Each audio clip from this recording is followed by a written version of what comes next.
In the contemporary landscape, a university student named Yelao met an untimely demise due to an exhausting all-nighter. He found himself thrust into a world amalgamated from numerous novels, where he became the inconsequential adopted son of the illustrious Huo family. The silver lining is that, apart from him, the entire family comprises formidable figures. Huo, the eldest brother, is a commercial titan. Huo heir, the second brother, is a rising star in the entertainment industry, and Huo, the third brother, is an accomplished esports player and entrepreneur. However, the grim reality is that these powerful figures are all antagonists, each facing dire fates. To compound matters, upon awakening, he discovered that his second brother, driven by romantic notions, intended to sever ties with the family to oppose the male lead, thereby embarking on a path of no return. Yelao could not help but internally exclaim, "Oh no, does this romantic fool not realize that the child in his beloved's womb is not of his lineage?" The family's attention abruptly shifted towards him, causing Huo heir to stumble. Years prior, the prestigious Huo family adopted a son, who, despite his youth, was a genuine troublemaker. Initially, the family dismissed him entirely. However, their perceptions shifted when they began to hear Yelao's innermost thoughts. For instance, when Huo father brought home a down-and-out friend, Yelao mused, "Ah, so this is the childhood sweetheart who's scheming to fracture Huo father and Huo mother's union and bring ruin to the Huo family?" Huo father was taken aback. That very evening, before Yelao could delicately hint to Huo mother, the childhood sweetheart was unceremoniously thrown out by Huo father. At breakfast, Huo received a video call to discuss critical shipping matters. Yelao, keenly eavesdropping, thought, "I vaguely recall a typhoon diverting along this shipping route. In a few days this deal is doomed." Huo immediately altered the shipping route, and indeed, 5 days later, news broke that the originally scheduled route had encountered typhoon. Subsequently, Huo transferred 5 million into Yelao's account, leaving him astonished. Huo, suppressing his excitement, calmly stated, "Take this, it is rightfully yours." Huo, who seldom visited home, returned after a league match with new team members. Upon entering, he spotted Yelao fixating on one of his new teammates. Just as he intended to caution Yelao against early romantic entanglements, he overheard Yelao whisper in his mind, "He is indeed handsome, but alas, he is an undercover agent." From the rival team, Huo was left speechless. That night, upon returning home, Huo commenced an investigation, only to uncover that not only was the new teammate a spy, but even his most trusted assistant had been clandestinely gathering data on their team. A week later, another 10 million appeared in Yelao's account. Beaming with delight, Yelao remarked, "Third brother, you are far more generous than eldest brother." Huo, passing by, merely raised an eyebrow. As an inconsequential character in the narrative, Yelao's greatest aspiration was to save enough money to facilitate an escape for his family when they inevitably faced catastrophe. Yet, he never anticipated that his family of antagonists would not only avoid misfortune but thrive, propelling him to unexpected heights as well. Title: The Truth Revealed. The genuine young master becomes an internet sensation. Synopsis: Yelaao grew up in a temple, and on his 18th birthday, he was informed by his wealthy parents that he was the true heir of the Lin family, lost to the world. However, his wealthy parents favored the false heir, Lin Shi, who had been pampered by them since childhood. On the day Yelaao returned to the affluent household, only the second brother was dispatched to greet him, expressing disdain for Yelaao and warning him, "You will never replace Lin Shi in our family."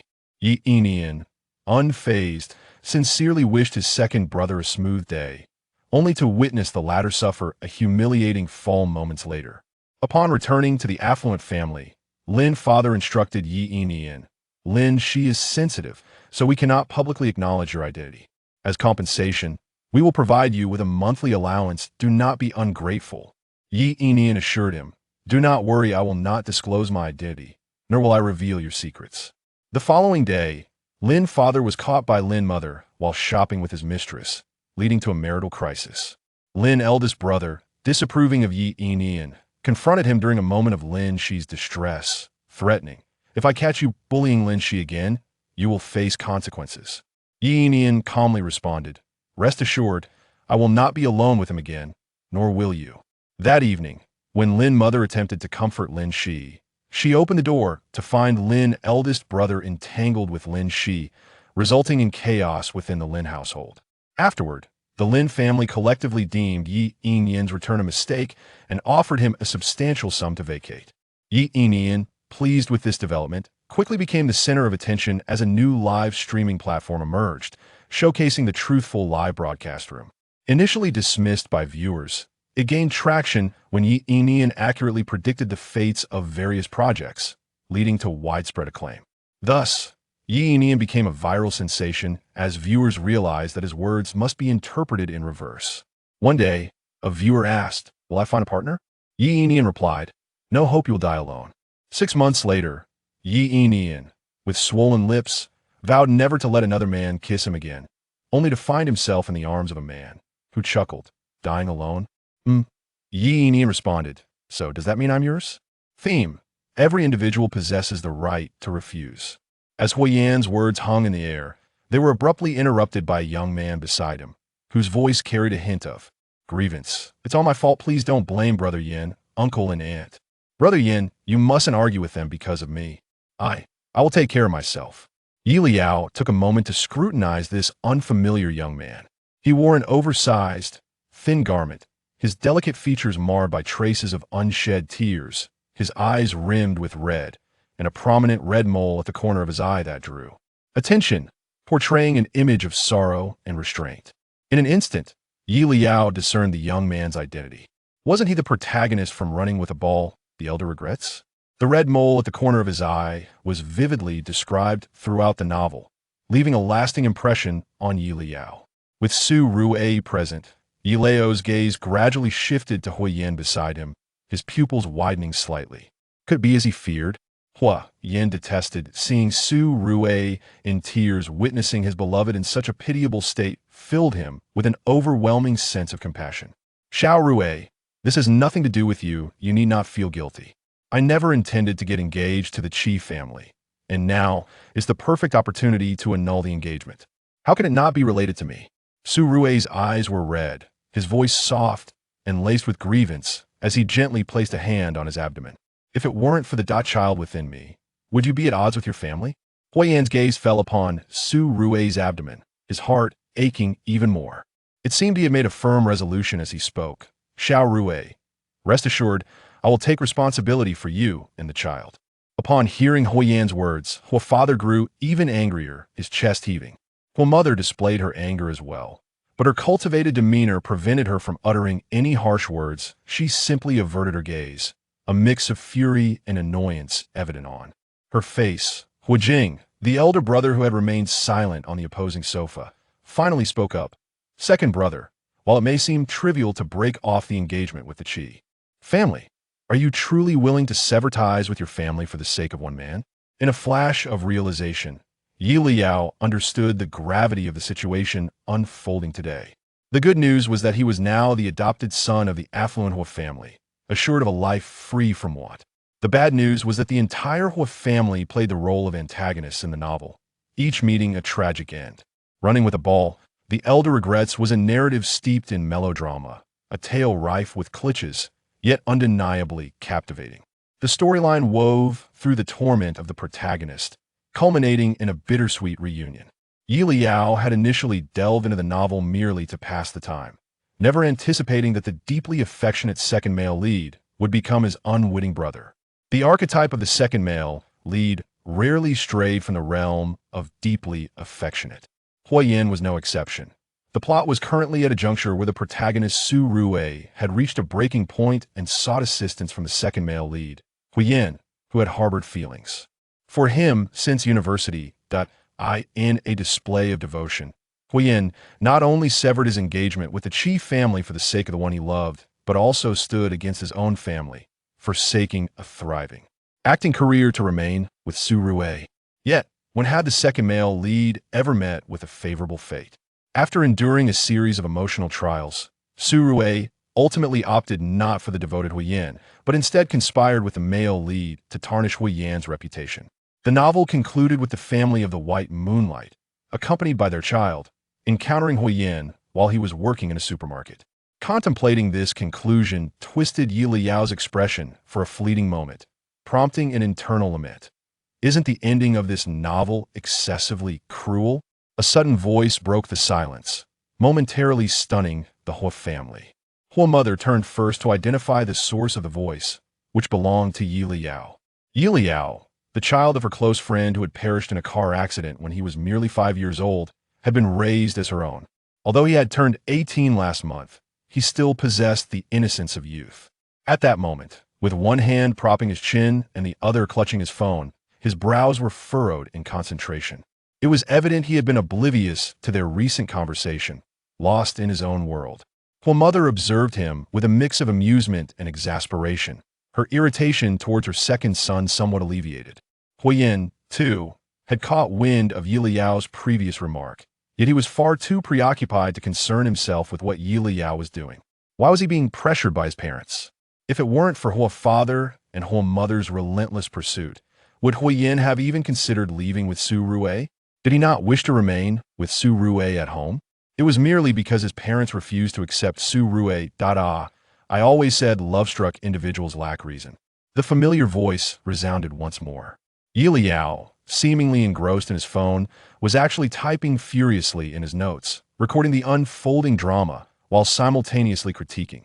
The best course of action now would be to perform a love-struck brain surgery on my second brother. Otherwise, he might end up at the supermarket, offering to gut fish for the White Moonlight's family.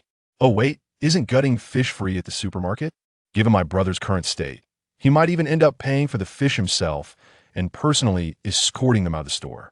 Huo father and Huo mother's pupils constricted slightly. Huo Jing furrowed his brow even deeper. They had not misheard. Yelao had not spoken a word since the conversation began, yet that voice was undeniably his. What was all this about the White Moonlight and the supermarket? Why would he even be getting fish there? Yelao paused his typing, lifting his head in innocence, confusion plastered across his face. What was happening? Why was the fire suddenly directed at him?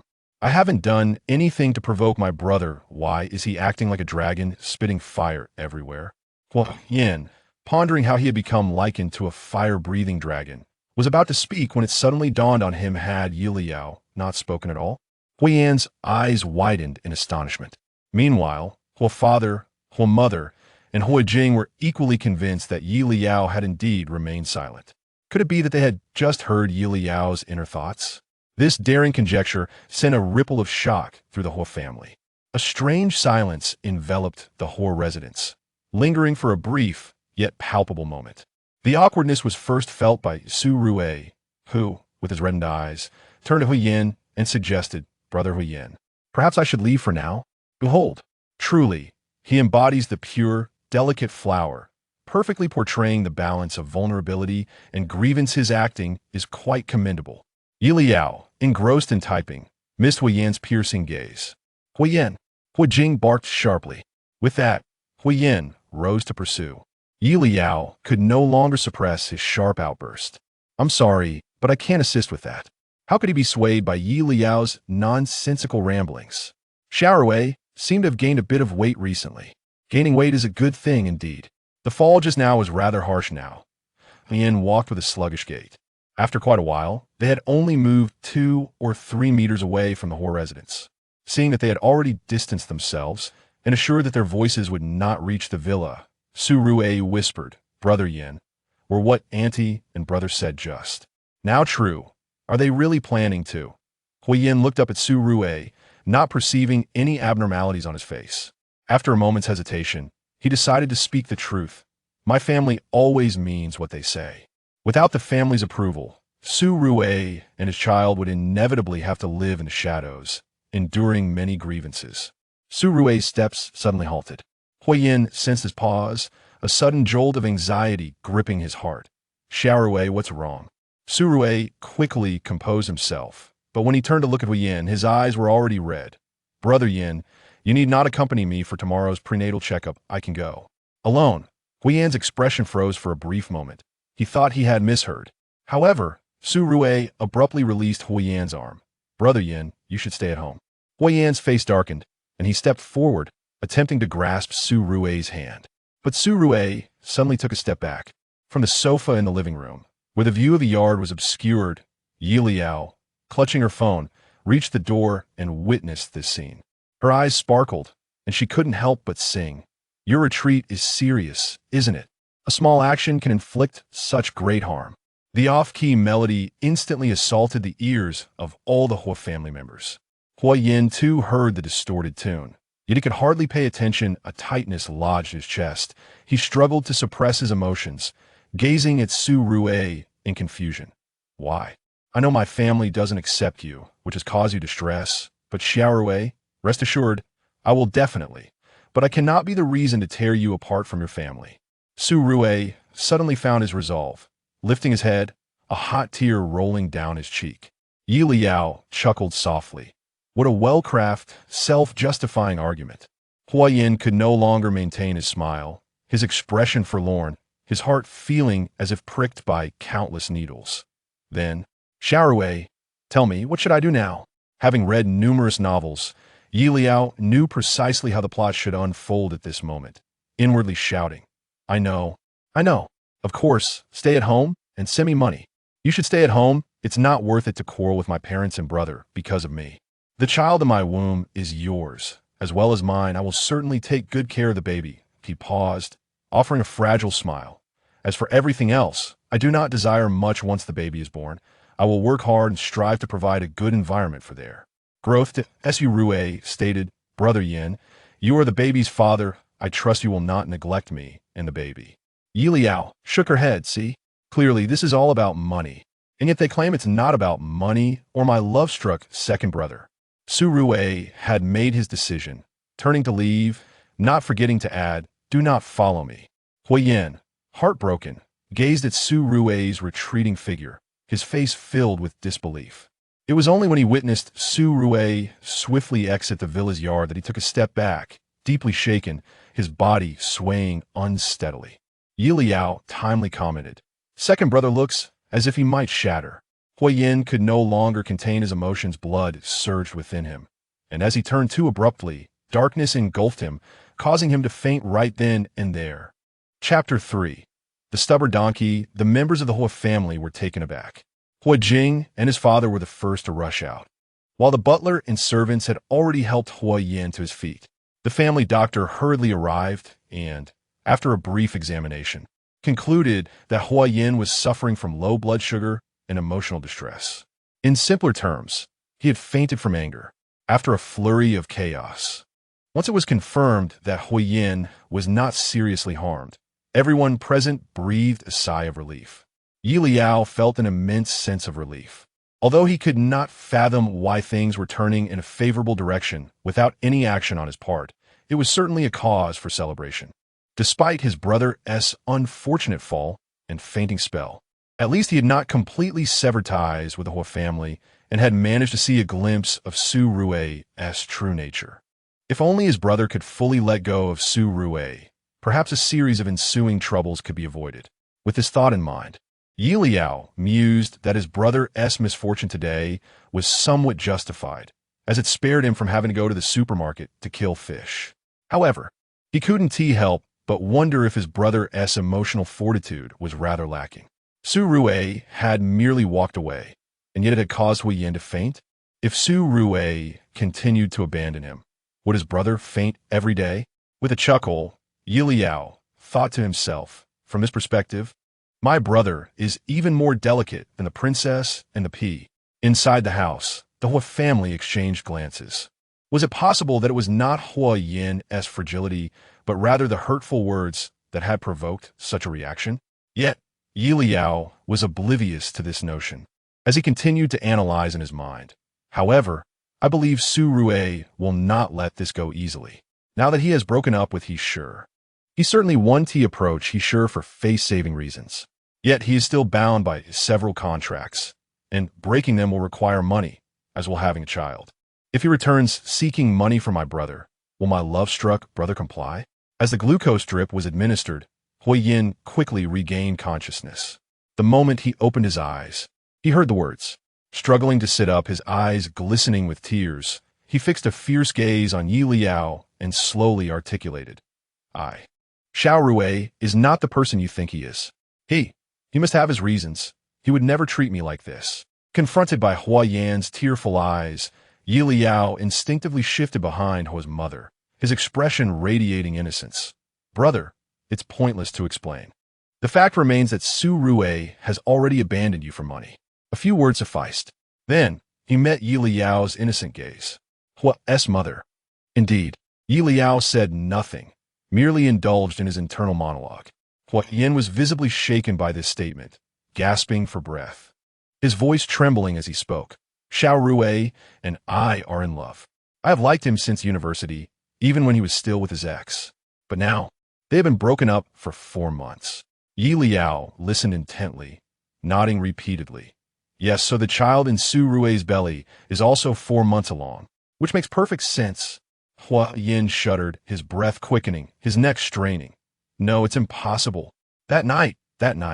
As Yelao flipped through his notes, he nodded incessantly. So, my brother not only has a love-struck mind, but also lacks basic biological knowledge. I must ask, how could a person who is utterly intoxicated engage in such activities and still achieve their objective? Yelao put away his phone, delivering his verdict. I may be a naive and foolish university student, but I am not a fool.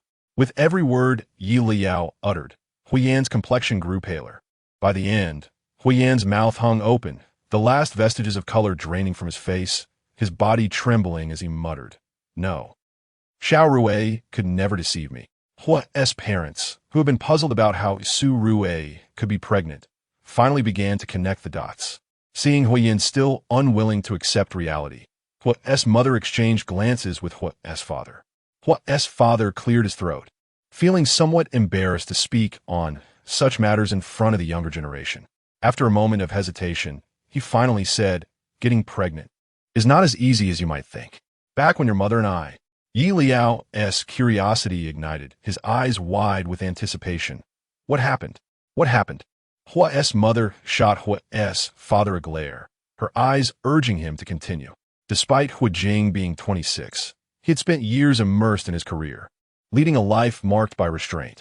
After receiving a signal from Hua's father, his brows furrowed slightly, a faint blush creeping onto his ears as he finally managed to say, Second brother, when one is intoxicated, alcohol can suppress the central nervous system, leading to cough difficulties. Yelao, Huiyan's colorless lips moved, displaying a countenance of profound shock. Observing this, Yelao couldn't help but exclaim, It appears my brother is on the verge of. Xiao Yao, Hua's mother timely interrupted, preventing Yelao from voicing the rest of his thoughts. It's getting late. You must be hungry, right? Yelao wanted to say he wasn't hungry, just tired, primarily due to the chaotic mingling of memories from his past life and this one. He likely needed some time to sort through it all, but Hua's mother had already kindly wrapped her arm around his shoulder, smiling. Let your brother rest. We'll step outside for now. With Hua's mother saying so, Yelao had no choice but to follow her out of the room. Near noon, the family's chef had long prepared lunch. After a hearty meal, Yelao felt an even stronger wave of fatigue wash over him. He decided to take a nap and informed Hua's father before heading upstairs. Upon returning to his room, Yelao collapsed onto the bed. Although his slumber was short-lived, memories from his past life surged like a tide, and in his dreams, he finally sorted through those recollections. Much like his current identity, he had also been a university student in his previous life, one who had a penchant for reading popular online novels. After an exhausting binge of reading for 2 days and nights, he had succumbed to a sudden death. Following his demise, he found himself in this world woven from various novels, becoming a child of the Yi family. Regrettably, his biological parents had passed away in an accident when he was 5, after which he was raised by Hua's parents. However, the entire Hua family consisted of the antagonists from the novels, while he himself was merely an unnamed passerby. After more than a decade of living together, Hua's parents had become his true family in his heart, and although his relationship with his 3 brothers remained somewhat distant, Yelao hoped to avert their tragic fates as depicted in the books. Upon awakening from his dreams, Yelao seized the opportunity to jot down all the plot points he could remember in his notes, reflecting on his thoughts. So, Hua's mother is actually this kind of person. How outrageous. Hua's father actually. I must find a chance to remind Third Brother. Meanwhile, the rest of the Huo family downstairs shared uneasy glances, sensing an itch in their hearts as they pondered why Yelao had not finished his thoughts. What had he left unsaid? Huo's mother glanced at Huo's father, who silently reflected upon the situation. Though he had done nothing wrong, he felt inexplicably guilty. The content of the meeting naturally revolved around the sudden ability to hear Yelao's innermost thoughts. When they first heard his thoughts, they were indeed taken aback. Even Mother Huo had momentarily doubted whether Yelao had been possessed, but after a brief observation, she confirmed that the child before her was indeed Yelao, her own flesh and blood. How could she fail to recognize the child she had raised? Although she was uncertain about the peculiar changes Yelao had undergone or how he had come to know the so-called narrative, as long as he remained healthy and unharmed, they felt a sense of relief. The only matter to deliberate was the veracity of the narrative he spoke of. Following the incident involving Su Rue that morning, Father and Mother Huo had begun to lean toward belief, yet they hesitated to draw conclusions without concrete evidence. Moreover, the most pressing question was whether they should disclose their newfound ability to hear Yelao's thoughts to him. Would revealing this capability influence the unfolding narrative? No one dared to make rash judgments or assess the unpredictable consequences that might ensue from the flapping of a butterfly's wings. Ultimately, after much family discussion, they decided to withhold this information from Yelao for the time being. As Yelao completed documenting the entire narrative, dusk began to fall. He descended the stairs with his phone in hand and coincidentally encountered Huoyin, who had just emerged from his room, looking like a wilted eggplant, his demeanor listless and eyes devoid of spirit. Upon seeing Yelao, a fleeting glimmer of emotion crossed Huoyin's face, quickly suppressed. Did he require consolation? Huoyin turned away, unwilling to meet Yelao's gaze. Yelao refrained from speaking, but couldn't he help but think, "It seems my second brother truly cherishes his white moonlight, but alas, his only love is for wealth." Huoyin gritted his teeth, his chest heaving with intensity. Recalling Mother Huo's admonition from the afternoon, he took a deep breath, resolved not to hold a grudge against Yelao, and turned to descend the stairs. As they reached the bottom of the staircase, they overheard Father and Mother Huo engaged in discussion. "He still refuses to believe?" Father Huo inquired. "Your son is as stubborn as a mule. You know that." Mother Huo replied. Father Huo sighed. "What shall we do?" Mother Huo continued. "Huijing will speak with the Qi family tomorrow about the annulment of the engagement. But concerning that Su Rue," she hesitated, clearly finding the situation quite vexing. Even if they were to conduct an amniocentesis for a DNA test, Su Rue's cooperation would be essential. Huoyin could no longer contain himself.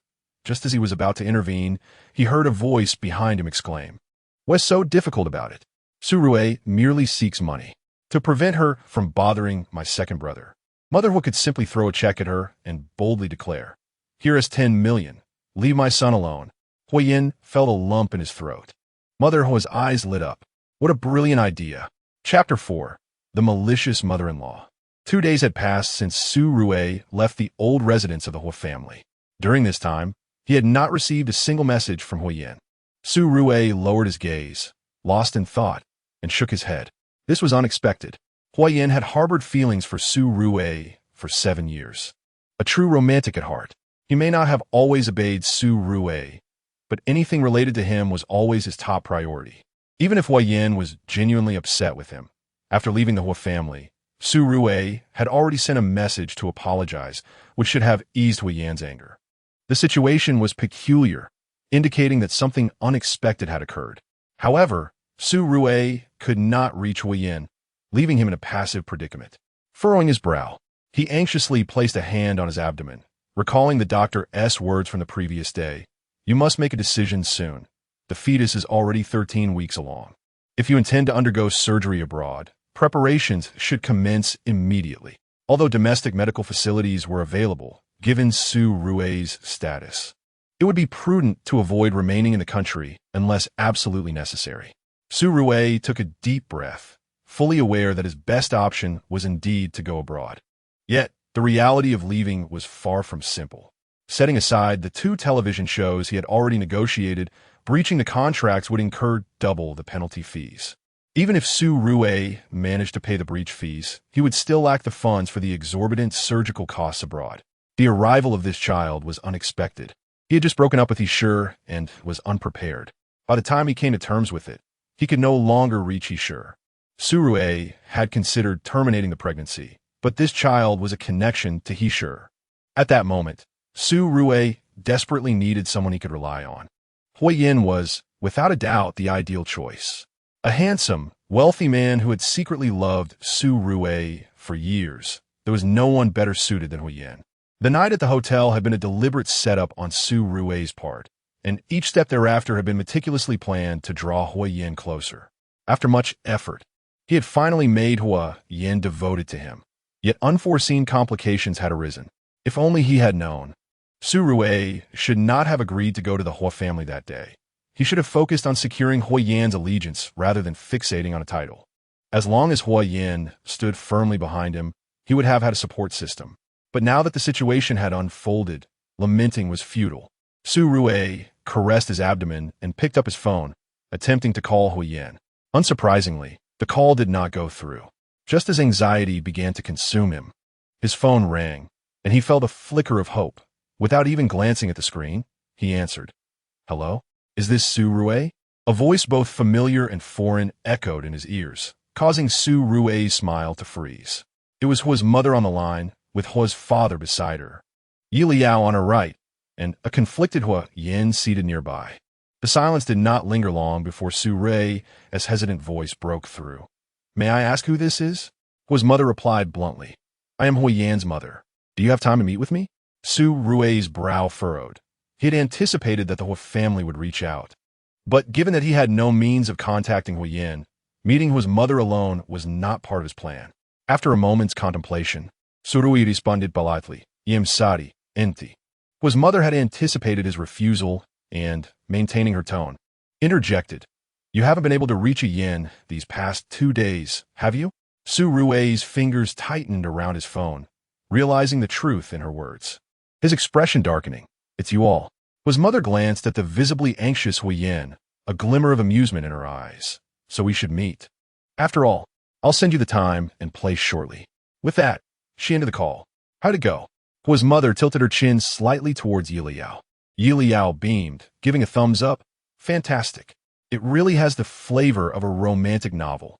Huo's mother's smile faltered. Huo's father nearly chuckled. Only Huo Yin wore a troubled expression, hesitating before finally speaking. "Mom, what if I also?" "Rest assured, your presence is absolutely necessary," Huo's mother interrupted, having anticipated Huo Yan's intentions. Yelao nodded in agreement. Second brother won't give up until he hears it directly. He won't rest until he knows that Su Rue approached him for money. Huo's mother nodded in agreement. Huo Yin opened his mouth, wanting to defend the one he loved, but as soon as the thought crossed his mind, the image of Su Rue's resolute departure 2 days prior choked him, leaving him with a lump in his throat. 2 days ago, Yeliao's suggestion had received unanimous approval from Huo's parents. They had left no room for Huo Yin to decline, establishing a series of plans that included ensuring Huo Yin did not contact Su Rue for 2 days. It wasn't that Huo Yin wished to refuse, rather. The conditions set forth by his parents were simply too enticing. If Su Rue could pass this test, Huo's parents would no longer oppose their relationship. They would even support Huo Yin's desire to marry Su Rue in the future. Huo Yin hesitated. Su Rue was surrounded by his manager and would be fined for 2 days without contact. Surely nothing would go awry. After Su Rue met with Huo's mother, they could enjoy each other's company day and night thereafter. It was an incredibly advantageous exchange, and Huo Yin found it hard to refuse. Yet, he could not shake the doubt. Could Su Rue truly succeed in this test? Huo Yin understood Huo's mother. She was not an overtly aggressive person, and he had been present when they devised the plan, knowing the entirety of Huo's mother's discussions with Su Rue, except for the final 10 million. Could Su Rue genuinely turn down 10 million without hesitation? The mere thought of this possibility sent a pang of anguish through Huo Yan's heart. He made an effort to reassure himself, to trust in Su Rue's character. Surely, Su Rue had genuine feelings for him and would unflinchingly reject his parents' temptations. Yet, for reasons he could not fathom, after the events of the past 2 days, Huiyin found himself lacking that certainty. On the day of the meeting, Yelao and the others arrived at the private room early. Huo's mother had reserved a discreet location, adorned with antique decor that exuded tranquility. Most importantly, there was an attic above the private room. Huo's mother sat downstairs while Yelao, Huo's father, and Huiyin occupied the attic to alleviate their potential boredom. Huo's mother had even requested the staff to bring out a variety of pastries. Huo's father showed little interest in sweets, opting instead to handle company affairs on his tablet. Huiyin's heart raced with anxiety, rendering him unable to eat. Thus, all the pastries were placed before Yelao. Relishing each bite of molten chocolate and osmanthus honey, Yelao savored the treats with satisfaction while mentally fretting. Why hasn't Su Rue arrived yet? Huo's mother glanced at the clock. Su Rue was already half an hour late. Huo Ba glanced at Huiyin, who was anxiously gripping his phone and on the verge of rising to check outside. Suddenly, Yelao analyzed. Could it be that Su Rue is retreating, ready to abandon my second brother? Is that why she doesn't care about Aunt Huo's impression and deliberately arrived late today? Huiyin furrowed his brow. Su Rue had always been punctual and cautious, especially when meeting elders. There was no way she would intentionally be late. Surely, something unexpected must have occurred on her way. Furthermore, Su Rue had not yet met Aunt Hua, so how could she possibly give up on him? Just then, a knock echoed from downstairs as a waiter announced, "Madam, your guest has arrived." Yelao immediately perked up, exclaiming, "They're here." Huo Ba set down his tablet, and Huiyin adjusted his posture slightly. Aunt Hua called out, "Guomin." The door to the private room swung open, and Su Rue stepped inside, the waiter closing the door behind her. Aunt Hua appraised Su Rue and gestured for her to take a seat. Su Rue settled down opposite Aunt Hua, who handed her the menu, asking, "Would you like something to drink?" Su Rue glanced at the menu, but did not take it. Aunt Hua raised an eyebrow and casually set the menu aside. Su Rue then met Aunt Hua's gaze directly and stated, "Since Auntie has invited me here for a meeting, I shall not beat around the bush.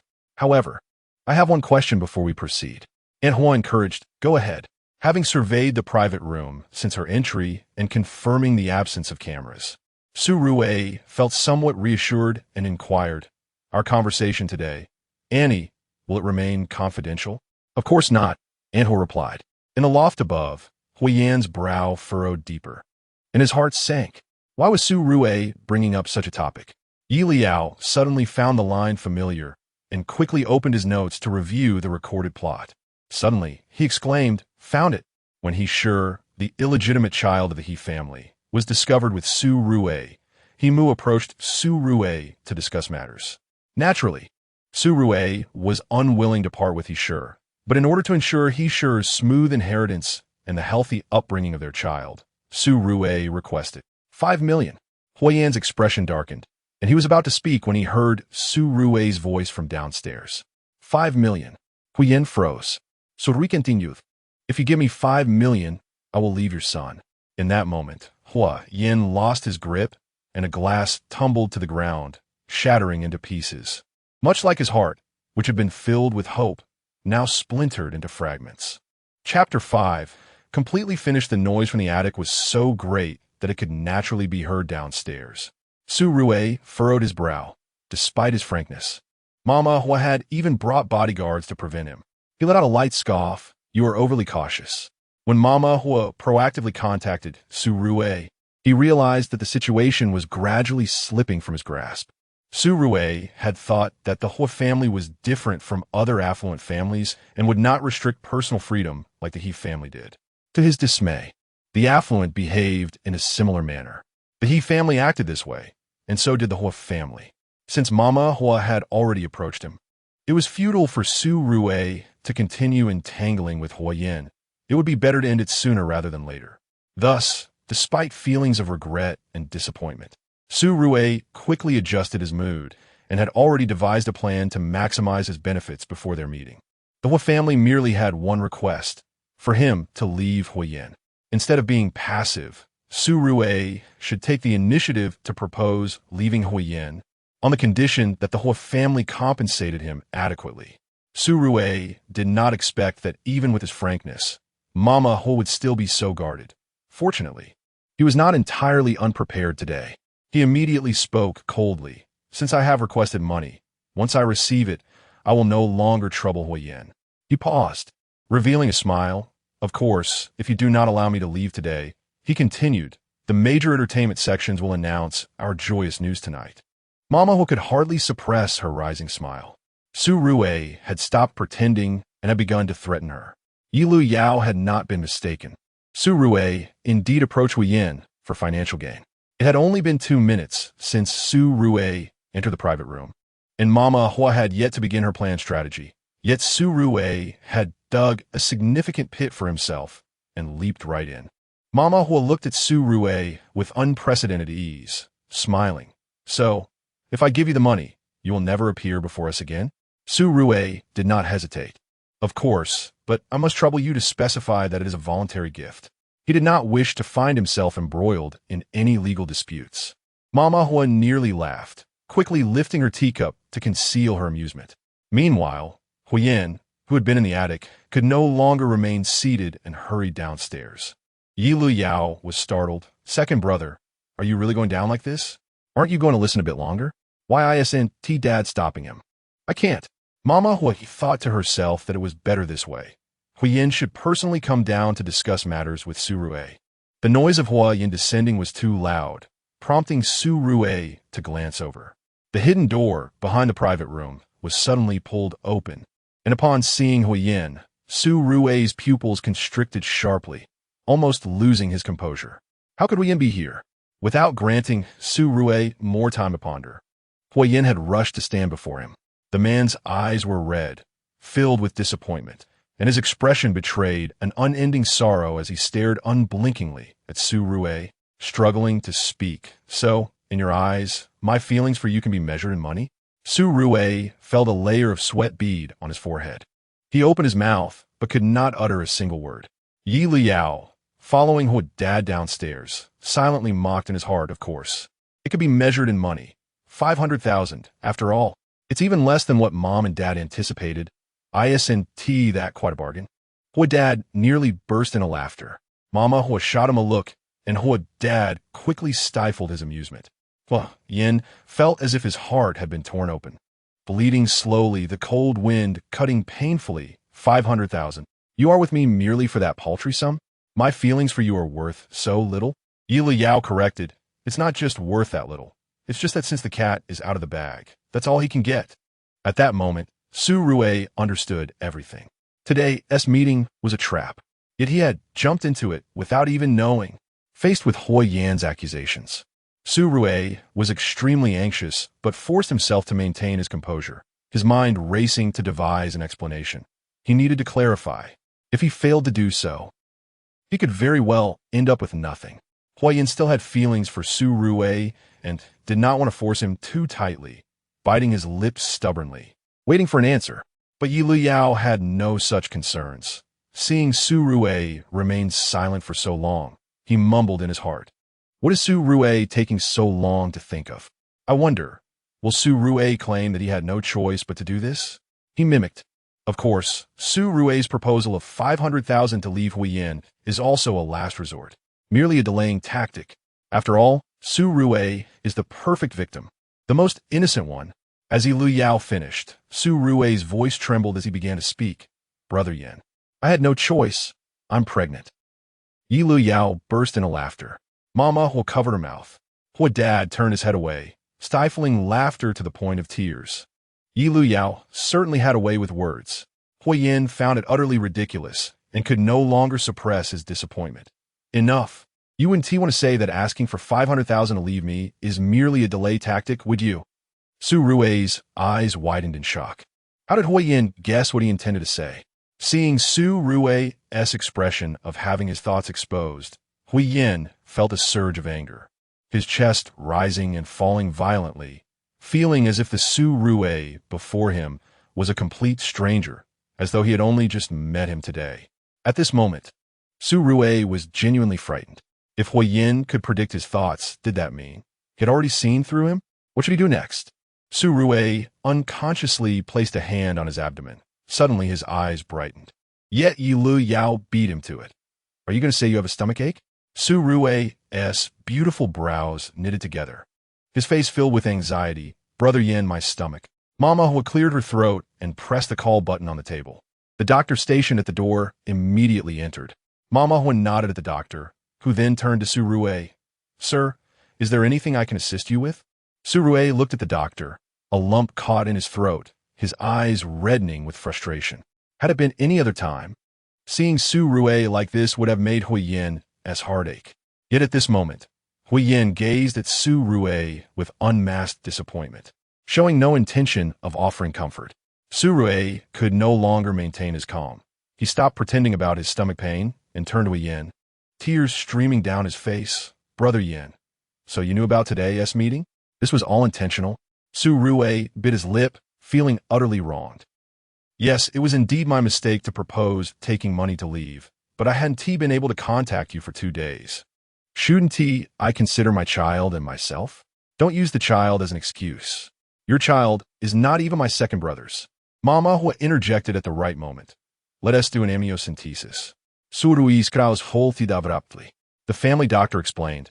An amniocentesis can verify DNA. Su Rui's lips moved, forgetting even to cry, as he looked at Huiyen in disbelief. Brother Yin, you actually doubt me? This is utterly incorrect. Second brother has not harbored a shred of doubt about you. Yilu rarely defended Huiyen, stating, Su Rui, you have completely narrowed your own path. You have entirely misidentified the crux of the matter. For someone like my second brother, who is so deeply infatuated, the point of contention is not about money. What he truly cares about is whether you genuinely love him. Let us not even mention children.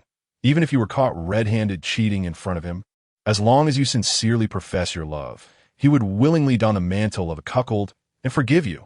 Huoma and Huoba immediately turned their gaze towards Huiyen. Is that true? Huiyen ground his teeth in frustration. Does he really possess such a lowly character?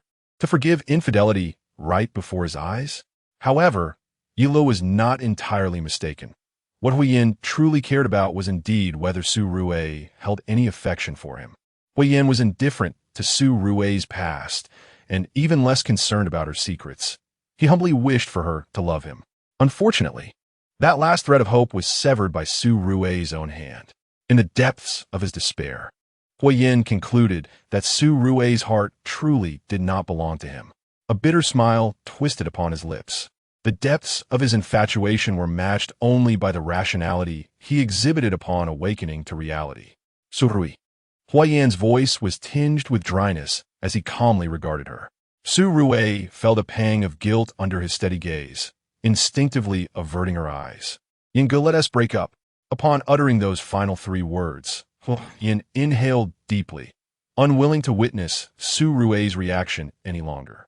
He turned and strode towards the exit of the private room. Su Rui's heart sank, and she instinctively called out, Yin Ge. She moved to pursue him. Su Rui. It was futile to try to retain Huiyen. She could not afford to lose that 5 million. Huoma raised her chin slightly, her mood buoyant. Very well. Let us first conduct a DNA test to confirm the child belongs to Huiyen. I will give you 5 million. With a wink, Huoma added, as a voluntary gift. Su Rui opened her mouth. I cannot do it. Huoma flashed a faint smile. Then there will be no money.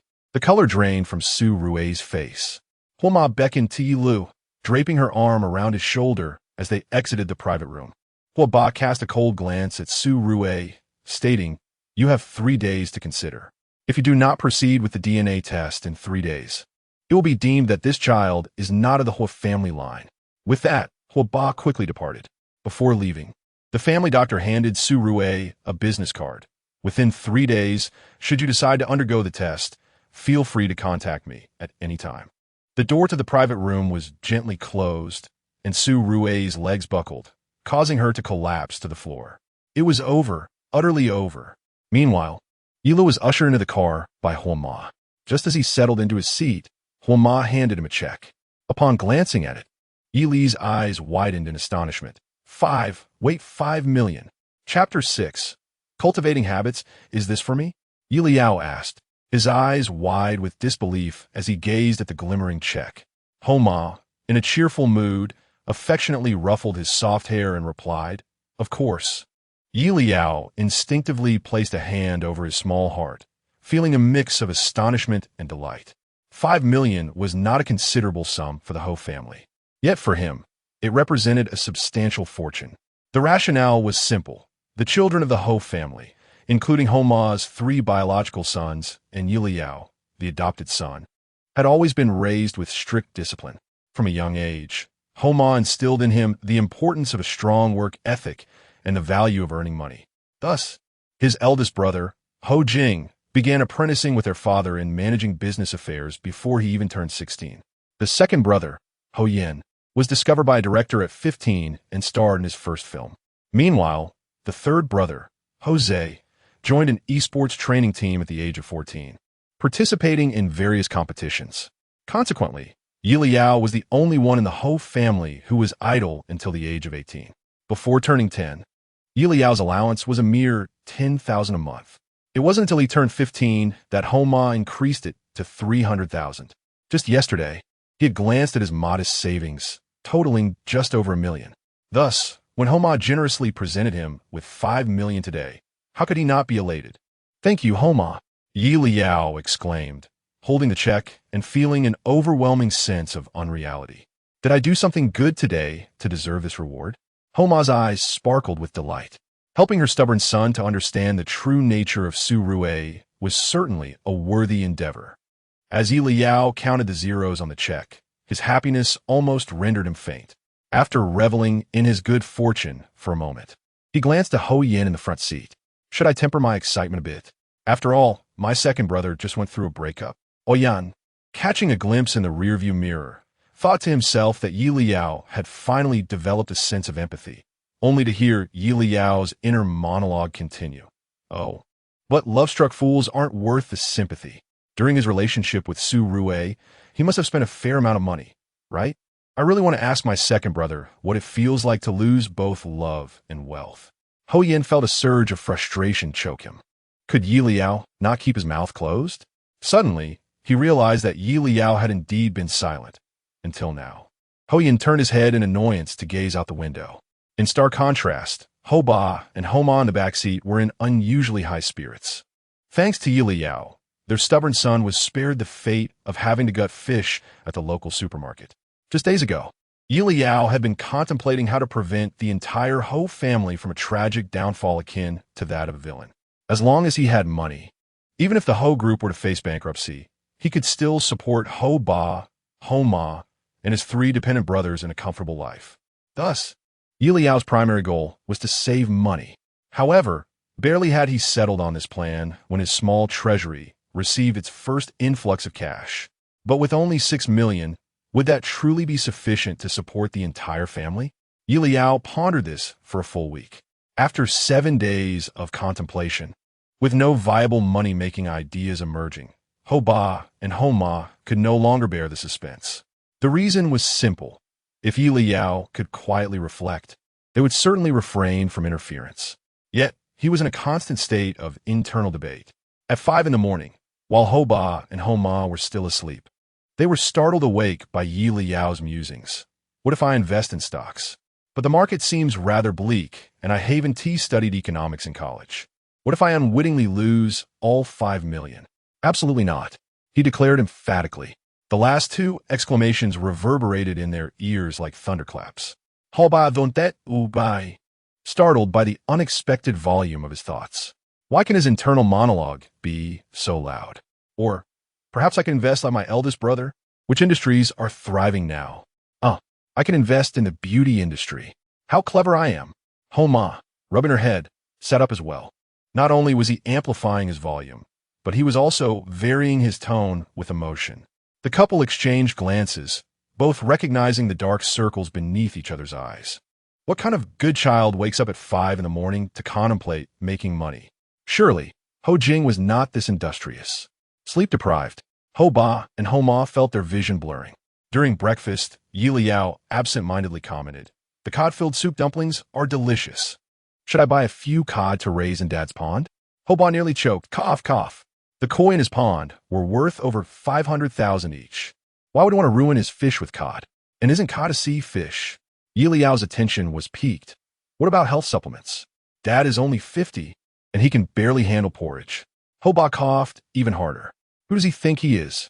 Yeliao's thoughts were wildly erratic as he shifted his gaze to Homa. What about the pet industry? But I haven't studied medicine. Should I switch majors to study medicine first? Right. I can practice with Xiao Cha. Oma Koftagin.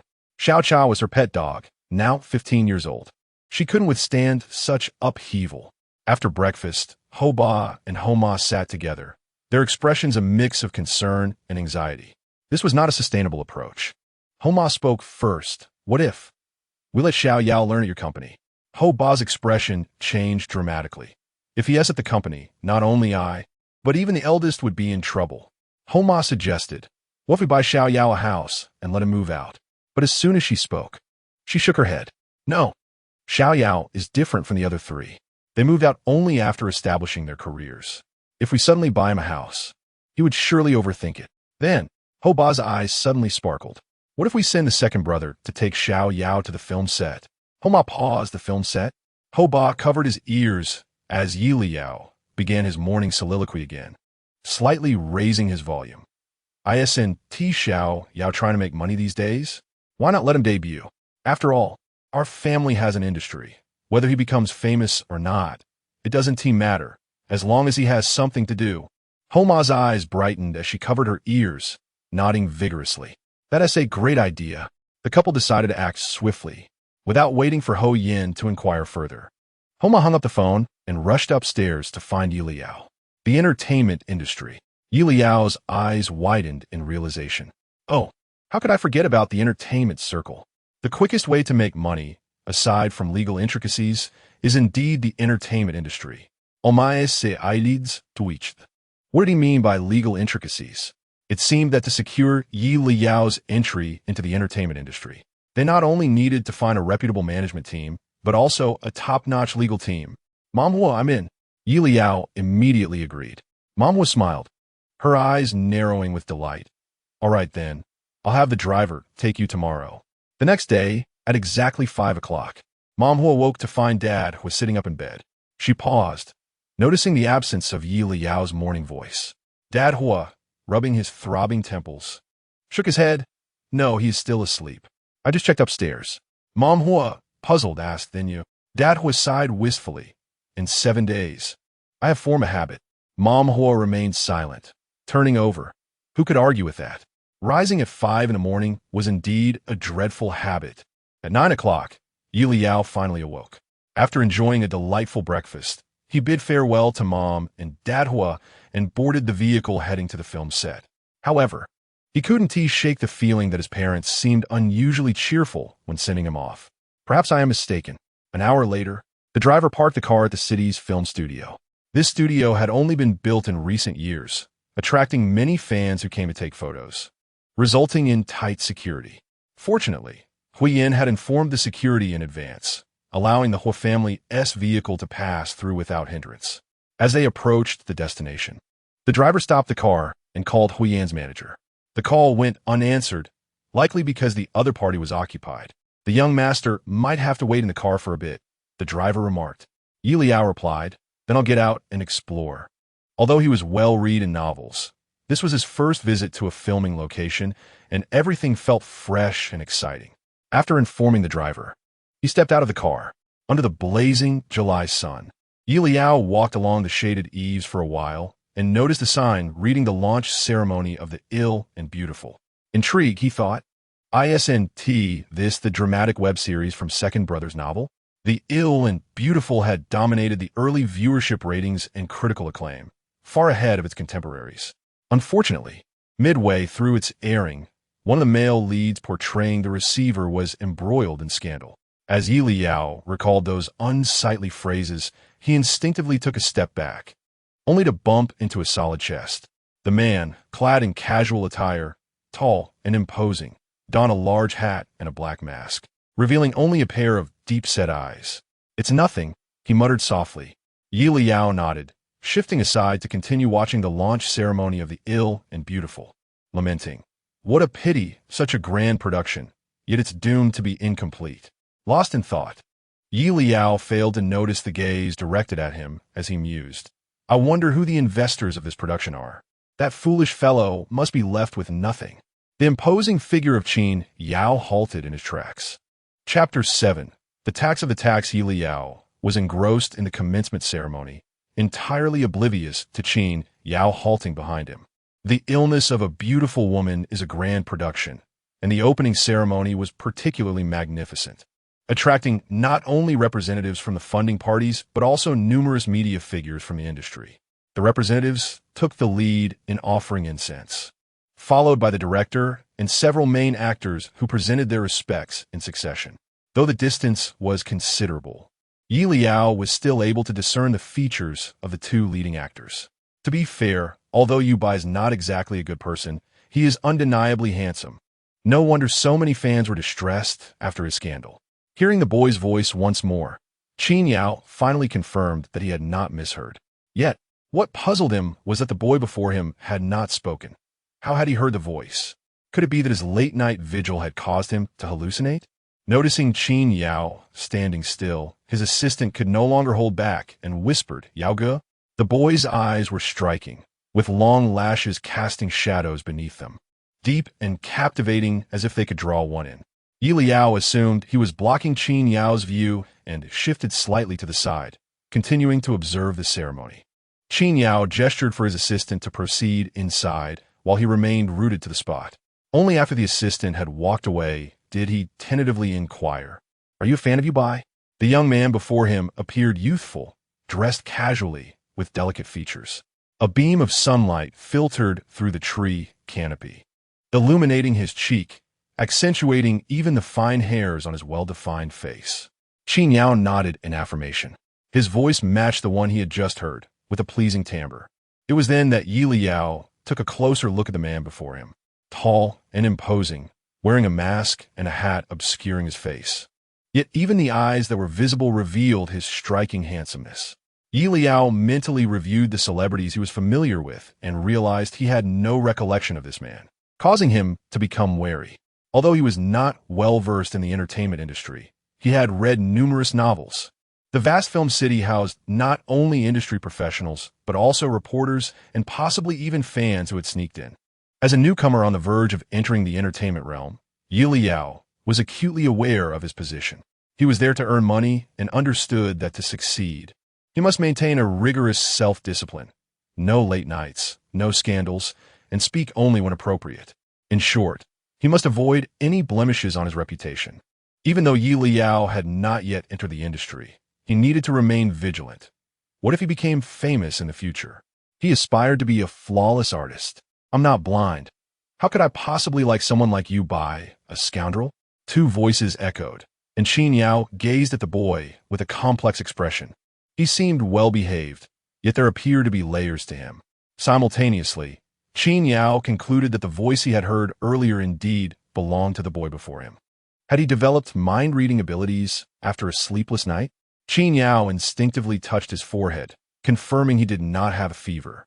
What intrigued Qin Yao further was the information Yelao had just divulged. He inhaled sharply, calming himself before asking, "What do you like about Yu Bai?"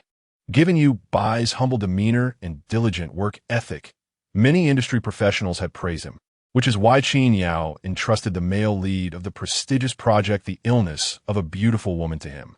Why then would the boy claim he was a scoundrel? Yelao bilinkit. I don't like him at all. What virtues does Yu Bai possess? He has a plethora of flaws. Let me think. Sleeping with fans? Qin Yao was momentarily taken aback, believing he had misheard. Juggling multiple relationships? Having numerous male and female partners? Qin Yao's brows furrowed, his lips pressed tightly together. In middle school, he was the instigator of campus bullying, driving one student to suicide. Clearly, he is a scoundrel. As Yelao's final words sank in, Qin Yao's heart raced. Each of Yelao's allegations, if revealed, would spark a media frenzy. Yelao scoffed, "Indeed, I cannot find any inclination to like such a wretched person." However, he had to maintain a fateful. After all, there was still over a year before Yu Bai's true downfall. Yelao nonchalantly remarked, "He looks decent. I suppose. Of course, that is not a virtue, but rather a result of good genetics. If Yeleao's claims were false, where had he heard such rumors?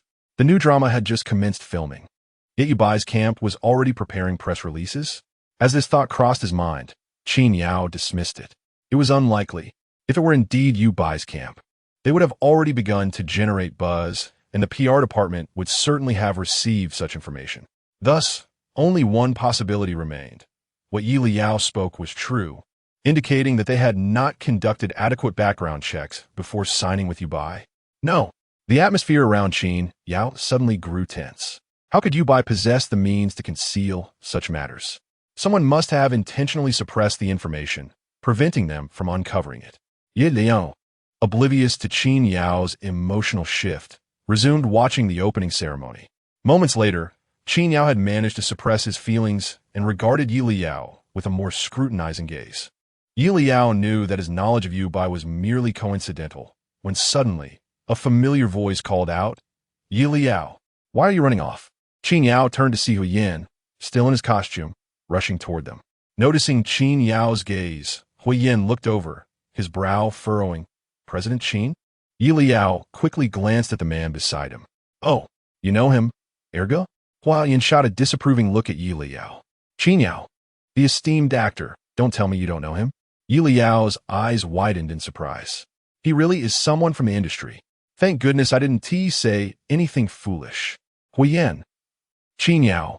Was it possible they had overheard everything? However, Huyen was unaware that Qin Yao could hear Yeleao's thoughts. And Qin Yao believed he was the only one capable of reading Yeleao's mind.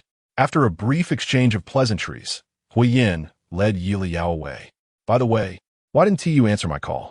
Yelao rummaged through his pockets, whispering, "I forgot my phone." Huyen retorted, "Make sure to remember next time. This film city is vast, and if it weren't for me." Reflecting on this, Huyen felt a headache coming on.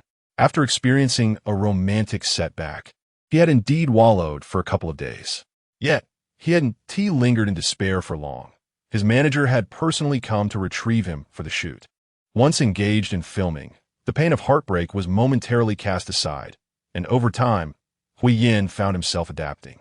However, before he could settle in, his mother called, sending Yelao over with the intent for Huyen to entertain him for a few days before arranging for Yeleao's entry into the industry. Huyen's emotions were rather intricate. Yelao had helped him discern the true nature of Su Rue. Yet this revelation made Huyen somewhat reluctant to meet with Yelao again. However, his parents, Huoma and Huoba, offered him no opportunity for refusal. Today, as the Huo family's car entered the film studio, Huyen was still rehearsing on a harness when he heard Yeleao's murmurs from afar. Startled, he nearly stumbled in his precarious position. While on his way to find Yelao, he accidentally overheard some juicy gossip from the industry, which alleviated his earlier turmoil, making him view Yelao with more favor. "Is Qin Yao always with you?" Huyen inquired, curious about what Qin Yao had said to him. Though he could hear Yeleao's thoughts, he was oblivious to Qin Yao's inquiries. Yelao succinctly reiterated the questions posed by Qin Yao. Huyen couldn't help but smirk inwardly. Coupled with Yeleao's earlier complaints, he felt an inexplicable sense of satisfaction. Within their elite circle, Hua Jing from the Huo family and Qin Yao from the Qin family were both paragons of the upper class, while other children were merely their comparisons. Given that Qin Yao had also entered the entertainment industry and had already clinched the title of Best Actor for 3 consecutive years, Huyen had often found himself as Qin Yao's benchmark, leading to a long-standing aversion towards him. Ironically, Qin Yao was an all-rounder, thriving in the entertainment realm and adept in investments and management. Since last year, he had been involved with projects under the Qin Group. Indeed, human joy often flourishes upon the misfortunes of others.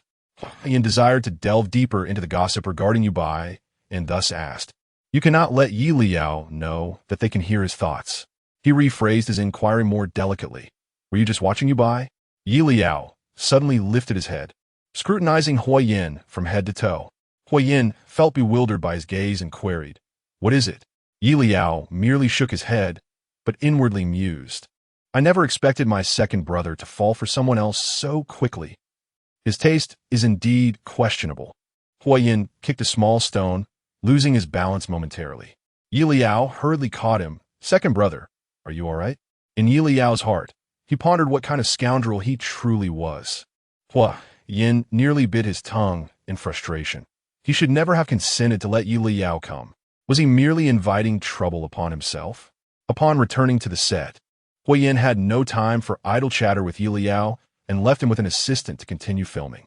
Yelao spent half the day following the assistant around the set, and after watching Huo Yin act for a while, he made up his mind. He was determined to enter this entertainment circle. Yelao focused intently.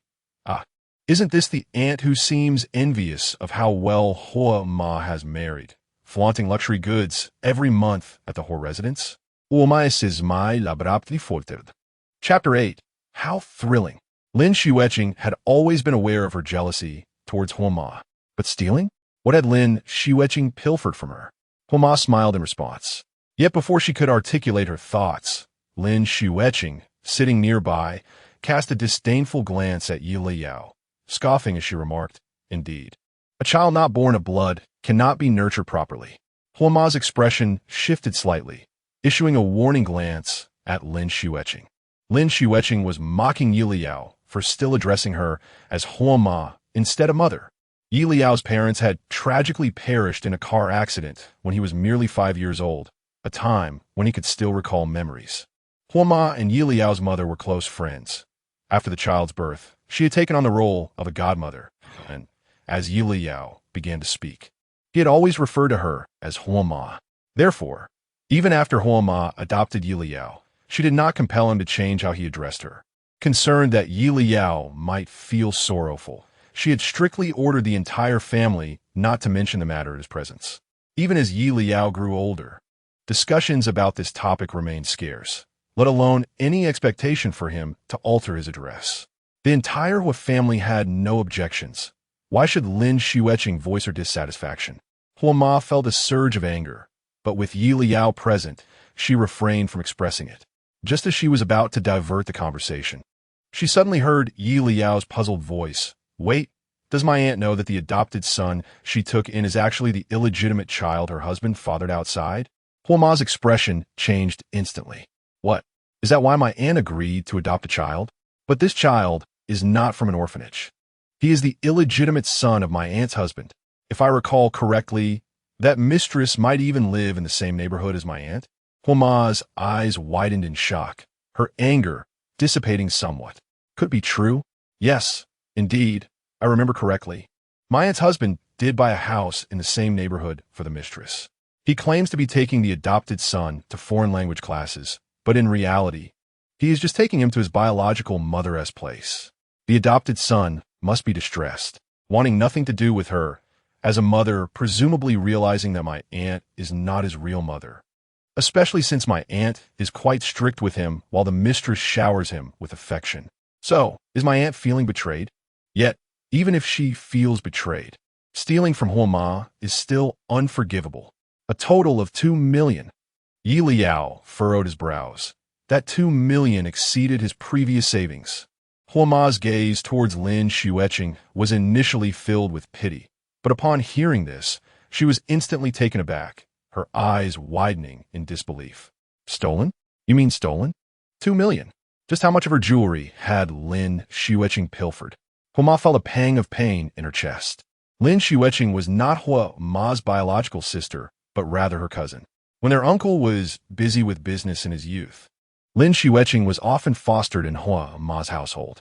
From a young age, Lin Xueqing had been competitive, always vying with Huo Ma in everything, appearance, achievements, and even in matters of marriage. When Huo Ma married Huo Ba, Lin Xueqing had deemed the Huo family too humble and refused to attend the wedding, severing ties. Later, when Huo Ma and Huo Ba worked hard together, and the Huo Group became a publicly listed enterprise, Lin Xueqing's carefully chosen Chun family gradually declined, nearing bankruptcy, compelling her to return to seek help from Huo Ma. Out of familial affection for having grown up together, Huo Ma had assisted Lin Xueqing and the Chun family considerably. Yet, this had only nurtured a thankless wretch. No wonder she had been unable to find a necklace before. Huo Ma had thought she misplaced it, when in fact, It had been stolen by Lin Xueqing. Hua Ma's teeth gnashed in anger, casting a furious glare at Lin Xueqing. Lin Xueqing awaited Hua Ma's reaction. But instead of receiving her approval, she was met with an accusatory glare. A sudden wave of anxiety washed over her. Why was Hua Ma glaring at her? Surely, she couldn't have discovered something? That shouldn't be possible. She was always meticulous in her actions, and if she had truly been found out, she wouldn't be able to sit here with such composure. Could it be that she is dissatisfied with having uttered a few words about Yelao? This seems quite plausible. In the heart of Anhua, this adopted son, devoid of any blood relation, holds greater importance than her own niece. The mere thought of this infuriates Lin Xueqing. After giving birth to her eldest daughter, her health deteriorated. When she saw Aunt Hua adopt Yelao, she contemplated sending her daughter for Aunt Hua to raise as well. To her astonishment, Aunt Hua unhesitatingly declined. What right does this individual, with no familial ties to the Hua family, have to claim to share their wealth? Lin Xueqing was taken aback. Who discarded whom? Yelao, puzzled, responded, "Did you not say you did not want Zhaowang? Zhaowang is Lin Xueqing's cherished adopted son. After all, he is not even my biological child, merely an ungrateful wretch. It is better to cease nurturing him," Yelao sincerely suggested. However, Lin Xueqing was momentarily at a loss for words. Antoine nearly burst into laughter. There was nothing incorrect in what he said. Yet, how could Lin Xueqing bear to part with her treasured son, despite her strict discipline? The highest authority in their home was still her adopted son. Now, it turns out that the child she has doted on for so many years is actually her husband's illegitimate offspring. One wonders what expression Lin Xueqing would wear upon discovering the truth. Once Yelao finished speaking, he sensed the gravity of his words. Abandonment is indeed a crime. Thus, he swiftly altered his statement. Or perhaps, Aunt, you could divorce and relinquish custody? I vaguely recall that Aunt had pilfered a particularly significant piece of jewelry, leading to subsequent events involving Uncle Hua and Aunt Hua. What precisely transpired? Lin Xueqing's expression contorted in anger. So, after her sarcastic remarks, Yelao genuinely believed she was referring to her beloved Zhaowang. At last, Yelao stumbled upon a note in his memo, his voice rising with realization. I recall. The engagement ring. Aunt sold the engagement ring that Uncle Hua had originally given to Aunt Hua. The ring eventually fell into the hands of a woman who coveted Uncle Hua, and Aunt Hua mistakenly believed it was a secret gift from him, resulting in their divorce. As Uncle Hua stepped through the door, he was met with this earth-shattering revelation, causing him to halt abruptly and glance at Aunt Hua. Aunt had sold the engagement ring, and they divorced over it? Aunt Hua was equally astonished. She cherished her engagement ring, rarely wearing it for fear of misplacing it, only to discover that Lin Xueqing had stolen and sold it. Lin Xueqing's expression soured as she remained oblivious to Aunt Hua's shifting emotions, let alone Uncle Hua's presence. She was still seething over Yeliao's previous comments. What nonsense is this? She merely intended to educate him, yet he suggested she divorce. No, she must ensure this impertinent brat understands that he is an outsider, unworthy of remaining in the Hua household. Lin Xueqing coldly stated, Yelao, you are an outsider. Aunt Hua could no longer contain herself, sharply interrupting her. Before she could utter a word, her cousin had already come to Yeliao's defense. Lin Xueqing felt a surge of irritation. Cousin, I never said. Xiao Yao is my son. While you, Aunt Hua, paused before responding, you are merely a guest. Lin Xueqing's face flushed crimson, her wrath boiling within her. Aunt Hua's voice bore no warmth, her gaze fixed unblinkingly upon Lin Xueqing. Lin Xueqing's eyelids twitched violently, as if doused with icy water, her anger dissipating instantly, her entire being chilled. She could not conceal her unease, averting her gaze from Aunt Hua. Had she truly been discovered? That should not have happened. Lin Xueqing forced a smile, albeit a rather unappealing one. Yes, indeed. I recall that you tend to misplace things, cousin. Could it be that you were mistaken about the location? At this moment, Uncle Hua entered, casting a glance at the butler. Aren't the surveillance cameras available to clarify this matter? Do not worry. Aunt Hua replied with a faint smile. It is mealtime. How can we not invite our guest to dine? The final remark was directed at Yelao. Yelao nodded vigorously. Indeed, I was just pondering how to inform Aunt Hua about the incident involving her stolen jewelry. Yet she seemed to know all along. Truly, she is remarkable. Then will we not directly confront the issue? How thrilling. Uncle Hua and Aunt Hua silently covered their ears from the piercing noise. There was no need for such excitement. Chapter 9. Upside down Hua Ba ascended the stairs in the company of the butler. In mid-July, the heat was oppressive. However, the Hua residence was perpetually cooled by central air conditioning, which tirelessly circulated chilled air throughout the villa. Despite this, Lin Xueqing found herself drenched in sweat. Large beads of perspiration dotted her entire face, even soaking her bangs. Observing this, Hua Ma feigned concern. Are you feeling hot? Lin Xueqing, slightly flustered, lifted her head, and a bead of sweat rolled into her eye, causing a stinging sensation that reddened her eyelids. Yet she forced herself to maintain an air of composure. No, not at all. With such a comfortable temperature, how could I possibly be hot? Ahaha, my melodies mild in silence. No one echoed her laughter, and the awkward chuckle quickly faded, leaving the living room shrouded in silence. The prolonged wait for judgment felt like a slow torture, making Lin Xueqing uneasy. Yelao observed the subtle shifts in Lin Xueqing's expression, mentally noting, second aunt is sweating profusely. It doesn't seem like an act. Hua Ma cast a sidelong glance at Lin Xueqing, who was discreetly wiping her sweat, and a cold smile crept into her heart. Lin Xueqing was merely reaping what she had sown. Although the Chun family had fallen on hard times and their fortune had diminished, the company still operated normally, generating an annual revenue of approximately 5 million. Moreover, Lin Xueqing visited the Hua family once a month, and Hua Ma often supplemented her finances, so she was hardly in want of money. Yet Lin Xueqing remained unsatisfied, setting her sights on Hua Ma's jewelry. She had better pray that the engagement ring had not been sold off, or the consequences would be far worse than merely being shown the door. After what felt like an eternity, Hua Ba and the butler finally descended the stairs. Yeliao's spirits lifted instantly, her eyes sparkling. They've arrived. Hua Ba held out a tablet to Hua Ma, whispering in her ear, it's not here. Only Hua Ba, aside from Hua Ma, knew where she had placed the wedding ring among her jewelry boxes. After speaking, Hua Ba glanced at Yeliao. This time, Yeliao had indeed been of help. Hua Ma's eyes could have sparked fire as she tapped on the video, watching for just a few seconds before slamming the tablet down in front of Lin Xueqing. Her tone icy. Explain yourself. The inevitable had come to pass. Had she truly been discovered? Lin Xueqing closed her eyes.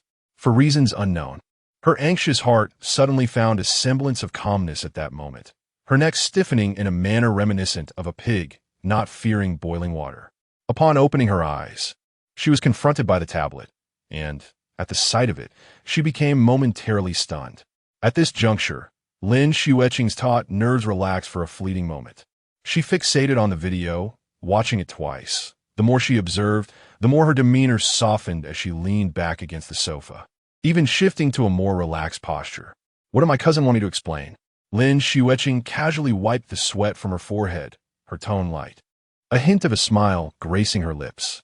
Her rapid change of expression left Hua Ma momentarily taken aback. She had pulled up the surveillance video. Yet Lin Xueqing's reaction was perplexing. Yeliao's eyes widened. Is the second aunt trying to play the fool? Glancing at the looping video on the tablet, Yeliao understood. It merely captured second aunt entering the dressing room. It didn't record what occurred inside. So, second aunt believes there is no evidence against her? Hua Ma's expression darkened. Huo ba wen. Yeliao's deduction was accurate. Lin Xueqing genuinely thought this way. The reason she dared to stealthily pocket Hua Ma's jewelry was that she had observed the only surveillance camera was located outside the dressing room. The camera recorded her entering. But so what? She was always exceedingly cautious when entering Hua Ma's dressing room. The camera could only capture her comings and goings, nothing more. Without evidence, there could be no accusation of theft. It would merely be slander. Lin Xueqing felt a wave of relaxation wash over her, her thoughts drifting to the myriad of jewelry adorning Hua Ma's collection. She cursed herself for having taken too little and, suppressing her jealousy, offered a gentle smile. I merely went in to browse. Cousin, Isn't your reaction a bit excessive? After speaking, she glanced at Huoba, who remained a silent observer. Huoma was fortunate. In her youth, Huoba had been strikingly handsome, and even with age, he retained none of the greasy demeanor often associated with middle-aged men, unlike her own partner, whose rotund belly made her feel nauseous every time she saw him. A flicker of discontent flashed in Lin Xueqing's eyes as she adorned her face with what she deemed a gentle smile, tossing her hair back over her shoulder, and teasingly remarked, "Brother-in-law, look at my sister. I merely went to peruse her dressing room, yet cousin is furious, even going so far as to pull up the surveillance footage. Isn't that a bit excessive?" Yelao's eyes widened in astonishment. Second aunt. Is she trying to send brother-in-law a flirtatious glance? Huoba's eyelids twitched violently, and before Huoma could respond, he sternly admonished, "Speak properly." The harsh rebuke startled Lin Xueqing, and she instantly assumed a look of grievance. "Brother-in-law, why are you being so fierce?" Yelao felt goosebumps rise all over her body, unable to resist the urge to rub her arms. Wait a second, second aunt. Has she been possessed? Why is she suddenly speaking so repulsively? If it were possible to applaud, Huoba would undoubtedly have given Yelao a resounding round of applause. Ulma, too, was left incredulous. The matter of stolen jewelry had yet to be resolved, yet Lin Xueqing seemed to have the gall to flirt with her husband. Truly believing her eyes were blind to the situation, Huoma's expression turned stern. "Lin Xueqing, I will only ask you once. Did you take my engagement ring?" Upon hearing the words engagement ring, Lin Xueqing's expression shifted slightly. The ring she had carelessly taken turned out to be Huoma's engagement ring. No wonder her reaction had been so intense. She then adopted an expression of feigned regret and grievance. "I was merely envious of you, cousin, for possessing such a wealth of fine jewelry and ornaments, which is why I thought to take a peek. How would I know what your engagement ring looks like? Why would I want to steal it?" After a pause, she continued, "Moreover, with so many pieces in your collection, it's quite possible you mislaid your ring during one of your wearings. Can that truly be blamed on me?" Having grown up alongside Huoma, Lin Xueqing was well aware of her tendency to be somewhat forgetful. Huoma understood that Lin Xueqing was not prepared to admit to anything. Lin Xueqing then stood up resolutely, grabbing her bag. "Fine, since you want to believe my explanation, why don't you search my bag?" Seeing the bag extended before them, both Huoma and Huoba were momentarily taken aback.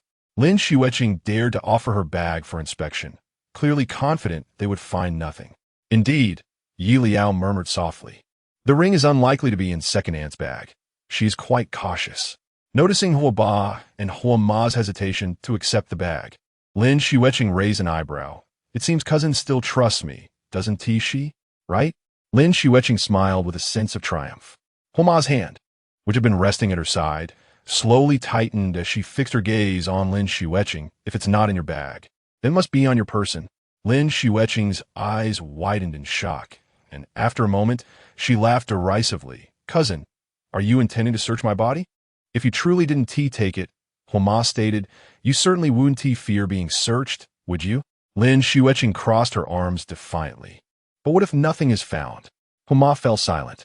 Yelao pondered inwardly. What could possibly give my aunt such confidence? What could she be so unafraid of? Have I perhaps overlooked some significant plot point? Mr. and Mrs. Huo felt a sense of unease rising within them. What crucial detail had been forgotten? They urged her to recall it swiftly. Lin Xueqing, having waited in vain for Mrs. Huo to speak, was certain that Mrs. Huo would not dare to search her personally, and her smugness grew. Initially, she had intended to leave directly, but now she had no intention of departing. Since Mr. and Mrs. Huo lacked evidence, she had endured unreasonable anxiety for far too long. She would not leave without some form of compensation. Lin Xueqing leisurely settled back onto the sofa, chuckling softly. "It seems my cousin is not entirely certain after all. But as for me, my temper is rather poor, as you are well aware, dear cousin. I found it." Yelao exclaimed lude. Mrs. Huo closed her eyes in a moment of anguish. Mr. Huo rubbed his ears, nearly shattered by the sudden noise. Although timely, it was quite harsh on the ears. So that's why Aunt was so fearless. She had a plan from the very beginning. This strategy, Aunt is indeed quite ruthless towards herself. No wonder she has never been discovered. Mrs. Huo asked, so where exactly is it hidden? Can we dispense with the suspense? Swallowing the ring without water. We can discuss that later. This is truly difficult to evaluate. Is there really no risk of choking? It seems Ant has already swallowed the ring. But what about Mrs. Huo's ring? If Ant only swallowed it recently, it should still be in her stomach, right? It shouldn't have reached the intestines so quickly, right? Mrs. Huo was initially shocked, then increasingly so, her face darkening with rage. Lin Xueqing had actually dared to do this. How could she have the audacity? Seeing the swift change in expressions of the two, Lin Xueqing coldly smiled. She had merely asked for $1 million. Was that too much? Cousin, if you are unwilling to provide this amount, I can resort to legal action. Call the police. Mrs. was suddenly interjected. Lin Xueqing froze, her earlier smugness evaporating as she looked at Mrs. Huo in disbelief. Cousin, what are you saying? Theft, extortion, Mrs. Huo's temples throbbed with anger. Whichever charge it was, she would surely face a lengthy imprisonment. But Lin Xueqing had truly gone too far. If they reported it to the police now, they should still be able to retrieve the ring from her stomach, right? What did I steal anything? Lin Xueqing retorted indignantly. Mrs. Huo cast a glance at her abdomen, sneering. Don't you know whether you stole it or not? Lin Xueqing followed her gaze to her own abdomen, her expression shifting dramatically, a flicker of guilt washing over her. Had she been discovered swallowing the ring? As Mr. Huo picked up his phone, Lin Xueqing finally realized they were not joking. She hastily said, if you don't give it to me, then you don't have to. I could just forget about it. Why call the police? In a fluster, she stood up, grabbed her bag, and hurried toward the door. In her haste, her high heels slipped on the floor, sending her tumbling to the ground. Yelao's mouth fell agape. Chapter 10. Redefinition. Lin Xueqing lay on the ground for a considerable time, without rising. Both Ho Ma and Ho Ba, unable to partake in their evening meal, hurriedly took the bloodied and tear-streaked Lin Xueqing to the hospital. Yelao was left at home, regretting the missed opportunity to witness the unfolding drama. Upon returning home, the two immediately ascended to their bedrooms, leaving Yelao without a chance to inquire about the specifics. The incident that befell Lin Xueqing appeared alarming, yet at the hospital, the doctors merely performed a swift bandaging to staunch the bleeding before proceeding with an induced vomiting and gastric lavage. The physician remarked that had they arrived any later, the ring would likely have been lost to her stomach. Hearing this, Ho Ma's complexion paled. As a nurse brought forth the ring on a tray, she muttered in disbelief, commenting on the absurdity of swallowing such a large object without choking. Indeed, human potential knows no bounds. With the evidence laid bare, Lin Xueqing could no longer deny her actions. Tearfully, she apologized to Ho Ma, claiming her misguided behavior was for the sake of her child. She pleaded, stating her son was still young and dependent on her, imploring Ho Ma to refrain from contacting the authorities, considering their long-standing relationship. Ho Ma, repulsed by the remnants of food clinging to the ring, grew increasingly furious upon hearing Lin Xueqing's justifications. She pointed an accusatory finger at her, exclaiming, for the sake of your cherished adopted son, you have mistreated your own flesh and blood, and even resorted to crime. Have you not realized that your precious son is not a child from an orphanage, but rather the illegitimate offspring of your husband and his mistress? Lin Xueqing was rendered speechless, her mind racing in disbelief. No, it cannot be. Ho Ma's cold laughter echoed in her ears. Cannot be? Are you truly oblivious, or merely pretending to be ignorant? You spend every day doting on your beloved son, yet you fail to notice how he increasingly resembles your husband? A wave of icy realization washed over Lin Xueqing, leaving her shivering as she muttered, no, it cannot be. She stared defiantly at Ho Ma, attempting to defend herself. Others have said they resemble. Overwhelmed by this revelation, she crumpled to the floor. Ho Ma observed her pitiful state, and though she refrained from reporting the incident to the authorities out of respect for her deceased uncle, she was not inclined to overlook Lin Xueqing's theft of $2 million worth of jewelry. Before departing the Ho residence, Ho Ba instructed the butler to inventory Ho Ma's jewelry. It was not until the early hours of the morning that the butler delivered the compiled list to the hospital. In total, 12 necklaces, and nearly 100 rings were reported missing. Upon reviewing the list, Homa could only laugh in fury, setting aside the necklaces. The mere value of the 100 rings, each worth at least 50,000, amounted to a staggering 5 million. Lin Xueqing had sold them for a mere 200,000. Her naivety remained unchanged. "I won't demand more from you," Homa stated coldly. "Just return the money from the sale of my jewelry, and we can consider this matter settled." Lin Xueqing, having already wept, sat despondently on the hospital bed, stripped of her previous bravado. She complied with whatever Homa instructed. However, as the bank was only open during the day and the amount she wished to transfer was substantial, it took until now to arrange. "Where's the ring?" Yelao inwitted. Ho Jing paused before responding. "It was sent for auction." Yelao's eyes widened in disbelief. "No way. What a coincidence." Ho Jing, puzzled but not probing further, placed a bank card gently on the table. "By the way, this is thanks to you." Yelao, lost in thought, blinked in confusion. "What does this have to do with me? Has my brother lost his mind from a sleepless night?" Ho Jing remarked. Yelao knew nothing of the underlying issues, only wondering where her brother had learned to speak so cuttingly. "Here's your allowance," Ho Jing said, pressing his throbbing temples, choosing not to dwell on Yelao's lack of awareness. Yelao, quick to act, snatched the bank card and tucked it into his pocket with fluid grace. "Thank you, big brother." Ho Jing chuckled at his brother's eagerness, before recalling their mother's earlier admonitions. "By the way, I heard you want to enter the entertainment industry?" "Yes." Yelao nodded excitedly. "I want to make big money." Ho Jing replied, "I'll have someone arrange it." Rising, he hurried off to the company without pausing for rest. Given Yelao's exceptional looks and Ho family's backing, making a name in the entertainment industry should not be overly difficult. However, having never faced hardship and lacking ambition, Ho Jing harbored little expectation for him. Nonetheless, as his elder brother who had watched him grow, he resolved that Yelao should not be mistreated upon entering the industry. Thus, upon reaching the company, he summoned his assistant and briefly outlined Yelao's aspirations. The assistant acted swiftly, returning within an hour with a list for Ho Jing. Upon reviewing it, Ho Jing's brow furrowed. "Only 3 years of experience for this manager?" The assistant explained, "Yes, but Duyin is reliable and resourceful.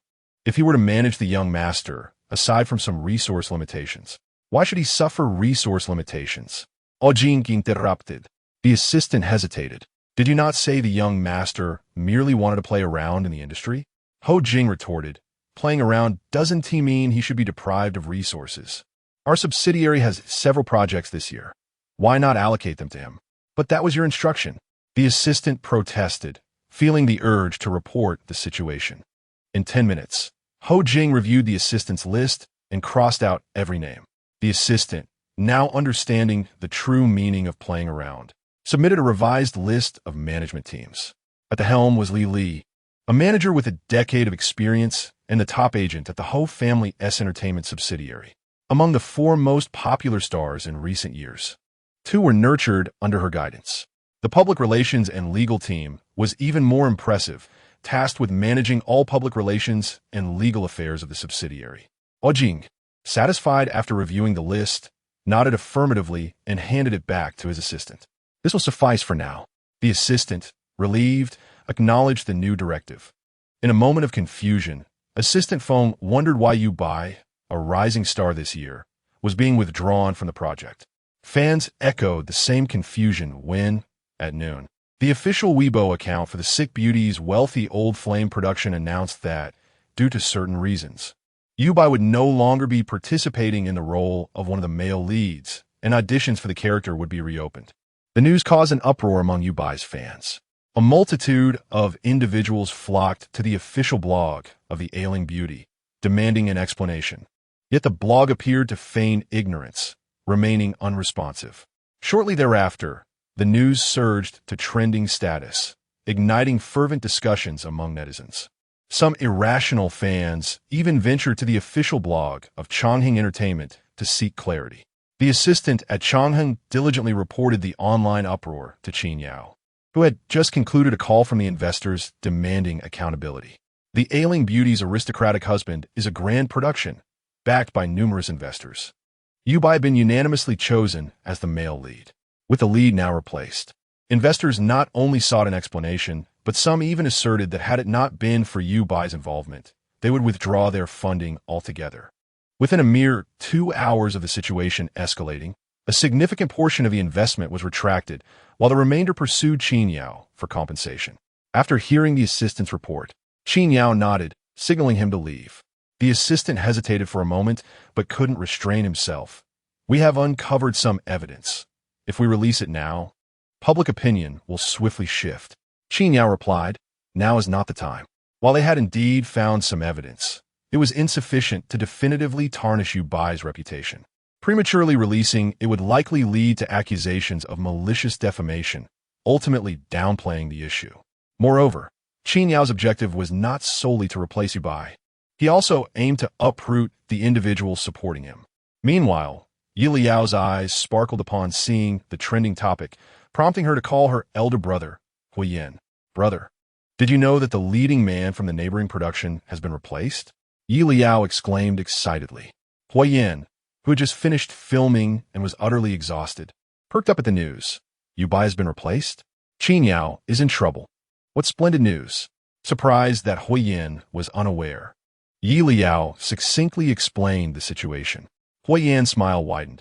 As long as Qin Yao was unhappy, he felt elated. However, he soon heard Yelao's tone shift. Brother, do you have the director's contact information for the ailing beauty? Huoyan's smile faltered, and he frowned. Wait, are you planning to audition for the male lead? Yelao's expression mirrored his concern. What audition? I can't act. I'm looking to invest. Huoyan was taken aback. Are you seriously giving money to Qin Yao while hoping for his misfortune? After a moment of contemplation, he delicately inquired. Are you quite optimistic about this drama? Yelao responded cautiously, I believe. It should be profitable.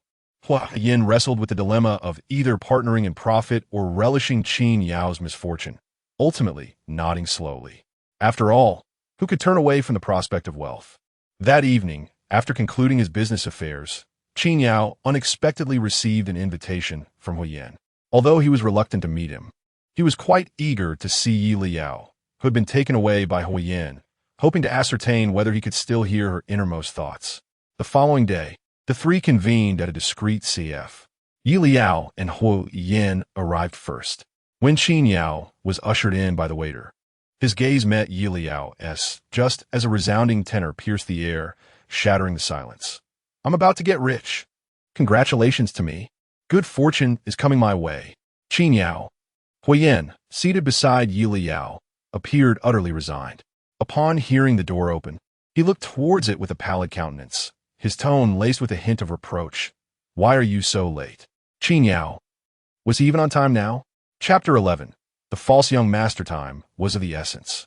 Having been subjected to the torturous strains of a disjointed melody for nearly 20 minutes, Yin seized upon his savior and wasted no time. Quickly, Xiao Yao, Mr. Qin has arrived. Please prepare a cup of coffee for him. The discordant song in his mind came to an abrupt halt, and Huo exhaled in relief. Qin Yao also relaxed, taking a seat across from the two. Upon seeing Qin Yao, Yelao's face lit up like a walking stack of cash. What does Mr. Qin prefer to drink? Qin Yao closed his eyes, grateful that it was not the malicious song anymore. Huo turned his head, discreetly massaging his aching ears. Just an American coffee will suffice, Qin Yao said, taking a deep breath. Yelao nodded, efficiently placing the order. In an effort to avoid further torment from the wild strains of song, Huo resolved to expedite the conversation, even foregoing his usual jabs at Qin Yao, and went straight to the point. Mr. Qin, let us be direct and discuss the matters at hand. Qin Yao shared this sentiment, not daring to be vague. Thus, the two adept negotiators reached an agreement in a mere 2 minutes. It was only when they shook hands and declared a successful collaboration that Yelao was left in a state of disbelief, her gaze towards Huo filled with confusion. Is it really that simple? Is it truly agreed upon? Huo assured her, tomorrow, Mr. Qin will deliver the contract. You can pass it to my brother for his secretary to review and sign. Huo had heard of Qin Yao's circumstances.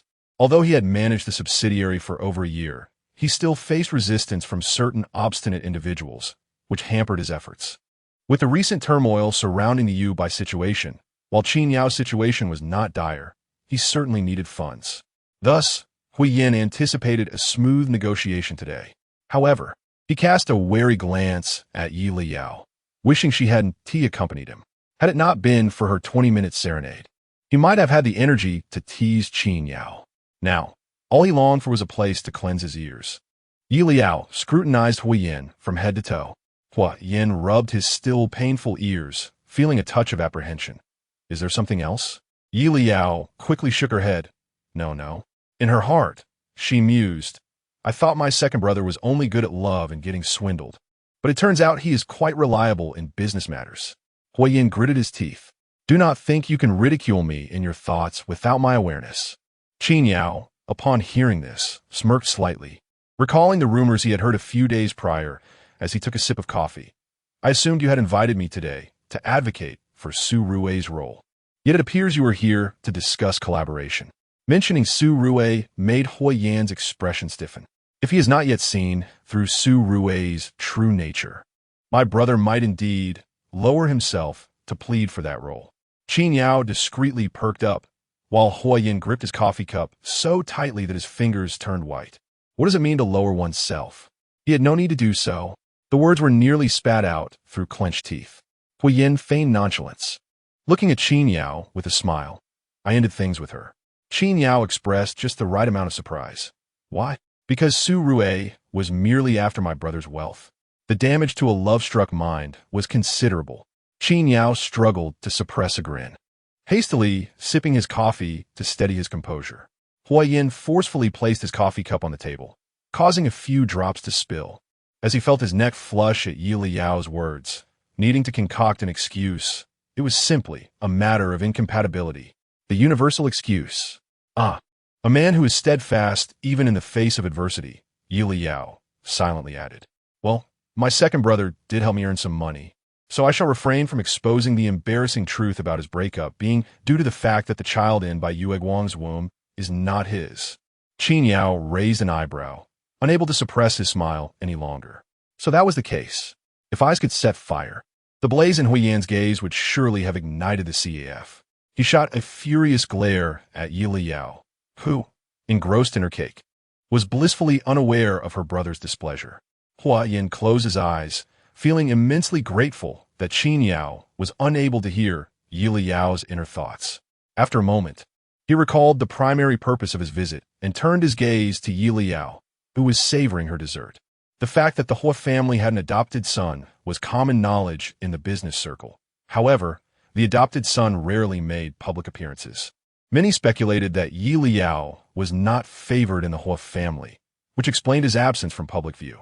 The Qin and Huo families had always maintained a close partnership, and Qin Yao had accompanied his father to the Huo residence several times. Yet, each time, Yelao managed to slip away within 2 minutes of appearing. The last meeting seemed to have been 3 years prior, when Yelao had yet to fully mature, which was why Qin Yao had not recognized him just days ago.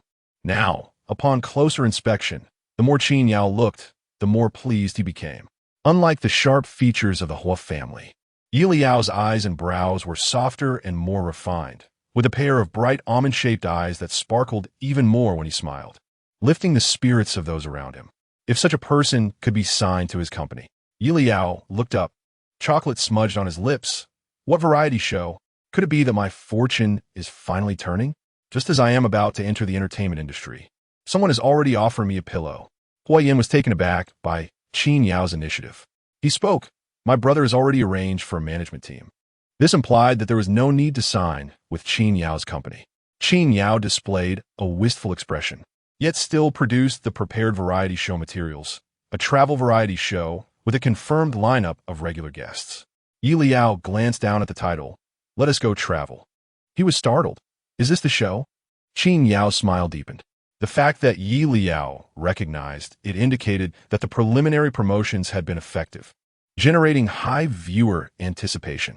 Then Yelao's mental shout echoed, No. Qin Yao? Yelao raised his head, his expression complicated, his sympathy evident. Is this the year of Mr. Qin's destiny? Perhaps you should find a temple to pray. First, the lead role selection collapsed. nearly ruining a good drama.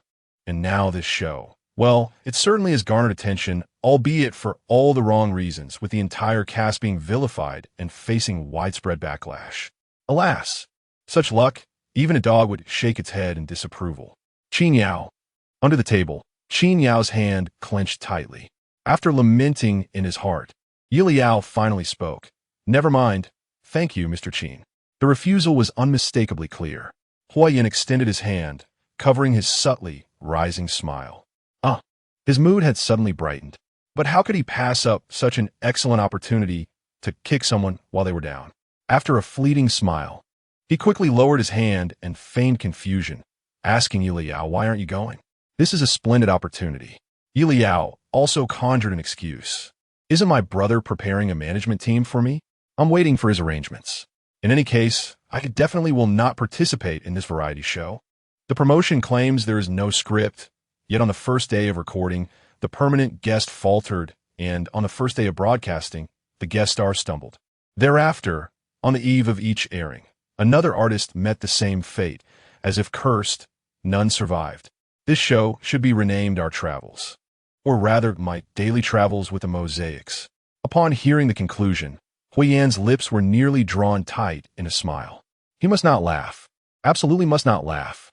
Meanwhile, Qin Yao's expression grew increasingly grim. He had initially thought it was only Yu Bai involved, not realizing they had begun their strategic maneuvers so early.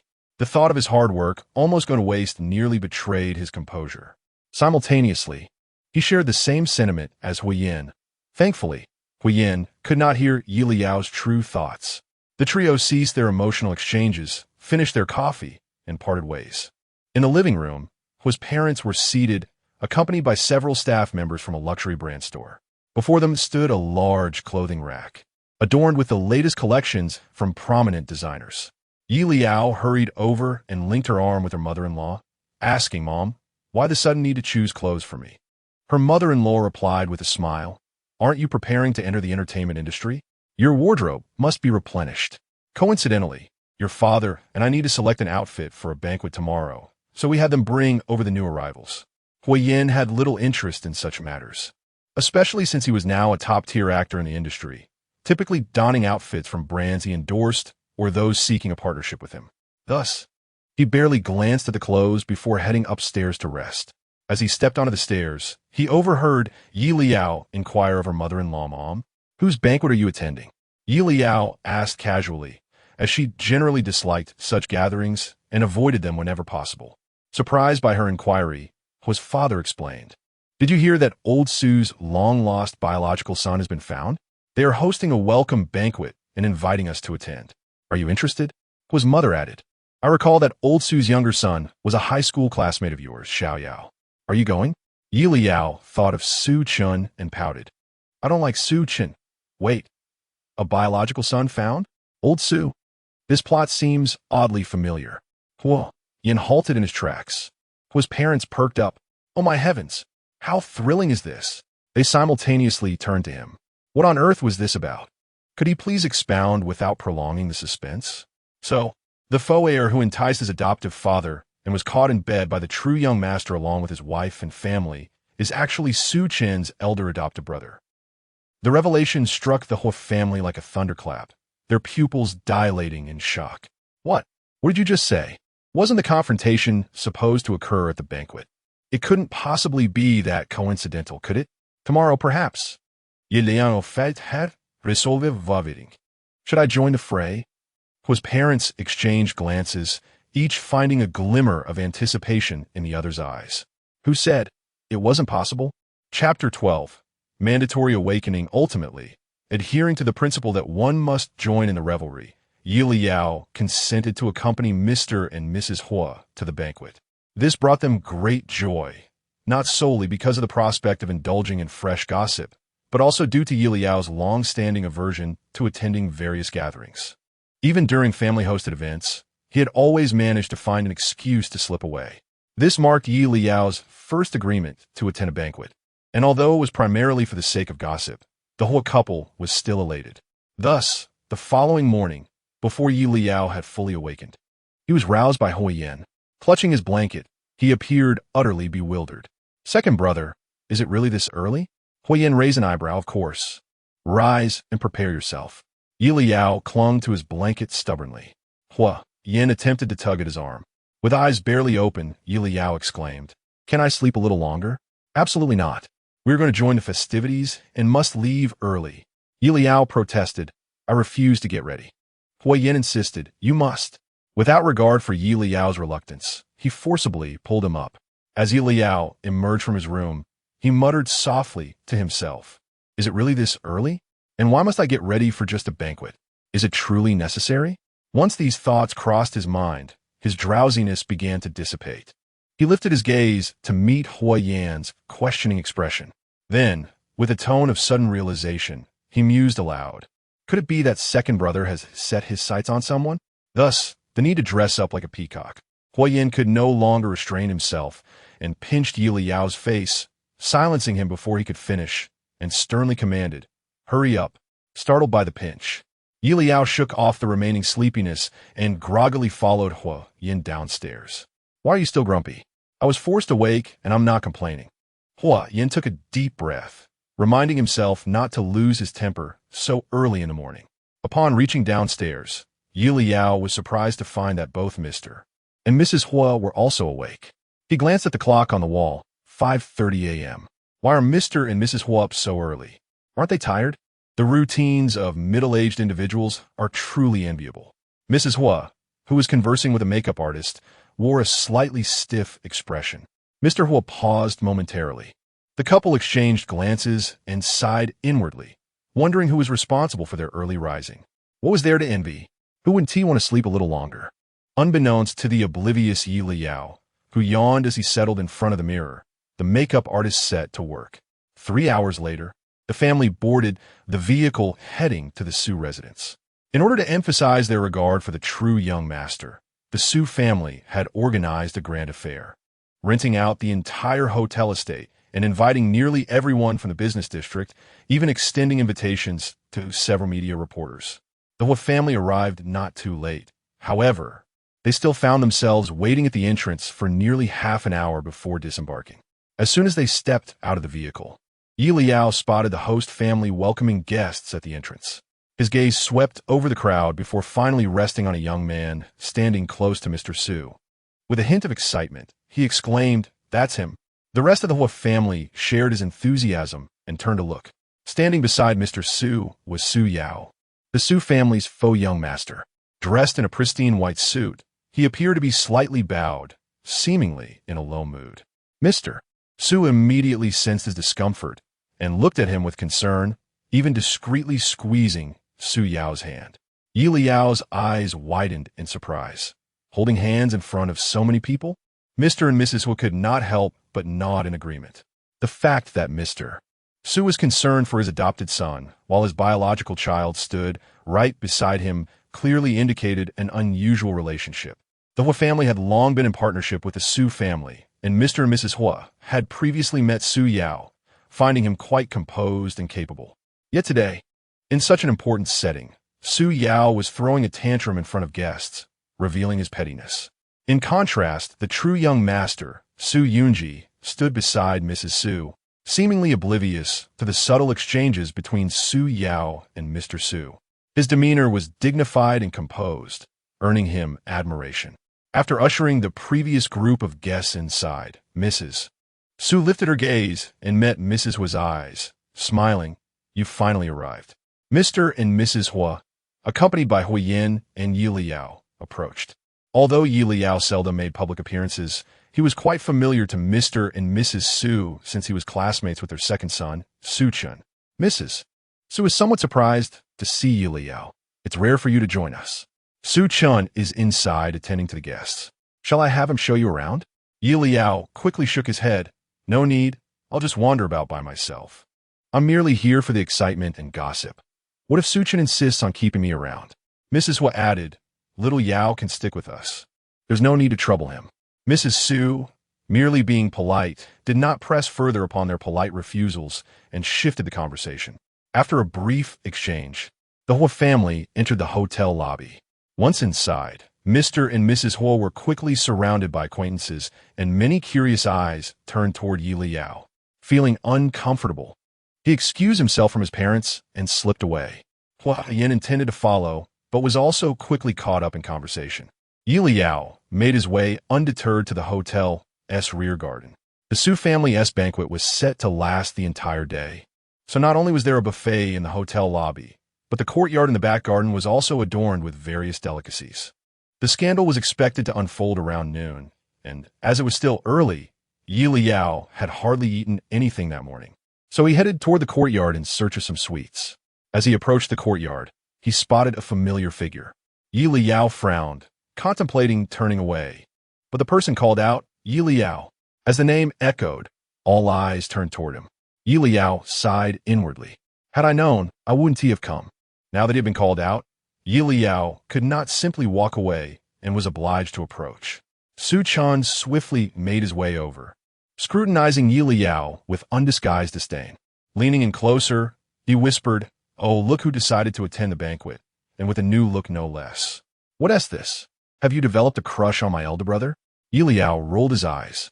His relationship with Su Chan had always been antagonistic. In fact, it could be described as adversarial, with Su Chan openly targeting him. This animosity had begun in high school, when Su Chan had caught him reading a boys' love novel. And being a staunchly straight individual with a profound aversion to homosexuality, Su Chan had since made it his mission to undermine Yelao. He often mocked Yelao's status as a foster son of the Huo family, making cutting remarks. Though Yelao had a good temper, he was not one to be bullied, and today was no exception. Just as he was about to retort that Su Chan's own heart was tainted, he suddenly had a peculiar thought and shot Su Chan a strange look. Su Chan felt a shiver run down his spine under Yelao's gaze.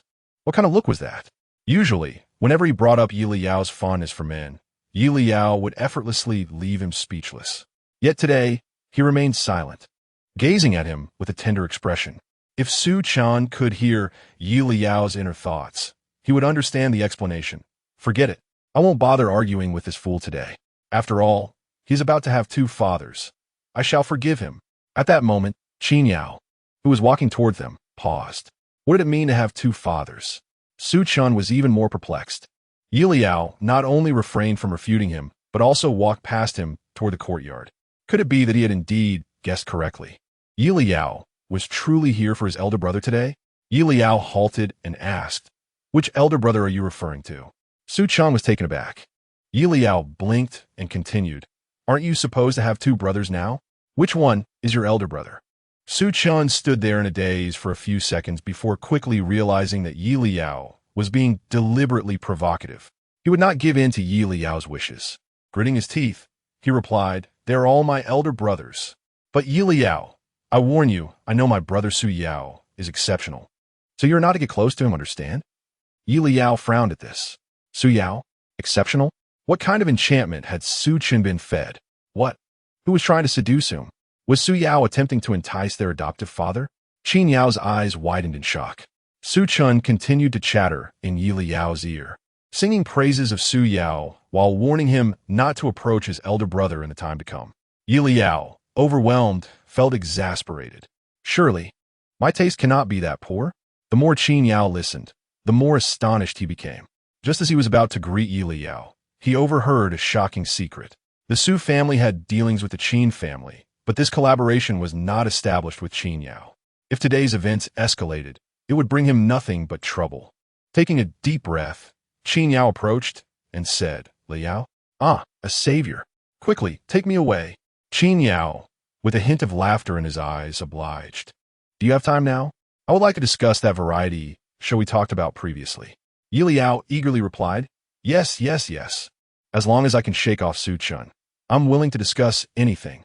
Amused yet composed, Qin Yao nodded at Su Chan and led Yelao away. Although Su Chan was reluctant, he could not genuinely prevent them from leaving. He could only glare at Yelao in frustration, warning him with his eyes. As they entered the hall, Qin Yao sought a quiet spot to have a proper discussion about the variety show when Yelao suddenly raised his voice. "Hey, that green cocktail spiked with aphrodisiacs. How did it end up in Su's mother's hands?" The members of the Huo family and Yelao simultaneously turned their attention to the stage. Chapter 13, I also want to watch. On stage, Su's father was speaking passionately, tears streaming down his face as he clutched the microphone. Su Yao stood beside him, quickly producing a tissue to gently wipe his father's tears. His expression focused and his movements tender. Su's mother stood nearby, and upon witnessing Su Yao's actions, displayed little emotion, as though the intimacy between the father and son was a sight she had grown accustomed to. When Su's father glanced over, she thoughtfully handed him her cocktail. Noticing that Su's mother appeared unperturbed, Su's father let out a subtle sigh of relief as he accepted the drink. Su's mother then picked up a glass of red wine from a server and handed it to Su Yunji, who stood beside her. Su Yao looked past the wine glass towards Su Yunji and, upon catching sight of this interaction, a glimmer of satisfaction flashed in his eyes as he diverted his gaze. On stage, Su's father raised his glass, declaring on this celebratory day, I would like to propose a toast on behalf of my entire family. As Su's father downed the cocktail in one gulp, Su's mother suddenly turned her head to look at him, a fleeting smile gracing her lips. Yelao furrowed his brow, observing the peculiar atmosphere within the family. Although nothing seemed amiss, an unsettling feeling lingered, connecting this to the plot he had previously read in a novel. He suddenly had an epiphany. I understand now. His excited voice startled Huo's parents. Before they could recover, Yelao continued with even more fervor. No wonder I felt there was a logical inconsistency. Given Su Yao's ambition and cunning nature, he would never risk such a significant blunder, especially not in such a public setting. He was completely unaware that the cocktail contained something illicit. Su Yao was just setting his sights on Su Yunji. He intended to drug her, but he never anticipated that Su's father would actually consume the tainted drink. Moreover, today's banquet invited numerous media reporters. Yet the estate is vast with countless hotel rooms. What are the odds that a group of reporters would conveniently stumble upon this? Unless the host deliberately orchestrated such an encounter. Yelao concluded decisively. Su's mother must have been aware of this matter all along. The Huo family and Yao nodded in understanding. So, Su's mother had been aware of the father-son scandal for quite some time. Huo's mother furrowed her brow, whispering, how unfortunate for her. Huo's father nodded in agreement. Yet, Su's mother could not confront the issue directly and had endured in silence until now. I recall that Su Yao's household registration was never transferred to Su's family, correct? Huo's father inquired quietly. Huo's mother nodded. She had previously maintained a decent relationship with Su's mother and remarked softly, Su's mother was likely concerned about nurturing Su Yao's loyalty and took precautions early on. I had previously thought she was overly cautious, but it appears not every child is like Yelao. Huo's mother added, by the way, when things settle down, remember to have Xiao Yao sign the stock transfer agreement. Huo's father chuckled, rest assured, I've been prepared for this. We had initially agreed that once Xiao Yao comes of age, we would transfer the shares to him. On stage, Su's father and Su Yao continued their heartfelt father-son interaction. After drinking the spiked cocktail, Su's father's steps had begun to waver, prompting Su Yao to step in and steady him. The older man leaned slightly, his gaze landing on Su Yao's face, a hint of dazed affection evident as his hand slid around Su Yao's waist, even giving it a gentle squeeze. Su Yao did not shy away, but merely shot a playful glare at his father, who then chuckled softly. Su Yao, slightly embarrassed, lowered his head. Yelao felt his brows knit together, his eyes seemingly assaulted by the scene before him. I am merely a bystander in this novel, and I truly do not wish to witness such distressing spectacles. Help! Is there anyone who can cleanse my eyes? Yao, irritated by the commotion, quickly patted Yelao on the shoulder. Leyao, were you hesitant about my variety show invitation for any specific reason? Yao, so what exactly were you focused on during our last two meetings? Did you only see the money? Yelao replied nonchalantly. I was too preoccupied with making money to notice. Yao, all right, fine. He regretted trying to be kind by rescuing Yelao from his visual plight. Yelao, oblivious to Yao's unusual demeanor, replied, it's nothing major. I just feel a bit burdened by the thought of debuting in such a high-profile variety show. Just a casual excuse. Primarily, I feel quite candid in front of the boys present. Thanks to Yelao, Yao has now begun to investigate all the artists on the proposed guest list. Yelao, change of personnel? Why did President Qin suddenly think of that? Could it be that he truly went to a temple and received guidance from someone wise? Yao regarded Yelao, whose expression was one of confusion, and thought to himself that in some ways, Yelao could indeed be considered wise. Were it not for Yelao, he would have to juggle two projects simultaneously. Considering Yelao's fondness for money, Yao saw an opportunity. If you participate, I'll offer you 500,000 for an episode. This remuneration was substantial for many second-tier artists in the industry. Yet for Yelao, a newcomer, such a high fee was indeed remarkable. Upon hearing this, Yelao's eyes brightened momentarily. 500,000 per episode meant 6 million for 12 episodes. I feel intrigued. However, he still did not give an immediate affirmative response, merely saying, I'll think about it. Yao did not press further. Yelao turned his gaze back to the stage. Su's father's face was now flushed, resembling someone who had overindulged in drink. Yao continued to support him, preventing him from collapsing. Yet, it was unclear whether the weight of Su's father or the inappropriate positioning of his hand around Yao's waist caused a thin sheen of sweat to appear on Yao's brow. Yelao stole a glance, but quickly averted his gaze. It's too distressing. I must look away. However, it seems Su's father is on the brink of losing control. As soon as Yelao spoke, he noticed Yao suddenly turn to Su's mother and say something. Su's mother nodded, and Yao assisted Su's father off the stage, heading towards the hotel's back hall. Oh, it's starting. Are they going now? Just as he hesitated over how to excuse himself from the situation, he heard Huiyan's voice. Yelao. Yelao turned to see his second brother. Huiyan nodded at Yao, his expression calm, yet internally he was exceptionally excited, having risked the ire of his manager by taking the day off just for this moment. Suppressing his excitement, Huiyan spoke evenly. Come with me to the room upstairs to change clothes. Today's banquet was to last all day and to provide guests with a resting place. The Su family had prepared a room for each guest upstairs. Yelao asked, Does second brother need someone to accompany him to change clothes? Huiyan's lips twitched. He had come to assist Yelao. Could he not see that? Fortunately, Yelao seemed to realize this was a prime opportunity to slip away and quickly added, All right. Huiyan sighed in relief. However, at that moment, Yao interjected, I also plan to head upstairs for a rest. Let us go together.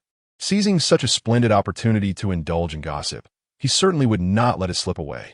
Huiyan glanced at him, but ultimately said nothing, leading Yelao ahead. As the trio stepped into the elevator, footsteps echoed behind them, meeting Huo Dad's gaze, which carried a hint of confusion. He cleared his throat. Your mother and I are a bit fatigued. We plan to head upstairs for some rest. Yelao nodded in understanding. Indeed, one often feels overwhelmed in middle age. Huo Dad gritted his teeth, while Huo Mom rubbed her forehead. Simultaneously, they both thought, What do you understand? We are here to indulge in gossip too. A server, who had been waiting by the elevator, approached to inquire. May I ask which floor you wish to go to? Huo Dad looked to Huo Mom, who in turn looked to Huiyan. Huiyan cast a sidelong glance at Yelao, paused momentarily, and declared, 8th floor. Yao then chimed in, 6th floor. The server tapped the card and pressed the elevator buttons. With a chime, the elevator doors opened, and Yao exited first. Upon reaching the 8th floor, Huo Dad and Huo Mom stepped out, with Huiyan following closely. Yelao waved to the trio. All right, second brother, you go change clothes. Huo Dad and Huo Mom, you rest. I shall take my leave. Huiyan's eyelids flickered. Where are you going? Yelao replied. Of course. I'm off to indulge in gossip. I recall Yao and his father seemed to have started something as soon as they entered. I must hurry over, or I'll miss out. Feigning nonchalance, Yelao offered an excuse. I'm feeling a bit hungry. I'll head downstairs for a bite. Huiyan could no longer deter him, and merely watched as the elevator doors slowly closed. The three exchanged glances, and eventually, it was Huo Mom who broke the silence. Aren't we on the 8th floor? Huiyan replied. Yelao didn't specify which floor. Huo Dad, anxious, urged. Then he should hurry up and say, Indeed, time waits for no one. Yelao, do speak up, we're all anxious. Meanwhile, on the sixth floor, Qin Yao shared their sentiments. What floor were they on, and why hadn't Leyao disclosed it yet? His gaze swept across the lobby and landed on a group of media personnel carrying equipment. His eyes brightened, and he casually grabbed a small cake from the nearby food area before hastening to follow them. Excellent. It seems they are the ones. I must keep close behind. On the 8th floor, the Huo family inquired. Have you found them? Where exactly are they? The elevator that Yelao had taken had stopped once on the 5th floor and again on the 3rd floor before finally arriving at the 1st floor. Huo Mom turned to Huoyin, decisively stating, You should check the 5th floor. Huoyin, feeling disgruntled yet obedient, quickly pressed the button for the elevator to descend. As the elevator doors opened with a chime, he exchanged glances with Qin Yao, who had also boarded. Huoyin asked, How did you come up here? Qin Yao cleared his throat. Aren't you changing clothes? And where are your uncle and aunt? I don't see Leyao. Huoyin seized the opportunity to make an excuse. I was just about to look for him. Qin Yao nodded. Then let us go together. Huo Dad and Huo Mom hesitated briefly before waving at Huoyin. Huo Mom made a gesture as if to make a phone call. Huoyin nodded, indicating he understood. Just as the elevator doors closed, Yeliao's voice rang out once more. Ah, this little cake is delicious. I should have taken more. Huoyin's eyes brightened. The small cake was on the 1st floor.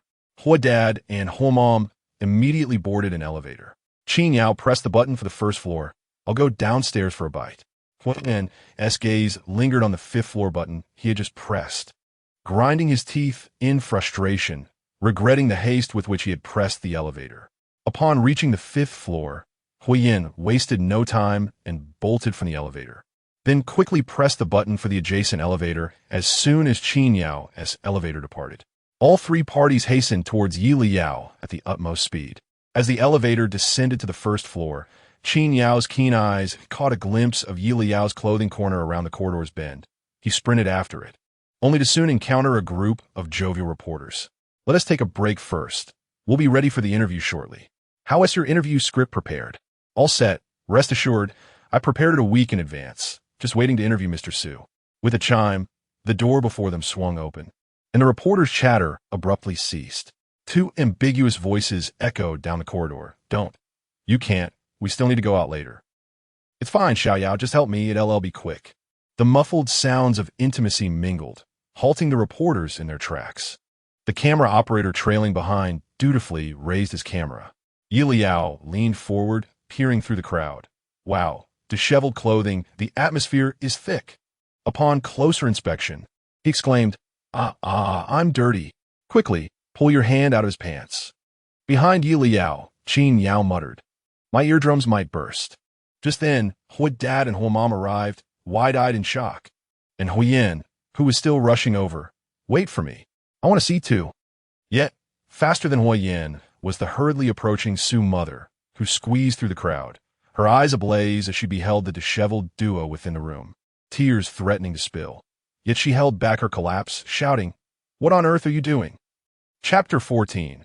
What on earth? The two entangled individuals were startled by the sudden exclamation, turning their heads to find a throng of onlookers, their terror palpable.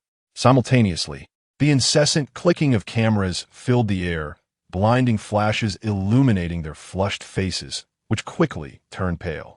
When they met the gaze of Su's mother, panic ensued. Su Yao frantically began to straighten his clothing, while Su's father, realizing the gravity of the situation, pushed Su Yao away, leaving him unable to tidy himself as he turned to Su's mother, his voice trembling. Zhuanghua, let me explain. Zhuanghua, Su's mother, glared at the two with reddened eyes, her entire being trembling with fury. What? What is there to explain? Are you going to tell me this is all just a joke? Suhai, do you think I'm a fool? Am I blind? Suhai, Su's father, opened his mouth, his face shifting from pale to crimson, his neck flushing with anger. He abruptly shifted the topic, glaring at the reporters behind Zhuanghua. What are you photographing? Stop it. Yelao blinked, thinking he is panicking. The reporters, of course, paid no heed to Suhai's commands. If it weren't for the inopportune timing, they would have rushed forward with their microphones. The cameraman was practically pressing the shutter button with fervor, knowing this was a monumental story that had to be captured in its entirety. Tomorrow's gossip headlines were destined to be theirs. As Su Chun entered, he glanced at Su Hai and Su Yao, noticing their grim expressions, and approached Zhuang Hua with confusion. Mom, Dad, brother, what is going on? Yelao rolled her eyes at Su Chun. What do you think? Your elder brother is truly like a father now, big fool. Just then, Huiyin arrived, nearly stifling grin. His parents wore restrained smiles as well. Su Hai, having consumed spiced liquor, was clearly still in a muddled state. As he observed the continuous influx of guests, beads of sweat began to accumulate on his forehead. Su Yao managed to regain some composure and knelt before Zhuang Hua, declaring, Mom, it's all my fault, but this is not the time to dwell on that. Still calling me Mom? Yelao interjected. Isn't it more appropriate to address her as the matriarch at this juncture? Zhuang Hua could no longer contain herself and slapped Su Yao with full force. The strike caused his head to turn, leaving his face swollen. Before he could respond, Su Chun rushed forward, grabbing Zhuang Hua's arm with urgency. Mom, what are you doing? In the next moment, Su Yunji stepped forward and forcefully pulled Su Chun aside. Su Chun stumbled, nearly losing his balance, his anger flaring as he looked up to question Su Yunji's actions, only to hear Su Yunji's somber voice. Mom is here to catch the mistress. Why are you obstructing her? The weight of that revelation struck Su Chun speechless. What? Yelao, however, was visibly excited. Indeed, Su Yunji is in the know, which means Zhuang Hua must have discovered it long ago. So, whether it's today's banquet or the reporters mistakenly entering the wrong room, it was all meticulously planned, inviting you into the trap, ensnaring the unsuspecting. How clever. The Huo family members nodded in agreement, affirming the brilliance of the situation. The veil of secrecy was ruthlessly torn away by Su Yunji, and as he observed the varied expressions of those around him, Su Hai's countenance darkened considerably. He, being exceptionally concerned about his reputation, lowered his voice. Yunji, what nonsense are you spouting? Hurry and disperse the guests. Before Su Hai could finish, Zhuang Hua's slap met his face. He was left momentarily dazed, gazing at Zhuang Hua with reddened eyes. What do you mean? Zhuang Hua, having gradually regained her composure, spoke in a voice that was not loud, yet resonated clearly to everyone present. Su Hai, you had no shame while indulging in your affair with Su Yao. Now you wish to preserve your dignity? Did you not consider this when engaging in such clandestine activities here? Did you ever think of me? Many guests, arriving late, were met with this shocking revelation, their eyes widening in disbelief. An affair? Su Hai and Su Yao? Were they not father and son? The guests' gazes shifted to Su Hai and Su Yao, now tinged with gossip and disdain. Who would have thought that Su Yao, a seemingly good child, was entangled with his foster father? And Su Hai, capable of such moral depravity, utterly shameless. Su Chun, utterly shocked, gasped, what affair? My brother and my dad? Surely this is a joke. He shook his head, turning to Zhuang Hua. Mom, you must be mistaken. Whether mistaken or not, she was more aware than you. Su Yunji interrupted Su Chun. Su Chun felt as if someone had gripped his throat, murmuring, impossible, Mom. My brother isn't that kind of person. I trust them. You must be wrong. Yelao could only shake her head. If I were Aunt Zhuang, I would certainly slap Su Chun. What a troublesome offspring she has raised. In a moment that seemed to echo Yelao's thoughts, Zhuang Hua's hand struck Su Chen's face, and as if not satisfied, she delivered another slap to his other cheek. Yelao felt a surge of satisfaction. Perfectly symmetrical, my obsessive-compulsive tendencies are appeased. The Huo family members averted their gazes, stifling laughter.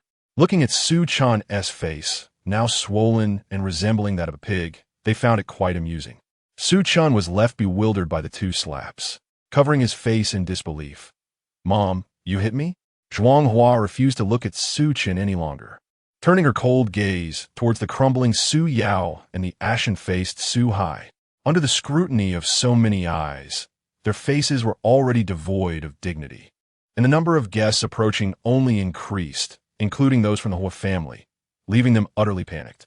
This incident would undoubtedly spread tomorrow, and once it did, how could they hold their heads high among acquaintances?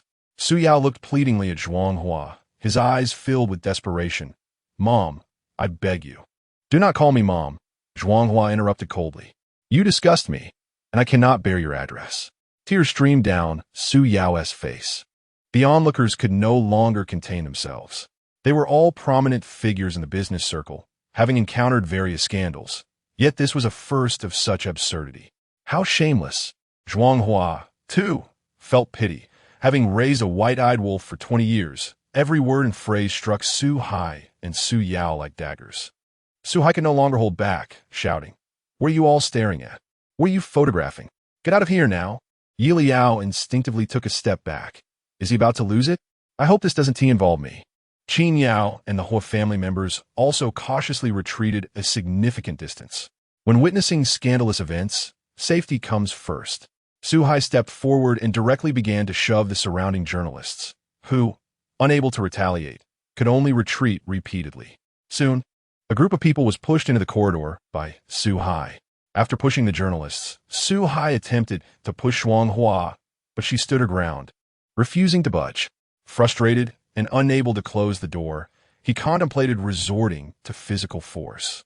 As others were about to intervene, Su Yunji acted swiftly, protecting Zhuang Hua by grabbing Su Hai's arm and forcefully twisting it back. The sound of a crisp crack resonated, and Su Hai erupted in a piercing scream. "Ah, it hurts.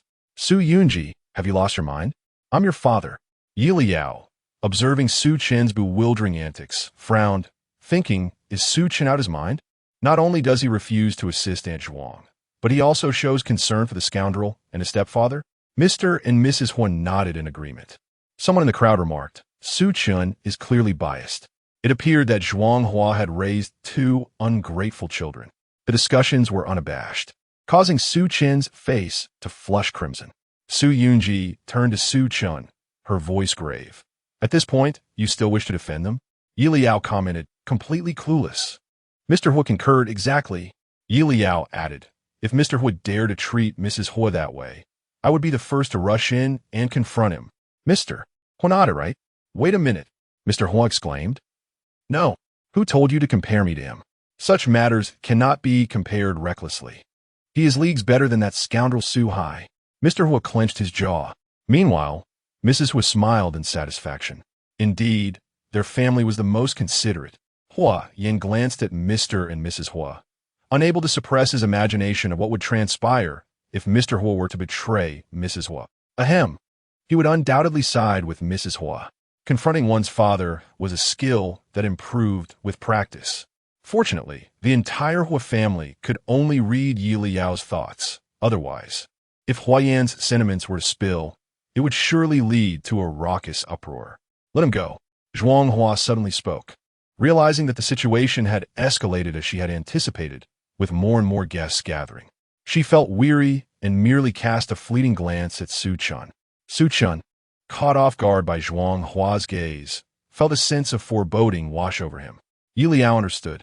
Oh no, it seems Su Chen will indeed have two fathers from now on. Aunt Zhuang's indifferent gaze, devoid of even a hint of hurt, clearly indicated that she had been deeply wounded by Su Chen. Earlier, Aunt Zhuang's reprimand was likely his last chance. Regrettably, Su Chen failed to seize it. Yeliao's tone was cheerful. He relished witnessing Su Chen's misfortunes. Su Yunji released Su Hai, who stumbled unsteadily, prompting Su Yao and Su Chen to rush to his aid. Zhuang Hua coldly observed the scene, feeling an unprecedented calm as she beheld the display of paternal affection and filial piety. She smiled and said, "Su Hai, I will swiftly have the divorce agreement drafted and delivered to you. According to our previous arrangement, should you betray me, you will leave with nothing. From now on, you can enjoy life with your two sons." Su Hai stiffened, forgetting even to moan in pain. Su Chen abruptly raised his head, incredulously staring at Zhuang Hua. "Mom, you don't want me anymore?" Yelao was left speechless. "Your mother has been humiliated by your father and your stepfather, and you were just taking sides. How can you now audaciously ask her if she still wants you?" "I told you, Su Chen is truly out of his mind." The whole family nodded in agreement. Yelao was the voice of their entire family. Zhuang Hua regarded Su Chen as if he were a stranger, wanting to say nothing more. She simply said to Su Yunji, "Let's go." With Zhuang Hua preparing to leave, others naturally felt it inappropriate to linger and turned to depart. At that moment, Su Yao suddenly exclaimed, You did this on purpose. Zhuanghua paused her steps. I don't understand what you mean. Having been engulfed in panic, Su Yao had not realized that the spiked drink was placed on the tray by him. How could Su Yunji, who was supposed to be the victim, escape unscathed? While the usually steady drinking, Su Hai was the one who led him into this room. In an instant, Su Yao understood everything. Zhuanghua had known all along.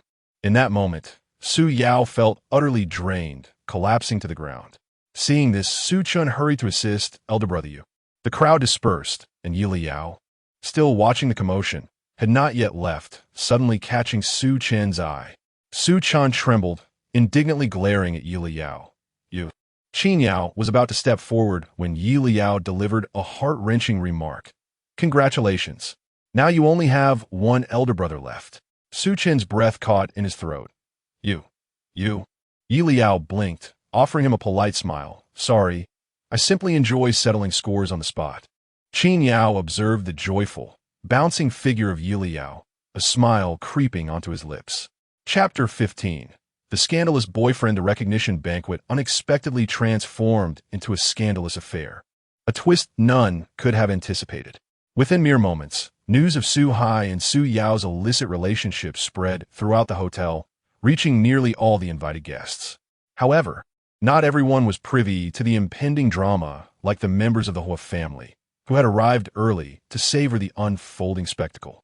Most guests were absent from the scene, relegated to hearing the juicy details from others' vivid recounts.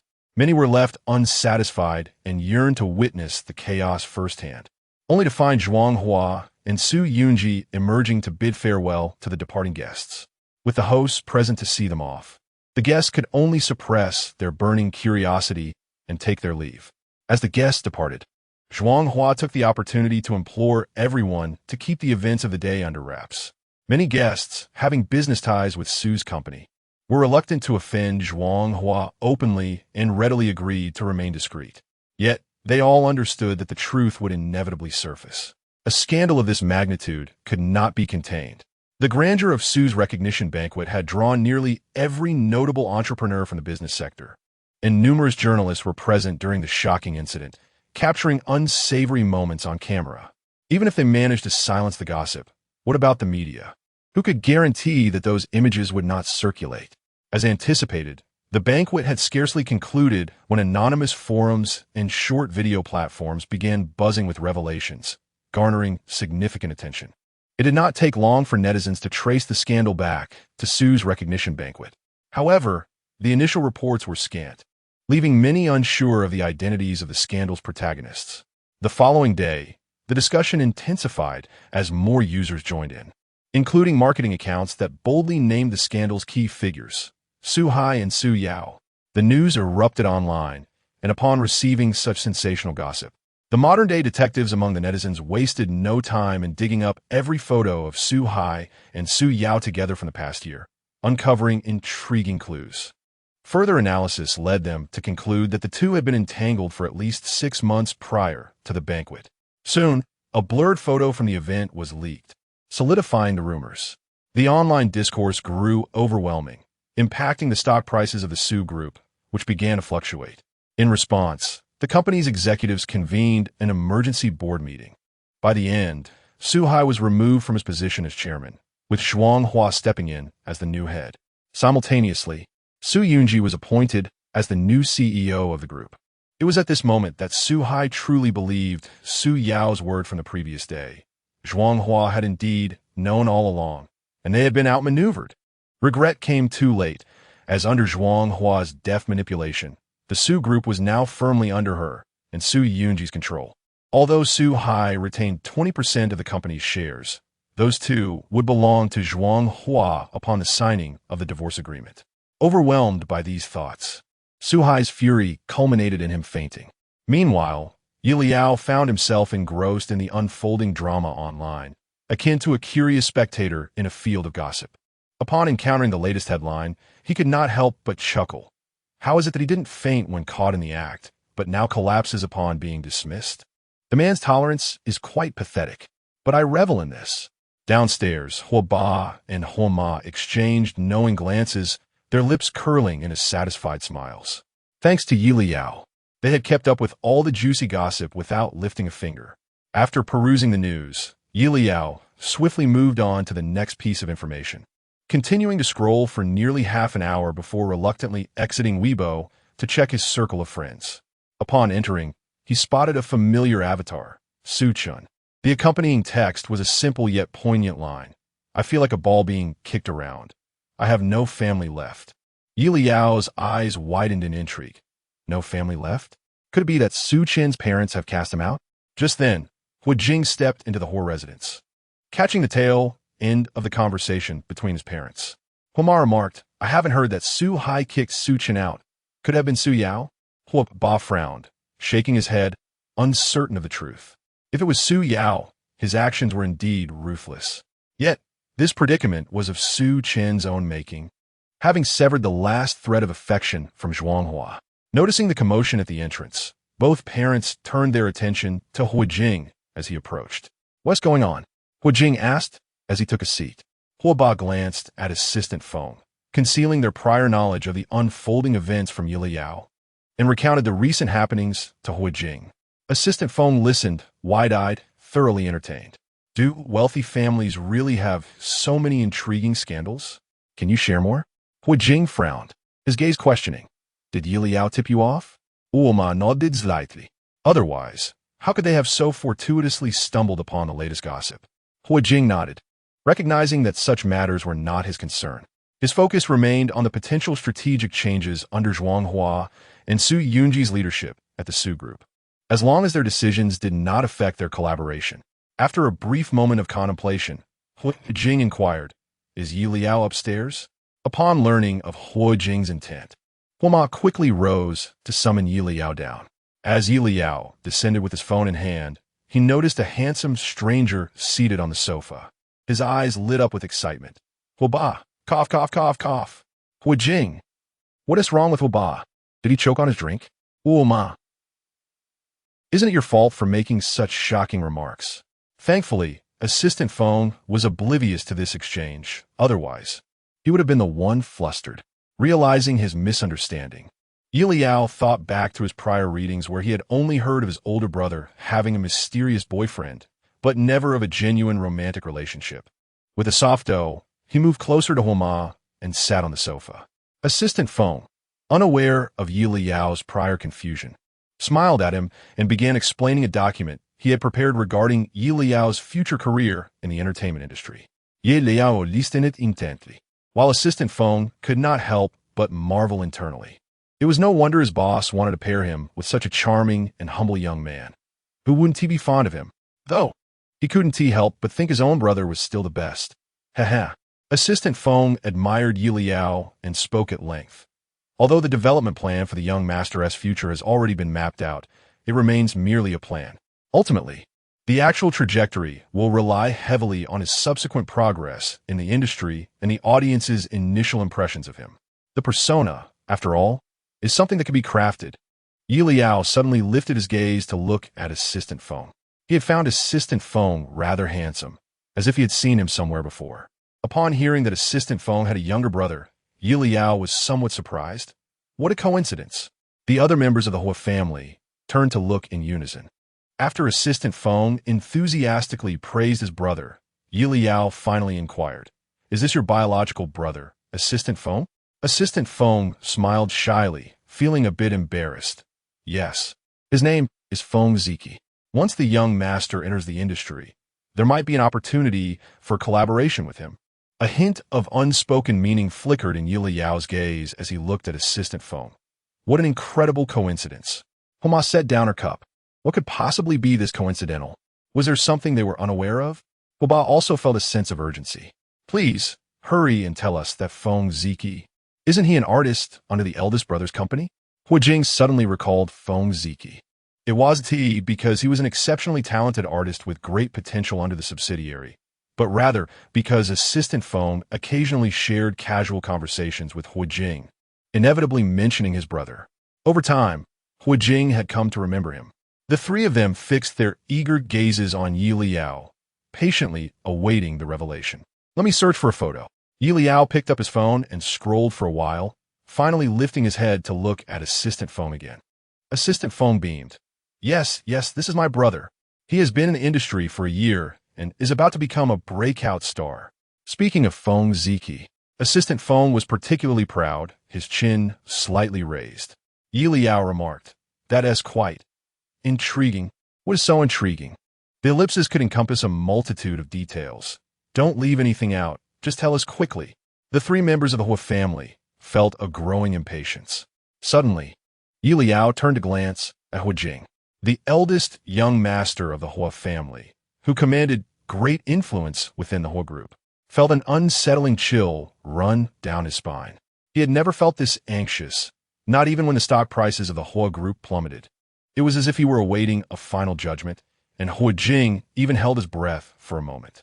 Then he heard Yelao say, "My elder brother is truly the most unfortunate victim of fate.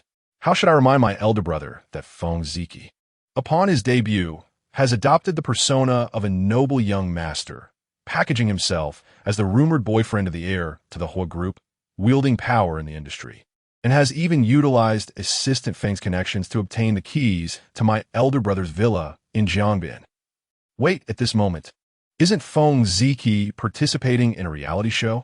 If I remember correctly, it seems to be today, as Feng Ziki has taken a filming crew to my elder brother's villa, solidifying his status as the rumored boyfriend." Bang! Huo Jing accidentally shattered a cup. He abruptly stood up, causing the atmosphere around them to chill. With a stern expression, he cast a glance at Assistant Feng. Assistant Feng, still extolling his brother's virtues, suddenly met the boss's gaze and found his words caught in his throat, cold sweat breaking out on his forehead. What on earth was happening? Chapter 16. Participating in a variety show, Huo Ba and Huo Ma inquired with their eyes. Is it true?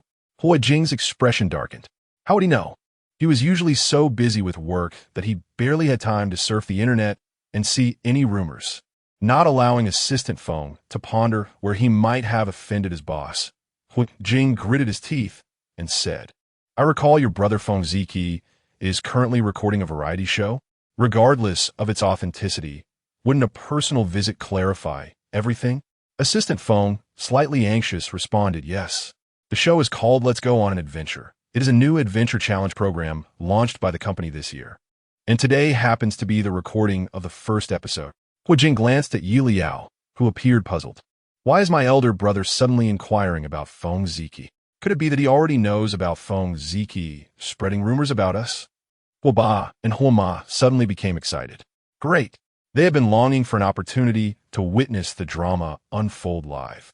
And now that Yelao was participating in the variety show, they had a legitimate reason to attend. Yelao widened his eyes. Why am I suddenly debuting?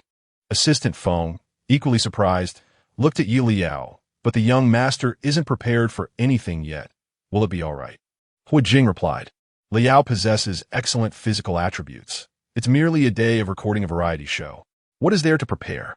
Assistant Feng silently regarded Yelao. Indeed, the young master's looks were striking enough that he could easily be mistaken for a celebrity on the street. Yet, the boss's request was rather unexpected. However, since the task had been assigned, Assistant Feng resignedly stood up. "I will contact the director now. By the way, do we need to reach out to the young master's management team?" Huo Jing nodded. Assistant Feng took his phone and stepped outside to make the call. Huo Ma suggested, "Xiao, how about we accompany you later?" Huo Ba nodded in agreement. "Yes, that sounds good." Huo Jing added, "I will go and see as well." Yelao looked at the three of them, feeling a swirl of emotions. The thought of suddenly debuting didn't seem entirely unfeasible. It was still a rumor, a sensational story. Huo Jing clenched his jaw. He intended to personally witness what Feng Ziki was up to. 20 minutes later, Assistant Feng had arranged everything. Since it was a show funded by their own family, inserting someone into the recording midway was a trivial matter. Assistant Feng remarked, "I'm already familiar with the recording process.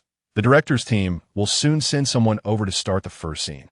The broadcast format will be a mix of live and edited footage, and 2 guests have already begun recording." Pausing briefly, Assistant Feng continued, "Is the young master recording his entrance here, or?" The entrance recording could be freely chosen by the artists, much like Feng Ziki, who opted for Huo Jing's Riverside Villa as his recording location. Yelao hesitated until he heard Huoba suggest, "Why not go to the elder brother's villa?" Yeliao's eyes lit up. Huoba really understands me. If we all go over, what if at that moment Feng Ziki walks out from a room in the villa? Hua Jing's expression darkened. Huoba and Huoma grew slightly anxious. If it turned out that way, it would be quite difficult to explain. Yelao quickly opened his notes and searched for relevant entries. He then sighed in relief. Oh, thankfully, while Feng Ziki is indeed bold, he hasn't reached the audacity of directly staying at my elder brother's villa. Hearing this, the Hua family collectively breathed a sigh of relief. As long as they arrived before Yelao, the one in an awkward position would be Feng Ziki. Hua Jing took out his phone and messaged the housekeeper managing the villa, indicating that it was getting late and they should set off soon. The family had no objections and began to busy themselves. Huoba instructed the driver to bring out the nanny car he had purchased for Yelao a few days prior, while Huoma began selecting an outfit for Yelao to wear for the recording. Once the outfit was ready, the family stylist arrived. Given Huoma often attended various gatherings, a resident stylist was always on hand. As soon as Yelao got into the car, the stylist began working on his look. The nanny car was the latest extended model, perfectly accommodating Yelao, the Hua family, assistant Feng, and the stylist. Yeliao's foundation was good, and the stylist quickly finished the entire look. Assistant Feng observed, genuinely complimenting, "The young master truly looks handsome. Ma nodded in satisfaction." Pleased with Yeliao's appearance for today. As Assistant Feng assessed Yelao, he suddenly had a thought. By the way, since the young master and my brother are on the same show, I should give him a call in advance to let him know to look out for. No, don't. The voices of Yelao and Huoma chimed in unison. Assistant Feng was startled, his hand shaking, causing the phone to fall onto his lap. Adjusting his glasses, he looked at Huoba and Huoma with lingering apprehension. Why were they speaking so loudly? It was quite alarming. After that, he turned to Huoma, who had already found a reason. Yes, I think so too. Moreover, this is Xiao Yao's first participation in a variety show. We wouldn't want him to receive special treatment. Yelao nodded in agreement. Yes. If you inform your brother in advance, how would a dramatic scene unfold? Huoba and Huoma nodded in agreement. They must not inform him. Absolutely not. Realizing Huoba and Huoma's reasoning, Assistant Feng reconsidered and chose not to speak further, putting away his phone. Yelao listened attentively, reflecting quietly. Assistant Feng is indeed meticulous in his work, but he is overly supportive of his brother. Feng Ziki dared to let his team hype up rumors about him and my elder brother precisely because he was keen on the traffic and attention that such publicity would bring. The rumors regarding Feng Ziki and my elder brother escalated after the variety show aired. When my elder brother learned of it, he was furious and immediately contacted a lawyer's team to prepare for a lawsuit against Feng Ziki. It was Assistant Feng who pleaded with my brother on behalf of Feng Ziki. My brother, being soft-hearted, ultimately allowed Feng Ziki's team only to issue a clarifying statement. And that was the end of it. But that was Feng Ziki's team. Their clarifying statement was vague and the wording ambiguous. What was supposed to be a simple clarification turned into an official announcement. Huoba and Huoma widened their eyes, looking at Hua Jing in disbelief. Their son, who had been praised since childhood, actually stumbled twice over a single incident. How rare! Hua Jing clenched his jaw, casting a cold glare at Assistant Feng. Naturally, my elder brother was infuriated afterward, but at that point, regardless of what statement he issued, netizens and fans would only perceive it as a reluctance to engage with Feng Ziki, considering that a single artist indeed has a better prospect for development. Feng Ziki's objective was thus achieved, but it was a pity for Assistant Feng. Yelao glanced regretfully at Assistant Feng, who was left feeling somewhat bewildered by the look. Huoba and Huoma were equally curious. So what happened in the end? What has happened to Assistant Feng? Due to repeated betrayals by Feng Ziki, Assistant Feng has tragically descended from the esteemed position of the president's special assistant to an ordinary employee within the company, ultimately being dispatched by the elder brother to Africa to cultivate cacti. Hua Jing, why on earth would he send Assistant Feng to Africa to plant cacti? Is Yelao truly engrossed in such illogical and absurd novels? Hua's mother covered her mouth, struggling to suppress her laughter. Hua's father cleared his throat and remarked, We're almost there. Yelao quickly lifted her head and glanced around. Splendid. Feng Ziki had yet to arrive. The butler, having received prior notice, had come to open the grand entrance of the villa. At Huo Jing's request, he had also gone to the basement to tidy up the surveillance room. Yelao sat alone in the living room while the others had gone to the surveillance room. This standalone villa boasts 3 stories above ground and 2 below, with a vast swimming pool in the backyard. Although Huo Jing is typically busy with work, the villa remains impeccably clean and tidy, thanks to dedicated caretakers. After approximately 10 minutes of exploration, the filming crew arrived with their entourage. Yelao opened the door and greeted them with a warm smile. The staff momentarily froze. Well, he's quite handsome. However, even more striking than Yelao is the stack of substantial red envelopes he holds in his hands. Not arduous at all. What is difficult about this? It is merely their regular work. The live broadcast had commenced, yet due to Yelao being an unknown newcomer, the audience was sparse. Only a few scattered comments appeared. What is his name? Please provide me with all his contact information. When did the entertainment industry secretly stock up without my knowledge? He is so handsome. What a charming, sunny young man. My expectations have skyrocketed. Huo's mother suddenly remarked. The number of viewers is rather low. With so few people watching the live stream, how would they enjoy the spectacle later? Huo Jing was well aware of this and promptly messaged the director. Consequently, within a minute, Yeliao's live stream became the featured broadcast. Yelao, accompanied by the filming crew, entered the villa and thoughtfully closed the door behind them. The assistant director immediately began cueing the process. Yelao then provided a brief self-introduction to the camera.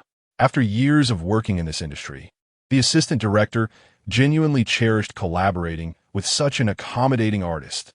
The young man before her, though a novice, was he not deserving of some indulgence? The assistant director signaled to the camera operator to commence filming. Yelao glanced up at the clock on the wall. Excellent, the time was approaching. Meanwhile, in the surveillance room, the 3 members of the Huo family observed a luxury car, clearly not belonging to them, parked at the villa's entrance, and simultaneously smiled. Wonderful. Feng Ziki has arrived. Assistant Feng stared at the surveillance footage displayed on the large screen. Observing the luxury vehicle, a sense of familiarity washing over him. It seemed he had seen it somewhere before. Chapter 17. As the luxurious car came to a halt, a man and a woman hurriedly disembarked. The woman opened the trunk, retrieved 2 suitcases, and handed them to the man while whispering instructions. Assistant Feng observed their figures, increasingly convinced that they were familiar. He surely knew these individuals, though the surveillance footage was somewhat grainy and unclear. As if sensing Assistant Feng's thoughts, Huo Jing promptly enlarged the monitor, revealing the pair's faces distinctly on the screen. In that instant, upon recognizing them, Assistant Feng gasped in disbelief. My brother and his manager. What are they doing here? The surveillance feed captured their conversation. The manager said, There's nothing particularly noteworthy. Just remember not to let them wander in for photos. The couple's items I prepared are in the small suitcase.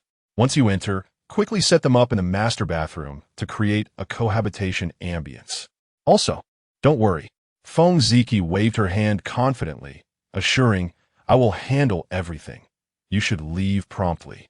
If Assistant Feng had been uncertain about what was unfolding moments ago, hearing the exchange between the manager and Feng Ziki clarified everything. Feng Ziki had been maintaining an image of a wealthy young heir, and to uphold this persona, renting luxury cars and opulent residences for filming was routine, often with Assistant Feng's assistance. However, Huo Jing's private residence was absolutely not available for rent. Where had Feng Ziki procured this house? Was there some misunderstanding? No, the manager had mentioned Huo, which implied. Assistant Feng nervously swallowed hard. Both the manager and Feng Ziki were aware that this house belonged to Huo Jing. Closing his eyes, he could distinctly hear his heart racing, beads of sweat forming on his brow. He silently prayed that Feng Ziki would only take photos at the entrance and not venture inside, as he lacked the keys to Huo Jing's mansion. Yet, the next moment, he watched as Feng Ziki and her manager parted ways, the former carrying the suitcase towards the villa's entrance. The surveillance feed switched to the camera facing the entrance, clearly capturing Feng Ziki producing a key and directing it at the villa's lock. With a click, the door was unlocked, and a string snapped in Assistant Feng's mind.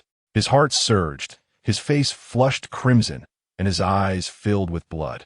He nervously glanced at Huo Jing, who met him with a frigid, emotionless gaze. Assistant Feng felt utterly mortified, his voice caught in his throat. Huazong. Hua's mother cast a mildly displeased glance at her son. It seemed Assistant Feng had learned of this situation later than anyone else. Why was the eldest frightening this honest man? She placed a reassuring hand on Assistant Feng's shoulder, saying, "It's all right. We all know you were unaware. Just keep watching." Upon hearing the sound of the key in the lock, Yelao realized Feng Ziki had arrived. The assistant director and 3 cameramen had gone to capture panoramic shots of Huo Jing's villa, leaving only a live camera focused on Yelao. Conveniently, this camera was somewhat concealed, making it invisible from the entrance. "They're here, they're here, they're here. It's a pity I can't see the live comments in real time." Huo's mother thought of the comments and turned to Huo Jing, who resignedly enlarged the live comment screen. Yelao straightened slightly, displaying a perfectly timed expression of confusion as the villa door swung open. Feng Ziki evidently did not anticipate anyone being inside the villa. He was momentarily startled, but upon recognizing Yelao, he quickly regained his composure, scanned the room, and confirmed there was no one else present before stepping inside, furrowing his brow and asking in a low voice, "Who are you? How did you end up here?" Huo Jing had preemptively contacted the director, transforming Yeliao's stream into the primary promotional broadcast. As fans entered, they were redirected to Yeliao's channel first. Many viewers who realized they were not in the stream they intended pondered switching to another, only to hear a familiar voice. Was that Feng Ziki's voice? "This is Feng Ziki's stream?" Feng Ziki, pushing the suitcase into the living room, was clearly visible to the live camera. The viewers erupted. "It's really Feng Ziki. Was there a mix-up with the channels?" "No, I exited multiple times, and this stream seems to belong to the new guest Yelao." Though Yelao couldn't see the comments, he was a savvy 5G surfer and could easily imagine the flurry of comments. He stifled a laugh, donning an expression of confusion and detachment, speaking mildly, "Isn't this question one I should be asking you?" "Ah, my tone is just like that of an arrogant, aloof CEO in a novel. I can't go too overboard with my act. Assistant Feng is still here." In the next moment, Yelao shifted from confusion to a feigned realization, quickly approaching Feng Ziki and loudly declaring so that the audience could hear, "Ah, I recognize you. You are Feng Ziki." "Right," Huo's father exclaimed. "How exaggerated. And could you lower your voice a bit during those ahs?" Feng Ziki was genuinely taken aback. As Huo Jing's assistant, Assistant Feng was the most knowledgeable about Huo Jing's schedule. However, Feng Ziki never expected to encounter a stranger here, let alone one who recognized him. Feeling slightly irked, Feng Ziki snapped, "Stop pretending. I have no patience for illegitimate children. Get out of my house." Yelao widened his eyes, somewhat incredulous. "Am I an illegitimate child? Should I say Feng Ziki is too immersed in his role, that he has a commendable mindset? Even in this situation, he still clings to his persona. Is this the conviction of an actor?" Huo's mother nodded in agreement, her gaze flickering to the comments. The live stream was in chaos. "What the heck? How did an illegitimate child end up in my precious one's house? Quick, call the police." There were also scattered comments attempting to clarify. "No, isn't this stream for the new guest Yelao? This person is Yelao. Where did the illegitimate child come from?" Unfortunately, Yelao was still a newcomer, and his audience paled in comparison to Feng Ziki's, leading to the comment being swiftly drowned out by a sea of remarks. Huo's mother frowned deeply, while Assistant Feng felt a chill of dread. What on earth was his brother doing, claiming this was his home? Assistant Feng found it hard to breathe. Yelao shook his head in denial, seizing the pivotal point, his eyes sparkling. "I'm not an illegitimate child. And did you just say this is your home? Excellent. This angle must have captured everything. This is not my home, is it?" Feng Ziki furrowed his brows. What could he possibly explain to an illegitimate child? Even if this wasn't his residence, how could someone like him casually intrude? Yelao inquired, "So is this your home or not?" Feng Ziki was genuinely amused by his own frustration. In the past, merely threatening to call the police would send any illegitimate child fleeing in fear. Yet, the person before him was not only unfazed, but insisted on getting to the bottom of things. Could it be that he was a fan of the pairing between him and Huo Jing? Feng Ziqi's expression darkened. He had to be even more cautious with his words. In a grave tone, he stated, "This is indeed not my home. It belongs to my boyfriend. Can you please leave now?" All right, you've admitted it. That's exactly what I was waiting for." Yelao quickly covered his rising smile, his eyes wide with astonishment. "Your boyfriend?" Feng Ziqi's patience was utterly exhausted. "You followed me all the way here. You can't possibly tell me you're unaware of who my boyfriend is?" Yelao seized the moment to ask, "Who is it?" "Huo Jing." Feng Ziqi rolled his eyes. "Do you need me to Google Huo Jing's information for you?" Just then, the assistant director and 3 cameramen descended the stairs, questioning, "Is that Feng Ziqi's voice? How do you end up here?" "He just confirmed his relationship with Huo Jing. This is a major scoop." The assistant director and the cameraman exchanged glances, and one of the cameramen swiftly raised his camera, aiming it at the living room. Feng Ziqi was truly infuriated and completely oblivious to the commotion around him. He warned the young man sternly, "I see you're quite young, and I don't wish to escalate this further. You should leave at once, or I will contact security to have you thrown out. You illegitimate children are getting out of hand. Following me is one thing, but now you've intruded into my boyfriend's home. I'll have you know this is trespassing, and if I decide to sue you." However, Yelao furrowed his brow, seemingly puzzled, interrupting Feng Ziqi's tirade.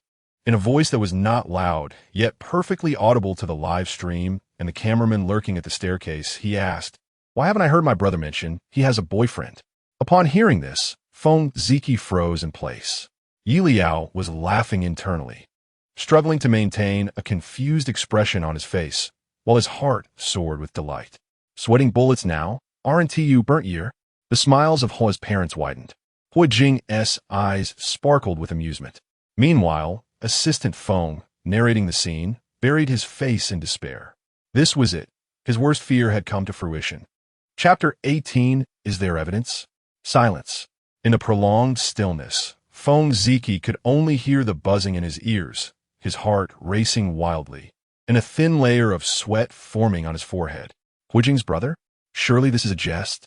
Was it not said that Huo Jing's private residence seldom entertained visitors? How could Huo Jing's brother possibly be here? Suddenly, as if struck by a revelation, Feng Ziqi's pupils widened slightly, fixating intently on Yelao. Moments later, the chaos of emotions on his face, panic, tension, unease, seemed to ebb away like a receding tide.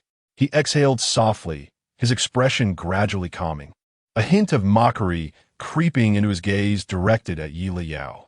The stark shift in his demeanor perplexed Yelao. How was it that he was only briefly flustered?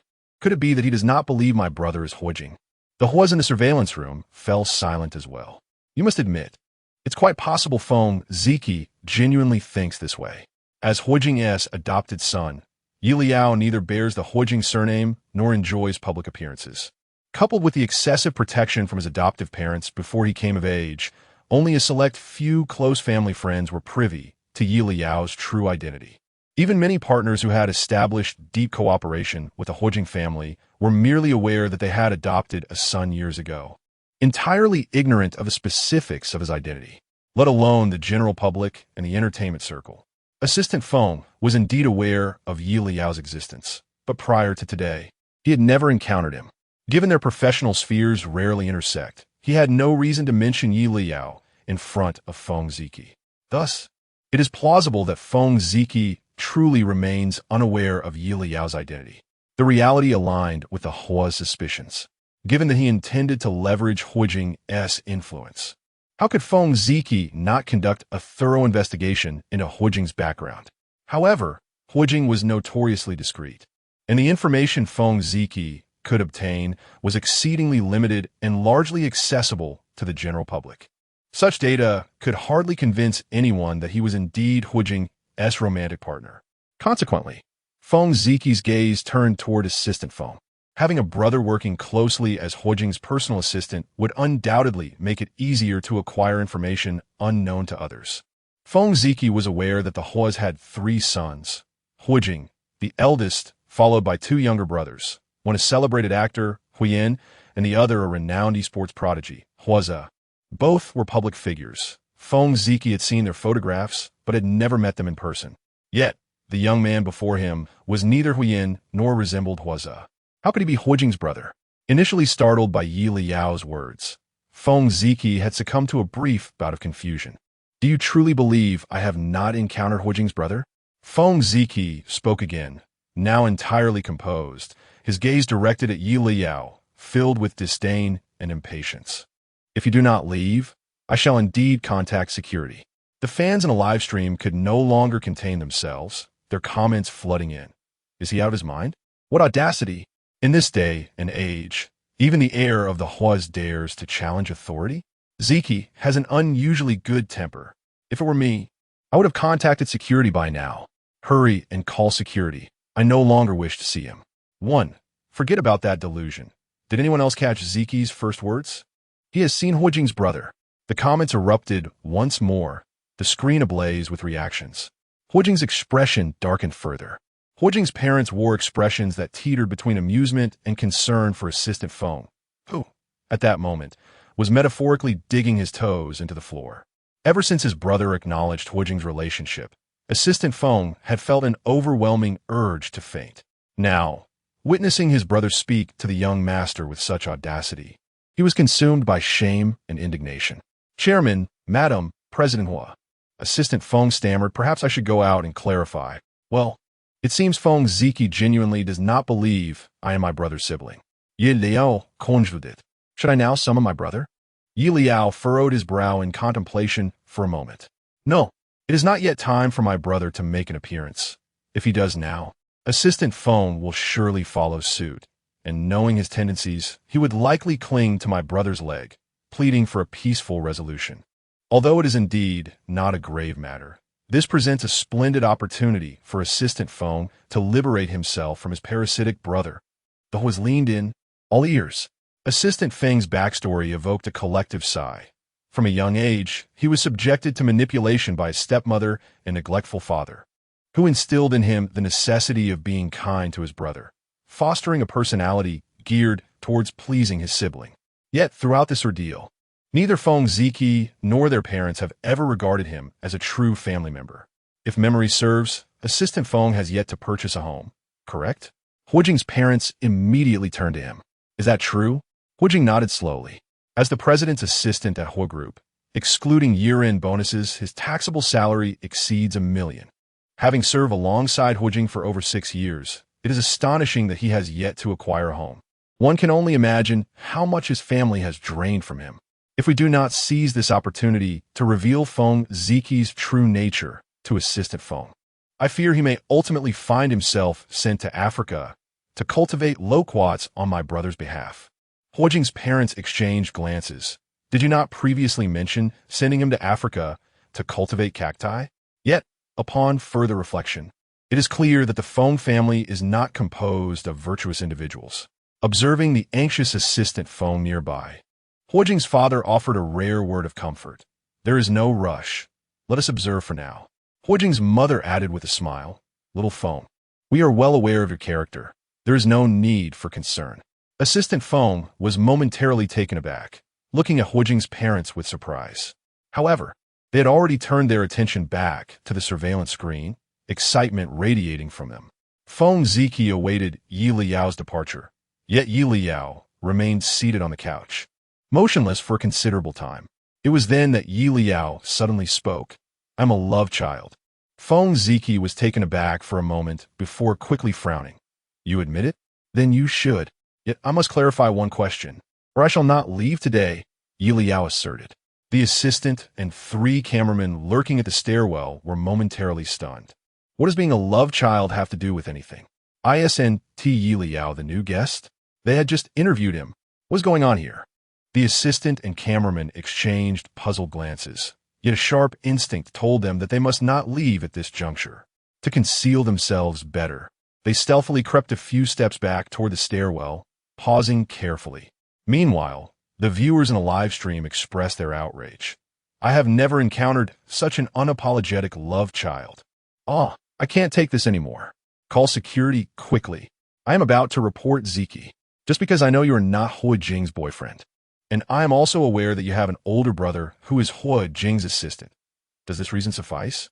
With clarity and conviction, Yelao felt a rush of excitement within, exclaiming internally, "Ah, how cool.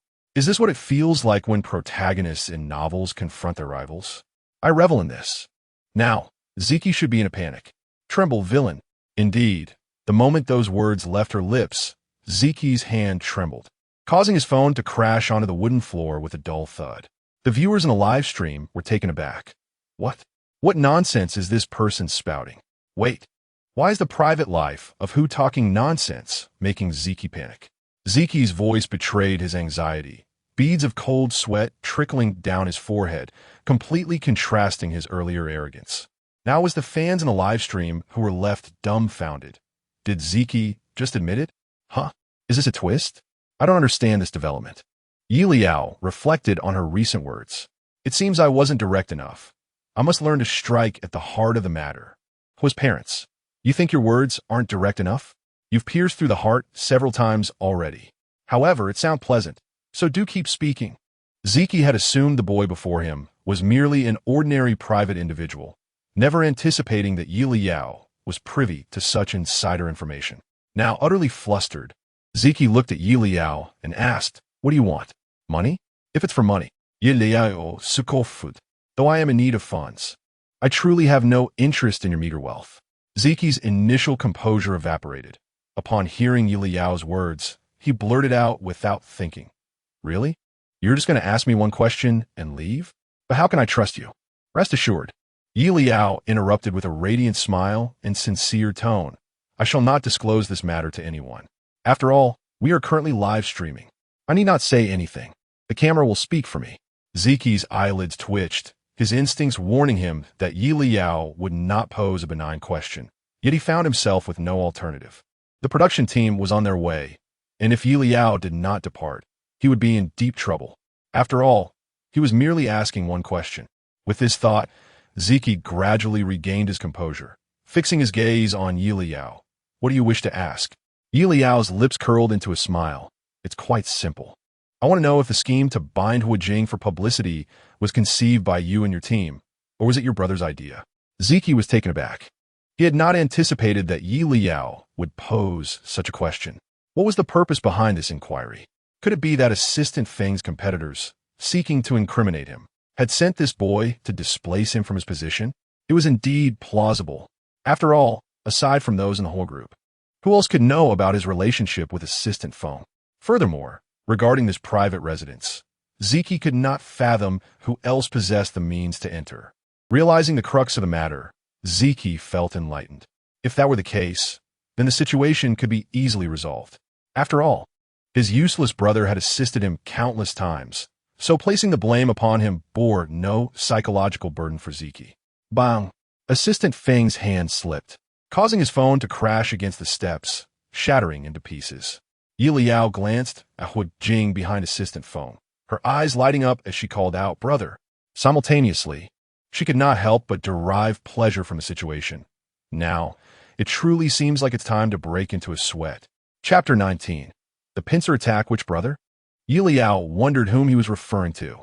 It was then that Feng Ziki noticed a man standing behind Assistant Feng, clad in a perfectly tailored black suit. The man appeared exceptionally tall and poised. His handsome features were overshadowed by the coldness emanating from his dark eyes, which scanned Feng Ziki with an icy gaze. At that moment, as their eyes met, Feng Ziki felt a chill run through him, his blood turning to ice. The man before him could only be Huo Jing. The live stream room erupted in excitement.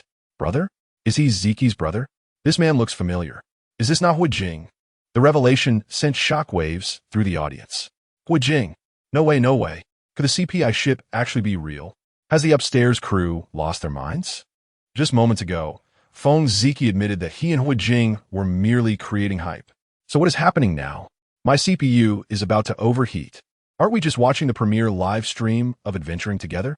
The assistant director and the cameraman, hiding in the background, shared the same bewilderment. They had merely intended to film the villa's decor and exterior. How had it escalated to this? Moreover, it seemed that Feng Ziki was on the verge of a major blunder. A colossal mishap on the first day of recording. Was it truly that thrilling? Though astonished, confused, and incredulous, the assistant director and cameraman could not deny the thrill coursing through them. Who wouldn't be excited witnessing such drama unfold live? Huo's parents were equally stirred, having patiently awaited this moment in the monitoring room. The only one in the mood to critique was Yelao. Observing Huo timely arrival, he couldn't help but whisper, all right, I concede. My brother is indeed more impressive than I am. This entrance, this aura, so villainous. Look, Feng Ziki is utterly dumbfounded. Huo felt exasperated at Yelao's commentary. If one cannot speak wisely, it is best to remain silent.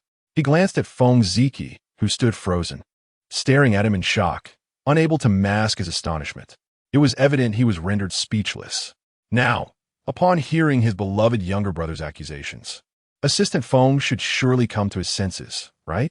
Yet, Huo overheard Yelao mutter, I can't shake the feeling that Assistant Feng is still not quite awake.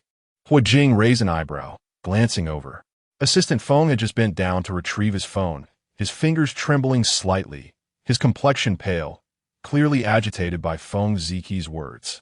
Huo was puzzled. Hadn't Assistant Feng already reached his limit? Shortly after, Assistant Feng adjusted his glasses and inquired, Ziki, aren't you going to explain this? Huo remained silent. The evidence was laid bare. What more explanation could Assistant Feng possibly require? This isn't about wanting to hear Feng Ziki explain. It's about wanting to hear him justify himself, he mused. If only Feng Ziki would say that his manager forced him into this, would Assistant Feng not forgive him instantly? Feng Ziki, still in a daze, turned to face Assistant Feng upon hearing his voice. He glanced at Assistant Feng, then at Yelao and Huo on the sofa. Yelao smiled slyly and winked at Feng Ziki. Anger surged within Feng Ziki, and in a flash, he began to piece everything together. So, was this all a setup orchestrated by Assistant Feng? Assistant Feng was taken aback. What setup? Feng Ziki shot a glance at Yelao and Huo, feeling his face flush with embarrassment. Huo's lack of denial about being called brother implied that Yelao might indeed be Huo's sibling. Even if not, their relationship was evidently close, likely sharing many secrets unknown to him. It was no wonder he had remarked on not knowing his elder brother had a boyfriend. He felt like a clown in this situation. The thought of having brazenly chased Yelao away in a condescending manner made Feng Ziki's throat constrict painfully. He couldn't bear to contemplate how long Huo had been present or how much he had overheard. He dared not meet Huo's gaze, only glaring at Assistant Feng with reddened eyes. It was all his fault. Huo's presence here indicated he must have known about this all along, and, as his assistant, Assistant Feng could not have been entirely in the dark. Yet he had neither warned him nor prevented him from being humiliated by a younger boy today. Feng Ziki's face shifted through shades of red and white as he glared at Assistant Feng. What are you pretending for? Do you dare claim you were unaware of this? You are my brother. Not only did you fail to give me a heads up, but now you stand with outsiders, laughing at my expense. Yelao interjected, What have I just heard? Is this Feng Ziki utterly shameless? It's like stealing something and then blaming your oblivious brother for not warning you that the owner was home. The room echoed with agreement from Huo's parents and Huo, nodding in approval. Yelao was indeed the modern master of witty retorts. Assistant Feng was clearly taken aback by Feng Ziki's accusations. Ziki, I just learned of this, and was it not your error? Just learned? Feng Ziki scoffed. Do you think I would believe that? You simply wished to see me embarrassed, didn't you? Now that you have, are you satisfied? Assistant Feng attempted to explain. I would never wish to see you humiliated. He had always taken pride in Feng Ziki. Just moments ago, in the monitoring room, he had been profusely apologizing to Huo on Feng Ziki's behalf. How could he possibly wish for such a scenario? But Feng Ziki refused to hear any of it, cutting him off. Enough. I no longer wish to listen. I admit it. This is all my doing satisfied? Despite having prepared himself. The disappointment in Assistant Feng's eyes was palpable as he asked, Ziki, why would you do this? Isn't it obvious? Feng Ziki retorted with a sneer. It's to gain fame, to create a buzz. My dear brother, you cannot possibly understand the lengths I go to for success. You have no idea how much I despise your pretentiousness. You don't think that just because you helped me contact a show, I should be eternally grateful and obedient, do you? If you hadn't initially stopped me from hyping with my first partner, I would have been a star by now. My rumors with Mr. was stemmed from your earlier interference. Assistant Feng's mouth opened in disbelief as he gazed at Feng Ziki, hurt flashing across his face. His reluctance to allow Feng Ziki to engage in hype had always been rooted in concern for him, worried he might fall into the trap of mere popularity. Traffic is a double-edged sword. It has the power to catapult an individual to fame, yet if one fails to seize this momentum and lacks substantial work, one may ultimately become a fleeting presence amidst the vast sea of popularity. Assistant Feng has meticulously charted a development path for Feng Ziki, one that, while somewhat gradual, promises success if Feng Ziki persists steadily. In fact, to facilitate Feng Ziki's smoother navigation within the entertainment industry, Assistant Feng has discreetly established numerous connections on his behalf. Despite his considerable efforts for Feng Ziki, he laments that his current situation is a result of his own actions, leaving him feeling disheartened. Yelao shook her head disapprovingly, exclaiming, "What a lack of integrity and gratitude. If it weren't for Assistant Feng, would Feng Ziki have such a high starting point?" Noticing that Assistant Feng appeared more lucid now, she mused that a little catalyst was still needed. Glancing at the time on her phone, her eyes lit up. How wonderful! In just 5 minutes, Feng Ziki's filming team will arrive. Hua Jing's eyes brightened, and he interjected at the opportune moment, "Assistant Feng, time is of the essence." This brief remark instantly awakened Feng Ziki. The most embarrassing lie had been exposed, and he no longer wished to linger in this uncomfortable situation. Observing the visibly shaken Assistant Feng, Feng Ziki momentarily harbored a flicker of resentment, swiftly suppressing it before adopting a tone that feigned benevolence. "All right, brother. I won't hold it against you. You will still help me, right?" The bitterness in Feng Ziki's gaze was unmistakable, and Assistant Feng saw it clearly. Yet, in the next moment, Feng Ziki masked his emotions, even soliciting assistance from him. Assistant Feng felt as though his heart had been cleaved open, leaving him exposed and vulnerable. What did Feng Ziki truly think of him? He suddenly regretted whether he had been too indulgent towards Feng Ziki. As if oblivious to Assistant Feng's complex feelings, Feng Ziki stepped closer, grasping his hand with an air of earnest pleading. "Brother, help me once more. Please speak to General Huo on my behalf. I only need to record for half an hour. Oh no, just 10 minutes. Noticing Assistant Feng's silence, Feng Ziki quickly amended his request. 10 minutes. Just a minimum of 10 minutes. Is that possible?" he implored, casting a cautious glance at Hua Jing, who was seated on the sofa. Yelao was nearly in stitches, observing the dazed Assistant Feng, and decided to lend a hand. "But haven't we already begun recording?" she queried, her voice echoing in the now silent room. "You deceived me." Feng Ziki glared at Assistant Feng, suspecting that the latter was concocting excuses out of unwillingness to assist. The last vestige of hope faded from Assistant Feng's eyes as he glanced at Feng Ziki's grasp on his hand. Ironically, he had initially thought that Feng Ziki's sudden change in demeanor signified an apology. However, it became evident that Feng Ziki had only considered his own interests, entirely disregarding Assistant Feng's predicament. Slowly, Assistant Feng withdrew his hand, lowering his gaze as he coldly declared, "It is futile." Feng Ziki, taken aback, inquired, "What do you mean?" With reddened eyes, Assistant Feng looked up at the brother he had cherished for so many years, his voice heavy with exhaustion as he articulated, "I said, it is useless. It is too late. The recording has already commenced." Having crouched for too long, her legs were numb. Feng Ziki stared at her, then at the two cameras positioned behind her, retreating in alarm as if confronted by a monstrous beast. Without a moment's hesitation, he turned to flee. Yet, as he swung open the door, the cameras outside immediately trained their lenses on him. "Hello, Ziki. We are here for an interview." Yelao erupted in laughter. "What do you mean by interview? This is a pincer attack. There is no escape." Chapter 20.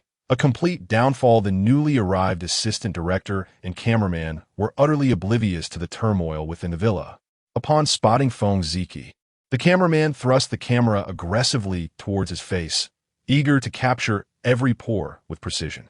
The assistant director beamed with delight, exclaiming, "Is this the legendary telepathy? We just arrived, and the door opened for Ziki. What a coincidence." "Ziki, give the camera a cheerful wave." Yelao pinched her arm forcefully to stifle her laughter. "Do you see how Feng Ziki is drenched in sweat? Do you really think he can smile at this moment?" Mr. Huo magnified the footage from the entrance surveillance. Revealing Feng Zikis subtle expressions in stark Detail. His eyes were bloodshot and vacant. Upon hearing the assistant director's words, he managed a strained smile. But as soon as the corners of his mouth lifted, they plummeted again, resembling a grimace more than a smile, one that was more painful than tears. After several attempts, his expression contorted painfully. Mr. and Mrs. Huo could no longer contain their amusement, laughing heartily in front of the monitor. This scene was also simultaneously broadcast to the live audience. The production team's camera captured even sharper images than the surveillance, revealing not just micro-expressions but the fine hairs on his skin. Among all the regular cast members of Adventuring Together, Feng Ziki was the one with the highest viewership. As soon as the live stream began, a flood of fervent fans and viewers rushed in. However, unlike the usual barrage of affectionate comments, this time the screen was filled with disappointment and ridicule. "Now I understand what it means to change faces like in Sichuan opera. Reflecting on how sincerely I once supported the pairing of Feng Ziki and Mr. Huo, I now feel nauseated. Who gave you the audacity? It's one thing to stir controversy, but to deceive your fans? Spreading rumors, invading private residences, refusing to apologize after being exposed, and hurling insults at your own brother. It is only now that I see clearly what kind of person you truly are.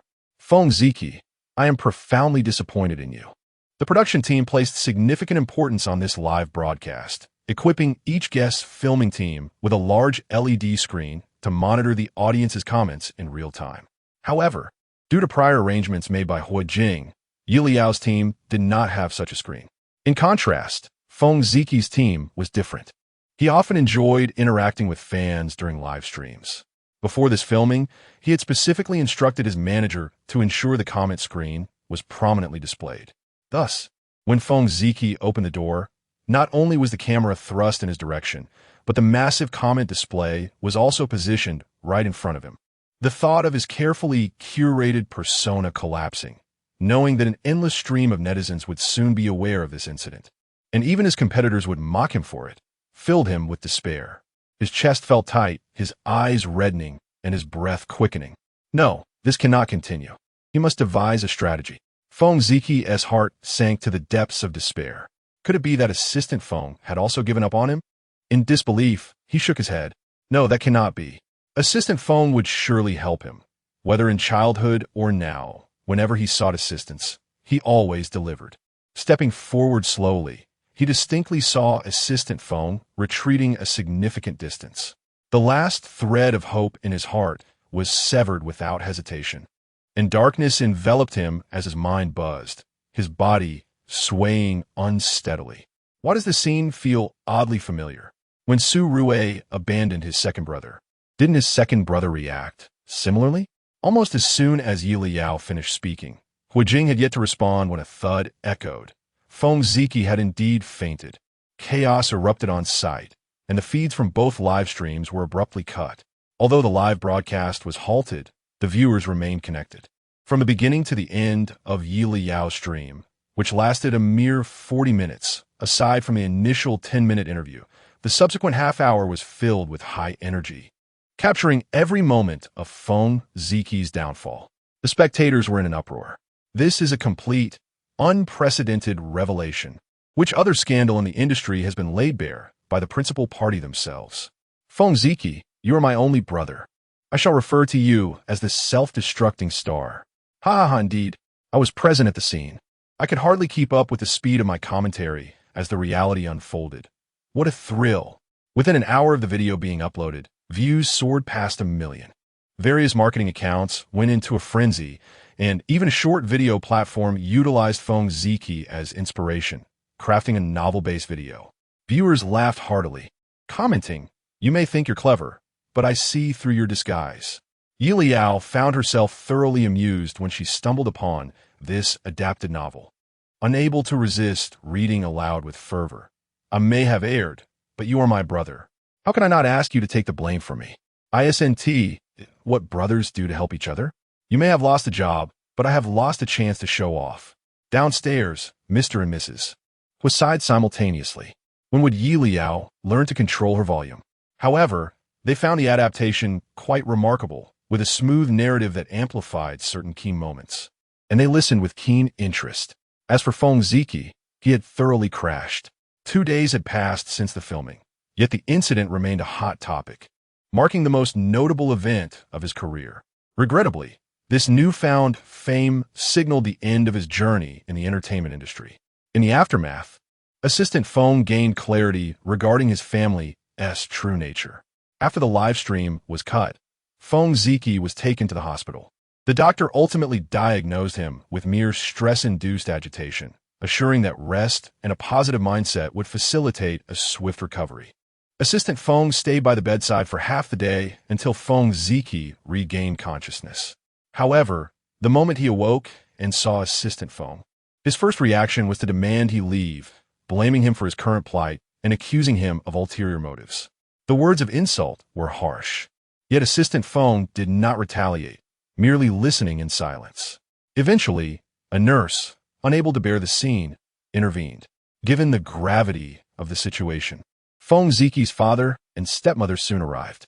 Like Feng Ziki, their initial response was to lash out at Assistant Feng indiscriminately. Once they finished berating him, they even demanded that he help clear Feng Ziki's name. Since Assistant Feng began working, his father and stepmother had ceased employment, relying solely on him for the household's financial needs. He selflessly devoted everything to this family, but in the end, what had he truly gained? Everyone is preoccupied with their own interests, and not a single person considers Assistant Feng, despite having been prepared for this eventuality. Hearing it firsthand still made Assistant Feng feel a twinge of sadness. However, this very realization brought him clarity, and within half a day, he severed ties with the Feng family. Following these events, Huo Jing granted Assistant Feng a week off to manage the situation. To his surprise, Assistant Feng returned to work the very next day, invigorated, and even took the time to express his gratitude to Huo Jing. Without lifting his gaze, Huo Jing replied, "If you wish to thank someone, it should be Yelao, not me." He hesitated momentarily. Assistant Feng, astonished, asked, "Is it the young master?" Huo Jing's expression remained impassive as he met his gaze, having inadvertently let slip a detail. After all, had it not been for his agreement to participate in the shoot, Huo Jing finally pieced together the logic and sighed with relief. It seems we cannot simply run into each other by chance. Assistant Feng nodded vigorously in agreement. "What you say is true, President Hua." Yeliao's manager, Li, who had yet to meet him, also reached out, suggesting that he could occasionally engage with Weibo. Naturally, Yelao acquiesced. The novelty of his initial brush with fame intrigued him, and when Assistant Feng came to express his thanks, he found himself debating whether to take a selfie for promotional purposes. Upon learning of Assistant Feng's intent, he chuckled. No need for such formality. I merely lent a hand in passing. Huo's parents nodded in agreement. They were thoroughly entertained by the drama. While Assistant Feng managed to resolve a significant issue, an advantageous outcome for all, Yelao was taken aback. "Become my manager? Assistant Feng holds me in far too high regard. My pocket money is insufficient to offer him a salary. Moreover, I didn't assist Assistant Feng out of pure goodwill." It is also mentioned later in the novel that Assistant Feng's relocation to Africa for strawberry cultivation did indeed impact my brother's company. "I am merely aiding my brother." The Huo family mused. How did it revert to strawberry cultivation? Nonetheless, appointing Assistant Feng as Yeliao's manager seemed like an extravagant use of his talents, prompting Huo's parents to hasten to persuade him otherwise. After much discussion, Assistant Feng was moved to tears and agreed to continue working for Huo Jing. Huo Jing remarked, "There is no need to cry as if you have been coerced." Huo's parents invited Assistant Feng to lunch, and after the meal, he quickly shifted into work mode, reporting Hu Jing's upcoming schedule, an international meeting that evening, a board meeting the following morning, and an art exhibition to attend in the afternoon. Hu Jing frowned upon hearing about the art exhibition, puzzled by the unexpected addition to the agenda. Assistant Feng glanced at Hu's mother, subtly reminding him. The artist featured in this exhibition is a renowned foreign abstract painter. Previously, President Hu mentioned wanting to purchase a painting as a gift. Hu Jing recalled this detail. Nodding in acknowledgement, he was about to voice his decision not to attend when he suddenly exclaimed, "Wait, an abstract painter's exhibition? Is this the same one who fell in love with a pair of twin siblings? If I remember correctly, on the first day of the exhibition, the sister caught her brother in a compromising situation." Yelao hastily pulled out his phone, utterly astonished. The brother is actually a teammate of the third brother. The refusal that had been poised on Hu Jing's lips was swallowed under the intense gaze of his parents, transforming into a reluctant, gritted teeth response. "Then let us all go together." Chapter 21. Wedded Bliss. Yeliao's eyes sparkled with excitement. "Brother, you truly are my flesh and blood. How did you know I wish to go?" Mr. and Mrs. Hua exchanged faint smiles. Of course, it was the allure of the art exhibition that drew them in, rather than any idle curiosity. Then, Yeliao spoke with a hint of vexation. "However, we have gone, but how do we entice Third Brother to join us? It seems that Third Brother's teammate is still a starting player and a crucial component of their strategy." Initially, this matter did not escalate, so Third Brother remains unaware. Yet it eventually came to light. With this thought, Yeliao sighed. As the playoffs reached their critical juncture, the starting player was suspended by the organizers, resulting in Third Brother's team losing the most pivotal match. Mr. Hua glanced at Hu Jing. Resigned, Hu Jing retrieved his phone and dialed Huazhe. It was already midday, and the night owl Huazhe appeared to have only just risen, his voice a bit muffled. "Hello, brother?" He thought to himself that this cold-hearted man would surely allow him some time to rest, but Hu Jing coldly stated. Activating the speakerphone, Mrs. Hua listened with a hint of amusement, exchanging glances with Mr. Hua. This provided an opportunity for them to verify their suspicions. Huazhe fell silent for a moment, suddenly recalling something. No way. Could second brother truly be marrying Surue? Mr. Hua. Hu Jing. Yelao Kuipid. My third brother seems like a caveman whose internet connection has been severed. Mrs. Hua could not suppress her laughter. Mr. Hua remarked, "Yes. Let the eldest send you the address later." Huazhe was struck with astonishment. Could it be that second brother was indeed getting married? An engagement banquet tomorrow? A marriage born of necessity. How astonishing. After hanging up, Huazhe found himself pondering how swiftly second brother was moving, and could not help but message Huyen, "Congratulations on your marriage." Huazhe sighed, reluctant to admit it, still prideful.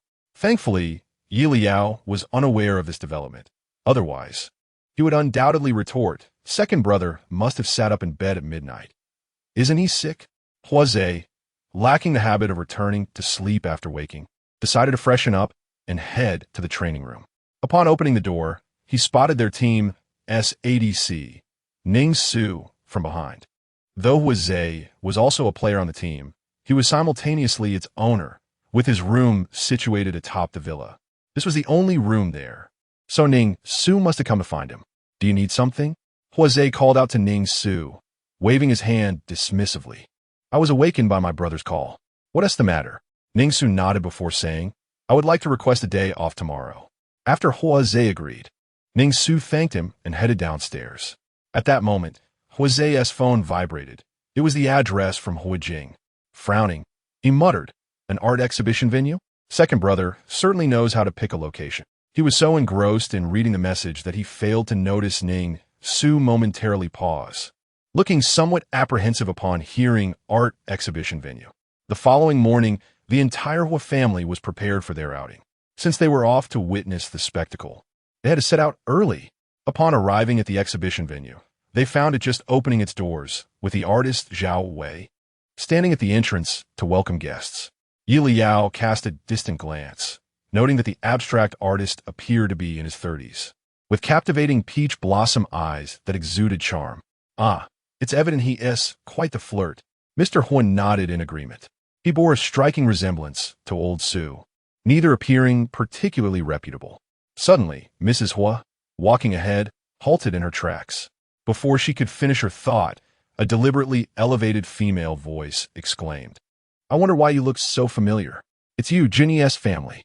A well-maintained woman approached them briskly, her gaze sweeping across the group before she smiled and remarked, "The eldest and his adopted son have arrived. It seems second brother, that homosexual, did not join. You truly thought ahead, knowing I dislike homosexuals."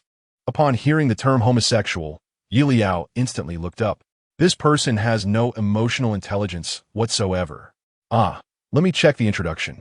She must be the mother of this abstract artist? When that name sounds familiar. I recall now. She is the one who harbors a deep disdain for homosexuals. She even initiated an anti-homosexual movement, claiming that being gay is perverse, and bisexuality is the perversion of perversions. Just breathing the same air as these deviants discuss her. Guy, Yelao remarqued distaminfui. So if she were to discover that her most cherished son is precisely the bisexual deviant she detests, wouldn't she go mad on the spot? With each sentence Yelao uttered, Mrs. Huo's anger diminished. By the end, she nearly burst into laughter. Regaining her composure, Mrs. Huo adorned her face with a polite smile. First and foremost, Xiaoyao is my son.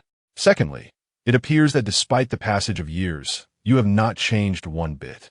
It seems a dog's mouth cannot produce ivory. Lastly, she elongated her tone, casting a meaningful glance at Wen, whose face was gradually paling. We eagerly look forward to the upcoming exhibition of your works. Yelao quietly added, of course, we are also quite eager to see your reaction upon learning that your prideful son is, in fact, the most despicable of deviants. Chapter 22. The pure love warrior Wen's expression twisted momentarily in anger. Though she had a long-standing acquaintance with Mother Huo, Wen, born into a scholarly family, had always looked down upon the mercantile Huo family, frequently flaunting her own lineage. Mother Huo, however, was not one to be easily intimidated. Her words were laced with veiled sarcasm in response to Wen's barbs. Thus, their relationship had devolved into a bitter rivalry. 5 years ago, when Wen's family fortunes declined, she took her son and husband abroad, leading to a gradual severance of ties. Therefore, Mother Huo was taken aback to discover that the artist featured in today's exhibition was none other than Wen's son. Fortunately, she had come merely to observe. Otherwise, the situation could have turned quite unfortunate. Thinking about the spectacle she was about to witness lightened Mother Huo's mood considerably. "What's the matter? I brought my whole family to admire your son's exhibition. Are you not pleased?" Wen was momentarily at a loss for words. After her family's decline, nothing was as it once was. She could hardly afford to host an exhibition for her son. Zhao Wei had painstakingly gathered the funds to hold the exhibition, not only to enhance his visibility, but also to sell a few paintings. Although Wen held a disdain for Lin Junyi, who was now wealthy, she realized that this was not the time to confront her. She needed to outmaneuver Lin Junyi financially. Having come to this realization, Wen's demeanor shifted instantly, and she donned a warm smile. "How could that be? I am grateful that you could come. It means so much to me." She then called out Xiao Wei. "Come here. Let me introduce you to someone." Yelao observed in awe. Is this what they mean by being flexible for the sake of money? A flicker of amusement crossed Mother Huo's eyes. Indeed, that was the case. Yet, the thought that not just she but also others would refrain from purchasing Zhao Wei's paintings, leading to the potential failure of Wen's plans, brought her immense satisfaction. Upon hearing Wen's voice, Zhao Wei approached, and upon closer inspection, it became apparent that he and Wen were cut from the same cloth, both wearing a facade of superiority. Yelao found Zhao Wei's aloof demeanor puzzling. Is this it? Wasn't he supposed to entice Mother Huo to buy his paintings? Didn't he even make an introduction? Can he truly sell his paintings like this? Father Huo mused, fully aware that a willing buyer stood before them. Mother Huo cast a sidelong glance at Hu Jing. Hu Jing replied, he hasn't. He was merely considering a purchase but had yet to commit. Fortunately, he refrained. This was not a celebratory occasion, but rather a source of annoyance for Mother Huo. Yelao grew increasingly confused. How could Zhao Wei maintain such a demeanor and still manage to distance himself from scandal while continuing to secure funds for exhibitions abroad? I see now. The Huo family perked up, intrigued by this newfound revelation. I wasn't paying close attention at first, but it turns out Zhao Wei is a kept man. No wonder he is indifferent to selling his paintings. He has a benefactor to fall back on. After the twins, he found a new patron. Suddenly, Yelao noticed the surrounding silence. Hey, why are father and mother Huo so quiet? Looking up, she saw father and mother Huo hastily diverting their gazes, pretending to admire a painting before them. Upon a closer look, their expressions darkened simultaneously. Who could explain why a canvas of garish colors, failing to convey any discernible meaning, and resembling something akin to dog excrement, was deemed worthy of exhibition? They might not be connoisseurs of art, but they certainly had taste. Were these paintings not merely the result of haphazard splashes of leftover paint? Huo Jing, attempting to feign admiration for the abstract art, quickly averted his gaze, finding the piece too garish for comfort. Just then, he noticed Huo had arrived. Yelao hastily tucked her phone away and followed suit. Hey, the person next to Third Brother, could it be his twin brother Ning Su? The Huo family perked up at the revelation. The man accompanying Huo was indeed Ning Su. After hearing Huo's mumblings yesterday, Ning Su had hesitated for a long time, but ultimately asked Huo if he was also attending the art exhibition. Huo, slightly puzzled, responded, What? You're going to my second brother's engagement banquet? Ning Su looked bewildered. Engagement banquet? I'm here to view the art exhibition. Huo was equally confused. What art exhibition? ISNT it for his engagement? He quickly dialed Huoyan. At 2 a.m, Huoyan had just finished a shoot and was finally ready to put his feelings for Su Rue behind him. Then, out of the blue, Huo sent him a message wishing him happiness in his new marriage, followed by a phone call at midnight inquiring about his engagement the next day. Huoyan, fuming, shouted, Huo, are you out of your mind? After hurling that exclamation, he ended the call, only to find that Huo had blocked him. Realizing the gravity of the misunderstanding, Huo knew he had erred, yet he lacked the courage to rouse their parents or question Huo Jing. Instead, he retired to bed, filled with uncertainty, planning to seek clarification at the exhibition the following day. Coincidentally, as Ning Su was on the way, Huo decided to give him a ride. Upon alighting from the car, Huo heard a familiar voice nearby. Was that Yelao? He scanned the vicinity, but could not spot her. While still pondering, he suddenly heard Yelao exclaim, Look, Ning Su is heading over to Zhao Wei. Huo was utterly bewildered. Zhao Wei? Who was that? Where was Ning Su? A quick glance revealed Ning Su had reached the entrance, and he hurried to catch up. At that moment, Huo Jing emerged from the exhibition and, spotting his elder brother, Huo's face lit up with joy as he prepared to greet him. However, he was interrupted by Yeliao's exaggerated remark. Wow. After several months apart, it's clear they're quite the couple. Their chemistry is palpable. Huo tenched. He hadn't seen his brother in months, but why the implication of romance? He quickly turned away. He certainly did not harbor any feelings for his elder brother. Huo Jing thought to himself. Huo is indeed out of his mind. He swiftly approached and seized Huo's arm, gritting his teeth. Come with me. He needed to explain things to Huo properly. Huo stumbled slightly from the force of the pull. Hey, big brother, slow down. After a brief explanation from Huo Jing, Huo's eyes widened in disbelief, pointing to his ears. So I can't hear Yelao. Holding hands. Huo Jing rubbed his ears. Did you hear that? Huo's eyes sparkled with excitement. This is so cool. Huo Jing could only stare at him, perplexed. Huo Jing, are you truly so quick to accept? Indeed, it is because Huo and Yelao are of similar age that they have enjoyed a close relationship since childhood, sharing remarkably similar personalities and interests. One is a young esports enthusiast, while the other indulges in the realms of anime and fandom. However, in recent years, Huo has been preoccupied with managing his gaming team, leaving little time for discussions about anime and novels with Yelao. Yelao, in turn, refrains from intruding upon Huo's training, leading to a decrease in their interactions. During their most adolescent phase, they even had a nightly ritual before bed, making sure not to neglect it, even in sickness. Memories from the past began to uncontrollably surface in Huo Jing's mind. Young Hua Zhe stood at the bedside, draped in a silk floral bedspread, performing a perfect nightly bow to the ailing little Leyao, who refused to sleep. "My prince, please go to sleep." Little Leyao, burning with fever, instantly extended a hand from under the covers and returned a somewhat improvised nightly gesture, replying in a muffled tone, "Thank you, my dear prince. I implore you to sleep as well."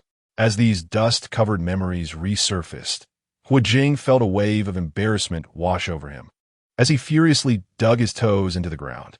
Why did he recall such matters? Why could his mind not completely erase this incident? Hua Jing took a deep breath, striving to adjust his somewhat contorted expression. Regardless of how cool this may seem, remember, we must never reveal to Xiao Yao that we can hear his thoughts, nor should we share with others. Hua Zhe nodded repeatedly, assuring, "Brother, rest assured, I shall not speak a word. Observez as seemingly accustomed diminor." Hua Jing found himself at a loss for words. What had they truly been worried about before? Hua Zhe's speed of acceptance was indeed the fastest in the family. Just then, Yelao's voice rang out once more. "Zhao Wei dares to hold Ning Su's hand right under one's nose. His audacity is truly remarkable." Hua Jing lifted his gaze. The guests at the entrance had multiplied, with Zhao Wei still standing at his previous position as the greeter when one to his left, and naturally, Ning Su, who had just arrived, to his right. Ning Su appeared to be cautious of others, discreetly shaking off Zhao Wei's grasp, even taking a large step aside when Zhao Wei attempted to pull him again. Since today was not the occasion of the second brother's engagement banquet, what could possibly be the reason for his special invitation? Hua Jing cast a sidelong glance at him. "Your team member, do you not know?" Ever since he embarked on his professional journey, Hua Zhe's mind had been consumed solely by competitions and training. Upon hearing this, he naturally shook his head. "I do not know. I do not concern myself with the personal lives of my team members." He glanced ahead again, and Ning Su, sensing his gaze, looked up and froze momentarily before awkwardly turning his head away. Hua Jing glanced at Hua Zhe, deciding it best to let him observe, and thus strode into the venue. Hua Zhe hurriedly followed. "Brother, wait for me." Just as they entered, before Hua Zhe had the chance to greet Yelao and his parents, Ning Su's voice called out from behind, "Captain, I have a word with you?" Hua Zhe halted in his tracks. Yelao was instantly thrilled. Agree to him. Third brother, quickly say yes.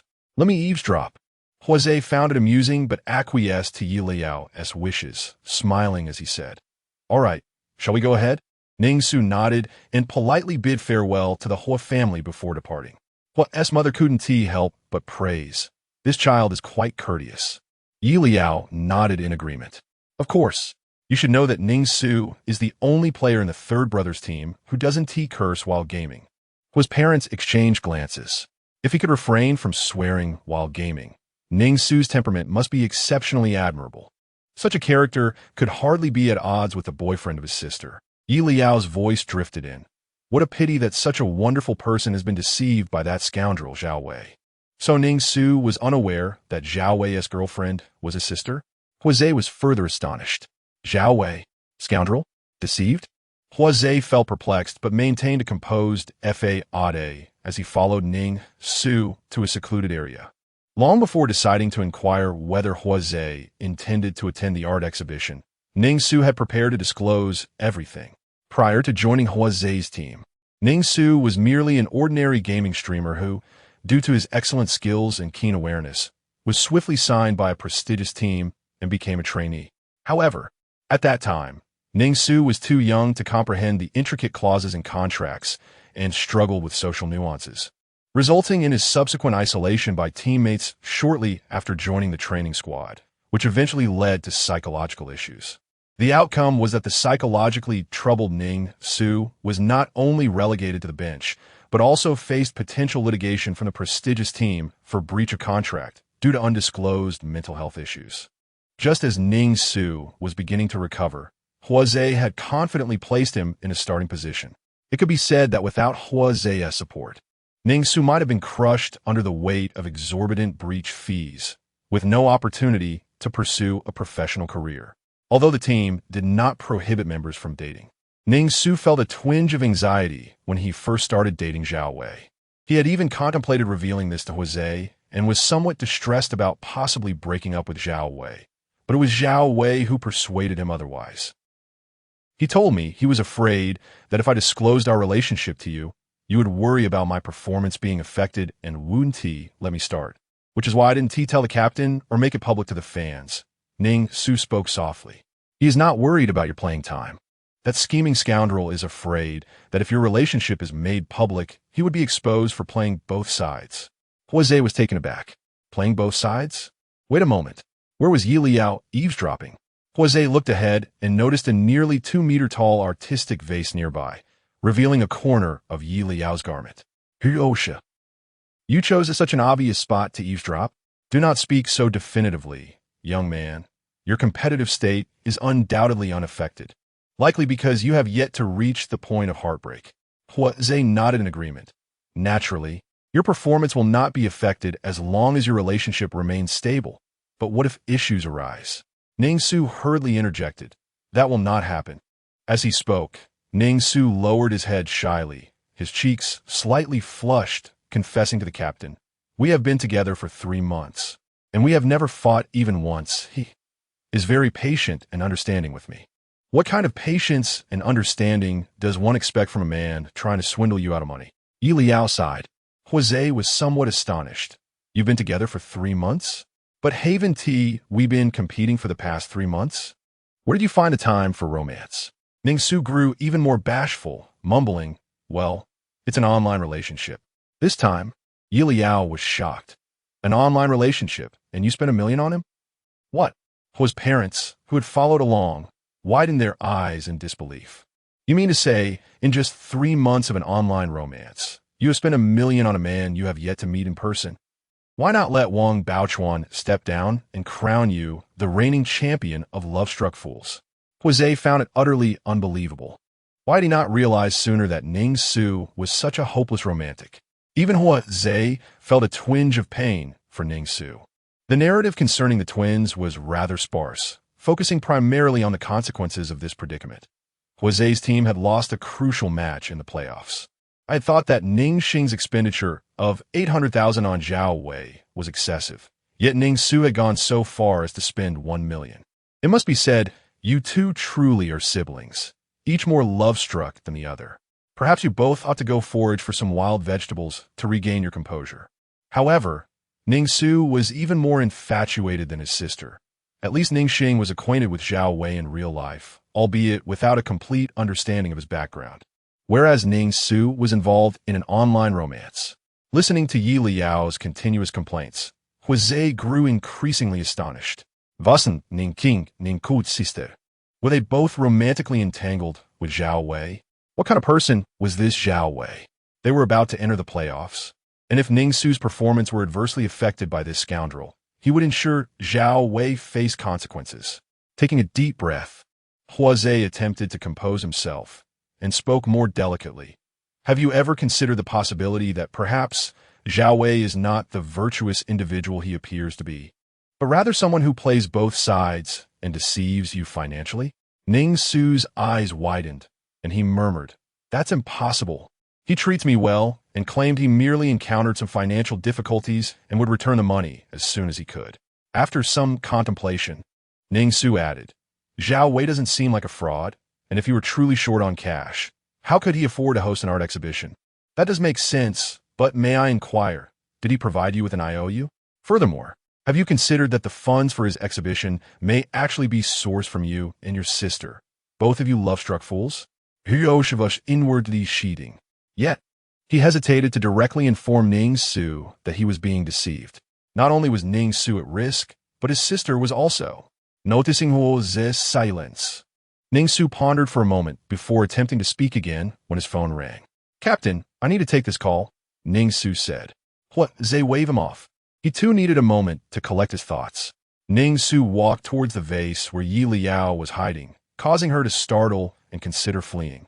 But then saw Ning Su stop in his tracks, answering the call. "Hello, sister? Yelao posted. Ning Xing is called. Is she coming to catch me in the act?" The other members of the Huo family also halted. Cheating. Ning Su was taken aback. Indeed, Ning Xing must have sensed something and is on her way. I'm not at the base. I'm at the art exhibition. Ning Su frowned. Are you coming over? After hearing something from the other end, Ning Su added, all right, I'll wait for you at the entrance. Hurry. Excitement surged in Yi Liao's eyes. After a brief exchange, Ning Su hung up. Jose approached. What's wrong? Ning Su's expression became troubled, and after a moment's hesitation, he concealed part of the truth. My sister is coming over, and I want to inform Zhao Wei. How can you confront Zhao Wei if you've already given him heads up? Brother, stop him. Jose thought to himself that he would have intervened regardless and casually fabricated. I just saw Zhao Wei. He seemed preoccupied with discussing a painting purchase.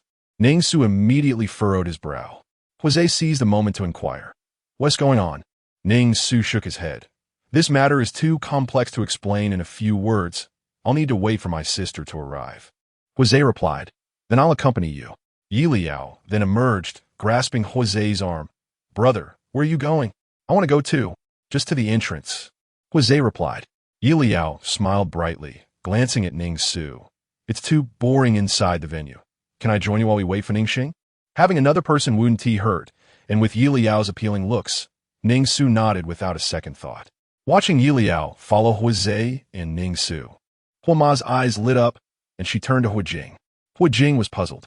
Hua Ma leaned in and whispered, Can you distract Zhao Wei? Hua Jing frowned. Hua Ma continued, appealing to his emotions.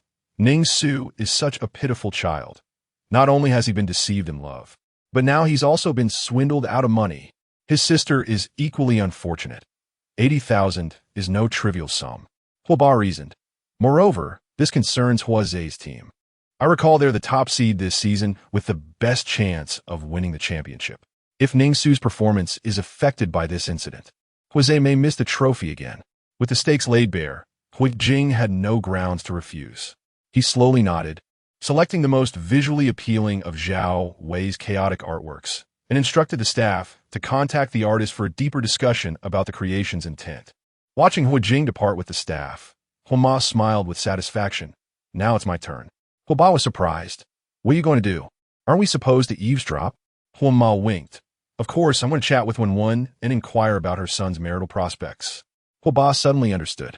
Their illustrious son was a peculiar bisexual, which would surely unsettle Wen. He chuckled. Then I'll join you. The three branches of the Hua family each had their roles scattered throughout the venue. After all, who hasn't fought for a chance to witness drama? 10 minutes later, a taxi pulled up outside the exhibition hall. The door opened slowly, and a woman strikingly similar to Ning Su stepped out. Ning Su rushed towards her. Sister. Ningxing quickly approached, embracing Ning Su, then glanced swiftly at Yeliao and Jose, exclaiming, Which one is your boyfriend? Ning Su hurriedly clarified, Neither. One is my captain, and the other is his younger brother. Realizing her misunderstanding, Ningxing sheepishly smiled at Yeliao and Jose. Yeliao had been observing Ningxing, increasingly impressed by her beauty, which made her stand out in any crowd. While both women voiced their outrage, Zhao Wei is such a scumbag. Their voices were loud enough for everyone in the exhibition hall to hear. Hua Jing recognized that enough time had elapsed and interrupted Zhao Wei's incessant chatter. I believe I understand. My assistant will contact you shortly. Zhao Wei was thrilled, so, regarding the price, Hua Jing swiftly rose, heading towards the exit of the private room. Just discuss it with my assistant. After all, he had no intention of allowing his assistant to negotiate a hefty sum for a worthless piece of paper. Zhao Wei beamed, shedding his earlier aloof demeanor, eagerly following. All right, Mr. Hua, take care. Just as Hua Jing exited the room, he encountered Hua Ba, Hua Ma, and Wen nearby. Wen smiled and waved at Hua Jing and Zhao Wei. The matter concerning our Zhao Wei has been settled, but what about your Hua Jing? Hua's mother nodded yes. He has his own ideas, so we won't interfere too much. However, Wen shook her head disapprovingly. As parents, you must pay attention. What if it ends up like your second child? Hua Jing frowned. Hua's mother interrupted coldly.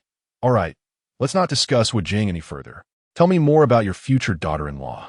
The future daughter-in-law she referred to was naturally Ningxing. Zhao Wei was taken aback that they were discussing Ningxing, and a flicker of discomfort crossed his face, quickly suppressed. When Ningxing was mentioned, Wen's expression was filled with pride, and she began to boast. Our little Xing is truly filial and kind. Last year, it was really thanks to her that we. Woman shook her head, unwilling to elaborate on her family's difficulties. If it weren't for her assistance, our Zhao Wei wouldn't be able to hold this art exhibition today. Huo's mother nodded perfunctorily and subtly guided the conversation towards where Leyao and the others were located.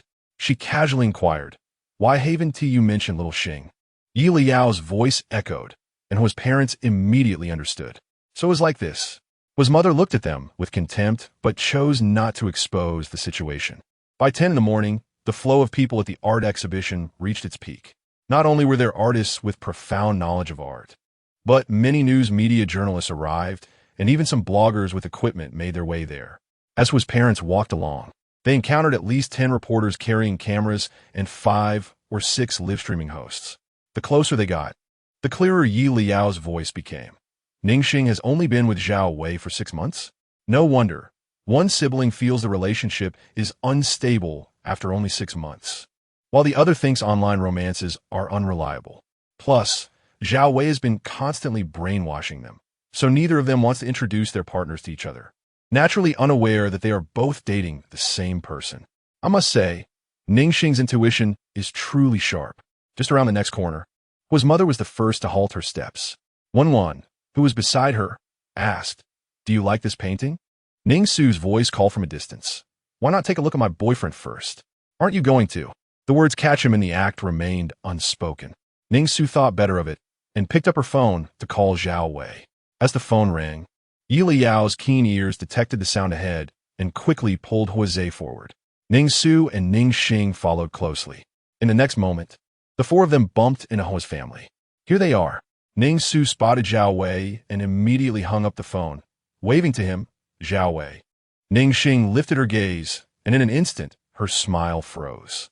Zhao Wei turned to look at her, his gaze first landing on Ning Su.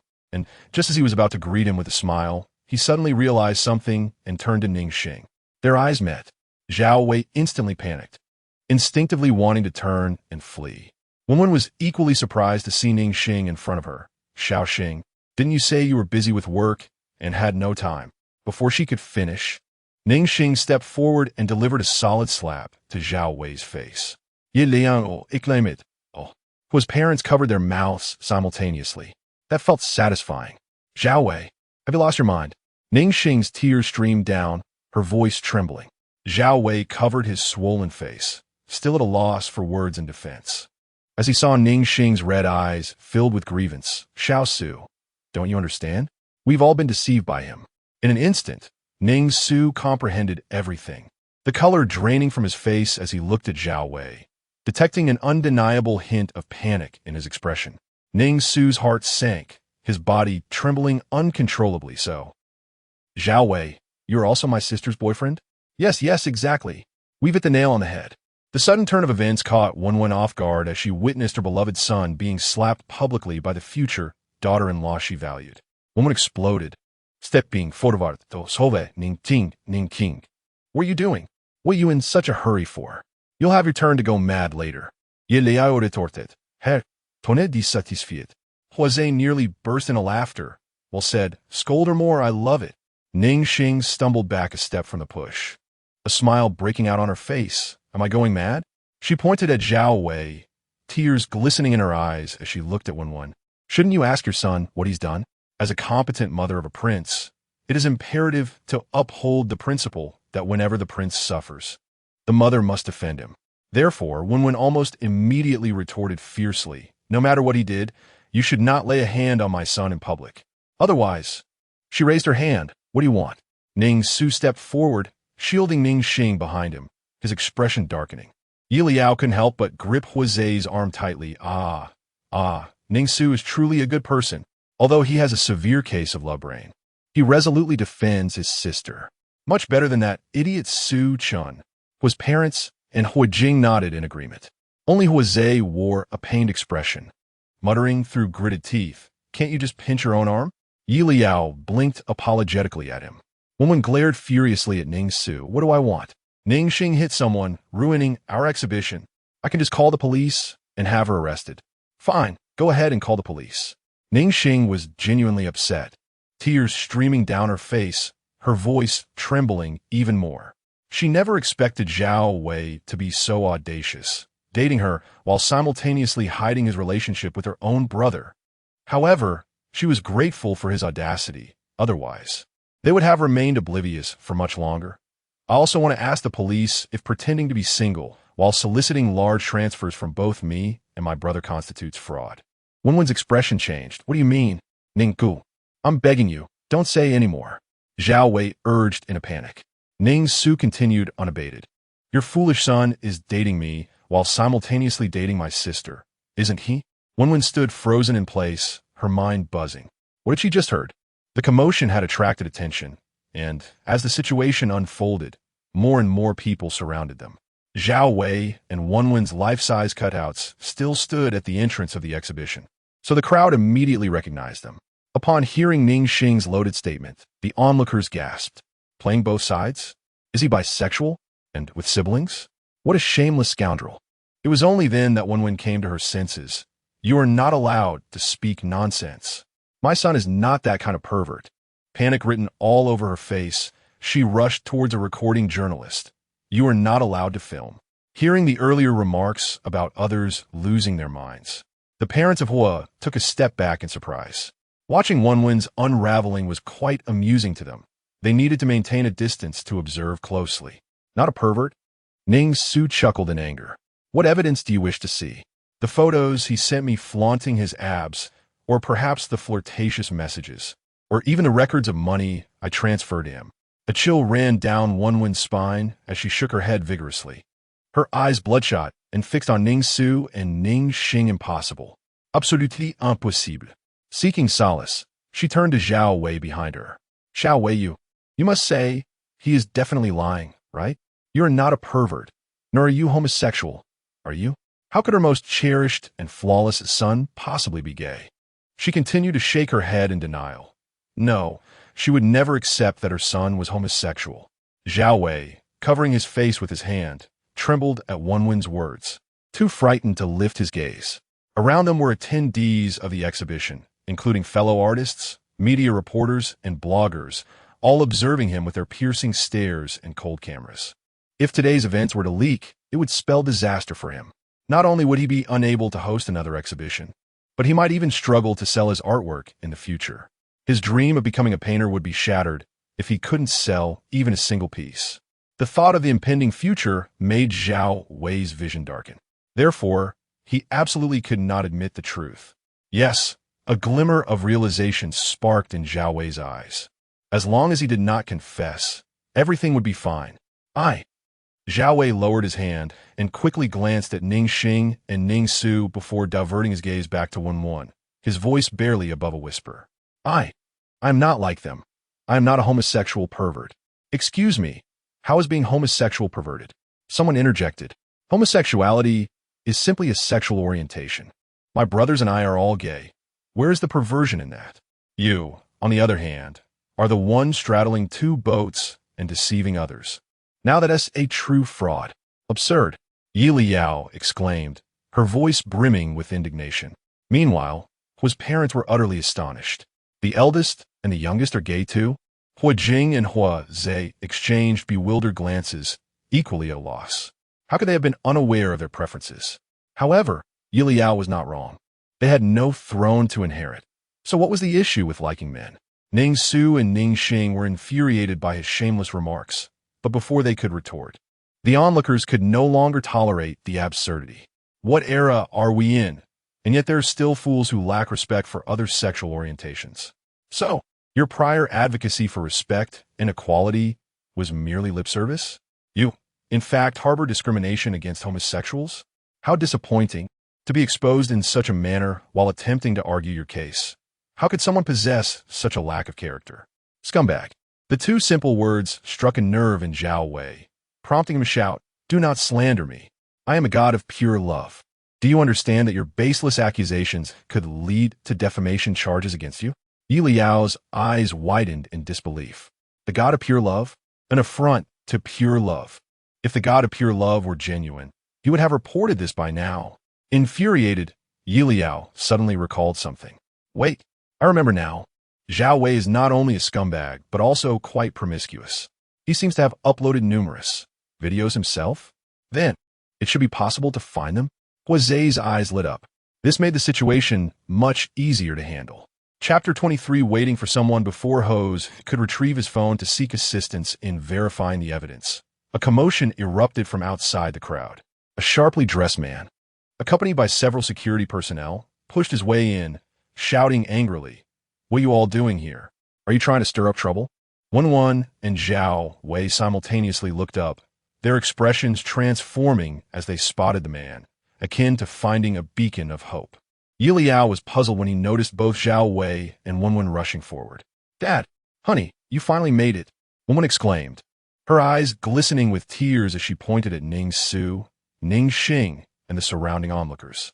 "It's them. Not only have they slandered our son as being homosexual, but they also," Yelao, in shock, thought, "Is this Zhao Wei's father?"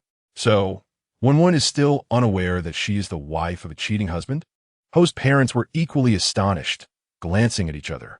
What? Could it be that Zhao Yang is also Yelao continued? His son is playing both sides. While Zhao Yang has indulged in even more reckless pursuits, even venturing into the sea for thrills. Ho's hand trembled, nearly dropping his phone. Ho's parents were equally taken aback, their worldviews shaken. "I can't take it anymore. I'm just a mere reader of novels. Why must I endure such explosive plots?" Ho's parents, who could argue with that?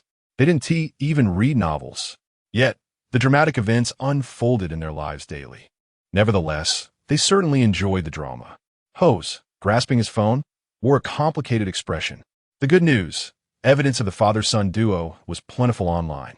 The bad news, it bore some criminal implications. Hose decided to check on Ho Jing. Should we call the police, after all? Ho Jing Satrino did. Indeed, contacting the authorities was the wisest course of action.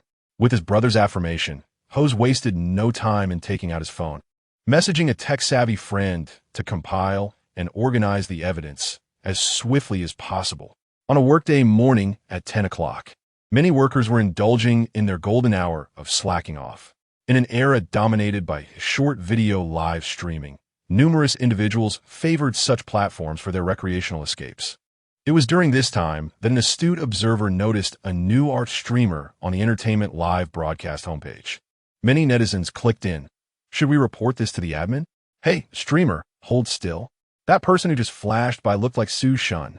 Su Shun referred to Ning Su, who, as the soul of the trending championship team, KTW, was not only a prominent figure in the gaming realm, but also the most endorsed esports athlete, even recognized by those unfamiliar with esports.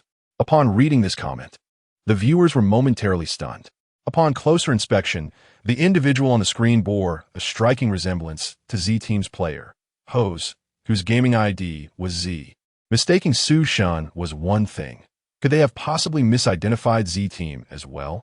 Thus, the onlookers, who initially intended to simply observe, halted their movements and waited patiently for the live stream to stabilize.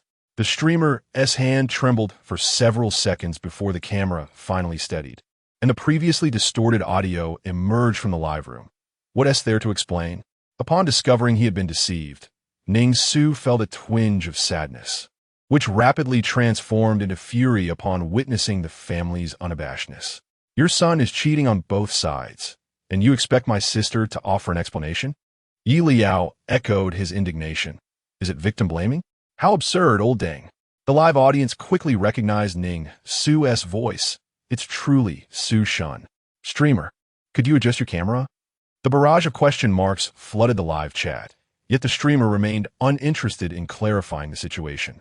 The crowd erupted when Zhao Yang arrived, demanding the security personnel to expel them, and now they had the audacity to question the victims.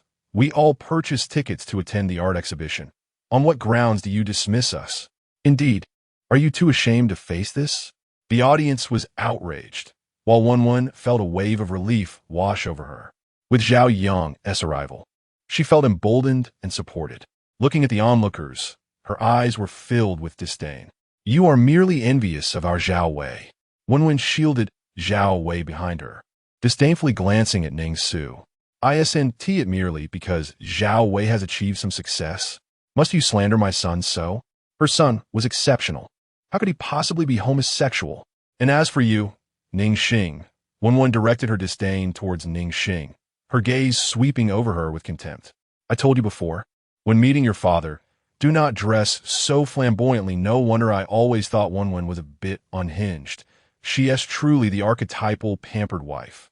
She blindly trusts her husband and son, interpreting all criticism as jealousy while imagining others coveting her husband. But Zhao Yang is scruffy, pot-bellied, and embodies every trait of a middle-aged man. Who would find him attractive? Yelao remarked, prompting the whole family to nod in agreement. Ultimately, they felt more sympathy for Ning Xing. Meanwhile, Ning Xing was indeed furious. Compared to Ning Su, who had only met Zhao Wei online, she had invested more emotion into Zhao Wei. Now, being slandered by Wen, her eyes brimmed with unshed tears, her chest heaving in agitation, unable to utter a word. When had Ning Su ever seen his sister like this? His heart ached, and just as he was about to speak up, he heard Ho's call out, "Ning Su, come here for a moment."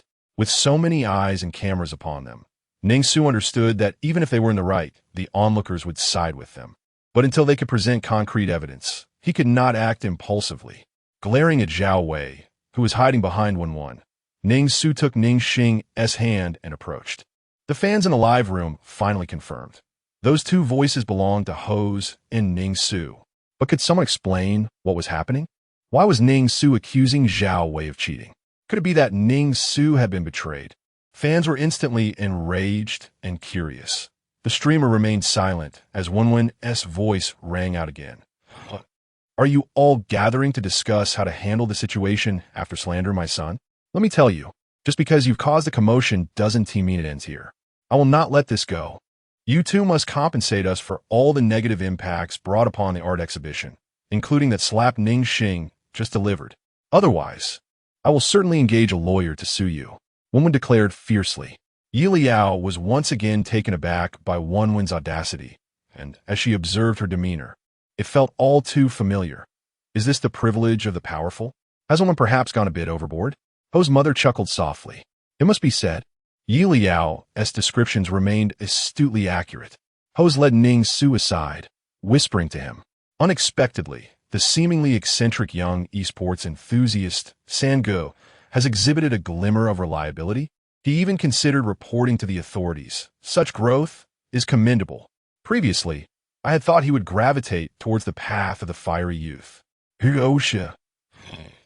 You possess the ability to criticize in your thoughts, yet you lack the courage to express it in my presence.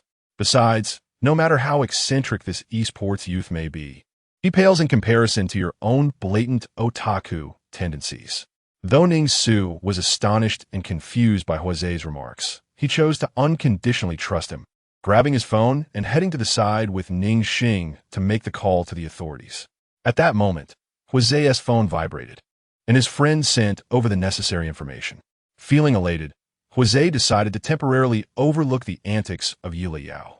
After all, without Yelao, their team might have truly faltered in this playoff season. Observing this scene, Wen raised her voice. Jun-E, you must diligently guide your little Zay. Do not let him be led astray by those two unscrupulous individuals. Huoma, with a gentle smile, retorted, rest assured my third son, despite his darker inclinations, would never stoop to deceitful acts such as double-dealing or scamming. As the conversation reached a sensitive point, Wen's expression abruptly shifted, glaring fiercely at Huoma.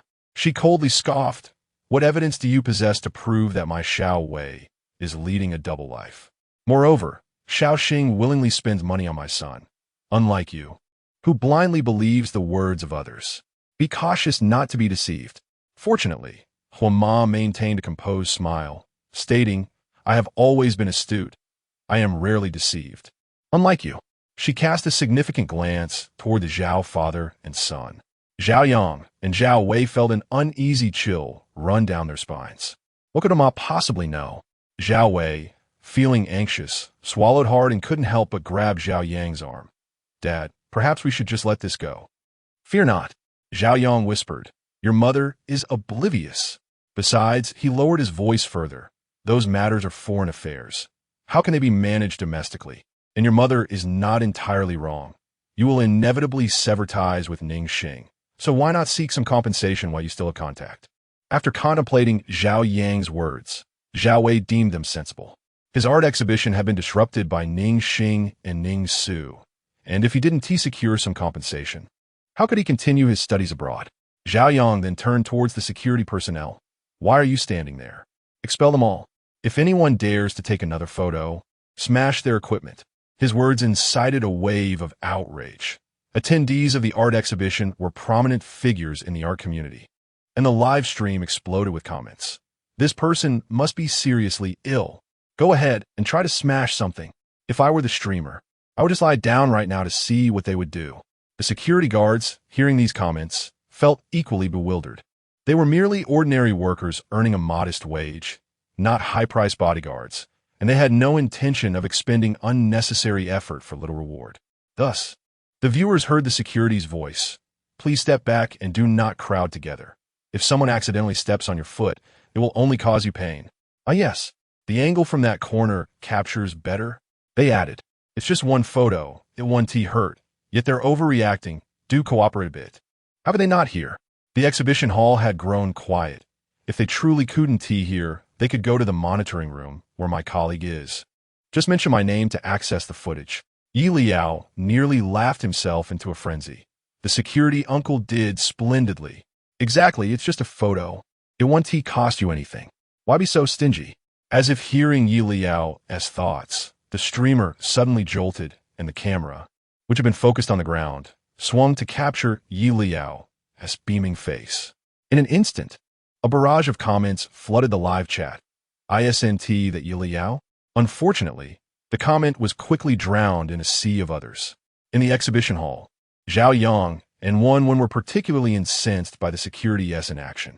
If you continue like this, I will file a complaint. Wen shouted. Several security guards didn't even glance her way. Infuriated, Wen surveyed her surroundings, and her gaze finally landed on Homa. Homa raised an eyebrow slightly. Then Wen declared, Jun E, quickly call your bodyguard to assist us in dealing with these people. That simply cannot happen. Homa interjected without hesitation. Wen was taken aback, and before she could inquire why, Homa explained, after all, you stated that homosexuality is perverse. I believe you wouldn't want our kind of perverts to assist you, would you? Wen was left speechless. Zhao Yang stepped forward, grasping her arm, indignantly asserting, we don't need their help. I have my own ways. Just wait here while I... Who are Zhao Yang and Zhao Wei? A commanding voice suddenly cut through the clamor of the hall. Everyone halted, eyes turning toward the entrance. 3 uniformed police officers stood there, expressions grave. Zhao Wei trembled involuntarily, instinctively attempting to retreat into the crowd.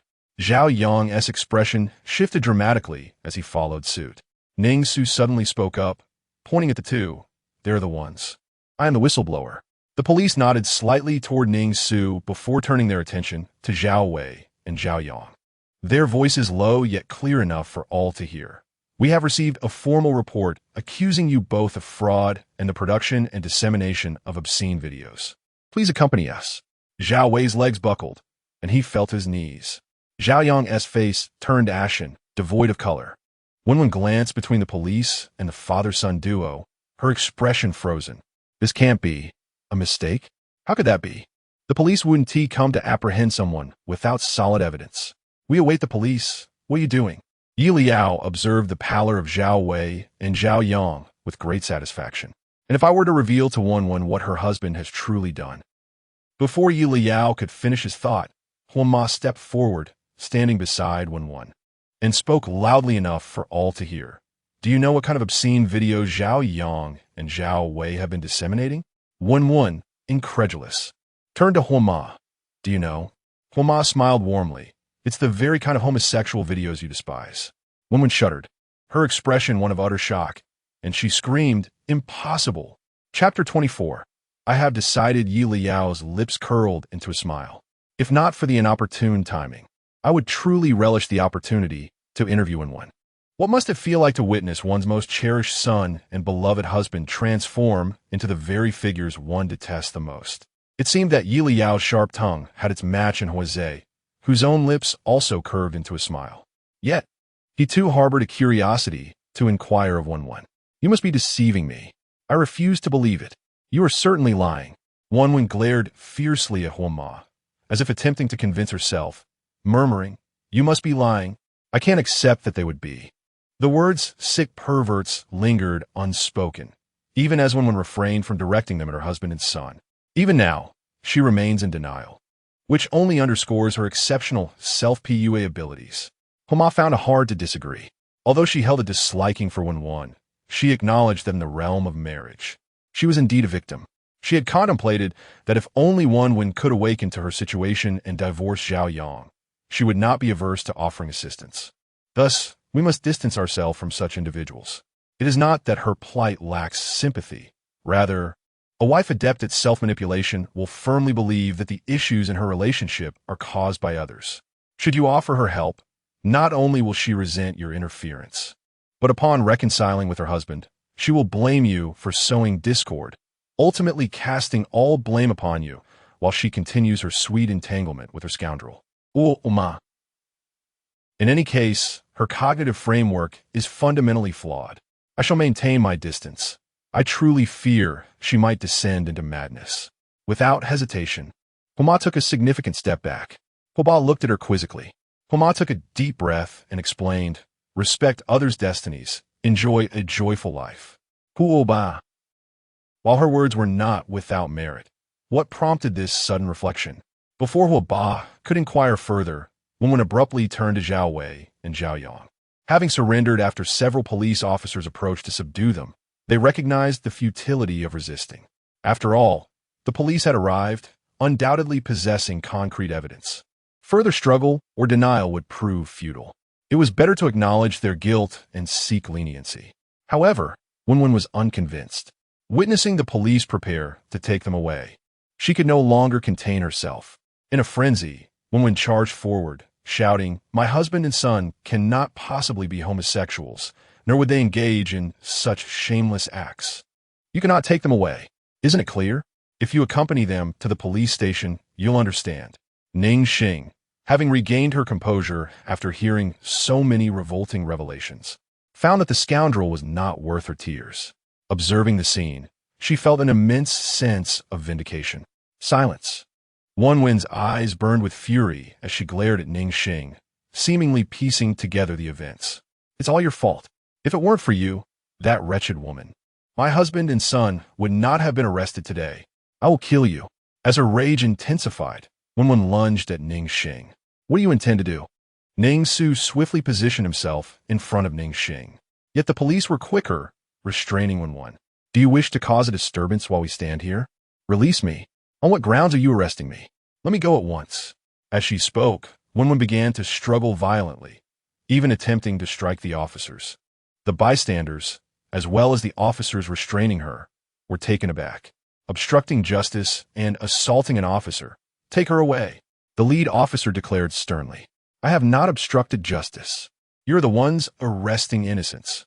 Release me now, or I will call the police. Ha ha. Does she not realize who she's speaking to? The police are right here.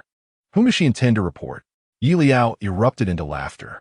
The onlookers laughed even more heartily, the sound echoing with derision.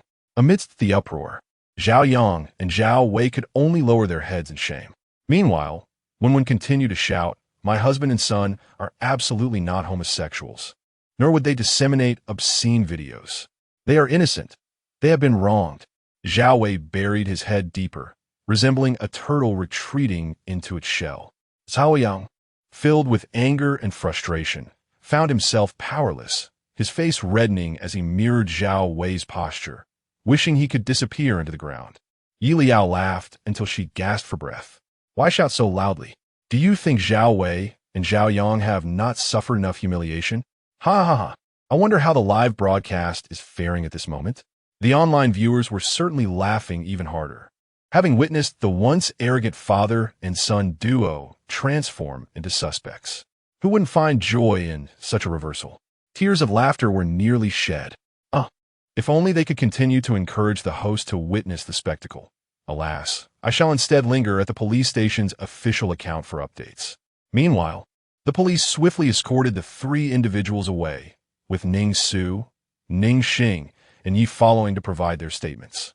With the main parties departed, the crowd that had gathered at the exhibition hall naturally dissipated. Before leaving, many couldn't resist commenting, "What an eyesore." I wanted to say earlier, what kind of absurd artwork could even be showcased? It is indeed inferior to what my 3-year-old could create. Thankfully, I did not purchase any, truly saving some money.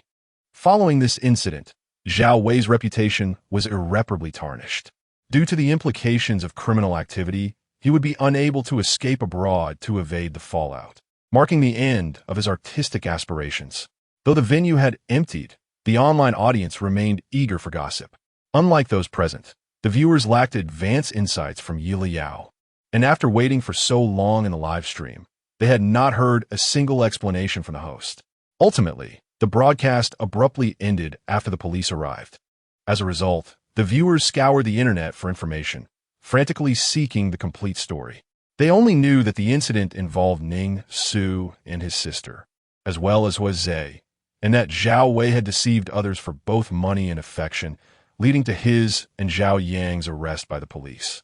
With no clear source to satiate their curiosity, the viewers turned to KTW's official account, inquiring about the unfolding events.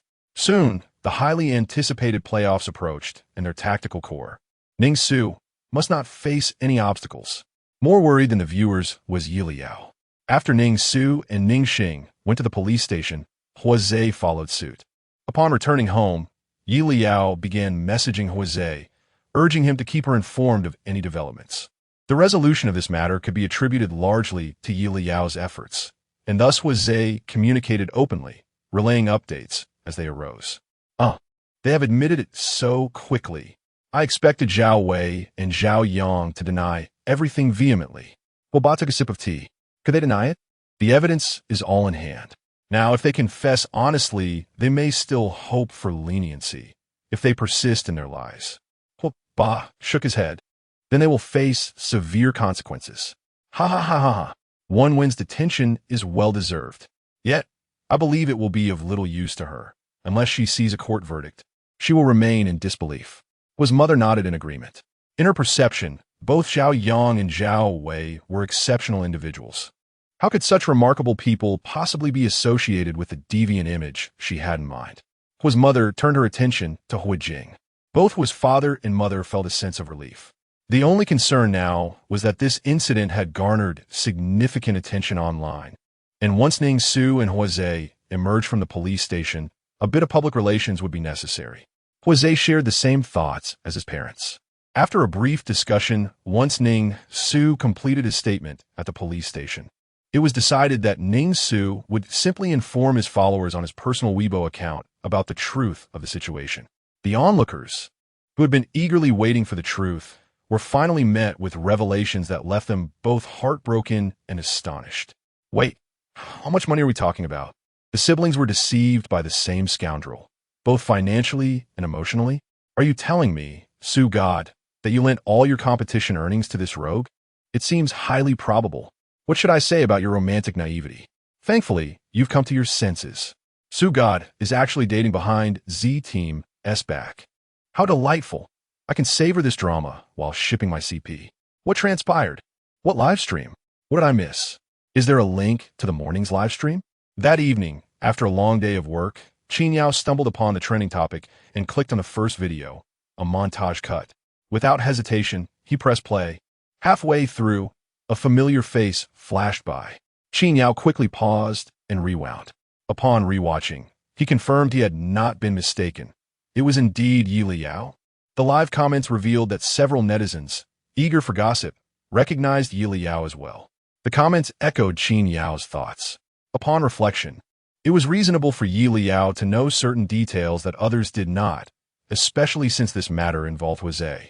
With this in mind, Yao glanced at the revised guest list beside him.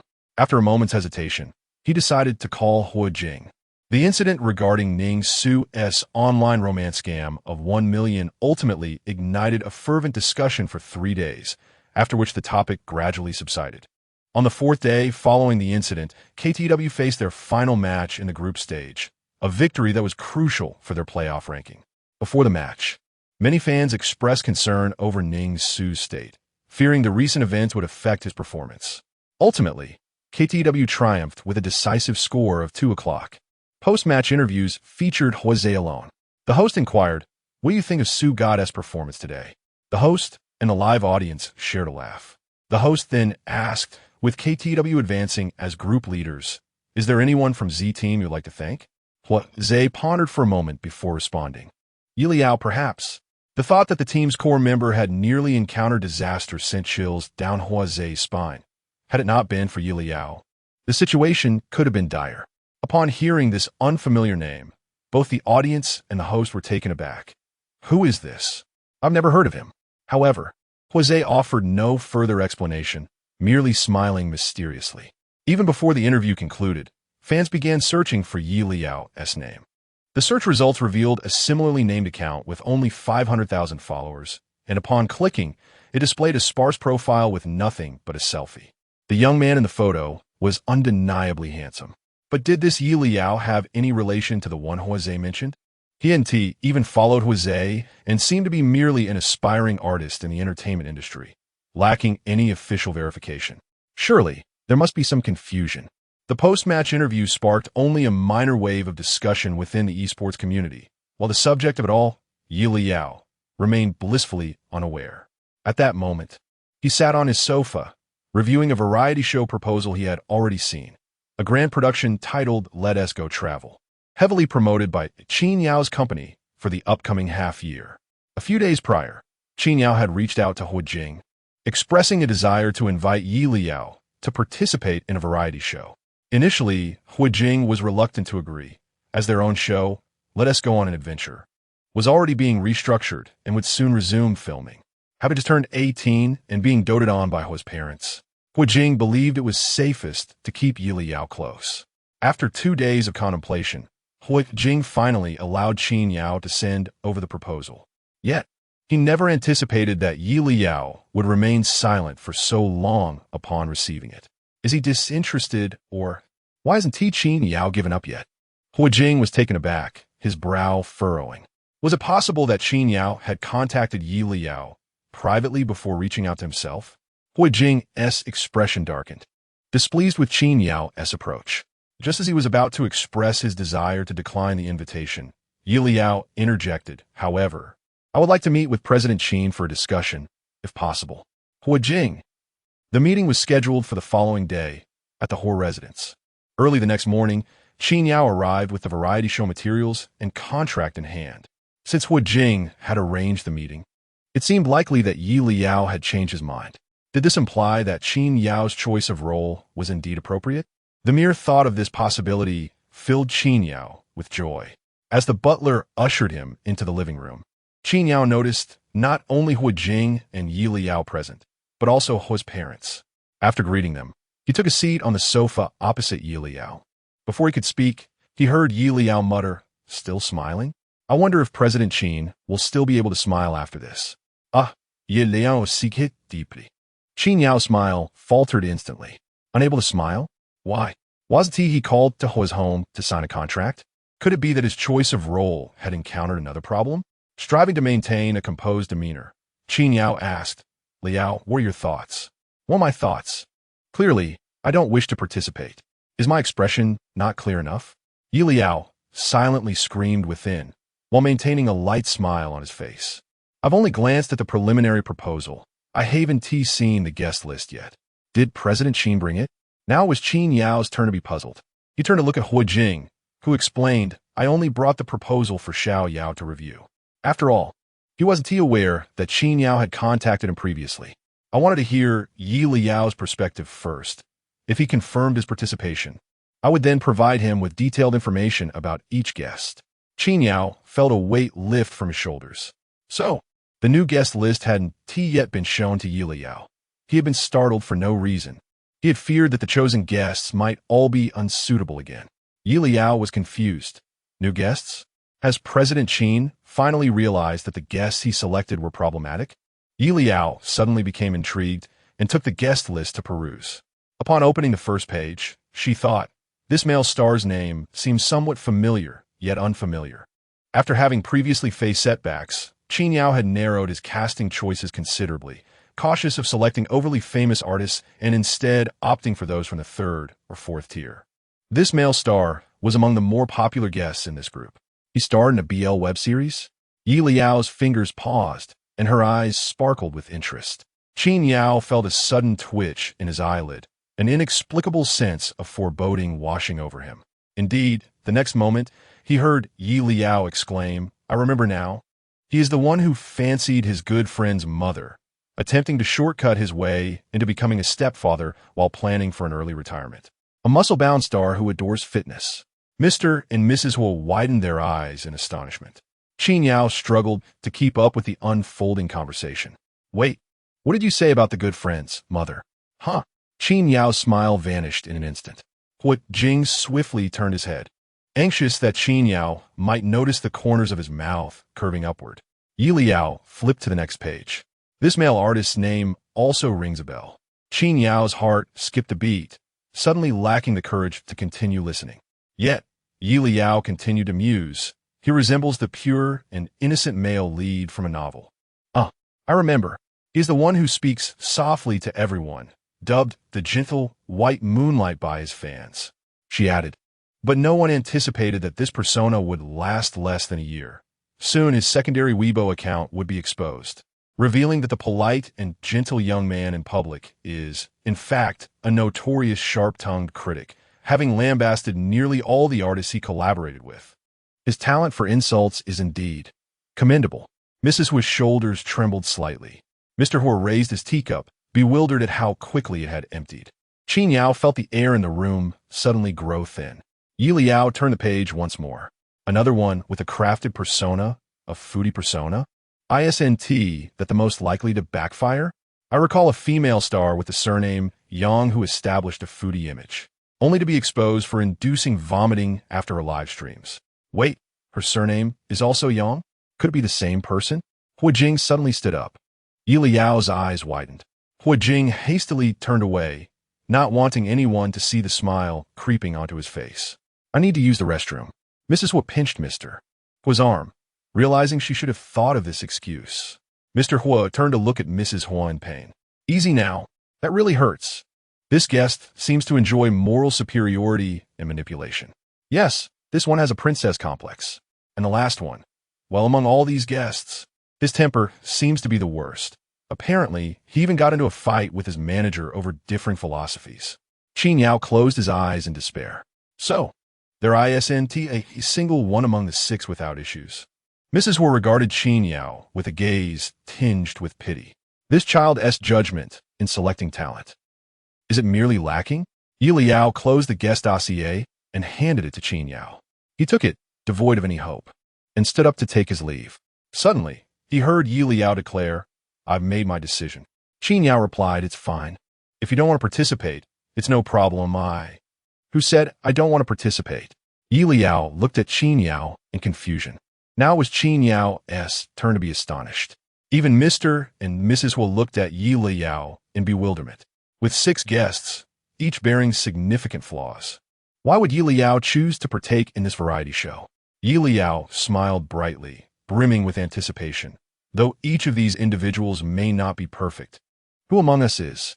With so many fascinating personalities gathered for a single show, I can hardly imagine how entertaining it will be. I'm not one for seeking the limelight. I simply adore witnessing the drama unfold in person. Qin Yao thought. What does this mean? Should he laugh? Chapter 25. Like a madwoman, whether Qin Yao wished to laugh or not was unknown to Mr. and Mrs. Huo, but their lips certainly curled upwards. Indeed, as Yelao mentioned, this promised to be a rather intriguing variety show. They felt an exhilarating rush of excitement. Mr. Qin, let us proceed with the contract.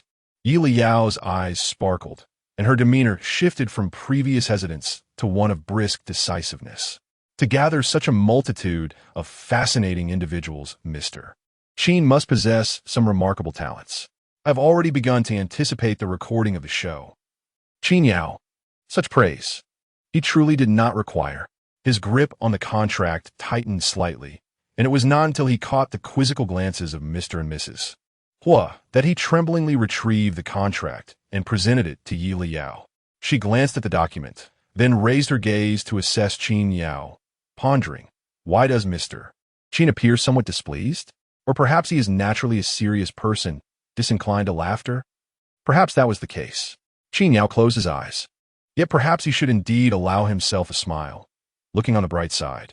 This situation was merely a shift from a travel-themed variety show to a gossip-laden one. Certainly an improvement over the previous mosaic-style variety shows, was it not? The tension in his temples pulsed, his expression embodying a sense of heroic resignation. However, even as he began to acclimate to the transition from travel show to gossip spectacle, Qin Yao knew he must be thoroughly prepared. The show Let Us Travel Together had undergone significant cast changes, and with substantial compensation already paid, there could be no room for further mishaps. A week later, amidst the eager anticipation of the entire Huo family and Yelao, the recording of Let Us Travel Together finally commenced. On the day of departure, Yeliao's manager, Li, arrived early with an assistant to fetch them from the Huo residence. Huowever, upon seeing the trio ready to depart, Li was taken aback. The chairman and the lady are also coming along? Mr. Huo beamed, indeed. Mrs. Huo chimed in. Isn't the first recording location by the seaside? It has been ages since we traveled, so we shall accompany Yelao today. Yelao nodded repeatedly. That's right. It seems my elder brother was somewhat reluctant during our discussions a couple of days ago. Mrs. Huo's smile deepened, knowing there would be gossip. Yet being tied up with company matters and unable to join the fun, it was only natural for him to feel some reluctance. However, this trivial detail need not be shared with Yelao.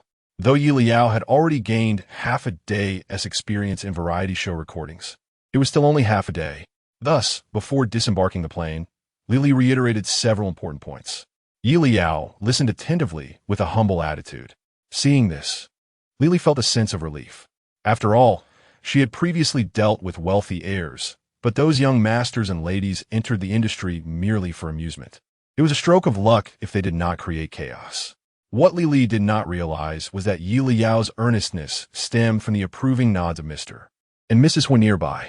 If Yelao was keen to witness the spectacle, then they too would partake in the enjoyment. The filming crew had been waiting at the airport exit, and as Yelao emerged, two cameramen rushed towards him with their cameras. Let Us Travel Together was being broadcast live. Upon seeing the camera aimed at him, Yelao smiled and waved at it. He exhibited no signs of stage fright.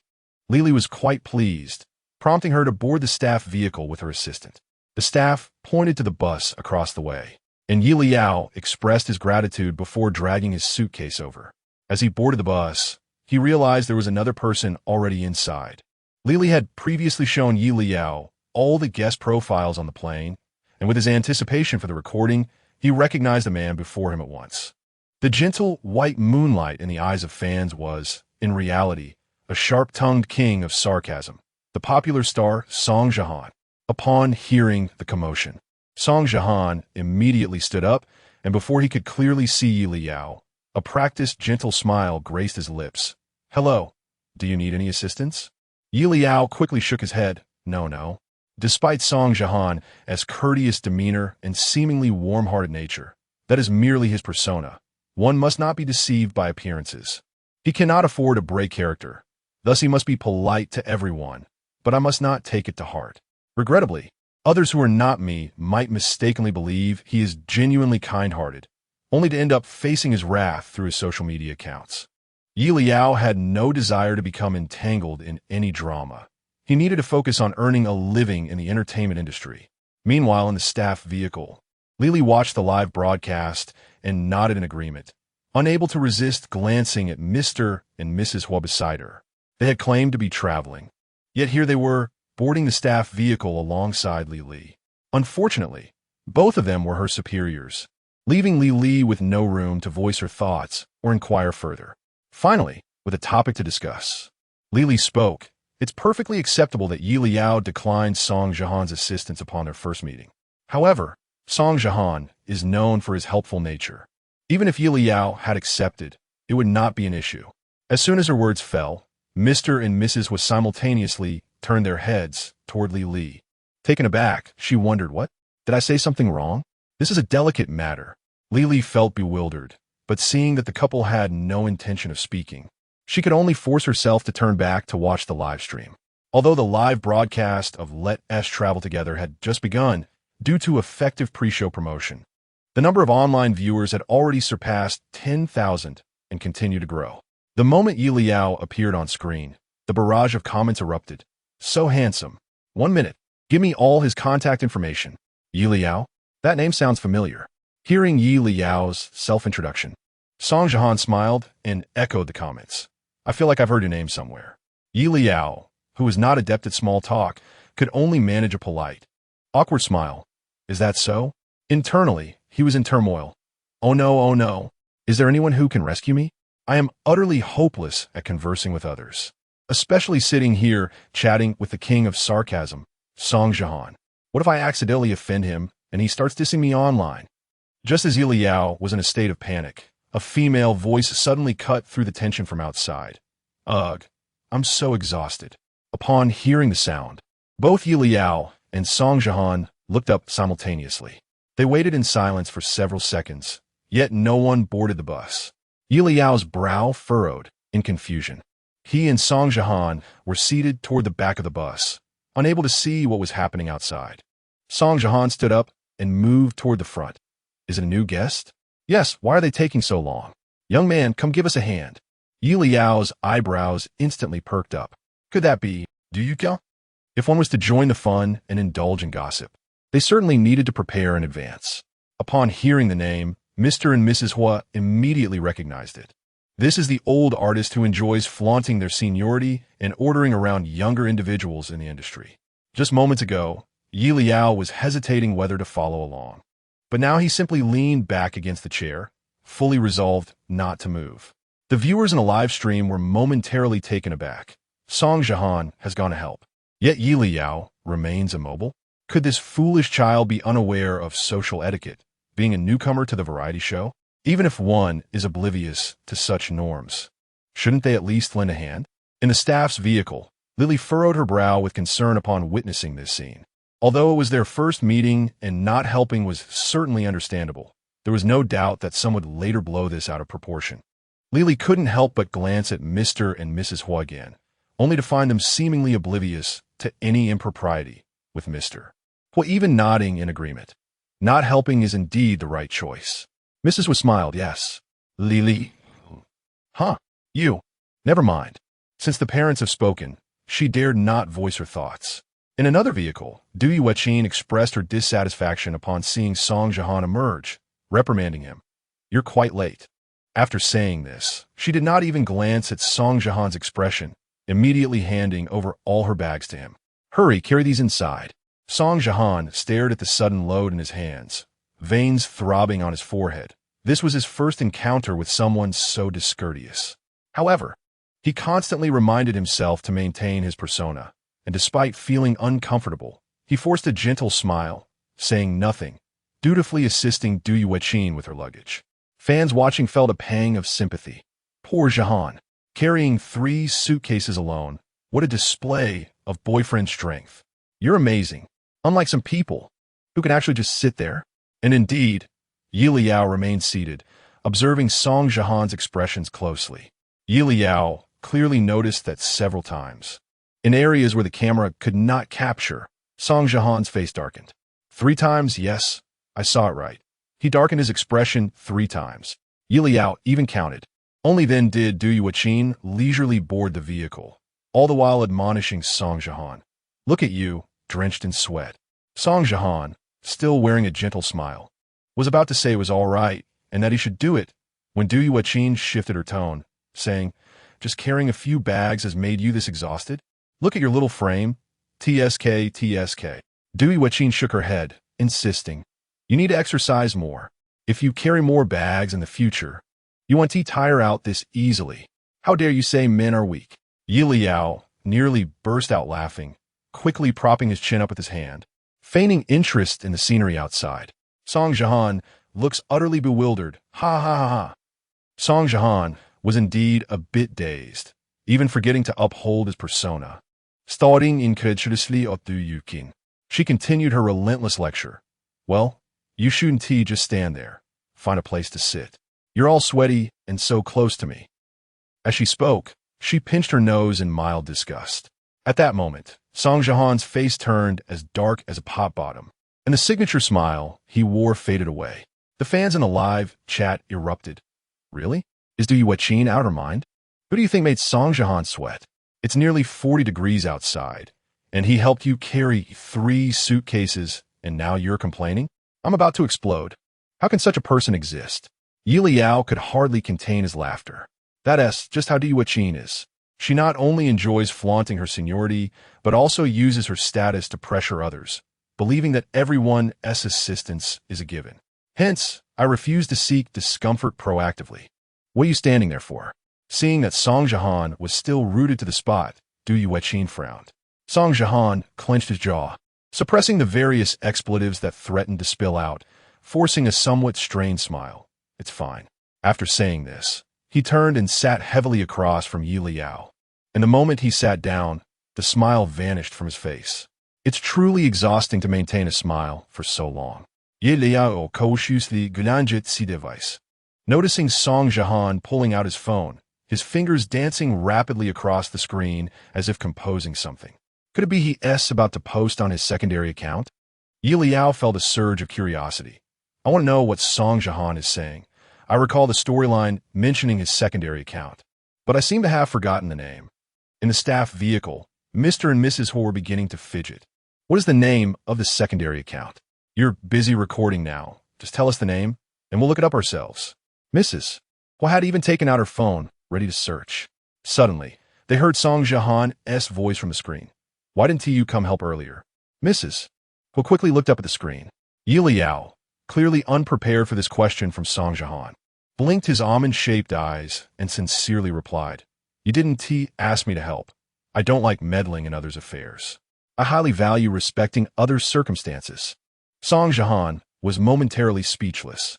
The viewers in the live stream were equally taken aback by this response.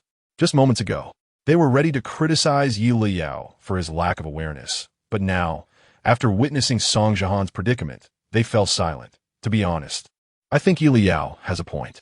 Who wants to be kind-hearted and get nothing in return? Alas, we can only feel sympathy for Song Jihan. After Song Jihan fell silent, the vehicle was filled solely with Du Yueqin's laughter. It seemed she was updating her family, and, at the funniest moments, she didn't care that others were present, bursting into loud, somewhat grating laughter.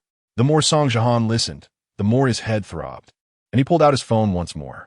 This time, he was closer, and Yelao clearly saw him open the Weibo interface. He must be venting. Oh, I really want to see it. What on earth is the name of Song Jihan's secondary account? Mr. and Mrs. Huo were equally anxious. Yes, what is it called? I vaguely recall that Song Jihan's secondary account was exposed not by chance. It seems it's named after his. Yes, his Weibo secondary account is named after his dog. What was the dog's name again?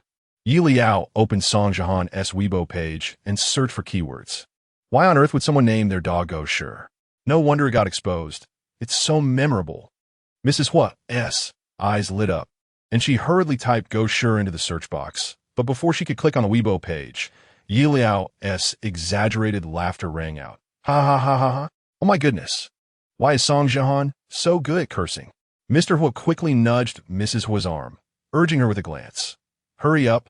Mrs. Huo opened her Weibo homepage, and a post that had been sent just a minute ago instantly caught her eye. Go Sure. Du Yueqin is just like a crazy old woman. Scrolling down slightly, she found 2 more posts. Go Sure. Yes, I do need to exercise more. I'll strive to develop my biceps enough to knock you out with one punch. Old dang. Mrs. Huo chuckled. Mr. Huo cleared his throat, remarking, quite vividly expressed. Wouldn't you say? Yelao, stifling laughter for a full minute, finally wiped away the tears at the corners of his eyes. At that moment, a robust male voice resonated. I can't be the first one here, can I? Yelao turned to look at Song Jihan in the front seat.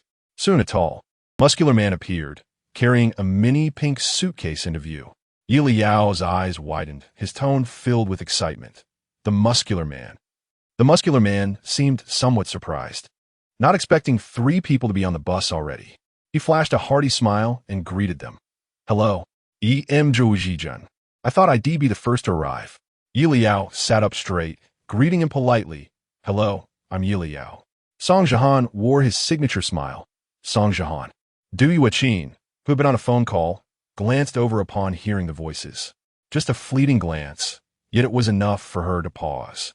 Covering the receiver with her hand, and cheerfully said to Zhou Zijian, Hello there, Xiao Zhou. What s with this attitude? She was so indifferent to me, and Song Jihan? Yelao quickly looked at Song Jihan, catching him rolling his eyes discreetly. Zhou Zijian smiled at the group, placed his suitcase down, and found a seat in the middle of the bus. Upon hearing the conversation, Zhou Zijian's expression turned slightly awkward. After a moment of hesitation, he replied, Well, a few days ago, I accidentally got stung by a bee, so I used some concealer, but it's not fully covered yet. Oh, really? Du Yuqin casually took a seat across from Zhou Zijian. Did you see a doctor? But I just noticed a bit of bruising under Zhou Zijian's eyes. Shouldn't a bee's sting cause redness and swelling? Yelao's keen instincts sensed something amiss. Moreover, Du Yuqin's attitude towards Zhou Zijian seems excessively warm. When I greeted her earlier, she merely nodded, but now she rushes to sit beside him. Could it be that I've overlooked some crucial information? Yelao hurriedly opened his notes and swiftly scanned through the key plot points. Before long, he gasped softly. Now I see. Just then, Du Yuqin's voice echoed from the front. But it doesn't look much like a bee sting to me. It resembles more like. He must have been beaten up by his good friend. Just a few days ago, Zhou Zijian was out shopping with his friend's mother and ran into his friend. How could not get beaten? Mr. and Mrs. Huo looked on in astonishment.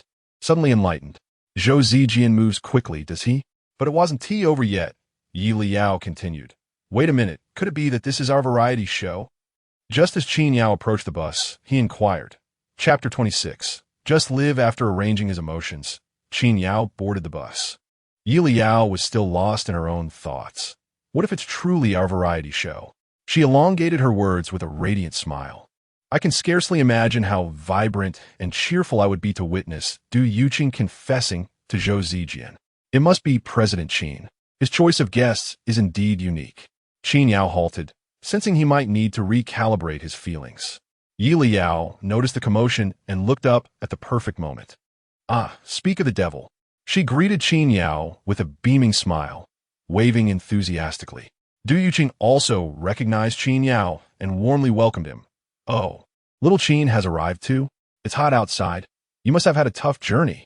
Yelao's radar suddenly picked up on something. Qin Yao felt a sense of foreboding. Sure enough, the next moment, he heard Yelao exclaim with excitement. No way. Could it be that Du Yuqin also has her eyes on the handsome and wealthy President Qin? Though President Qin may not have the exaggerated muscles of Zhou Zijian, he seems to be the type who looks slim in clothes, yet has substance when undressed. Qin Yao. At that moment, he finally understood why some seasoned actors occasionally lose control of their expressions in front of the camera. Because at this juncture, he too was feeling a whirlwind of emotions. Truly unable to muster a smile. Looking at Du Yuqin before him, Qin Yao instinctively took a step back, tightening his jaw and offering her a distanced and somewhat tense smile. Thank you for your concern, Teacher Du. It's not hot. Du Yuqin beamed, patting the seat beside her. Come sit. Qin Yao placed his suitcase down and, without pausing, walked straight to Yelao, sitting down right beside her. Du Yuqin furrowed her brow in confusion. Qin Yao smiled, gesturing toward Yelao. He is a friend's younger brother. I need to take care of him. Yelao's eyes widened. No need, President Qin. You don't have to sacrifice your own. Leyao. Qin Yao nearly ground his teeth as he spoke. Yelao paused her inner musings, blinking in confusion. President Qin? Just call me Qin Yao. We're recording the show now, so you can use my name later, he added after a brief pause. Yelao nodded obediently, indicating her understanding, but inwardly wondered. Why is he saying this all of a sudden? Would it be inappropriate to call him by his name? Perhaps I should just call him Teacher Qin. Qin Yao exhaled slightly, thinking it didn't matter what Yelao called him, as long as she didn't continue discussing the earlier topic. The front seat Song Jihan simply greeted Qin Yao before turning back around. Soon, the bus was filled only with the sounds of conversation between Du Yuqin and Zhou Zijian. The live chat room erupted in a wave of excitement upon Qin Yao's appearance. Ah, it's been so long since I've seen my idol. Qin Yao, you heartless man, finally showing your face. Who would have thought Yelao knows Brother Yao? Not to mention, two handsome men sitting together is quite a sight for sore eyes. This comment instantly garnered countless likes from netizens. Of course, it would have been even more perfect if Du Yuqing's voice were a tad quieter. With Qin Yao seated beside her, Yelao could no longer check her notes and reluctantly put away her phone. Before long, two more guests arrived. From a distance, a female voice cheerfully announced, "We're here. Is anyone willing to lend a hand?" Yelao immediately turned to look at Song Jihan in the front seat. Perhaps the impact of Du Yuqing had left him momentarily stunned, as he hesitated before standing up. "Song Jihan, do you remember your character? You are the gentle moonlight. How can you remain indifferent at this moment?" Zhou Zijian, however, promptly stood up, ready to assist. But before he could step outside, Du Yuqing reached out and grabbed his arm. "Where do you think you're going?" Zhou Zijian, momentarily taken aback, thought he must have misheard her. "Huh?" Yeliao's eyes widened with excitement and disbelief. "What? Has it not even been that long? And Du Yuqing already won tea let Zhou Zijian help? Could it be that she has quickly developed feelings for him? Is she viewing the new female guest as a rival?" Yeliao quickly glanced at Song Jihan, who had already risen from his seat, regaining his previous gentle demeanor as if he had just made a snide remark. Yeliao could no longer contain her smile. Feeling utterly satisfied, joining this variety show was indeed the right choice. Witnessing the drama unfold live is incredibly entertaining. In just half an hour, Song Jihan's persona has collapsed twice. Qin Yao, sitting nearby, naturally overheard Song Jihan's earlier comment, and he couldn't help but smile slightly. In truth, aside from the fact that this variety show was a significant investment for his company this year, enjoying the gossip alongside Yelao was indeed quite enjoyable. Yet, the pressing issue remained. Qin Yao couldn't detach himself from this. He had invested a considerable amount into this show. Well, for now, he could only take things one step at a time. Yelao suddenly turned her head. Qin Yao, puzzled, replied, "Shall we go help? After all, there are two girls." "Fine." Qin Yao stood up, following Song Jihan, bypassing the two who were still tugging at each other, and stepped off the bus to assist the two female guests with their luggage. On the bus, Du Yuqing still held onto Zhou Zijian's arm without letting go. At this moment, Zhou Zijian's face turned crimson. Du Yuqing's intentions were quite clear, and at this point, he had to understand. The viewers in the live chat were equally sharp-eyed, noticing Du Yuqing's unusual behavior. Why do I feel like Du Yuqing's attitude toward Zhou Zijian is a bit off? Yes, I feel the same. She must have taken a liking to him. Even if they're here to date. How unfortunate for Zhou Zijian to have a guest who could be his mother show interest in him. Fortunately, Yelao couldn't see the comments. Otherwise, she would undoubtedly have liked that one, while simultaneously questioning, how do you know Zhou Zijian isn't enjoying himself? While the chat room buzzed with speculation, Qin Yao and Song Jihan each carried a suitcase back onto the bus, followed by the two female guests. Du Yuqing's expression immediately soured. Yeliao's smile once again involuntarily crept up. All right, Zhou Zijian seems to possess some semblance of chivalry. And Du Yuqing's subtle expressions. Simply marvelous? This is indeed entertaining.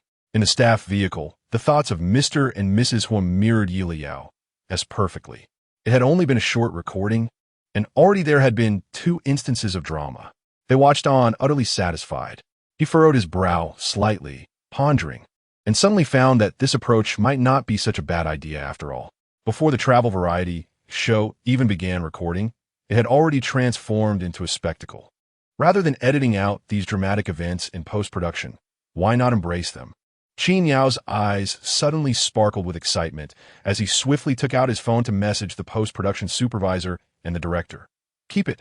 We must not only incorporate these scenes into the final cut, but also create a highlight reel. Unbeknownst to him, Yelao was engrossed in the lively atmosphere unfolding before him.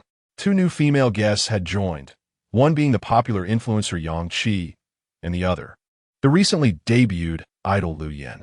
With years of experience, Yang Qi was at ease, while Lu Yin, overly sheltered by her family, remained blissfully unaware of the underlying tensions. Chef Woody greeting du Yukon. Dui Wachin responded indifferently, her attention drifting to her phone. Lu Yin, oblivious to any discontent, tugged on Yang Qi's arm and made her way to the back of the bus, exchanging brief pleasantries with Yelao and the others before happily taking a seat beside Zhou Zijin. Zhou, being Lu Yan's mentor during her talent show, had maintained a good rapport with her post-show. Lu Yan's friendly approach was entirely natural, yet Yelao couldn't help but steal a glance at the animated conversation between them, then cautiously surveyed Du Yuechin's expression. In the next moment, with a tone of amusement, he exclaimed, "Wow, her face is practically pale with rage." Qin Yao placed a finger to his lips, while both Huoba and Huoma couldn't suppress their laughter. "What a thrill! How delightful! We want more," they chimed in, eagerly advocating for more of such riveting drama. Little did Du Yuechin realize that her every subtle gesture and micro-expression was under the watchful gaze of Yi Liao's gossiping squad. Huoba and Huoma even asked Li to contact the director, arranging a dedicated camera angle to capture the interactions between Du Yuechin and Yi Liao, ensuring not to miss a single moment. The show had barely commenced recording, yet the unfolding drama suggested that perhaps the chairman and his wife had foreseen these events, prompting them to join the fray. Regardless of the truth, Lily felt no concern for Yi Liao at that moment, as the undercurrents among the other guests appeared far more captivating. On the bus, Yi Liao found himself increasingly amused, often turning to glance out the window when his laughter became too much to contain. Fortunately, this light-hearted atmosphere didn't linger for long. Moments later, the final guest, Li Siyuan, arrived, and all 8 guests were finally assembled. Yi Liao quickly scanned the group. Ah, what a gathering of talent! A veritable trove of hidden gems. Qin Yao replied, indeed. Who could disagree? Once everyone was present, the bus whisked them off to their first destination. The filming location for the inaugural episode was on an island, and as the vehicle began to move, the director briefly outlined the day's tasks. The first assignment was for the guests to collaboratively prepare dinner. Most guests expressed no objections to this task, except for Lu Yin, who furrowed her brow upon hearing about dinner preparations and quietly lamented, "But I don't know how to cook. What should I do?" Zhou Zijin, noticing her distress, quickly reassured her, "You don't need to cook, just assist wherever you can." Lu Yan's face brightened, her smile radiant. All right. Yi Liao had been keeping a vigilant eye on Du Yuechin, and, as he anticipated, the moment Lu Yin spoke, Du Yuechin turned her head. Upon hearing Zhou Zijin's words to Lu Yin, her expression darkened, and her lips moved quickly, as if muttering something. Yi Liao's eyes widened in surprise. What did she just say? Their voices are too soft. I can't catch it. How frustrating. Must I learn to read lips? These young ladies were brimming with youthful energy. Unbeknownst to them, Du Yuechin had already risen and strolled leisurely to the back row. However, the seat next to Zhou Zijin was already claimed by Lu Yin. Du Yuechin had no choice but to sit in the front row, her body still angled toward the rear. Lu Yin, misinterpreting Du Yuechin's words as compliments, blushed and replied, "Sister, you're not old at all. You're about the same age as my mother." "No, Lu Yin, who taught you to say such things? Women are very sensitive about their age, especially Du Yuechin. Just moments ago, she was flirting with Zhou Zijin, and now you say she resembles your mother in front of him. She must be furious." As expected, Du Yuechin's expression immediately soured. Yet, Lu Yin remained oblivious, continuing to giggle. "You needn't worry about age. My mother is old enough." Du Yuechin could no longer restrain her emotions, glaring angrily at Lu Yin. "What do you mean by that?" Lu Yin froze, confusion filling her eyes.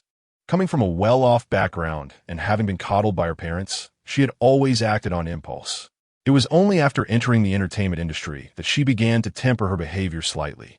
However, having debuted just 6 months prior, she lacked the acumen to navigate social cues adeptly. Did I say something wrong?" Lu Yin glanced at Zhou Zijin, then at Yang Qi, her realization dawning slowly. "You practically pointed at my nose and accused me of being old, and you claim you haven't said anything wrong? Oh no, this situation is escalating." Yi Liao feigned concern, though excitement bubbled beneath the surface. Qin Yao felt a mix of emotions, torn between wanting to witness the unfolding drama and worrying about the show's viability.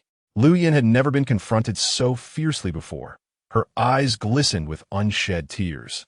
But you were the one who, seeing the conversation spiral, Zhou Zijin intervened. Lu Yin isn't very articulate. Please don't hold it against her. Am I the one who is being unreasonable? Do you wikin snacks? Here ain't a fliving. Did you not hear what she said? How can you be so biased? Zhou Zijin opened his mouth, momentarily at a loss for words. She's not entirely wrong. A voice echoed through the bus. Wait, Song Jahan. Do you even remember your persona?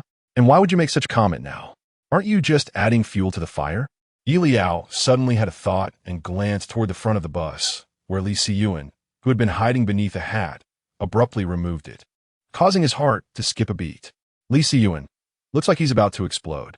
Our show isn't going to be a disaster on the first day, is it? Qin Yao replied. It's a bit late for you to start worrying now. Clearly taken aback by Song Jahan's words. Du Yueqin's face flushed with fury as she turned to him. Can you all just be quiet? If you have the energy to chatter, I need a rest. Is this bus your home? Should you just shout through a megaphone instead? If necessary, I could move the camera over to broadcast your antics. The discontented voices suddenly erupted from the front, each remark more shocking than the last. Li Siyuan's temperament is truly disagreeable, and he harbors a deep aversion to being disturbed during his slumber. Yelao silently lit a candle for Du Yueqin in her heart. She pressed her hand to her lips. What sharp tongue, what audacity, such a well-placed rebuke. The individuals present were taken aback by Li Siyuan's words. Lu Yin forgot her tears, and Du Yueqin's emotions were interrupted as she stared at him in astonishment. You, Li Siyuan, infuriated, continued to unleash his words. What of you? You are the youngest in the world, is that it? I am 40, you are 18. You merely exist, who could possibly outlive you? Li Siyuan. Du Yueqin, exasperated, had tears welling in her eyes. Yelao was on the verge of internal injury from suppressing her laughter, her shoulders shaking uncontrollably. Chapter 27. The four-sweet Qin Yao cast a glance at the camera ahead, hardly daring to imagine the fervor of the live comments at that very moment. The only ones able to thoroughly enjoy the spectacle, while simultaneously monitoring the barrage of comments, were Mr. and Mrs. Huo. They remarked that watching the live broadcast was indeed far more delightful than viewing an edited version.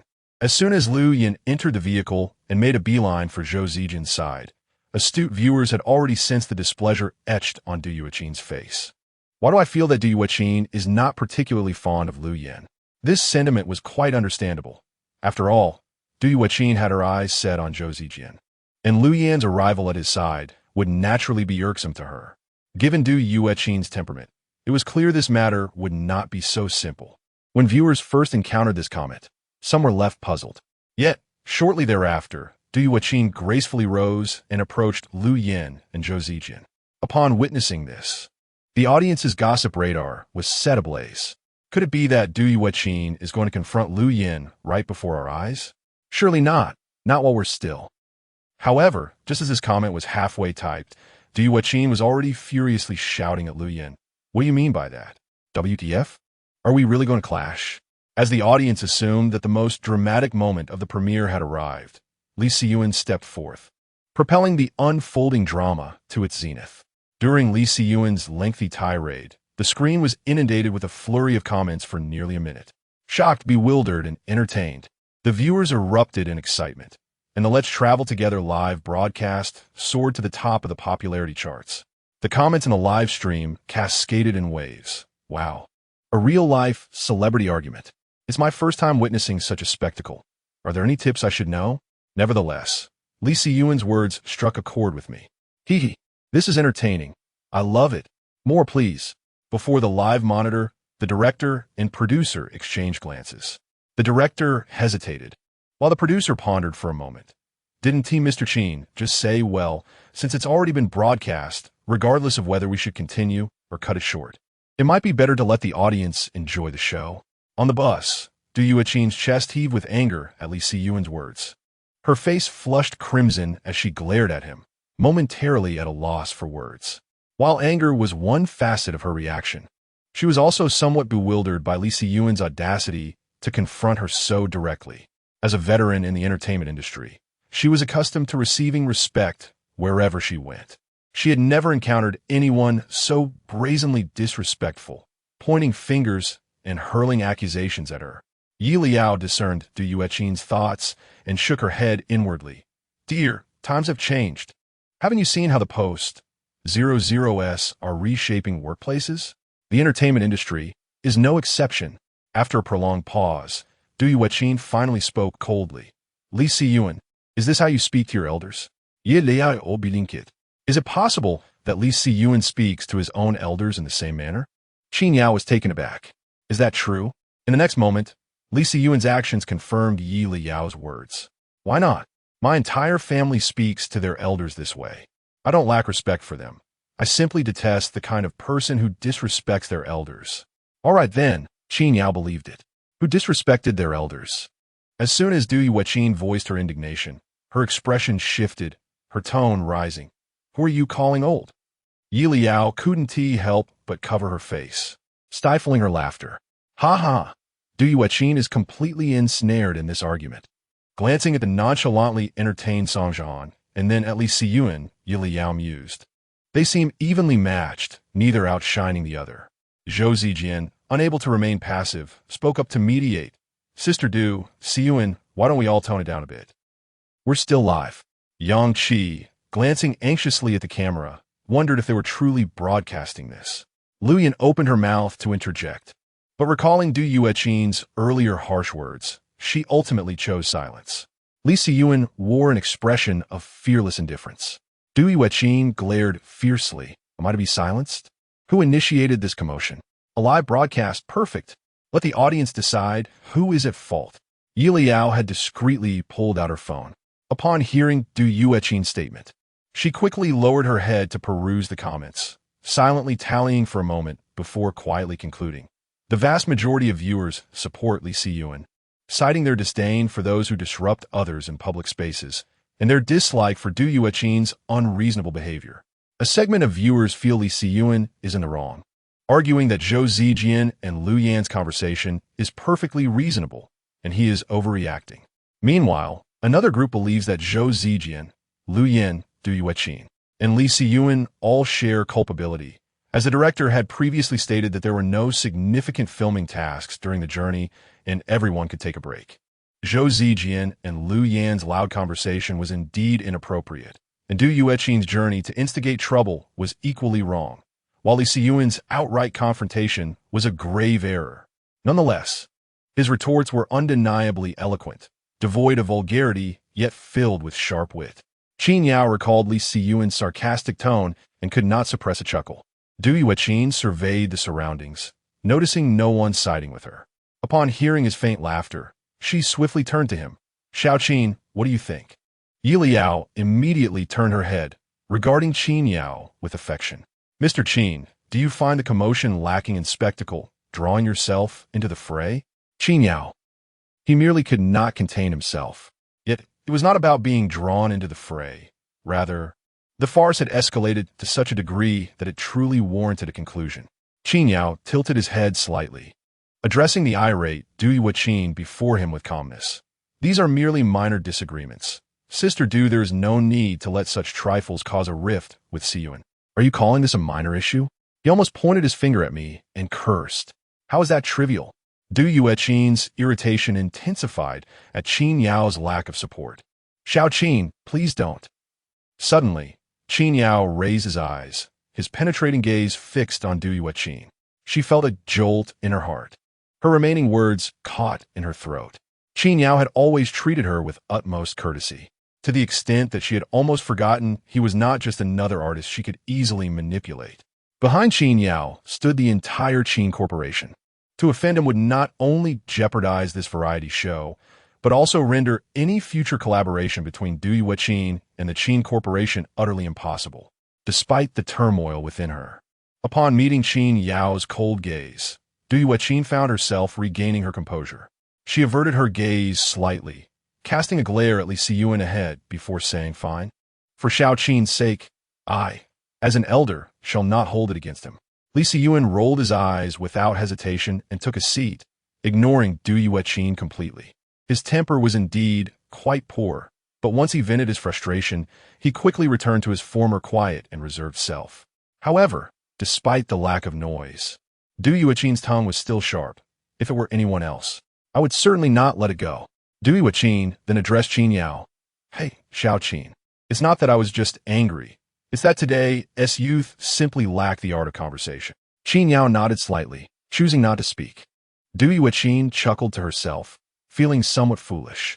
As she was about to furrow her brow and inquire if he needed anything, she noticed Song Jihan walking forward and casually taking a seat in a middle row.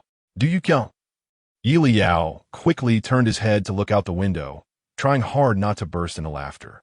To be honest, General Qin's gaze just now was rather handsome. Just like that, with General Qin's words, the excitement ended rather abruptly. Qin Yao cast a humorous glance at Yelao. So you Haven T had your fill yet? Shortly afterward, Yelao felt his phone vibrate. To ensure he didn't miss any juicy updates, he had specially created a secondary Weibo account to follow the account Go Sure, even marking it as a special interest. The recent vibration was a notification from this special follow. Yelao hastily opened Weibo, and upon seeing the latest posts, his composure shattered. Ha ha. Qin Yao winced at Yelao's sudden laughter, instinctively glancing his way.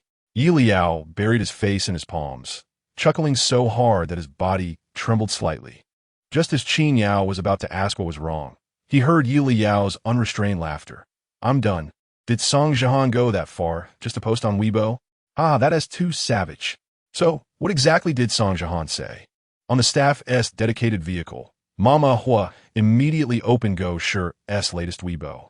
Two successive posts, sharp in their critique, were filled with incisive commentary. Go Sure. Today's youth have such high standards. If they didn't could you still sit here and chatter? Go Sure. And of course, there's no end to it.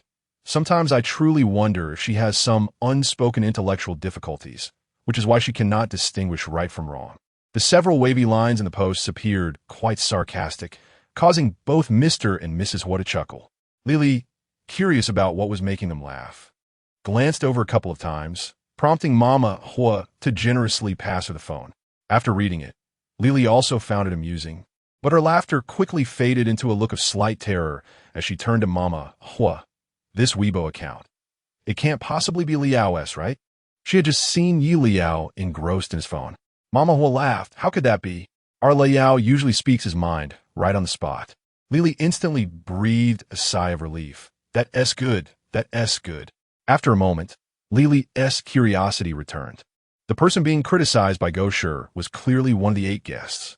But since Mama Hua had clarified it wasn't Leyao, and it was unlikely to be Qin Yao, whose account could it possibly be? Unable to resist, Lily picked up her phone to search for Go Sure, and the more she looked, the more her heart raced. When she raised her head to glance at the screen in front of her, she saw Song Jihan sitting quietly, scrolling through his phone, his fingers seemingly flying across the keyboard as if typing. Suddenly, Song Jihan put away his phone. Lily glanced down at her phone screen. Just a second ago, Go Sure had posted yet another update. Go Sure. All right, if she truly has intellectual issues, I, a magnanimous and handsome young man, shall let this elder have her way. A crisp crack echoed, as if something had shattered. Lily stared at her phone screen, realizing it was her own perception of Song Jihan that had broken. After the farcical episode concluded, the bus fell into an unusual silence. While the bus traveled quietly, the online world was anything but quiet. Coinciding with the summer vacation and a holiday, coupled with the presence of several celebrity tags, the video quickly became a sensation. Viewers were both shocked and amused.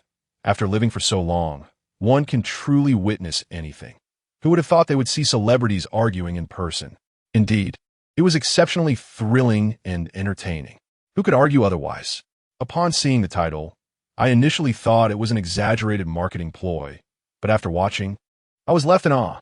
Lisa Yuan's words were exactly what I wanted to say. All right, let us travel together, is it? I'm definitely following this show. Oh, my male god is truly handsome. With just one glare, he halted the chaos. Who wouldn't he call that king? So, Qin Yao, when can you come out and film another movie? Agreed. Wait, isn't the person next to Qin Yao Yelao? Why is he here again? Soon, someone inquired, "Who is Yelao?" Modern netizens, true to their 5G surfing prowess, quickly dug up videos of Yelao's two previous appearances. One was, of course, the live broadcast of Feng Ziqi's mishap, while the other was the live footage of the gaming circle, where the Ning siblings were scammed in both emotions and finances, with Yelao's face flashing briefly in the footage. The gossiping viewers burst into laughter. No way. Yelao appears in all three gossip scenes? Aldict, Yelao. You're better at this than I am. Why are you everywhere, Yelao?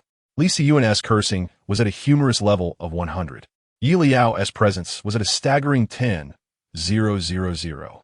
Within just half an hour, various topics related to Let's travel together soared into the top 10 trending searches, and naturally, Yelao's related entries were also trending on Weibo.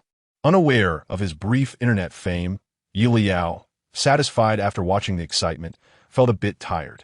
With the destination still some distance away, he leaned back in his seat, ready to rest. But unexpectedly, he dozed off the moment he closed his eyes, until a voice broke through his slumber. "Leyao, wake up." Yelao groggily opened his eyes, only to find his head resting on Qin Yao's shoulder. He shot upright in shock. How did I fall asleep on General Qin? Yelao glanced around. Did Du Yueqin see? She won't hold it against me, will she? Qin Yao, what are you thinking? Du Yueqin has no thoughts on you at all.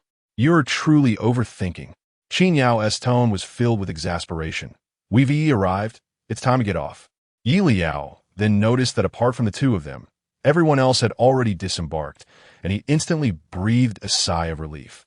Du Yueqin isn't here? It seems she is more interested in Zhou Zijian. Qin Yao. Yes, she prefers Zhou Zijian. All right, thank you, Brother Qin. Yelao expressed his gratitude to Qin Yao. The production team had prepared a 3-story seaside villa for the guests, and by the time they arrived at the villa, the sun had already begun to set, casting a brilliant hue over the sea as it sank toward the horizon. As Yelao pushed her suitcase and followed Qin Yao off the vehicle, she soon realized that other staff members had also arrived, though two figures appeared strangely familiar. Mother Huo beamed and waved at Yelao, who widened her eyes in surprise. Aren't Mom and Dad Huo supposed to be on vacation? How did they end up here? Mother Huo and Father Huo exchanged glances, silently acknowledging that had they not come along, they would have missed witnessing such an intriguing event. Naturally, they could not simply leave. After all, what could be more important than indulging in gossip? The camera crew was still filming, preventing Yelao from greeting her parents directly. Instead, she waved at them before entering the villa with Qin Yao. Upon entering, Yelao overheard Du Yueqin say, "We just went upstairs to take a look and discovered that this villa only has 4 suites. Shall we divide the rooms now?" Yelao's expression transformed into one of bewilderment. Qin Yao, puzzled by her reaction, heard her voice again. Does that mean a man and a woman will have to share a suite? Frowning, Qin Yao thought sharing a suite was not an issue. Each suite comprised interconnected rooms, with 2 separate bedrooms sharing a common living area and bathroom. Even if one preferred not to utilize the same bathroom, guests could always access the public restroom outside the suite, leaving little cause for concern. Uncommonly, Father and Mother Huo shared Qin Yao's perspective. As long as a man and a woman did not share a bedroom, there was no problem. What was Yelao so anxious about? Unfortunately, after uttering her thoughts, she ceased her internal musings, casting meaningful glances between Qin Yao and Zhou Zijian. Feeling uneasy under Yelao's scrutiny, Qin Yao could not inquire about her thoughts, leaving him in a state of disquiet. The guests began to select their rooms in succession. Naturally, female guests Yang Qi and Lu Yin chose to stay together, as they were at odds with Du Yueqin, who seemed equally uninterested in sharing accommodations with them. Thus, they quickly selected the suite on the east side of the 3rd floor. Noticing the 2 female guests had made their choice, Song Jihan cheerfully announced, "Then I shall choose the suite on the west side. Who will join me?" Yelao chuckled inwardly. Is Song Jihan trying to revive his persona again? Leyao chimed in, "I'll join you." Song Jihan nodded in agreement. This left only 2 suites on the 2nd floor for the remaining 4 individuals to choose from. Yelao glanced at Du Yueqin and suddenly regarded the 2 remaining gentlemen with a look of sympathy. Now, We shall see which male guest Du Yueqin will choose. It was as though a bucket of cold water had been thrown over Qin Yao, and he suddenly jolted back to reality, alarm bells ringing in his mind. How could he have nearly forgotten this detail? Although Du Yueqin likely had no intentions towards him, Zhou Zijian remained blissfully unaware of the impending crisis. He glanced at Qin Yao, then at Yelao, contemplating whether he should suggest that Qin Yao share a suite with him, as Yelao was young, and sharing a suite with Du Yueqin should not pose any issues. Suddenly, Du Yueqin smiled and said, Xiao Zhou, there are only 2 suites left. Why don't you share one with me?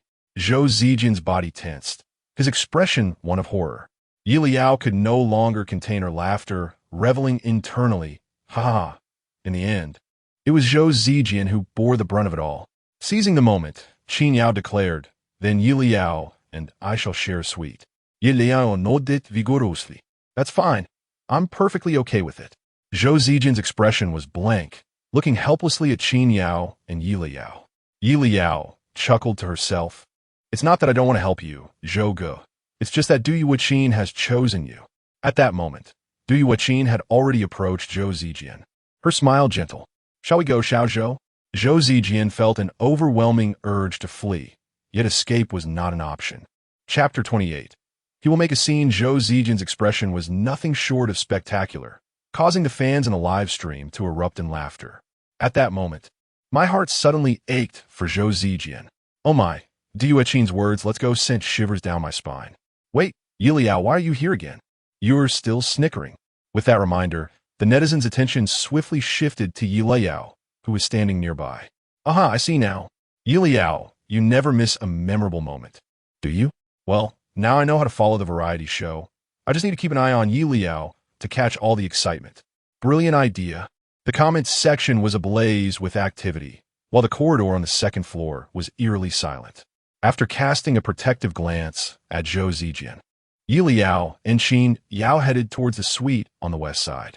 The 4 suites were similarly decorated, with the living room at the entrance, a bathroom between the 2 bedrooms, and a spacious balcony at the other end of the living room that offered a view of the sea. Both bedrooms were arranged identically, and Yelao and Qin Yao randomly selected one room to unpack their bags. Yelao had little luggage to sort through. She merely placed her suitcase down and began to wander around the living room. The recording of the variety show, Let's Travel Together, was unscripted, entirely capturing the guests' daily lives. However, to capture more material, each suite's living room and bedrooms were equipped with cameras. Guests could turn off the bedroom cameras while resting, but the living room cameras remained operational. Yelao glanced at the 2 enormous cameras in the living room and couldn't help but chuckle. With these 2 cameras around, Zhouge shouldn't be too frightened, right? Qin Yao, just stepping out, caught her words and glanced at the cameras, a smile creeping onto his lips. He mused that it wasn't guaranteed, as it depended on Du Yueqin's moral standards. However, it was better not to voice that thought. Let's go, we should head down, Qin Yao suggested, and Yelao nodded in agreement. Song Jihan and Li Siyuan had already made their way to the kitchen, where they were discussing what to prepare for dinner. The ingredients provided by the production team were fresh and abundant, featuring not only meats and vegetables, but also an array of fresh seafood. Upon seeing Yelao and Qin Yao enter, Song Jihan greeted them with a smile, asking, Do you have any dishes in mind for dinner? Qin Yao looked at him and asked, Are you going to be the chef? Song Jihan nodded, opened a refrigerator, and pulled out some ingredients, cheerfully stating, Yes, I'm quite skilled at cooking. Feel free to place your orders. Yeliao's pupils slightly dilated upon hearing this. What? I must have misheard. Song Jihan? Skilled at cooking? Qin Yao, poised to suggest a dish, paused momentarily. Song Jihan continued with a grin. Siyuan has ordered braised fish. What about you? Yet Yelao felt as though she were in a sci-fi film. Is this whole cooking thing part of your persona, Song Jihan? A warning bell rang in Qin Yao's mind as he cautiously took a step back, glancing at the oblivious Li Siyuan beside him, and earnestly replied, No need. I'll make a dish too. Although his culinary skills were limited to salads, it was certainly better than a midnight trip to the hospital. Yelao, equally hesitant to take risks, quickly chimed in, I'll help too. She could manage boiling instant noodles. With no one placing orders, Song Jihan feigned disappointment. Though in a spot hidden from the cameras, A satisfied smirk crept onto his face.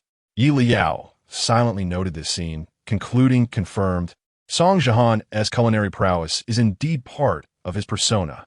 But can one just fabricate a cooking persona like that? Song Jihan, you seem utterly untroubled. Upon hearing Yelao's comment, Qin Yao decided to prepare a bit more salad. The first day of filming had already been eventful enough. If all the guests ended up being whisked away by ambulances, well, that would be another way to gain notoriety.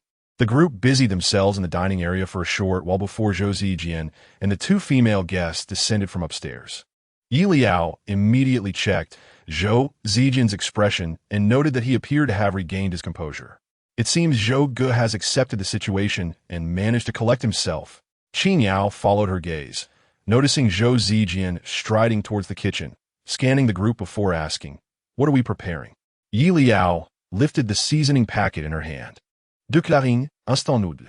Qin Yao, engaged in washing vegetables, looked up and said, "Salad." Song Jihan pointed to the fish that had yet to be scaled and the shrimp he had haphazardly chopped, asserting braised fish and oil-braised shrimp. After a moment's silence, Zhou Zijian diplomatically remarked, "It seems that none of us are particularly skilled at cooking." Yelao and Qin Yao candidly replied, "Indeed, I can cook all kinds of frozen foods." Glancing at Qin Yao, Yelao added in her mind, "Qin Yao is just as adept. He can toss a salad." Qin Yao retorted, "This is salad, not grass." Song Jihan raised the knife, and with a swift motion, the fish was halved, a drop of blood splattering onto his face. He did not lift his head, stating earnestly, "I'm quite skilled." Yelao observed the droplet of fish blood on his face and instinctively took a step back. "Song Jihan, do you believe Zhou Ge will trust your cooking skills? Or that I am Qin Shihuang?" A smile flickered in Qin Yao's eyes as he turned away. Zhou Zijian, naturally skeptical, chose not to confront the matter, instead adeptly donning an apron and offering, "Let me help." Seeing this, Yelao turned back to Song Jihan. "Look, those who can cook put on aprons first. Song Jihan, you might want to glance at the fish blood splattered on your white shirt. It's quite alarming." As if sensing Yelao's gaze, Song Jihan suddenly looked up. Qin Yao stepped forward, blocking Song Jihan's view, and said to Yelao, "Leyao, could you grab a salad dressing for me?" Yelao responded with an "O," turning to search the refrigerator for the sauce. As she wielded the knife with increasing speed, the fish before her became increasingly unrecognizable. Seeing this, Yelao felt utterly relieved. It seems today's meal won't result in food poisoning. Should I still cook my instant noodles? Just as she was pondering this, Yang Qi suddenly approached and asked, "Leyao, is there any instant noodles left?" Yelao nodded, "Yes, there are." The production team had anticipated that not all guests would be adept at cooking, so they had prepared 2 large bags in advance and placed them in the refrigerator. Luyan looked surprised and asked, "Sister Yang Qi, are you still planning to eat instant noodles tonight?" As fellow female celebrities, they were all conscious of their figure management. Yet Yang Qi laughed, "You don't know me. I'm a real carb lover. If I don't eat carbs at night, I'll definitely struggle to sleep." Luyan was even more astonished. "How can you maintain such a good figure while eating so much? You eat freely and don't gain weight?" Yang Qi smiled without a word. Luyan expressed her envy. "I'm so jealous." Listening to their conversation, Yelao fought to suppress her smile, almost allowing her lips to curl upward. There's truly nothing to envy. Luyan, if you want to eat like Yang Qi and not gain weight, just join her in purging after meals. Regrettably, Luyan is not Qin Yao, unable to hear the inner musings of Yelao. Unbeknownst to her, Yang Qi's remarkable ability to indulge without gaining weight remains a mystery, and she continues to harbor genuine envy. Once Zhou Zijian took charge of the kitchen, everything gradually fell into a harmonious order, and it wasn't too long before a delightful aroma wafted through the air. As Yelao gazed at the table laden with an array of dishes, each more tantalizing than the last, a sudden realization struck her. No wonder Zhou Ji's mother disregarded her son's objections to be with him. It seems that Zhou Ji's allure extends beyond mere physicality. Indeed, capturing a person's heart begins with winning over their stomach. Yelao felt she had gleaned a valuable lesson. As the final dish neared completion, others busied themselves with preparations, setting the table, arranging the cutlery. At that moment, a voice echoed from the staircase. "Oh, It seems I come down late. Have you all finished cooking? Yelao observed Du Yueqin for a few seconds, contemplating. Has Du Yueqin changed her hairstyle and reapplied her makeup? The aroma was intoxicating, yet Du Yueqin remained blissfully unaware of the group's demeanor as she entered the kitchen, cheerfully inquiring, "Did you all prepare this together? Although I rarely eat dinner, since you've gone to such lengths, I must sample it." Still, no one responded. Yelao first glanced at Li Siyuan, who displayed no pretense in his disdain for Du Yueqin, rolling his eyes without hesitation. Then she turned to Lu Yin and Yang Qi, who wore faint smiles, seemingly oblivious to Du Yueqin's words, showing no inclination to speak. Zhou Zijian, too, was engrossed in his culinary endeavors, ignoring everything around him, and upon judging the food was ready, he switched off the heat and began serving. As for Song Jihan, he leaned against the kitchen island, absorbed in his phone, as if Du Yueqin were invisible. Finally, Yelao looked at Qin Yao beside her. He pulled out a chair and said, "Sit." Du Yueqin's eyes brightened as she prepared to approach, only to hear Qin Yao continue, "Leyao, sit here." Du Yueqin's expression faltered, her steps halting, her demeanor suddenly awkward. Zhou Zijian placed the last dish on the table, smiling as he announced, "All right, everyone, let us eat." Yelao settled next to Qin Yao, and the others gradually took their seats, leaving only Du Yueqin standing motionless a short distance away in the dining area. Is she waiting for us to invite her to eat? Are we really not going to call her? Yelao was about to gauge the others' reactions when her phone vibrated several times in succession. She glanced down to see a notification from Weibo. Upon opening it, she discovered a new post from Go Shi just 2 seconds prior. Go Shi, since certain individuals are abstaining from dinner, what are you doing here? Just sitting there watching us eat? Not a word? Go Shi, dressed to the nines at night. It's clear you didn't come here just for a meal. Your heart lies elsewhere. Go Shi. All right then. I shall remember to remind Zhou Zijian to lock the door tonight. Yelao chocolate softly. Chapter 29. Let it be at 7 o'clock in the evening, the peak time for streaming sites, coupled with the buzz generated by the afternoon's trending topics. The live broadcast of Travel Together remained at the top of the charts, with real-time viewers surpassing 1 million. In the villa's first floor, everyone gathered around the dining table, except for Du Yueqin, who stood a short distance away, her gaze lingering on the group. An awkward atmosphere spread among the guests. Yet joy permeated the live stream. Who's having fun? It turns out to be me. While others busily scurried about in the kitchen, Du Yueqin had chosen to be lazy, only now appearing for dinner. Is it not entirely deserved that no one pays her any attention? All right, I declare that I shall follow this variety show until its conclusion. Truly, do the netizens take the audience for granted? The majority of netizens found the actions of the other guests quite amusing, though a small faction disagreed. This group quickly vanished from sight. Empathy dictates that in reality, no one favors those who play tricks, so most viewers welcomed this scene with delight. Huodad and Huomam were also watching the live stream. Upon seeing a particular comment, Huomam swiftly gave it a thumbs up and then pulled up a Weibo post by Go Shi, sharing a laugh with Huodad. Before the monitors, the director and producer exchanged glances. The director's voice was somewhat ethereal, and he spoke hesitantly. Should we send someone to say something? After all, this is live. We still have another day of filming tomorrow. We can't just let Du Yueqin stand there watching the other guests eat, can we? The producer hesitated, but President Qin mentioned today, their variety show has no script. Aside from necessary procedures, everything is left to the guest's discretion. Their staff only needs to prepare for any potential mishaps. It's not that they didn't invite Du Yueqin to join for dinner. They had provided her with utensils. Yet she chose not to come over. The producer attempted to convince himself. Gradually, he found solace in his reasoning. At least there was no arguing, right? This is far better than an outburst in the live stream this afternoon. The atmosphere is undeniably harmonious. The director took a deep breath and managed to convince himself as well, deciding to relax moving forward. Inside the villa, Yelao finished laughing and tucked her phone away, casting a hurried glance at Song Jihan. Qin Yao followed her gaze, deducing that Song Jihan must have posted a new Weibo update. He then took out his phone to peruse all of Song Jihan's posts from the afternoon and evening. After finishing, a smile involuntarily crept onto Qin Yao's lips. Upon viewing Go Shi's latest post, Qin Yao raised an eyebrow. No wonder Song Jihan's Weibo alternate account was uncovered by netizens in no time. It was explicitly mentioned. Rather than a fear of being exposed, it seemed more like a desire for it to be revealed. Perhaps Song Jihan himself eagerly awaited the day his alternate account would be discovered. Yao took a deep breath, hoping that the netizens would take their time uncovering it, at least until the completion of their show. After putting her phone away, Yelao scanned the dining room's occupants. Yao remained engrossed in his phone, not lifting his gaze. Zhou Zijian wished to sever all ties with Du Yueqin, sitting between Song Jihan and Li Siyuan. Song Jihan, too, seemed oblivious to Du Yueqin's presence.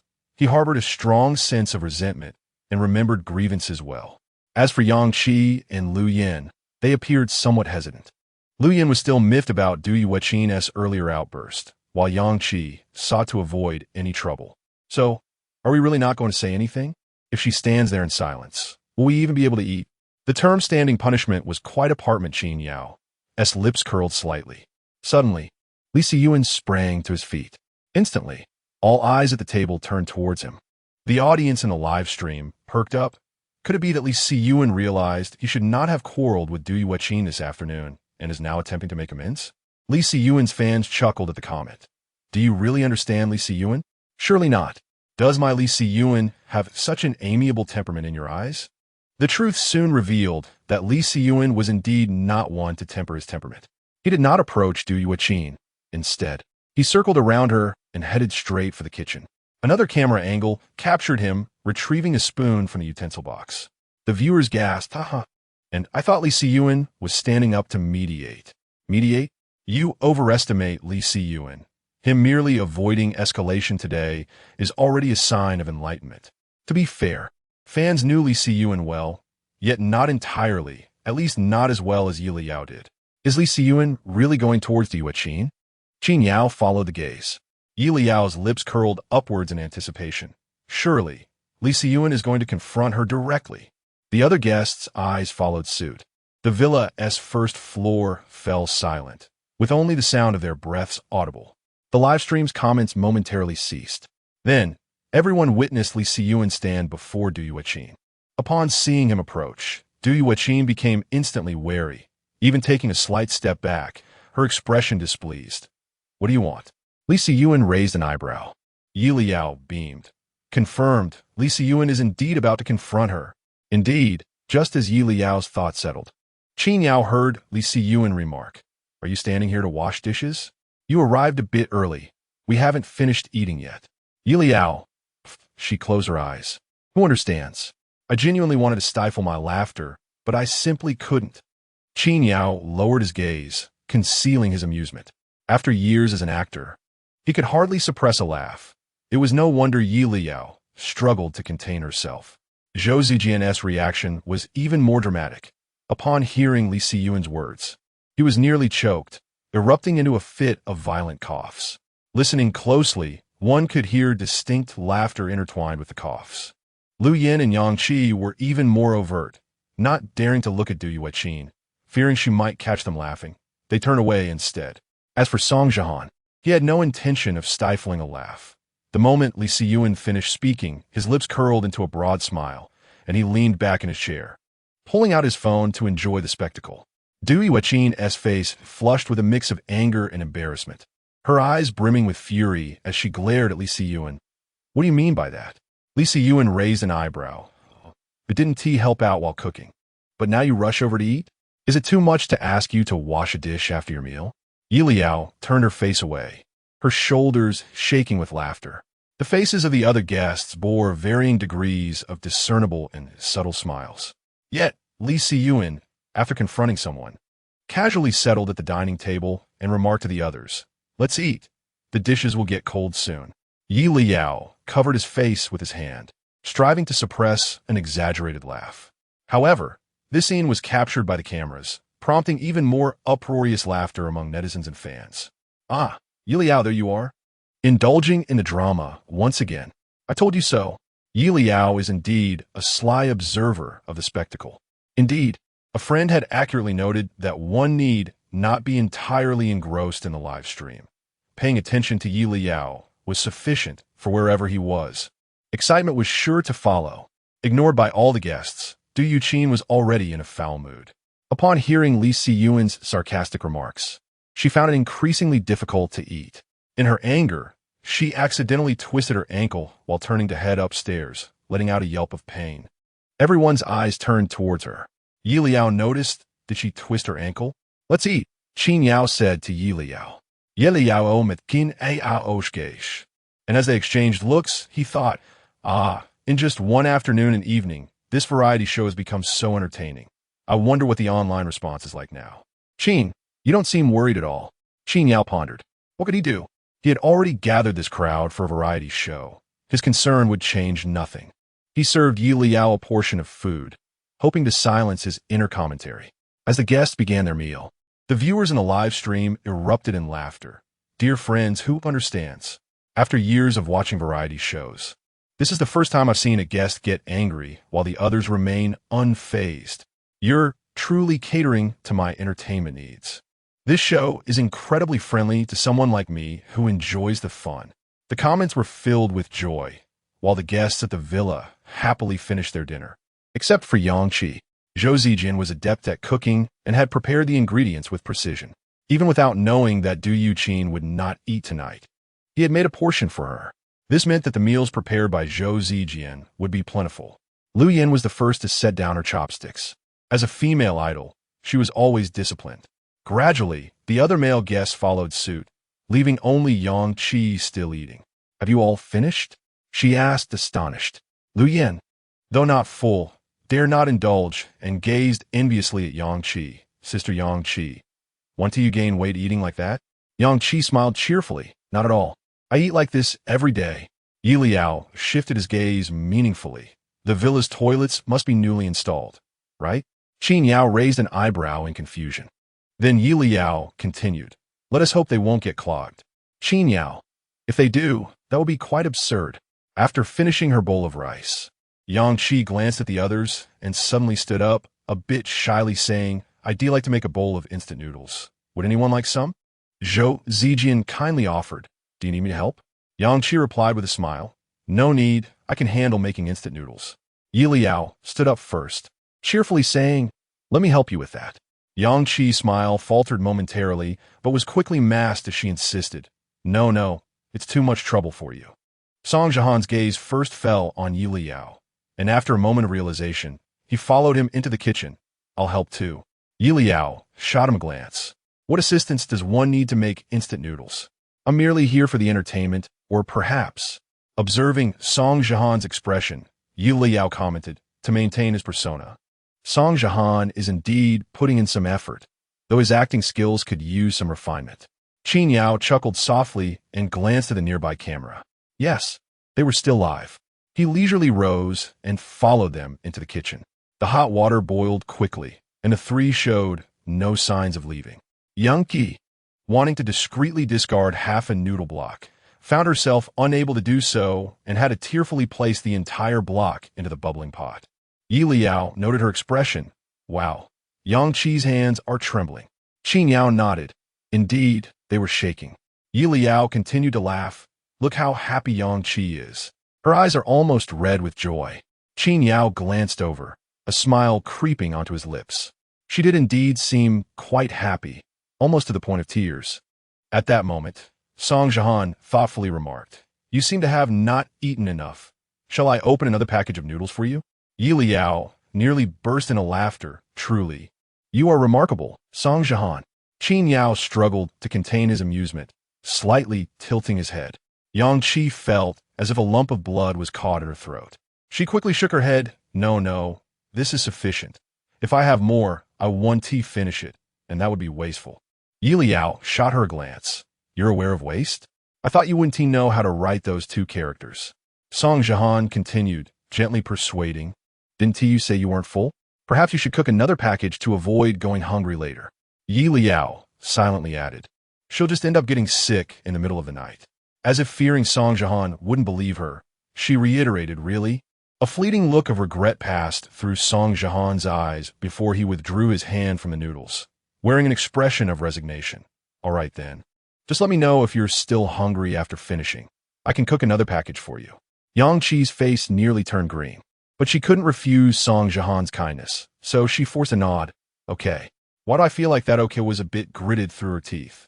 Leyao, fearing he might burst out laughing, hurriedly left the kitchen, settling onto the sofa, covering his face with a cushion, and began to laugh uncontrollably. This scene did not escape the notice of the other guests, who looked on in confusion. Qin Yao approached, sitting down beside Yelao without offering any explanation. The viewers in the live stream sensed something unusual. Why do I feel? A juicy story is brewing. Wasn't Yang Qi just trying to make instant noodles and asking for help? Did I miss some exciting moment? No way. Everything seemed normal just now. Just ordinary conversation. Could there be something I overlooked? Yelao, what are you laughing about? Can you share it with me so we can laugh together? Yes. And why does Qin Yao also have such a meaningful expression? Can you both not laugh in secret? If something is happening, just say it so we can all enjoy the laughter. The viewers were on the verge of madness. Yet Yelao and Qin Yao remained silent. Before long, Yang Qi emerged from the kitchen with her bowl of instant noodles, followed closely by Song Jihan. As dinner was prepared by Zhou Zijian, Yelao, Qin Yao, and Song Jihan were all present to lend a helping hand. Lu Yin and Yang Qi volunteered to wash the dishes. Once the meal concluded, everyone rose from the dining table and retreated to the living room sofas to rest.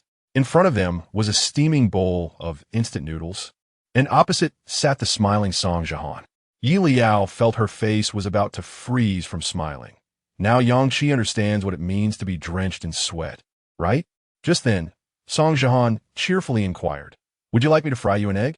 Eating only instant noodles isn't nutritious. The fans in the live stream exclaimed, My little Song remains as considerate as ever. So warm. How infuriating, little Song. You mustn't be so gentle with the female guests, or I will truly be envious.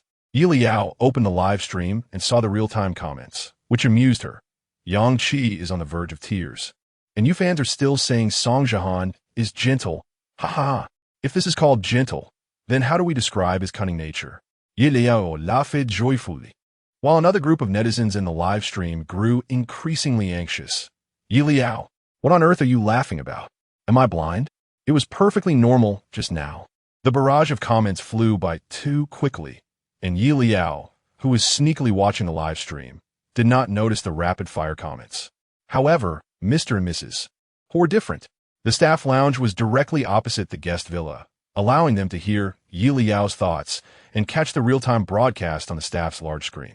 While the audience was oblivious to the underlying situation, Mr. and Mrs. Huo were fully aware. Observing the growing anxiety among the live stream viewers, Mrs.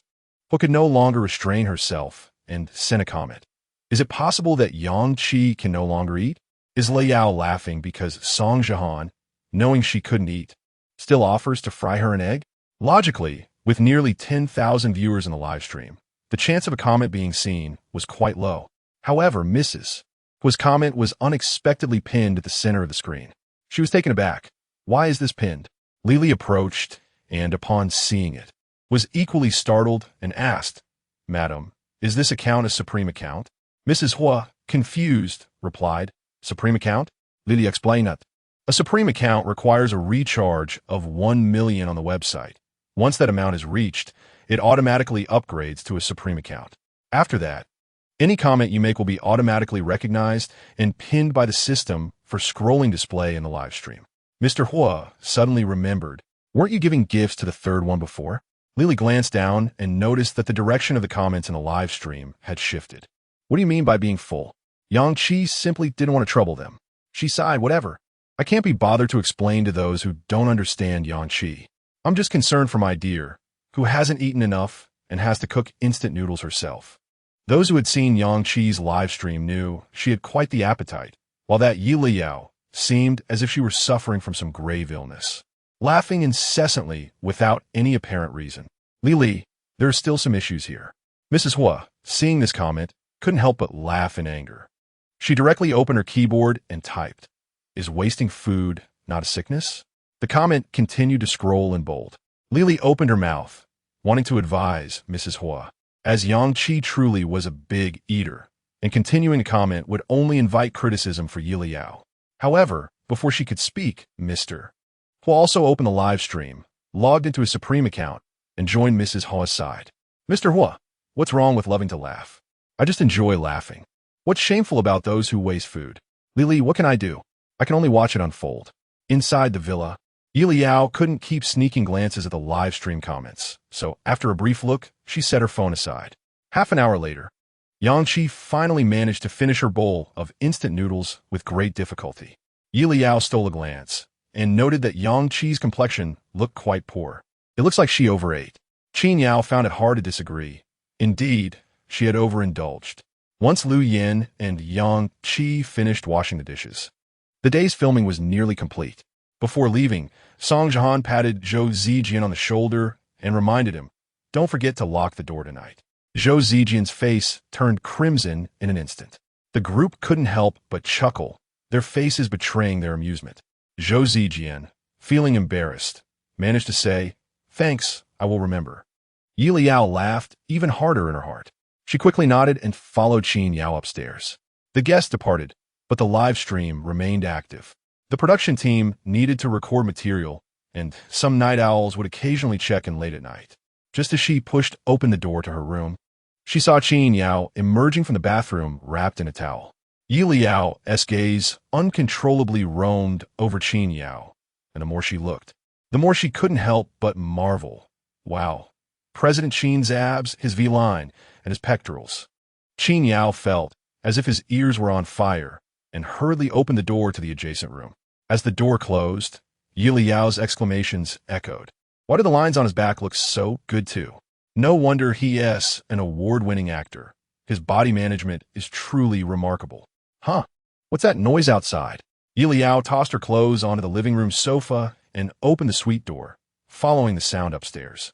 The netizens who were about to leave the live stream paused upon seeing Yelao. Why was she still awake at this late hour? Hadn't she just been admiring Qin Yao's abs? Why was she leaving so soon? What could she possibly be doing upstairs? Yelao had now reached the third floor, and the doors to both suites were wide open.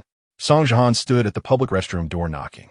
Li Si Yuan and Lu Yin stood by their respective suite doors. Upon seeing the three, Song Jihan asked curiously, "Was my knocking really that loud?" Yelao nodded. "Indeed, exceptionally loud. It's hard not to suspect you did it on purpose." Song Jihan explained, "Just now, Li Si Yuan was in the restroom, so I thought I'd come over to use the toilet, but there were strange noises coming from inside." Before he could finish, the bathroom door suddenly swung open. Yangqi appeared, her face pale, one hand clutching her stomach, and her expression rather unpleasant. I was in the restroom. Why didn't you say something?" Lu Yin asked with concern, noticing her poor complexion. Yangqi's expression grew even more troubled. Observing this scene, Yelao instantly understood. So Yangqi was just in the restroom to purge, huh? Could it be that the restroom has been blocked up for so long? Qin Yao paused on the stairs, his expression shifting as he took in Yangqi's dramatic countenance. Chapter 30. A heartfelt breakfast as soon as Song Jihan's voice fell. The tranquil corridor erupted with Li Siyuan's exaggerated laughter. Yelao pressed her lips tightly together, managing to suppress a laugh akin to Li Siyuan's, yet her lips betrayed her, curling upwards uncontrollably. Lu Yin remained oblivious, bewildered by the situation, casting a questioning glance at Yangqi. Yangqi, however, dared not meet Lu Yin's gaze. The mere suggestion that she had just been in the restroom inducing a purge made her anxious, beads of sweat forming on her forehead. After a long pause, she forced out a somewhat stiff smile and said, "That joke isn't very amusing, and you must have misheard? Song Jihan raised an eyebrow, his tone sincere. "That's impossible. The corridor was so quiet. I certainly wouldn't have misheard.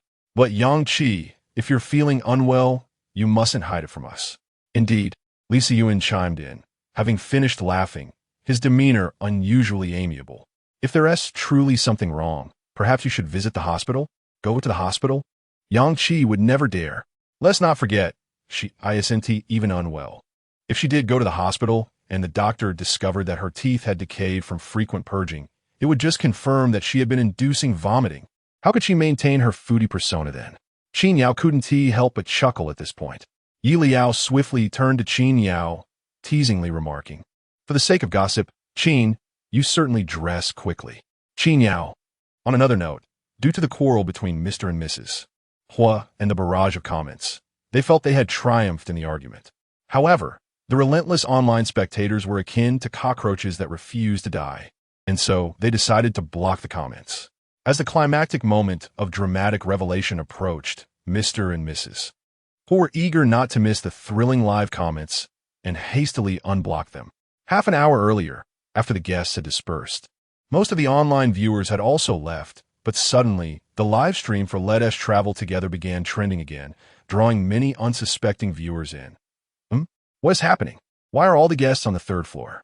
Is Yang Qi unwell? Inducing vomiting can indeed make one feel unwell. Rather than pitying Yang Qi, shouldn't we sympathize with the food she wasted? Wasting food is shameful. The rolling comments were glaring, with two connected golden remarks standing out amidst the dwindling nighttime commentary. Newcomers to the stream were utterly bewildered. Inducing vomiting? Who? Yang Qi? On the third floor of the villa, Yang Qi watched as more and more guests ascended, her anxiety mounting. The live stream continued, and she wondered how many viewers remained.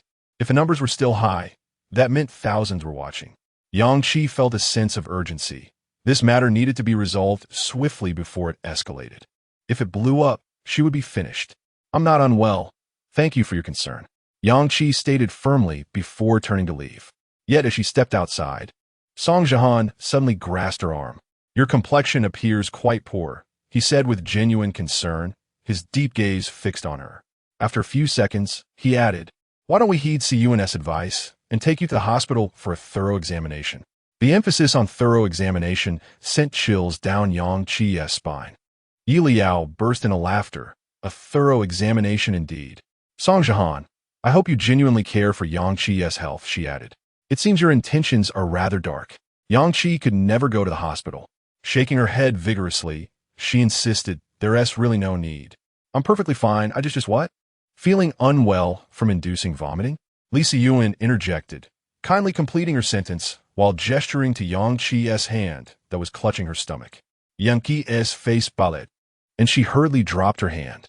Yelao turned her head away, struggling to contain her smile. Indeed, both Song Jihan and Li Siyuan seemed to revel in the chaos. Qin Yao shot a helpless glance at Yelao. "Why do you choose to ignore yourself?" The scene of Yelao's suppressed laughter was captured by the camera, prompting viewers who had followed her to react. "So, Yelao, you rushed up here just to witness Yang Qi induce vomiting? Aren't Yang Qi's fans claiming she's a big eater? How could she possibly be inducing vomiting?" Yang Qi's fans erupted in response to the barrage of comments, defending her. Even if Yang Qi did vomit, it could be due to the food tonight being questionable. Or perhaps she simply felt unwell today. Zhou Zijian, who had just arrived, felt a pang of anxiety. "That can't be. The dishes I prepared were undoubtedly cooked thoroughly. The ingredients were fresh, and none of us had any issues after eating. It can't be food poisoning."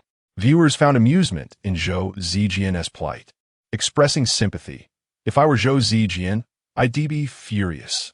After laboring to prepare a feast for the guests, to have fans turn around and blame the food is simply unfair. Regardless of whether she induced vomiting, let us continue watching, shall we?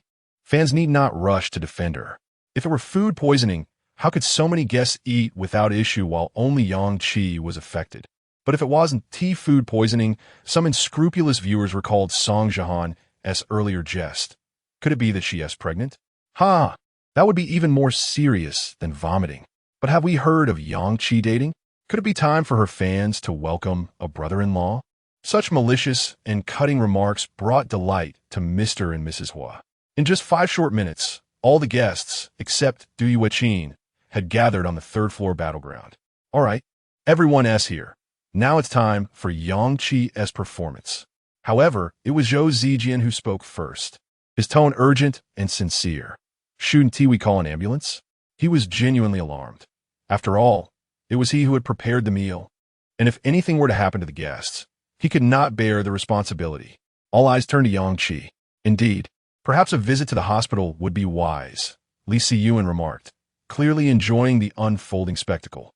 Under the scrutinizing gazes, Yang Qi's expression was beyond troubled. Although her movements were subtle, had it not been for Song Jihan, her face would have flushed with suppressed anger, her eyes brimming with restrained fury. Yet, she could not direct her ire at Song Jihan. After all, in the eyes of the guests and the audience, his actions stemmed from concern for her well-being. She could not possibly lash out at him. Yang Qi contemplated the situation and found it to be an overwhelming coincidence, even beginning to suspect that Song Jihan had deliberately orchestrated this scenario. Yet, there was no competitive resource relationship between them. Or was it simply a matter of her unfortunate luck today? Anxiety engulfed Yang Qi, but she forced herself to maintain an air of composure, striving to make her voice sound unaffected as she finally spoke. No, I really have no issues. Perhaps I just ate too hastily earlier and ended up vomiting in a restroom. So she did vomit. Li Siyuan leaned against the wall, his tone laden with meaning. Yang Qi's expression stiffened as she suddenly realized she had misspoken. The onlookers online erupted with laughter. Haha, so she admits to vomiting. But she can't seriously claim she's pregnant, right? Haha. Avoiding the heavier implications, she could only opt for the explanation that would be easiest for others to accept, inducing vomiting. Yang Qi's fan saw these comments and immediately reacted. Yang Qi only mentioned she vomited. She never said she induced it. Can you refrain from distorting her words? As soon as this comment was posted, more laughter followed. Yelao, upon hearing Yang Qi's explanation, rolled her eyes. Eating too hastily? Taking half an hour to finish a bowl of instant noodles is considered too hasty? When I'm hungry, I could devour a bowl of noodles in one go. Qin Yao imagined Yelao devouring noodles and couldn't he help but smile. Song Jihan feigned surprise, looking puzzled. Really? But I seem to recall you took quite a while to finish that bowl of noodles, didn't you, Yang Qi? It felt like half an hour? Yang Qi's face shifted through shades of pale and flushed. The more she tried to explain, the more tangled she became, wishing she could simply walk away. Yet Song Jihan tilted his head toward Yelao as if seeking confirmation. Did I remember incorrectly? How could you be wrong? You even checked the time and insisted on asking me. Yang Qi glared at Song Jihan, finally realizing that he was being deliberately provocative. From a moment she entered the restroom, or rather, even earlier when she was cooking noodles, Song Jihan had seen through her. He had anticipated her need to induce vomiting and had been waiting to see the spectacle unfold. Yang Qi felt her eyes welling with tears, furiously shaking off Song Jihan's hand. So what if I took 30 minutes? Can I feel unwell and vomit? If you're feeling unwell, you should go to the hospital. Qin Yao finally spoke, his voice low yet commanding enough to draw everyone's attention. Before participating in the show, her manager had warned her that she could disregard anyone, but the one person she must not offend was Qin Yao. Behind him stood the entire Qin family and the Qin Corporation, and even the largest investor in the show let us travel together with Qin Yao. Offending him would jeopardize her career. It felt as if a bucket of cold water had been poured over her, extinguishing the fire of anger within. Her blood seemed to freeze in that moment. Qin Yao stood there, neither preventing Song Jihan from speaking nor dismissing the other guests. He had no intention of coming to her aid. He had prepared contingency plans for all guests, knowing that the probability of mishaps was high. Should any issues arise during the show, they would swiftly initiate emergency public relations measures. I'm not going to the hospital. Yang Qi took a step back, murmuring, I'm perfectly fine. I'm not unwell. I don't need to go to the hospital. Qin Yao nodded. It seemed Yang Qi had made her choice. Unfortunately, not everyone could seize an opportunity. Qin Yao shook his head lightly. Are you really not going to see a doctor? Song Jihan, feigning concern, stepped forward to inquire. Yang Qi could no longer tolerate this and pushed him away, raising her voice. I already said I'm not going. Are you out of your mind? I merely ate too much and vomited. Is it necessary to make such a fuss? What are you trying to achieve by insisting I go to the hospital? Song Jihan was taken aback. I was worried about you. But Yang Qi wouldn't allow him to finish, hastily retreating to her room. With a loud bang, she slammed the door shut, leaving several guests standing in the aftermath. She just ran away. Yelao exclaimed, surprised. Is Yang Qi's emotional resilience really that fragile? Surely, she wouldn't break down so easily? Yelao then glanced at Lu Yin and Zhou Zijian. At this point, what more was there to understand? There are no celebrities who don't gain weight. Only those who maintain a facade while secretly inducing vomiting and shame. Zhou Zijian was at a loss for words. He had suspected this all along. After years of cooking, how could there possibly be food poisoning? Reflecting on the dinner table, where all the adult men had paused, while Yang Qi continued to pile food onto her plate. Zhou Zijian's expression grew increasingly complex. Everyone has left. Do you still intend to act? Yelao remarked. It was evident that Song Jihan was genuinely committed to maintaining his image as he furrowed his brow, looking genuinely concerned in the direction Yang Qi had departed. I feel like Yang Qi misunderstood me, and it saddens me. Yelao nearly burst into laughter. Shouldn't you be feeling happy instead? However, she refrained from exposing Song Jihan. Qin Yao's smile deepened, and he suddenly turned to Zhou Zijian, explaining, "It appears this is not Zhou Ji's fault, so there is no need for concern." Zhou Zijian nodded. If it were his fault, that would be a different story. The guests shared a tacit understanding, and before the cameras, none dared to elaborate further. But the viewers were neither deaf nor blind. They understood the underlying implications. The comments section erupted with laughter. All right, it's practically confirmed now. Yang Qi was indeed inducing vomiting in the restroom. Here it comes. Some sisters have already tweeted.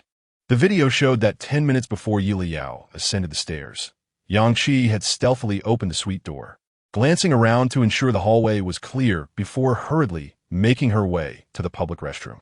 Not long after she entered, the door to the opposite suite opened, revealing none other than Song Jihan. However, just 2 minutes later, he exited again, pausing at the door for a few seconds. The camera angle captured Song Jihan's face, clearly showing that he seemed to frown slightly before remarking, "Why does it sound like someone is vomiting?" The cameras installed in the villa were state-of-the-art. From the moment Song Jihan first stepped out of his room, the observant viewers caught faint sounds of retching, which were thoughtfully subtitled by the video as creator. Following this, Song Jihan knocked loudly on the door, and Lu Yin and Li Siyuan opened it one after the other, while Yelao, Qin Yao, and Zhou Zijian arrived on the third floor in succession. At this point, what more could the viewers possibly misunderstand? The situation has culminated in a rather amusing turn of events. Yang Qi has truly stumbled, much to the amusement of many. Evidence has emerged, prompting a curious inquiry into the whereabouts of her fans. It is perplexing, indeed, how Yang Qi indulged in food only to induce vomiting. Why establish a persona of a food enthusiast? Surely, it is merely for the sake of garnering attention and creating buzz, is it not? Astonishingly, Yang Qi's downfall has only come to light today. I had suspected during one of her previous live broadcasts that her consumption was feigned. The online community, as astute as ever, has noted the unfolding drama surrounding the show Travel Together, which had already trended earlier in the day due to an unexpected incident. The evening broadcast attracted unprecedented viewership, and just as the audience prepared for sleep, a fresh scandal emerged. Numerous marketing accounts eagerly disseminated the video, causing the topic to surge in popularity once again. As netizens spotted the Travel Together tag trending once more, they could no longer contain their reactions. Is it not true that the show only commenced recording today? How many scandals must we recount? Upon careful consideration, this marks the second incident, the first being a quarrel. I must say, the show Travel Together should promptly be renamed Let Us Gather and Gossip. While the audience indulged in the unfolding drama, they did not shy away from sharing their opinions. I can comprehend the need for a persona, yet Yang Qi's act of inducing vomiting is truly excessive. It is utterly detestable to waste food, a shameful act indeed. I share this sentiment. Yet here comes Yelao, the first to stir the pot. I too was drawn into this fresh gossip alongside Yelao, and I express my gratitude to you, for I shall henceforth refer to you as the gossip ancestor. Upon seeing this comment, Yelao was taken aback. Why call me the gossip ancestor? The progenitor of gossip? Lying in bed, Yelao began to reflect. I do enjoy the excitement, yet I cannot claim to relish it to such a degree. Nearby, Qin Yao found this amusing and turned over. To gather for gossip and agree to participate in his show, yet deny a penchant for drama? Sleep well. The following morning, Yelao was roused by the sound of Qin Yao knocking at the door. Having stayed up late scrolling through comments on Weibo, he awoke somewhat disoriented. After dressing and washing up, he descended the stairs in a daze. Upon entering the dining room, he was greeted by a familiar voice. "Little Yi, have you awoken? Come and have breakfast." Instantly, he turned to see an unexpected figure, Du Yueqin. Surveying the table, he beheld a cornucopia of breakfast delights, congee, fried dough sticks, and an array of exquisite buns and dumplings. Yelao's eyes widened in astonishment. Wait, could all of this have been prepared by Du Yueqin? Is this for real? Has she truly reconciled with us so swiftly? Qin Yao beckoned him to sit down. Yelao sat down in a daze, only to hear Song Jihan whisper, "Surprised, are we?" Yelao blinked, his voice barely above a whisper. "Aren't you surprised?" Song Jihan remained silent, merely sipping his congee. Qin Yao served a bowl of congee to Yelao, who expressed his gratitude. After tasting the savory seafood congee, a realization struck him. He scanned the room and felt a pang of concern. Where is Brother Zhou? After a brief pause, Qin Yao directed him with a gesture. Following his gaze, Yelao discovered Zhou Zijian nestled in a secluded corner of the sofa, with a table laden with steamed dumplings, shrimp congee, soy milk, and fried dough. Yet, Zhou Zijian had not touched any of it, choosing instead to quietly sip a bowl of plain congee. The reason? Each plate before him bore a large red heart drawn in ketchup. Song Jihan's voice broke the silence. Brother Zhou's breakfast is unlike ours. It is a unique heart-shaped meal. Yelao's mind raced. So, Du Yueqin has not truly reconciled with us. She still harbors feelings for Brother Zhou. Oh, how I sense an air of ambiguity in the dining room. Chapter 31. The perfect man. Qin Yao humorously lifted his coffee cup and took a sip. While Yelao was enjoying his breakfast, Song Jihan quietly recounted the events of the morning. Before the guests dispersed last night, it had been agreed that breakfast would be prepared by Song Jihan and Zhou Zijian. Rising early, Song Jihan descended to the kitchen, only to discover that Zhou Zijian had already beaten him there, diligently cooking porridge. After spending some time together, Zhou Zijian had grasped the general tastes of the group, accommodating the preferences of most, even considering that Yang Qi might feel unwell after inducing vomiting the previous night. So he thoughtfully added a handful of millet to the plain congee. Upon hearing this, Yelao couldn't help but exclaim, "Brother Zhou is truly a gentle and considerate man. No wonder he has won the heart of his good brother's mother." Qin Yao merely smiled noncommittally. And then, Yelao inwaited. Song Jihan continued, "Then I went to help." But before long, he slightly raised his chin, indicating Yelao to look at Du Yueqin in the kitchen. She came down. Not only did she assist in washing and preparing the vegetables, but she even helped tie on the apron. As Song Jihan spoke, a smile curled at the corners of his mouth, and his brows arched. At that moment, I felt like a mere light bulb standing there. "So you left them alone?" Li Siyuan interjected instinctively. Song Jihan straightened up, his smile soft. "I didn't abandon Brother Zhou. I was still helping in the kitchen." Li Siyuan rolled his eyes in exasperation. While Song Jihan was not lying, his actions bore little difference from neglecting Zhou. The villa's kitchen was open, and Song Jihan could have remained outside to assist. Yet he chose to take the ingredients to the dining table and start chopping, effectively leaving the kitchen space entirely to Du Yueqin and Zhou Zijian. "Isn't that abandoning Brother Zhou?"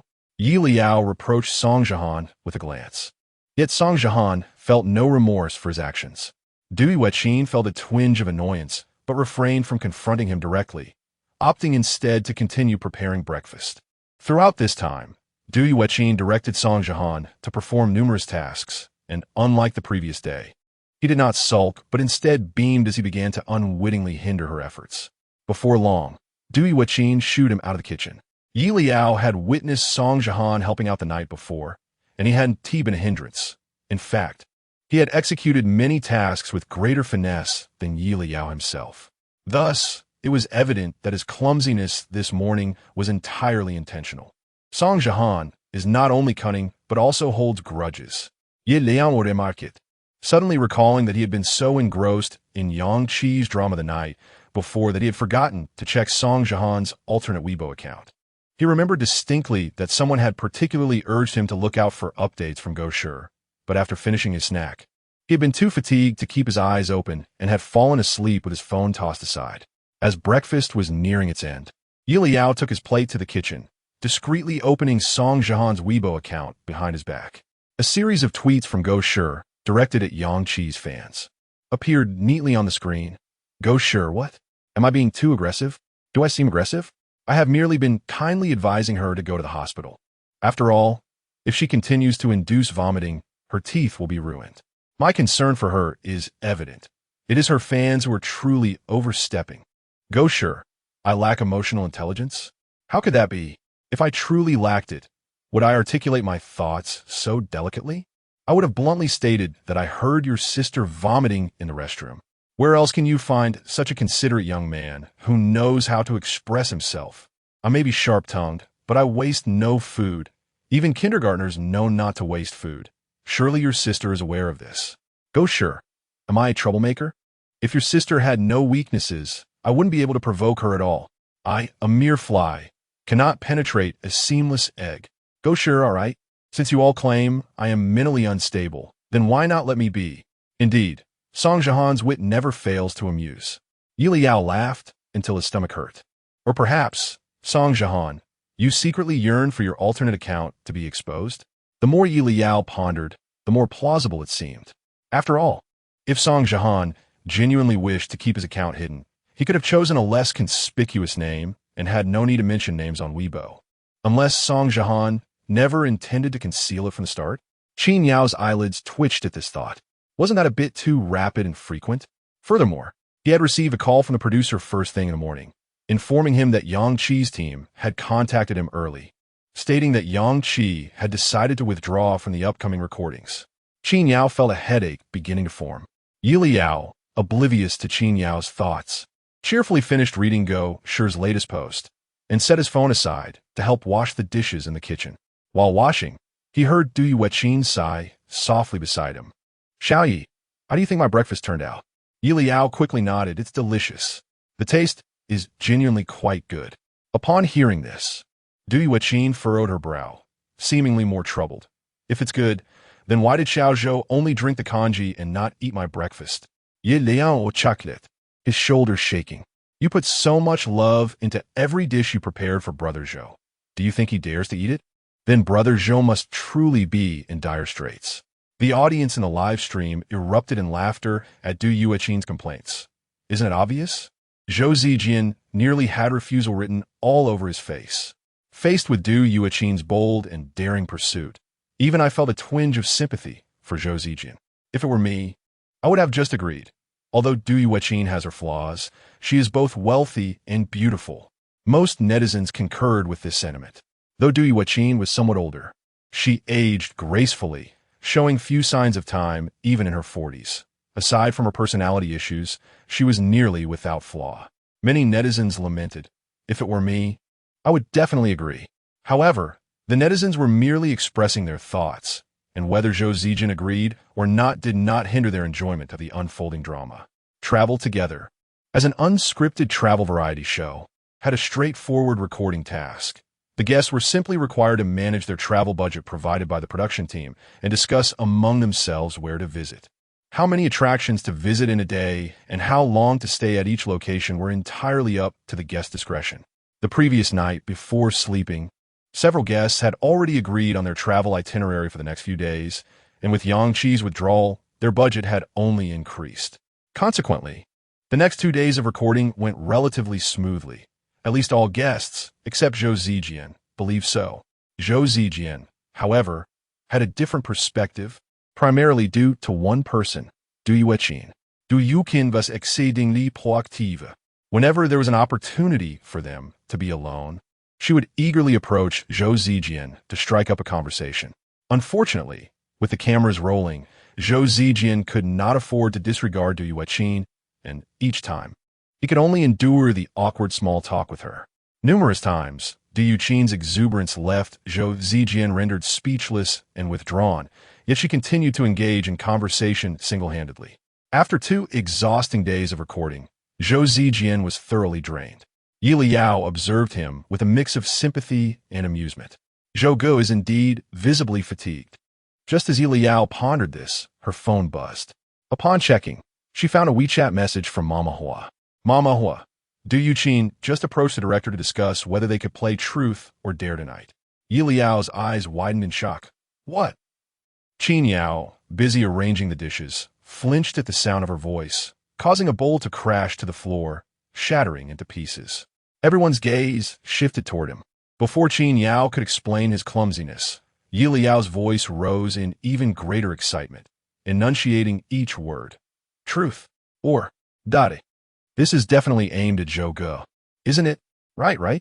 Qin Yao instinctively glanced at Zhou Zijian, who, in the open kitchen, was skillfully adding seasonings to the soup, blissfully unaware of the impending crisis targeting him. Once Qin Yao had tidied up the shards, Yeleao's voice rang out again. The production team has agreed. All right, I see now. The production team is here for the drama, aren't they? At this, Qin Yao's lips curled into a smirk as he looked at the camera, realizing that the online viewer count was bound to reach new heights that night. Zhou Zijian, noticing the commotion, chuckled. Is this our reward? Yelao, feigning sympathy but secretly amused, replied. After the outdoor set was prepared, the live broadcast room opened simultaneously. As the viewers entered the stream, they were greeted by Yeleao's enigmatic smile. The astute audience sensed something was amiss. How long has it been? It seems like a day has passed without seeing that smile on Yeleao's face. Does this signify that there's fresh gossip to indulge in? What is it this time? Yeleao, hurry and spill the beans. Don't make me beg. What followed was the mundane act of dining until the guests at the table set down their chopsticks in succession. The production staff promptly cleared the table, replacing the dishes with fruit platters, sunflower seeds, and a basket of beer. Song Jihan suddenly glanced at Yeleao, who was intently focused on Zhou Zijian. Realizing the situation, Song Jihan raised his water cup to conceal his amusement. Once everything was in place, the producer approached with a stack of cards, clearing his throat as he announced, after tonight's recording concludes, we will wrap up our first episode. However, our production team feels that there remains some awkwardness among you, so we intend to play a little game tonight. Luyan asked, puzzled. What game? Yeleao's gaze was already fixed on Du Yuqin and Zhou Zijian. The audience in the live stream followed suit, looking at Du Yuqin and Zhou Zijian. Then, the producer cheerfully declared, truth or dare. The joy on Du Yuqin's face was unmistakable, while Zhou Zijian's panic was abundantly clear. Yeleao couldn't help but laugh internally. The live stream's comments flooded in, oh my god, The producer, maintaining his composure, smiled and said, there's no rule that only dating shows can play truth or dare, right? Li Siyuan, enjoying the spectacle, chimed in, indeed. So what are the game rules? Instead of outlining the rules, the producer first asked, does everyone agree? Du Yuqin was the first to respond. I have no objections. She was practically impatiently awaiting this moment. What objections could she possibly have? Zhou Zijian, however, had reservations, yet upon reflection, he realized this could serve as an opportunity for clarification. Rather than being continuously entangled with Du Yuqin, it was preferable to address matters directly. He had contemplated discussing this with Du Yuqin days prior, but had never found the right moment.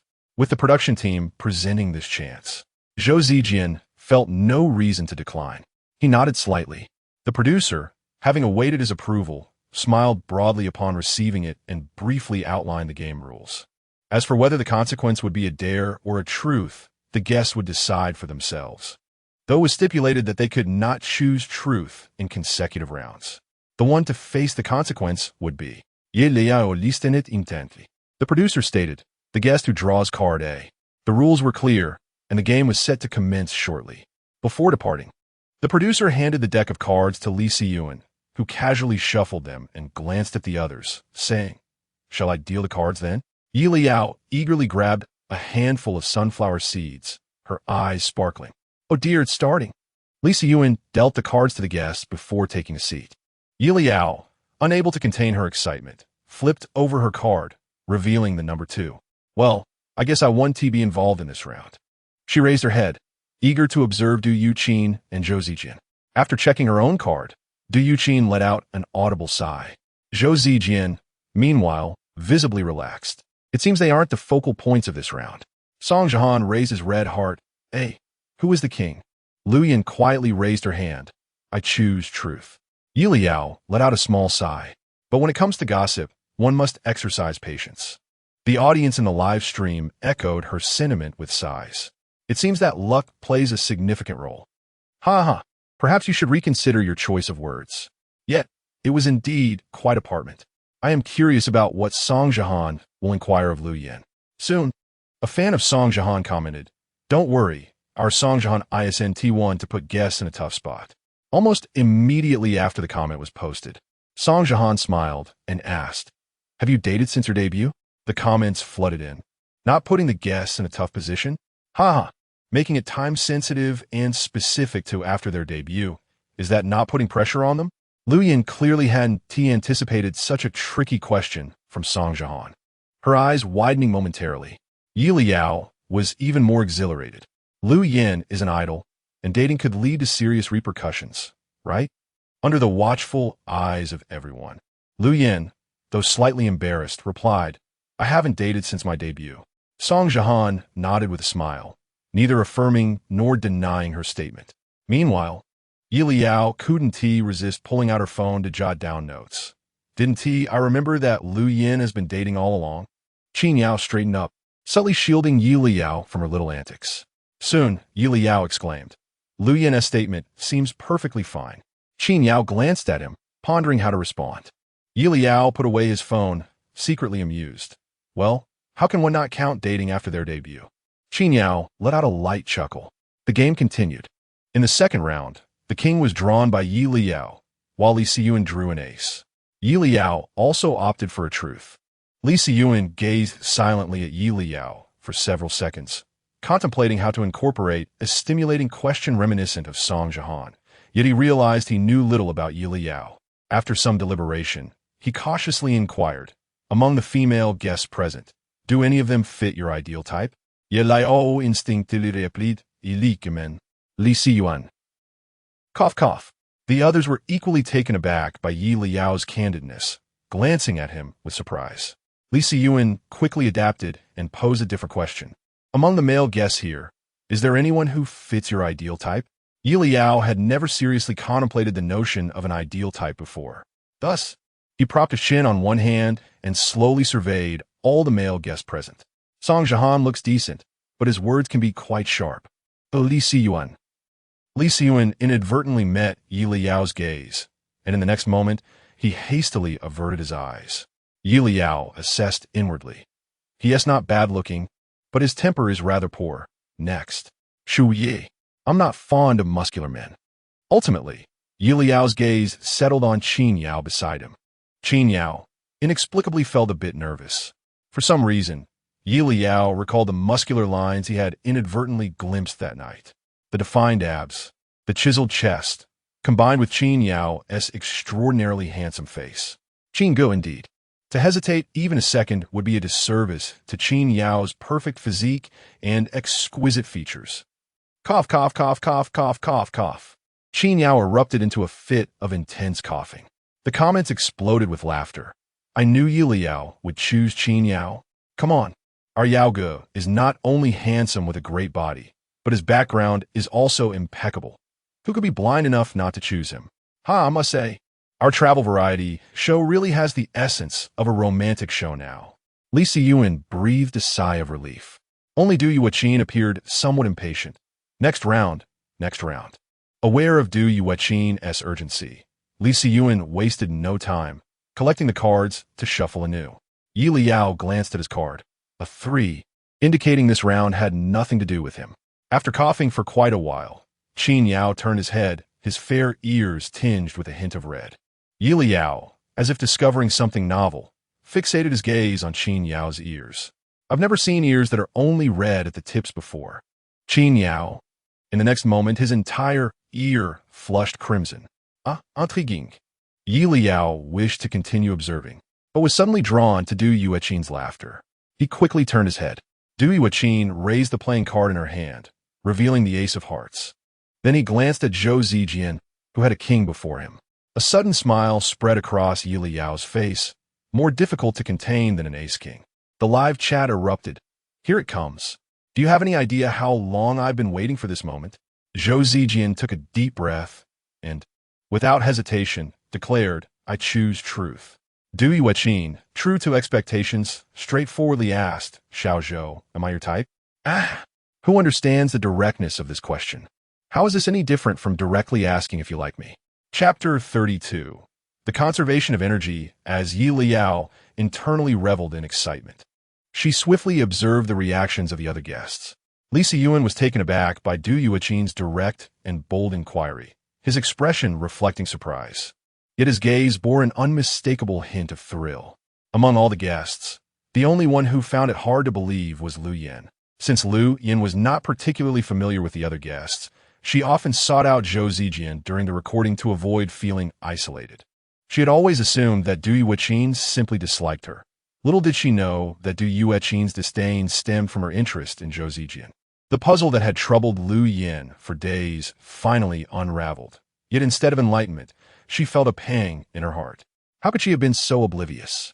She had repeatedly gravitated towards Zhou Zijian under Du Yueqin's scrutinizing gaze, leaving her drenched in a cold sweat. The case was solved. Lu Yin resolved to keep her distance from Zhou Zijian in the future. Meanwhile, Huo Ba and Huo Ma, stationed in front of the director's monitor, were even more exhilarated. The moment they had been eagerly awaiting had finally arrived. They had anticipated that Du Yueqin would pose some indirect, yet pointed questions. But no one expected her to throw a straight pitch. Zhou Zijian's expression also revealed his shock. He clearly did not foresee such directness from Du Yueqin. Upon closer inspection, one could see beads of perspiration forming on Zhou Zijian's forehead. As if fearing Du Yueqin had not heard him clearly, he reiterated, "Sister Du, you're not my ideal type."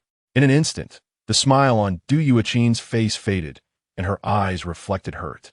However, according to the law of conservation of energy, when one person's smile vanishes, another's will inevitably appear. Even the audience in front of the screen couldn't help but smile wider. Who says otherwise? Hee.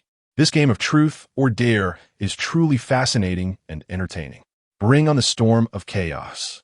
The barrage of comments revealed their unrestrained joy, showing little concern for Zhou Zijian's well-being. At that moment, Yeliao's smile mirrored the delight of the viewers. "I knew Brother Zhou is a virtuous man," she thought. "Now, let's proceed to the next round. I want to hear more questions from Du Yueqin." Clearly, Li Siyuan shared her sentiment. He quickly stood up to reshuffle the cards. Du Yueqin still bore a hint of reluctance, as if she wished to pursue further inquiries, but she momentarily held back. Yeliao's anticipation grew. She silently prayed for Zhou Zijian to draw the king once more. Unfortunately, fate does not always align with one's desires. This round, the one facing a penalty was Li Siyuan. Qin Yao drew the ace of hearts. After pondering for a moment, Li Siyuan declared, "Dare, of course. Truths become tedious after a while." Without hesitation, Qin Yao responded, "Then Princess carry Song Jihan and do 5 squats." Qin Yao remembered Li Siyuan's earlier question. His sole flaw was his propensity for holding grudges. Upon hearing this, Song Jihan frowned. Is this a punishment for me or for him? Li Siyuan had already approached him. "Just cooperate." Reluctantly, Song Jihan protested. "Can we skip the princess carry?" Qin Yao considered this for a moment and was about to agree when Li Siyuan swiftly lifted Song Jihan in a horizontal carry. Startled, Song Jihan glared at Li Siyuan, his eyes blazing with indignation. If glances could kill, Li Siyuan would be a goner. Yelao found the scene amusing. Who would have thought Li Siyuan had such stamina?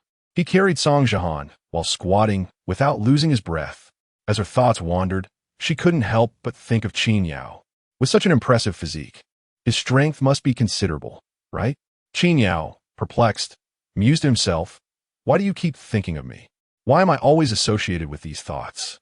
Although he indeed possessed an admirable physique, Yeliao's repeated thoughts were becoming rather bold.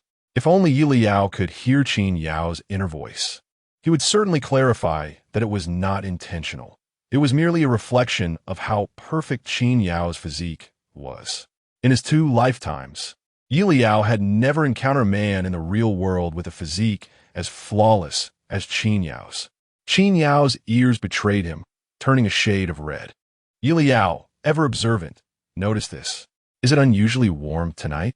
Why are President Qin's ears? All right, that's enough. Li Siyuan set Song Jihan down. It's time for the next round. Yes, yes, continue. Qin Yao closed his eyes, realizing he would need to maintain some distance from Yelao in the future. Although he viewed Yelao as a younger brother, Yelao's perspective differed. What if their relationship crossed a line one day? No, that absolutely must not happen. Qin Yao took a deep breath, striving to dispel the thoughts swirling in his mind. The game continued for 2 more rounds. In one, Song Jihan drew the king, while Li Siyuan drew the ace of hearts. Naturally, Song Jihan opted for truth. After much contemplation, Li Siyuan asked, "Are you currently single?" Without hesitation, Song Jihan replied, "Of course." In another round, Lu Yin drew the ace of hearts, while Qin Yao drew the king. Lu Yin spared Qin Yao any dilemma, instead posing the same question as Li Siyuan. "Are you single?" Qin Yao, too, answered without hesitation yes. Yelao couldn't help but let out a gentle sigh. Is that it? These questions are far from explosive. Others in the live stream echoed her sentiment. When will Du Yuqin and Zhou Zijian face their penalties? I am the king of Gigi, and I want to see them both penalized. Scanning the barrage of comments, there was not a single remark expressing concern for Zhou Zijian's fate. Excellent, Yelao thought with satisfaction, for she too wished to witness Zhou Zijian face a penalty. The audience was genuinely anxious, as were Huoba and Huoma, stationed before the director's monitor. Perhaps it was the collective eagerness to see Zhou Zijian and Du Yuqin punished that led to Zhou Zijian drawing the king this round. Yelao's eyes lit up instantly. Who is the ace of hearts? Who holds the ace? Her gaze swept across Qin Yao, Li Siyuan, Du Yuqin, and Lu Yin, finally landing on Song Jihan, who revealed his card, the ace of hearts. The audience in the live stream deflated, their frustrations boiling over. Now, immediately, I want to see Zhou Zijian question Du Yuqin, or for Du Yuqin to continue questioning Zhou Zijian. The production team remained unperturbed. The viewers were left in utter disappointment until a keen observer noted, "Wait a moment, Yelao, what are you smiling about?" Why does Yelao appear so expectant? Could it be that he anticipated Song Jihan would pose some thrilling question? Please, everyone knows Song Jihan is the most agreeable person. He would never put Du Yuqin in a difficult position. Upon witnessing this barrage of comments, motherhood could not help but smile. Song Jihan is easy to get along with. The thickness of your fans' filters is truly astounding. After observing the recent live broadcasts, I have come to realize that Song Jihan possesses a mischievous side. Instantly, Song Jihan's fans were displeased. Where did you get your brainwashing ideas from? I'm too lazy to explain. Everyone has eyes, just watch closely. As soon as this comment was made, Song Jihan's voice emerged from the screen. Director, can my right to impose punishments be transferred? The viewers in the live stream were momentarily taken aback. Transferred rights? Yelao immediately grasped Song Jihan's intent. Unable to suppress a grin. Is Song Jihan preparing to grant his punishment rights to Du Yuqin? Well done, young man. You have a way. The viewers quickly caught on. Fans claim Song Jihan is easygoing, but I see through it. He is a true instigator. Before Song Jihan's fans could formulate a rebuttal, he continued, exhibiting an extraordinary understanding. I believe this right to punish serves little purpose for me. It would be better transferred to someone who truly needs it. Don't you think? Someone who is more in need. Just say it's for Du Yuqin. Although the director had an inkling of Song Jihan's intention, he feigned ignorance and inquired, who do you wish to transfer it to? Duya Song Zavan Repied Smiling Varmly. Du Yuqin's eyes sparkled with gratitude as she gazed at him. When it comes to stirring the pot, you truly excel, Song Jihan. The comments section erupted. At this moment, Song Jihan, you are my deity. Zhou Zijian's expression shifted dramatically. To be honest, my preconceived notions about Song Jihan are fading. Was he always like this? I've said it before, Song Jihan is certainly not the gentle, ethereal figure you fans imagine. He is truly cunning. The comments were lively. Zhou Zijian's expressions were equally entertaining. On one hand, he hoped that Du Yuqin would soon give up on him. But on the other, he had already chosen truth in the previous game. Now, it was his turn for a daring challenge. What if Du Yuqin insisted on him hugging her or indulging in other intimate gestures? Wouldn't he be set up by Song Jihan? Song Jihan and Zhou Zijian exchanged glances, seemingly reading his worries. Song Jihan then addressed the production team. However, I recall that this round, Brother Zhou can only choose a dare. The director, suppressing his excitement, exchanged glances with the producer and nodded. Then I cannot put Brother Zhou in a bind. Song Jihan said, Yelao chocolate. You've already set him up, ignoring Zhou Zijian's reproachful gaze. Song Jihan continued, I will directly transfer my punishment rights to Du Jie. It would be unfair to Brother Zhou otherwise. How about this? For this round, Brother Zhou can choose between truth and dare. The director and producer deliberated, agreeing with Song Jihan's rationale, and silently sought Zhou Zijian's opinion. Upon hearing Song Jihan's proposal, Zhou Zijian felt a wave of relief. If the punishment were indeed a dare, he would certainly refuse. But if it were transformed into a truth, that would be more palatable. Seeing Zhou Zijian nod, the director smiled. All right, but since we're lowering the difficulty, shall we increase the number of truths this round? If Du Yueqin could clarify things sooner, Zhou Zijian would be liberated. He nodded without hesitation, and Du Yueqin was eager for more questions, so she had no objections. With both parties in agreement, the game continued. What stimulating questions will Du Yueqin ask next? So excited, so excited. The filming location fell into silence as all eyes turned to Zhou Zijian and Du Yueqin. The live audience was eagerly waiting for Du Yueqin to speak. Zhou Zijian looked at Du Yueqin in confusion. Yelao was on the edge of her seat. Why aren't you asking direct questions? Hurry up and ask. Wait, with that serious expression, it feels like she's about to confess to Brother Zhou. Qin Yao had also sensed something amiss. Hearing Yelao's words, he realized the atmosphere had shifted. This ambience was undeniably flirtatious. The audience, ever astute, were more perceptive than even Yelao. Could it be? Du Yueqin would actually confess to Zhou Zijian in front of so many viewers? Would she? But didn't Zhou Zijian just say his type isn't Du Yueqin? Isn't she afraid of public embarrassment? Is it possible that Du Yueqin would feel ashamed about a public confrontation with Li Siyuan? Yelao desperately rummaged through her memories, finally recalling a description of Du Yueqin from the original text. In Du Yueqin's eyes, everyone else is insignificant. She prioritizes herself above all, her emotions reigning supreme. So she really is about to confess. Yelao felt a surge of excitement. Then Du Yueqin spoke. I admire you. I could say I was captivated by you at first sight. What did I just hear? My ears. My toes. The other guests reacted even more dramatically. Li Siyuan was covered in goosebumps, awkwardly holding his head, wishing he could vanish. Song Jihan, though not entirely surprised, was indeed taken aback, his gaze toward Zhou Zijian filled with sympathy. Of course, the most expressive was Zhou Zijian, his face resembling that of someone struck by lightning, as if he wished to turn and flee. Yet it was live. With so many eyes upon him, he was trapped. But can someone explain why they were just playing truth or dare? What is happening now?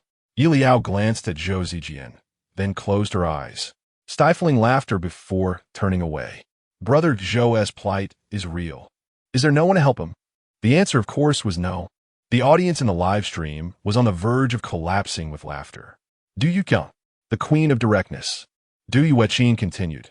You may have formed a poor impression of me at our first meeting, but Xiao Zhou, I hope you can give me some time, and allow yourself time to recognize your own feelings.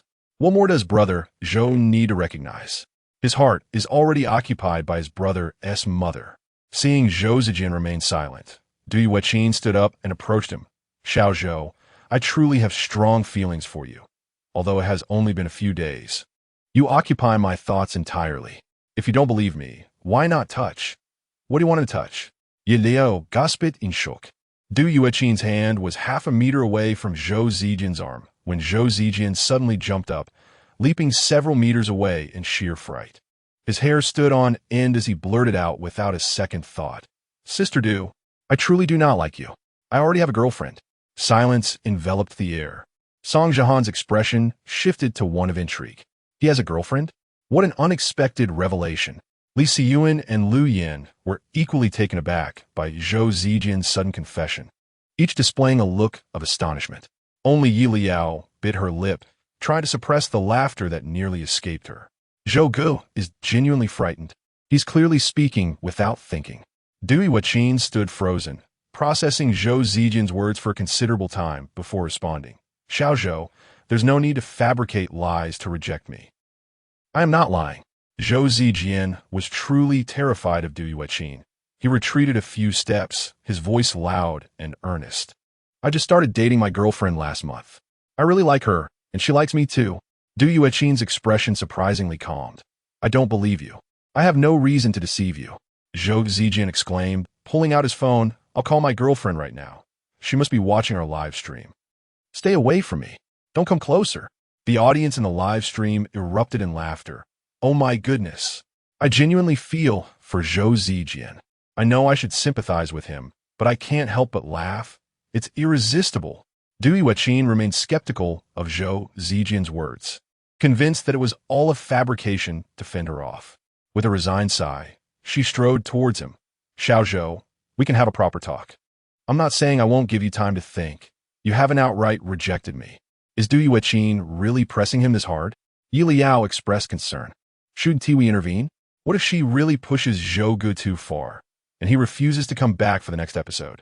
Qin Yao agreed with Yelao's reasoning and stood up to stop Du Yueqin, but before he could move, a powerful male voice emanated from Zhou Zijian's microphone.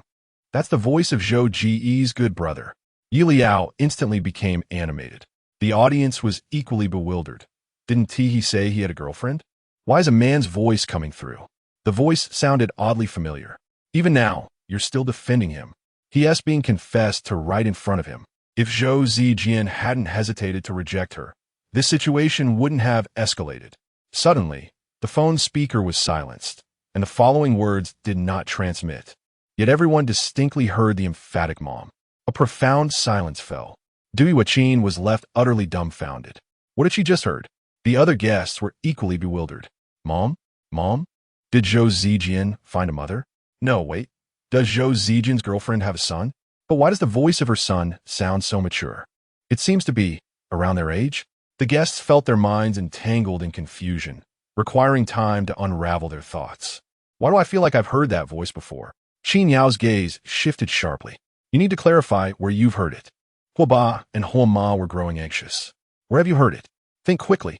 Yelao took out his phone, this time bypassing the notes and directly opening Weibo, scrolling until he found Zhou Zijian's account and clicked on a video. The moment the video played, the same robust male voice resonated. Yelao hastily shut off his phone, internally screaming, Ah, so Zhou Zijian's good brother is that actor from the Dame drama they filmed together? You collaborated on a Dame drama, and on top of that, you pursued his mother after the show aired? Thank goodness there weren't any intimate scenes. Otherwise, it would have been a breach of ethical standards. Qin Yao turned around, beginning to cough violently.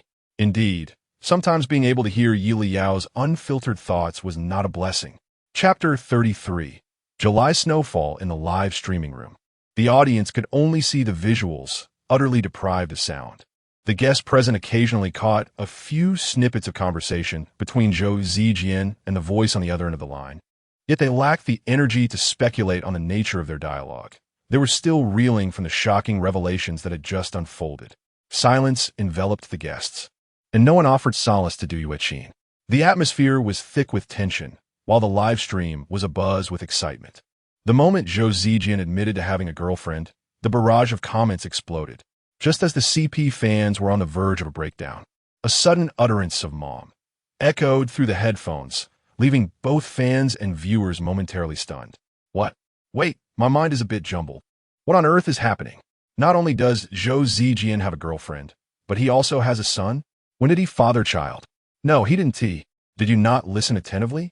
That son must belong to his girlfriend. Didn't you hear him say his son disapproved of his mother being with Zhou Zijian? The lack of explanation only fueled the frenzy on the comment section, where fans expressed their bewilderment. So my CP is officially over?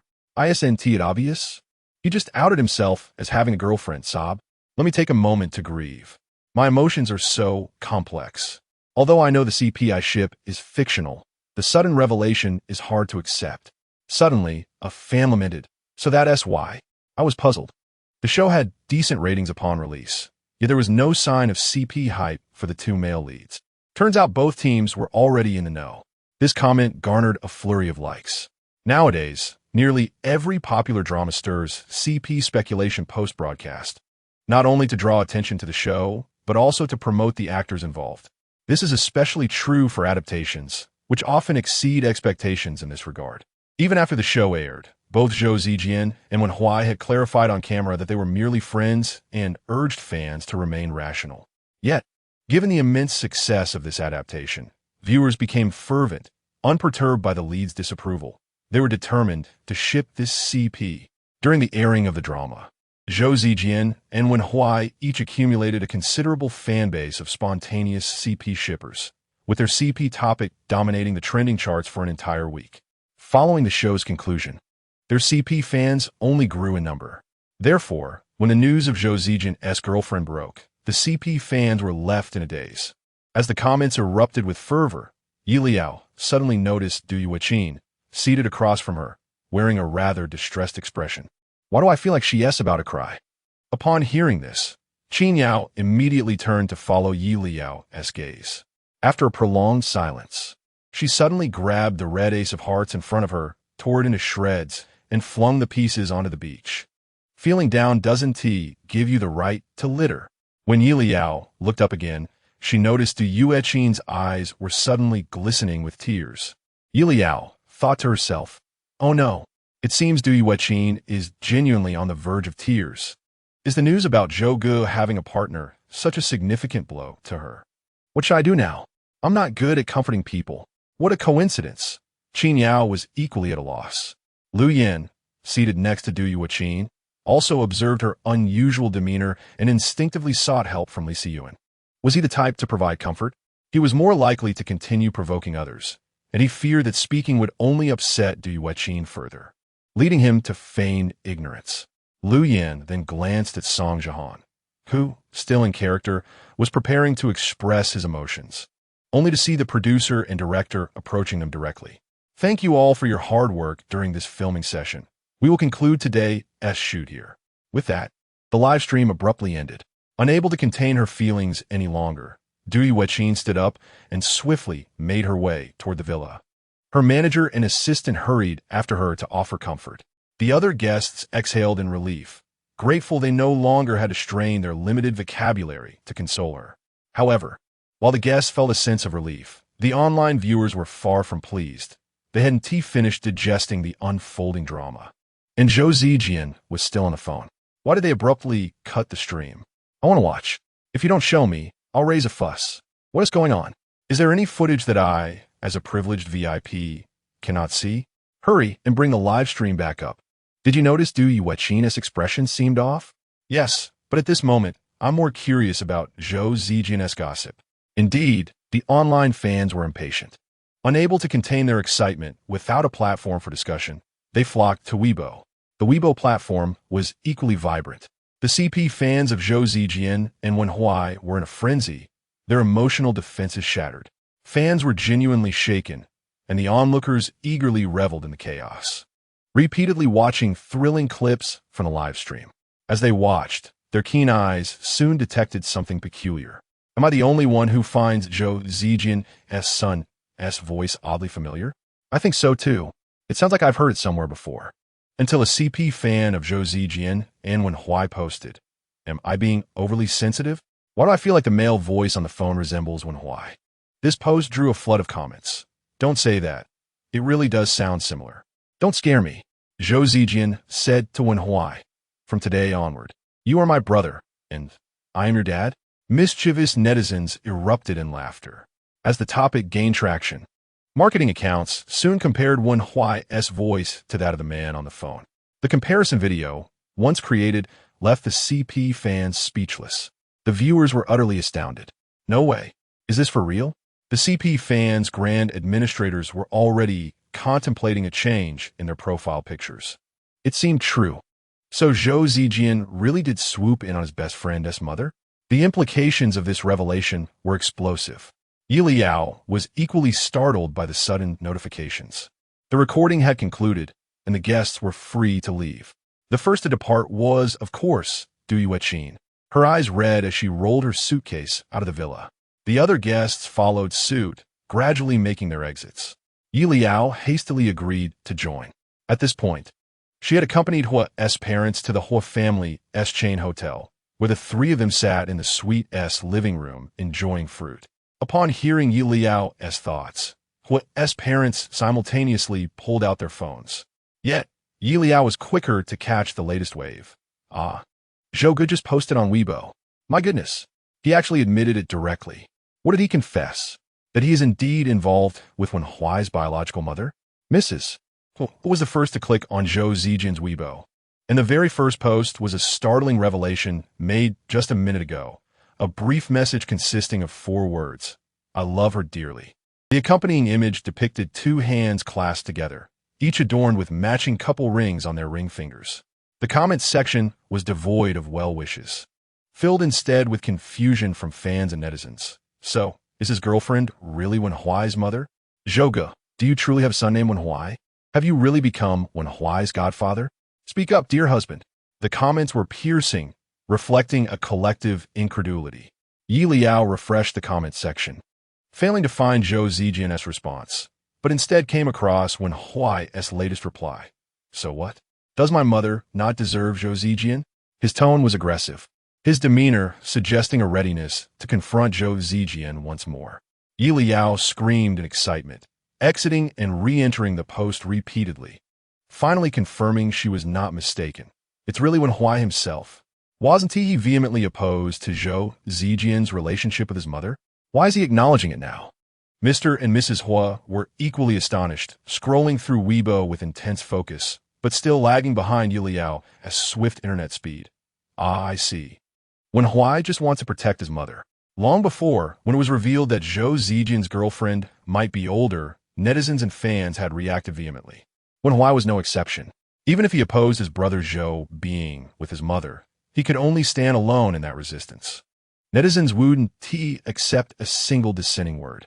At this moment, fans of the couple noticed that the 2 principal figures, who had long neglected to interact on Weibo, were now engaging with each other. This interaction struck all couple fans with a sense of overwhelming revelation. Couple fan 1. What if it's really true? The CPI ship is one big happy family. Legally speaking. Couple fan 2. I challenge anyone to claim they're not real. They're both unexpectedly fathers now. How can that not be real? If this isn't real, then what is? Couple fan 3.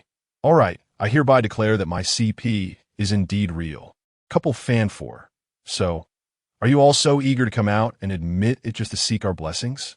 To congratulate Zhou Zijian on becoming a father at just 27? Or to celebrate Wen Huai welcoming his 27-year-old godfather? The couple fans were thoroughly shaken.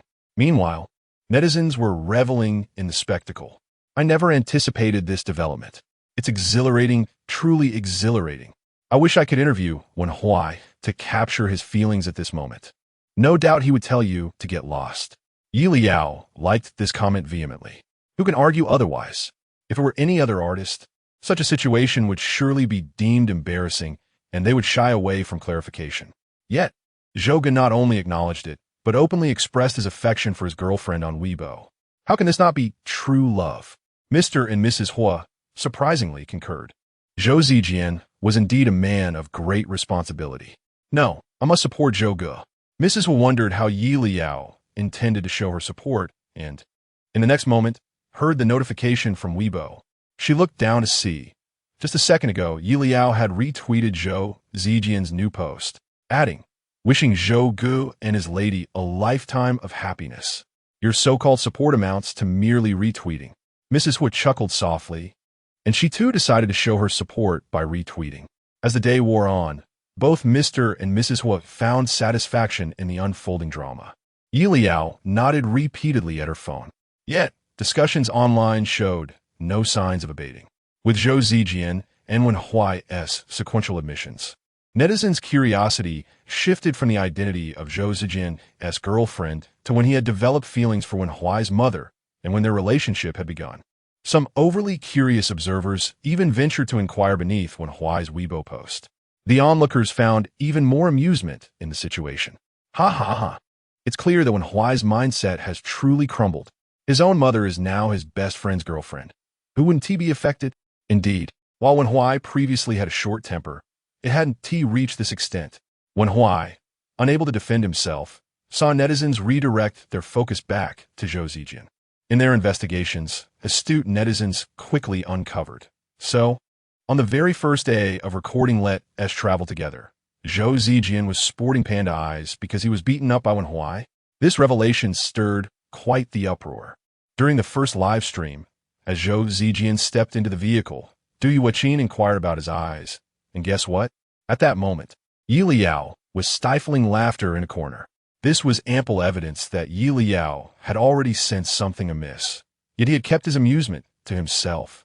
Later, netizens dug up footage from that night's beach live stream, where, while Zhou Zijian was on a call, Yelao seemed to have discovered something on his phone and pressed play. The sound was too faint for listeners to grasp, yet at that moment, Yelao's expression became particularly intriguing. Could it be that Yelao discovered this early on? I knew it. This kid must be privy to some juicy secrets we aren't aware of. Fine. I'll follow Yelao from now on for my gossip.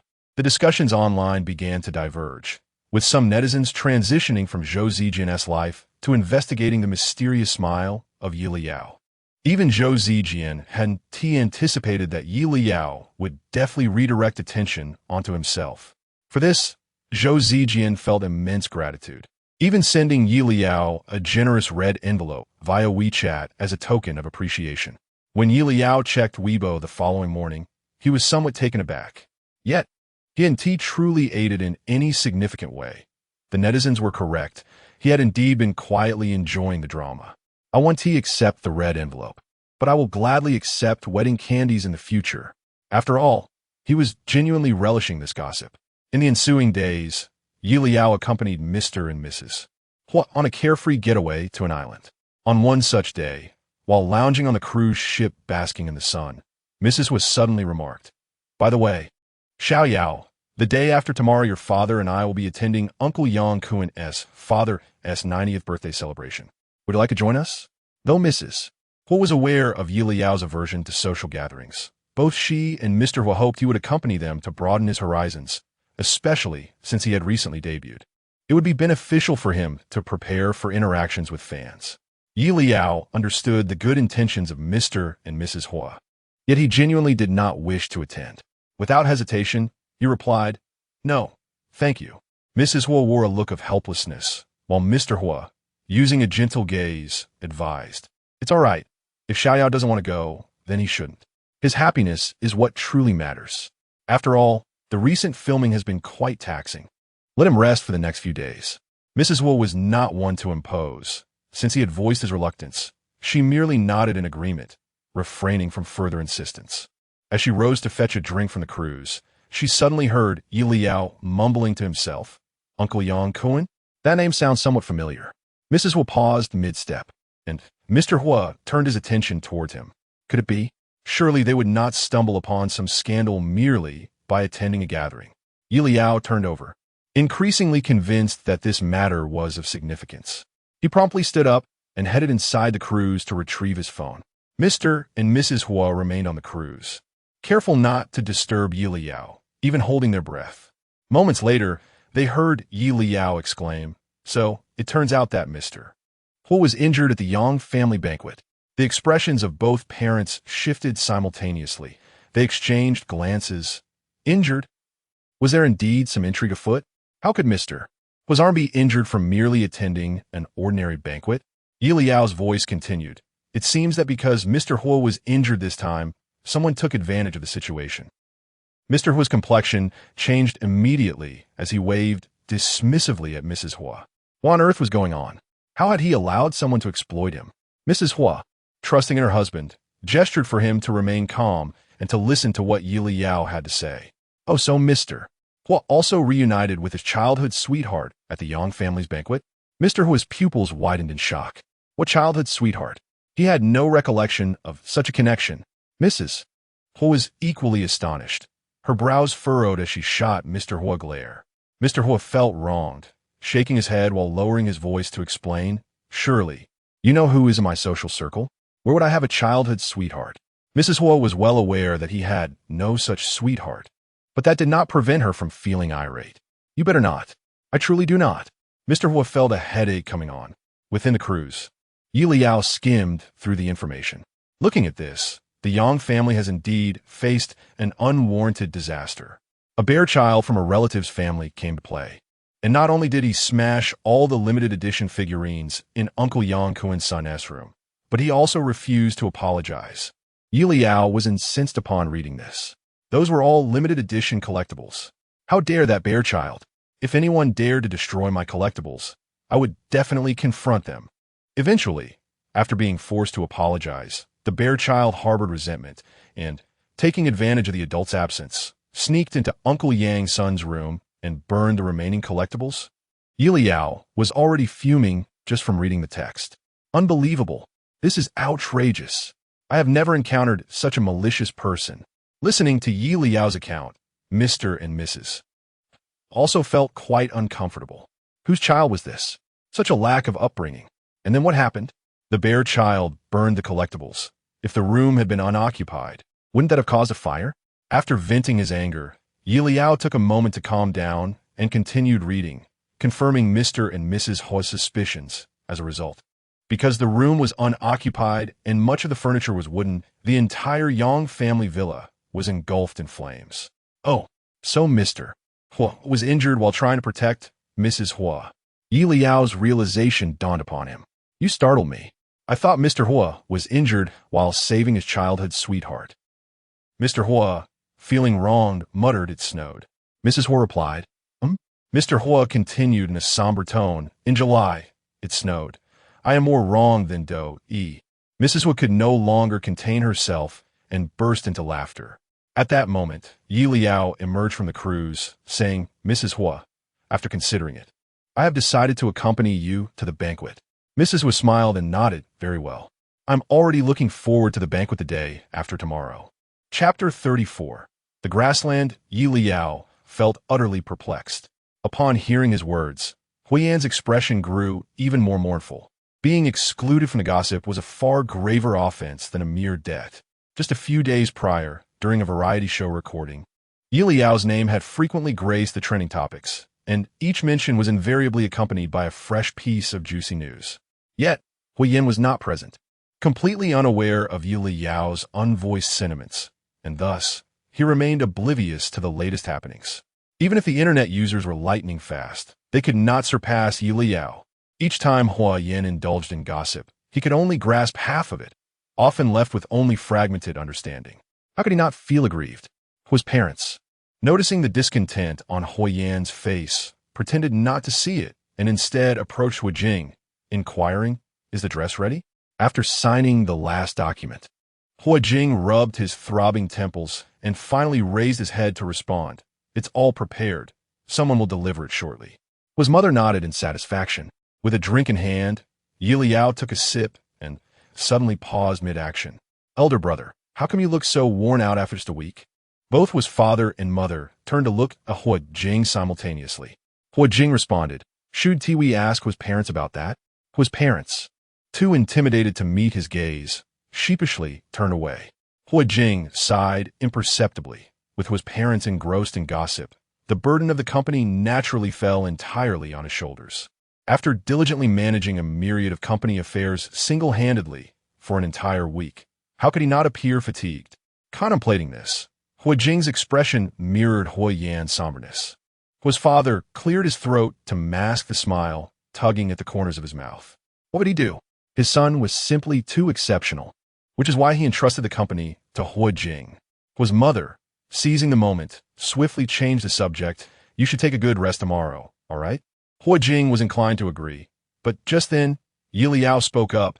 If elder brother is not attending Uncle Yang's banquet tomorrow, that's fine. After all, I'm not sure I could prevent a fire from breaking out.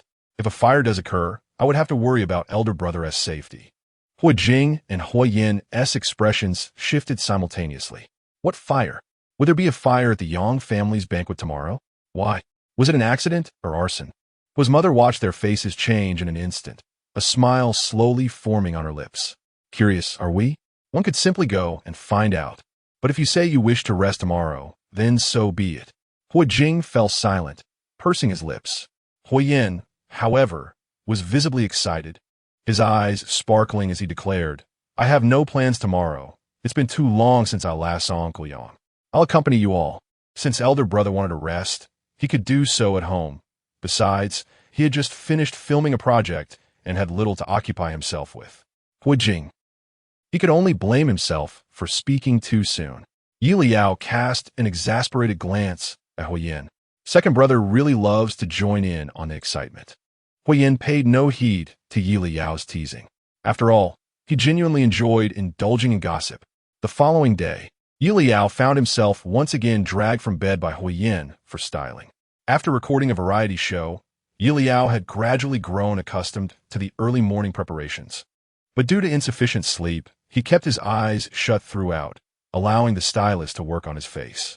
Once the family had completed their looks, they boarded the vehicle heading to the Yang family banquet.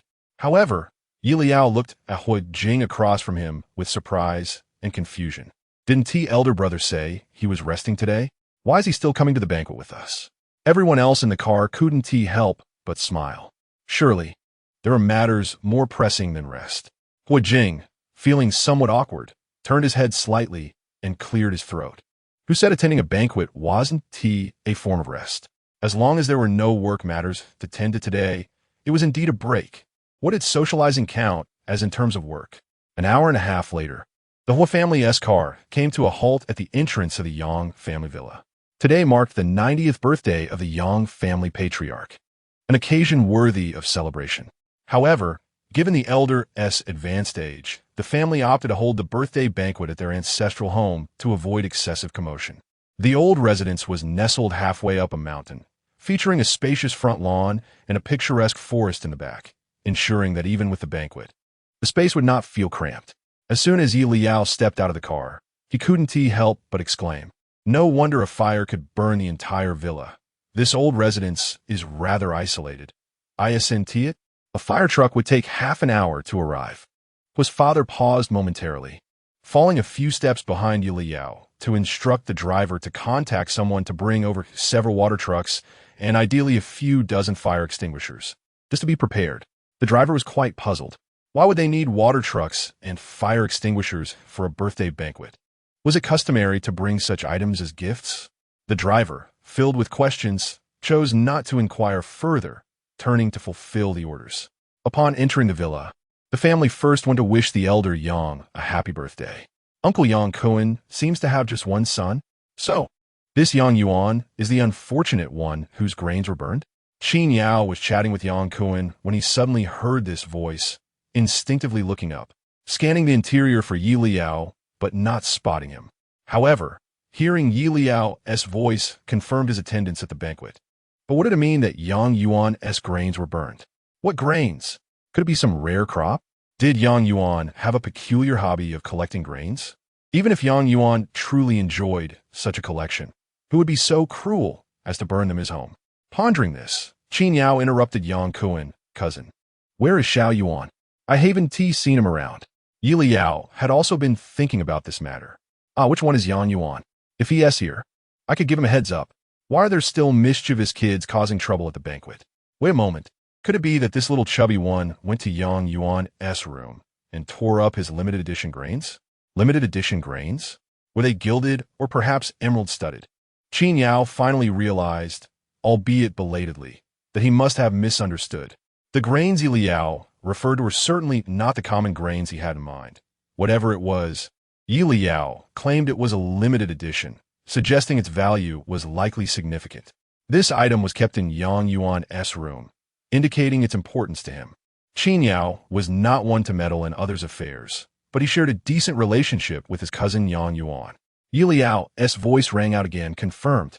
"It's that little chubby one, but he doesn't look like a child, more like a middle school student." The kindergarten teachers invariably educate children about the perils of fire, so it is inconceivable that one could remain oblivious to the dangers of arson. The realization that someone would intentionally set fire to the Yang family's estate infuriated Yelao further. He is simply malevolent. Could it be that the entire Yang family residence has been endangered?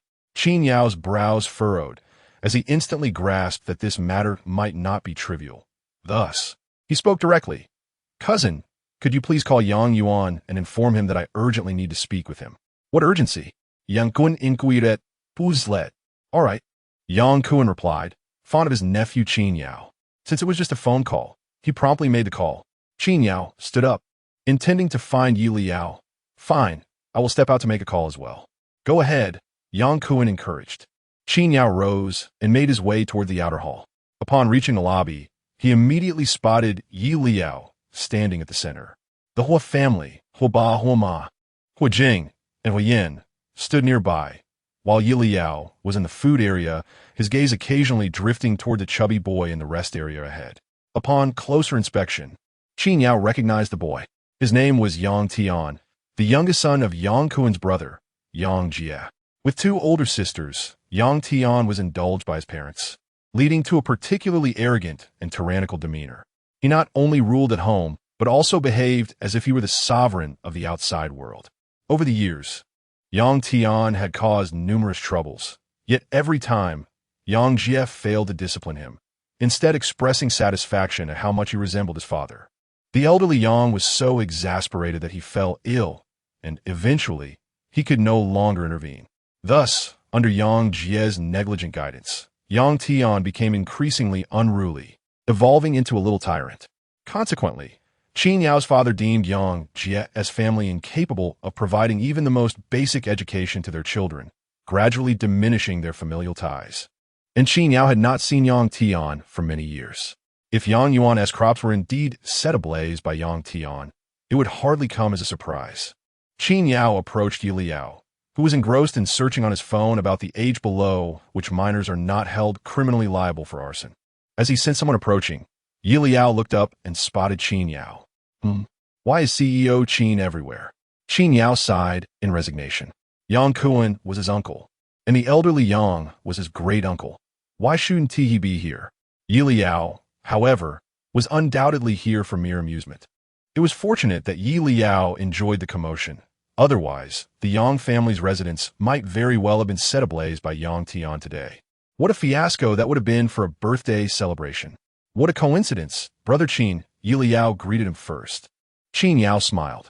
Are you here accompanying your parents to the banquet? Yelao nodded, his gaze drifting past Qin Yao to observe Yang Tian. At that moment, Yang Tian was seated in the adjacent rest area, engrossed in a video game, his expression filled with ire. After a while, he abruptly halted his actions, the screen of his phone displaying a black game interface, clearly indicating a loss. His anger intensified, and suddenly, he raised his hand and slammed his phone onto the glass table, shattering several glasses and spilling drinks everywhere. The commotion attracted the attention of those nearby, who turned to witness the uproar. Yelao fronet in disaproad. Isn't this level of behavior beyond the bounds of a misbehaving child? Could he possibly have rage issues? Qin Yao also frowned. Yang Tian's mother, Jiang Fong, noticed the scene and hurried over to inquire softly. Darling, what is going on? You're all so annoying. If it weren't for being here, I wouldn't have lost my game. Yang Tian exploded at Jiang Fong upon her arrival, unleashing a flurry of punches and kicks. Caught off guard, Jiang Fong was unable to evade and received a kick to her abdomen, gasping in pain, yet instinctively enveloped him in her embrace. All right. Let us not be angry. Yelao felt a wave of discomfort, questioning the situation with a piercing inquiry. Isn't his mother unwell? He just hit you, and you're still hugging him? Qin Yao nodded in tacit agreement. Their family exhibited some abnormal tendencies. Otherwise, they would not have severed ties years prior. Yang Tian, still unsatisfied with hitting Jiang Fong, raised his hand again, intent on smashing the remaining glasses, a desire to destroy everything in sight evident on his face. Witnessing the escalating chaos, guests began to distance themselves. Yang Kuan, alerted by the disturbance, arrived to find the scene in disarray. His own nephew at the heart of the turmoil. His expression turned frigid as he addressed Yang Tian sternly. Yang Tian, what are you doing? Yang Jie, having followed, voiced his displeasure at Yang Kuan's reprimand of his beloved son. Brother, why are you scolding him? Yang Kuan was nearly exasperated to death by Yang Jie. Today marks our father's 90th birthday. Are you going to allow your son to wreak havoc here? Whose face are you trying to save? Yang Jie shrugged it off. The child is merely in a bad mood, throwing a little tantrum. He behaves like this at home too. Why do you have to be so harsh? This is beyond a mere tantrum. Yang kun retorted angrily. I have warned you time and again not to indulge Yang Tian so excessively. Just look at the monster you have created. Yeliao's expression shifted abruptly upon hearing Yang Jie's name. Yang Jie. That name sounds somewhat familiar. At this moment, the Huo family approached, with Hu Jing gently pulling Yeliao back. Stay close. It was acceptable to enjoy the spectacle, but they must ensure Yeliao's safety. Yeliao obediently stepped back a few paces, seizing the opportunity while the Huo family and Qin Yao were preoccupied to quickly extract his phone and open his notes. After a prolonged search, he found no useful information, only that Yang Jie was Yang Kuen's brother. Yang Tian, having been spoiled by his parents, had never faced reprimand. His parents had never even raised their voices at him. Consequently, he felt utterly fearless. Hearing Yang Kuen's rebuke before Yang Jie or Jiang Fong could interject, Yang Tian retorted vehemently, "What business is it of yours? Who are you to control me?" Yang Kuen was taken aback by this audacity. Yang Jie and Jiang Fong viewed Yang Tian as their lifeline, and typically, they could not bring themselves to scold him. Upon hearing Yang Kuen's public admonition, their expressions turned cold.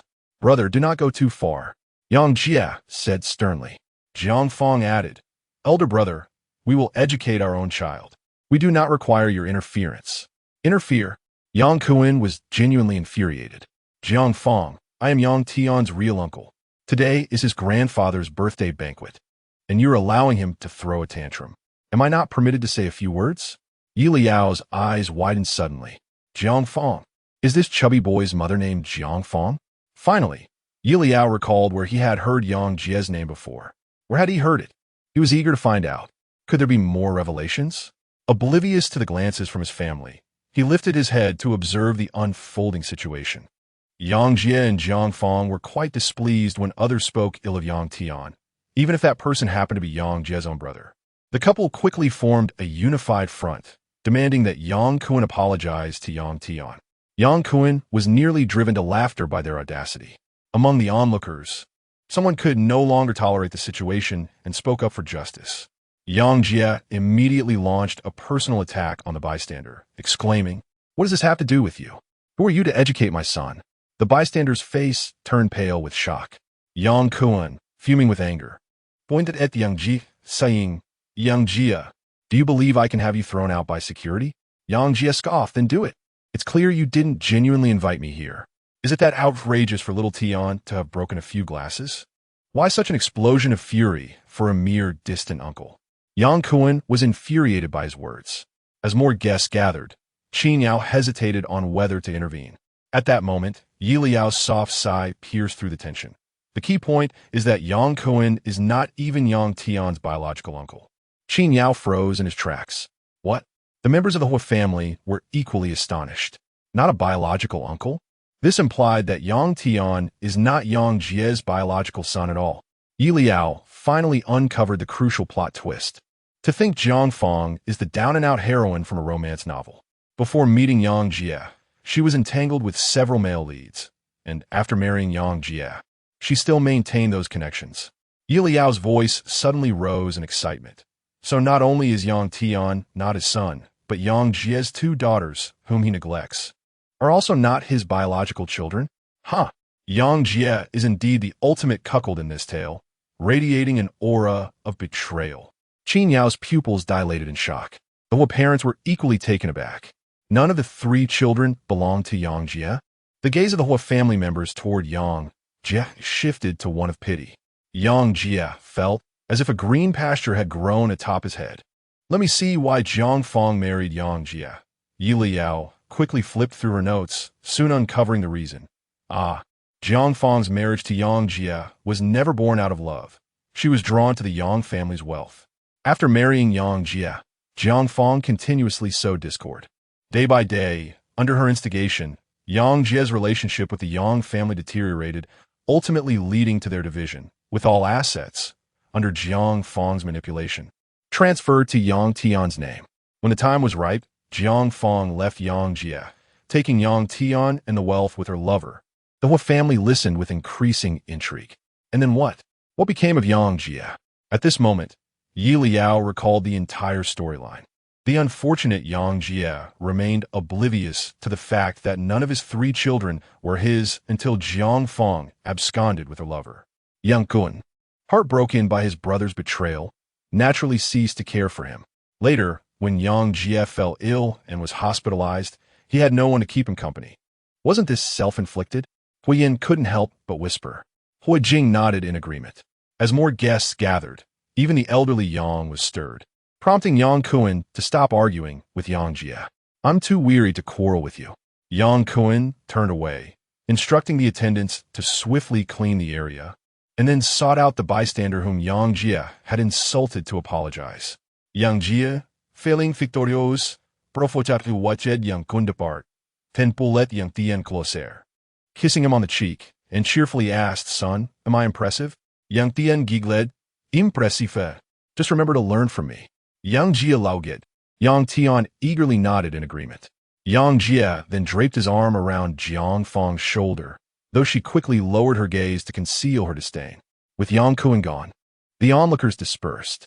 Yang Tian, finding the scene uninteresting, headed towards the inner hall.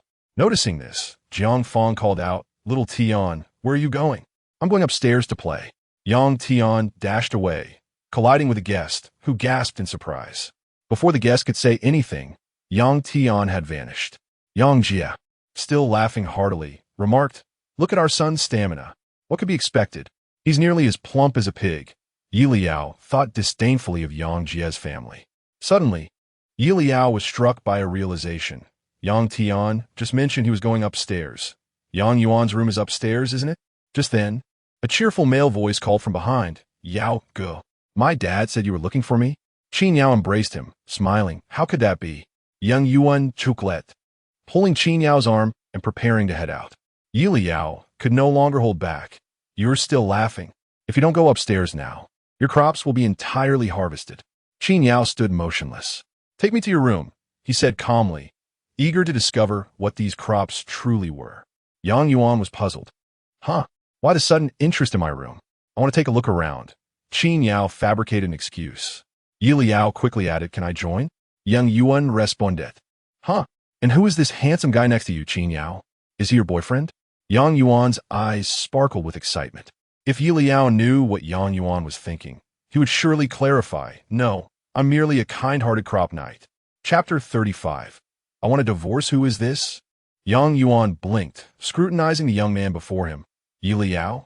The young man appeared to be of similar age, yet he possessed striking good looks, the kind that would catch anyone's eye in a crowd.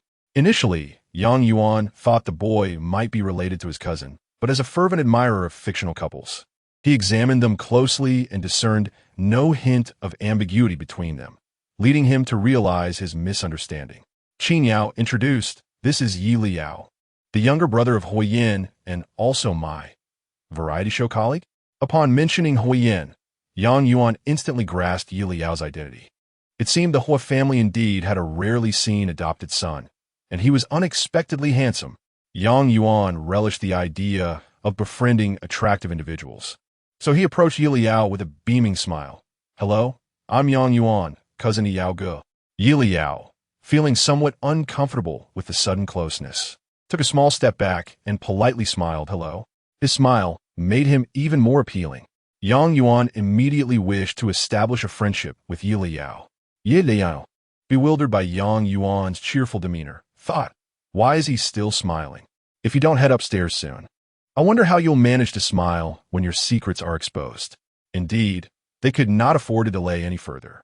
Qin Yao suggested, Let us head upstairs. Yang Yuan quickly agreed and led the two of them up the stairs. The Huo family members exchanged glances as they watched the trio retreating. Should we follow them? Hu Jing asked softly. Huiyin, eager for excitement, responded, Of course. We must observe closely. Huo father glanced to Huo mother. What reasonable excuse can we come up with? After a moment of contemplation, Huo mother suddenly proposed, We don't necessarily need a reason. The 3 Huo men looked at her in unison. What do you mean? Huo mother smiled brightly. The hosts are holding a gathering at their home, and guests wishing to tour the villa, I senti a significant matter. Is it? The Huo men nodded in understanding. It truly wasn't a big deal. They could even inform the hosts, and request a tour. Huo eagerly prepared to follow Yelao, but was halted by Huo's father, who smiled broadly. Let us go find Mrs. Yang together. Although they could explore on their own, such an event was far more enjoyable with the host present. Huo, filled with urgency, exclaimed, "What are we waiting for? Let us go quickly." Time was of the essence, and he was determined not to miss a single thrilling moment. Huo's father and Huo's mother shared his sentiment and wasted no time heading towards Mrs. Yang. Meanwhile, under Yang Yuan's guidance, Yelao and Qin Yao ascended to the fourth floor. The Yang family's old residence boasted a somewhat vintage decor, with the four-story villa lacking an elevator. The staircase was crafted from red sandalwood, and even the floors of each room were wooden. No wonder this place could catch fire so easily. It's filled with combustible materials. Yelao couldn't help but murmur. Yang Yuan, ever the chatterbox, engaged in conversation with Yelao, while occasionally turning to speak with Qin Yao. Yelao found himself slightly intimidated by the enthusiasm of this person, but thankfully, with Qin Yao present, the pressure was somewhat alleviated. Finally, they reached the fourth floor. "Is it your room?" Qin Yao pointed to one of the doors. Yelao followed his gaze and was taken aback. "The door is open. Did Yang Tian move this quickly? Oh no, I hope nothing is amiss." "Yang Yuan, why are you still chatting with Qin Yao?" Yang Yuan nodded and, glancing down, realized that his room's door had been opened. Confused, he wondered, "Yes, this is my room, but who opened the door? Why are you so calm when your room door is ajar? Hurry and check it out." Yelao urged. As he spoke, Yang Yuan pushed the door open. His room was a suite, and upon entering, they were greeted by a cozy living room with a large floor-to-ceiling window that let in warm sunlight, illuminating the wooden floor. Yelao stepped in first, scanning the room with curiosity. "Hey, I send Tian here?" Qin Yao followed closely behind, scrutinizing every corner of the suite. Everything appeared to be normal furniture. Where could the secrets be? Yelao then realized that there were no elements related to the E-world in the living room. Could it be that Yang Yuan has hidden his treasures in a separate room? The spacious suite measured over 100 square meters, with the living room alone nearly 50 square meters, alongside a bedroom and 3 additional rooms. Which room could it be? Yelao exclaimed anxiously. As he contemplated whether to inquire directly, Qin Yao suddenly pointed to one of the rooms and asked, "What is this room?" Yang Yuan's expression momentarily stiffened at the sight, but quickly transitioned to surprise as he looked at Qin Yao. "Cousin, you genuinely came to visit my room?" He had assumed Qin Yao was merely avoiding the gathering for a bit of peace. Qin Yao thought to himself, "Of course, I'm not here for a casual visit. I'm here to protect your secrets." However, he kept this to himself and walked towards the indicated room. Since the exact whereabouts of the hidden treasures were unclear, it seemed logical to inspect each room. Yang Yuan was startled that Qin Yao would head directly to his room. He quickly stepped in front of the door, a look of intense anxiety on his face. "No, you can't go in there." Yelao, noticing Yang Yuan's strong reaction, stated with conviction, "That must be it. Yang Yuan's secrets are in that room." Qin Yao regarded Yang Yuan, perplexed, furrowing his brow. "Why can't we enter? Are your treasures truly that shameful?" Yang Yuan felt the cold sweat forming on his forehead. How could he explain this? The room housed all his cherished collectibles. There was no way he could just let anyone in. Struggling to articulate his thoughts, Yelao, understanding the sentiment, remarked, "Indeed, for someone immersed in the E-world, aside from their desktop, the one place they cannot show anyone, especially family, is their treasure room." With Yang Yuan possessing so many limited editions, he must be quite the seasoned enthusiast. There's bound to be a plethora of life-size figures in there, and it's probably sweltering too. The mere thought made Yelao's face flush with embarrassment. That would be utterly mortifying. Life-size figures? In a flash, Qin Yao seemed to grasp the true nature of those treasures. His expression turned complex. Surely, there was no need to barge in on his beloved's collection right away. As Qin Yao pondered for a suitable excuse, Yelao suddenly interjected, "Hey, I think I can hear something coming from inside the room." "What?" Both Yang Yuan and Qin Yao turned their attention towards the sound. Qin Yao wore a perplexed expression. What sound? How could he hear nothing despite being so close? Then he heard Yelao muttering in his mind, "The excuse I fabricated should deceive Yang Yuan, right?" Qin Yao, if I wasn't fooled, do you really think Yang Yuan would be? The next moment, he noticed Yang Yuan's demeanor shift to one of acute anxiety. What sound? Is something wrong with my wife? In a flurry of panic, he disregarded the presence of Qin Yao and Yelao, turning to rush to the door. Qin Yao. Yang Yuan actually believed it. In a bid to protect his precious grain, Yang Yuan had not only equipped his pain room with a smart humidity controller, but also kept the air conditioning running year-round to maintain dryness. Upon hearing Yelao mention a sound in the room, he initially feared that the smart device had malfunctioned, causing him to jump in fright. However, when he flung the door open, he encountered no mishap, but rather an unexpected stranger in his room. Yelao immediately recognized the chubby figure. Yang Tian has indeed arrived. She then scrutinized Yang Yuan's entire pain room, exclaiming, the value of this grain could purchase another house, couldn't it? Qin Yao was startled by her words, realizing just how valuable it was. Yang Yuan, taken aback by the presence of an unfamiliar person in his most cherished space, stared at Yang Tian for several seconds before demanding, "Who are you?" At that moment, Yang Tian stood before a glass display case, holding a nearly half-meter-tall limited edition figurine. Yeliao's breath momentarily caught. "Ah, please make him let go of the figurine." Yang Yuan erupted in anger, striding toward him. "I ask you again, who are you? Who the hell let you into my room to touch my figurine?"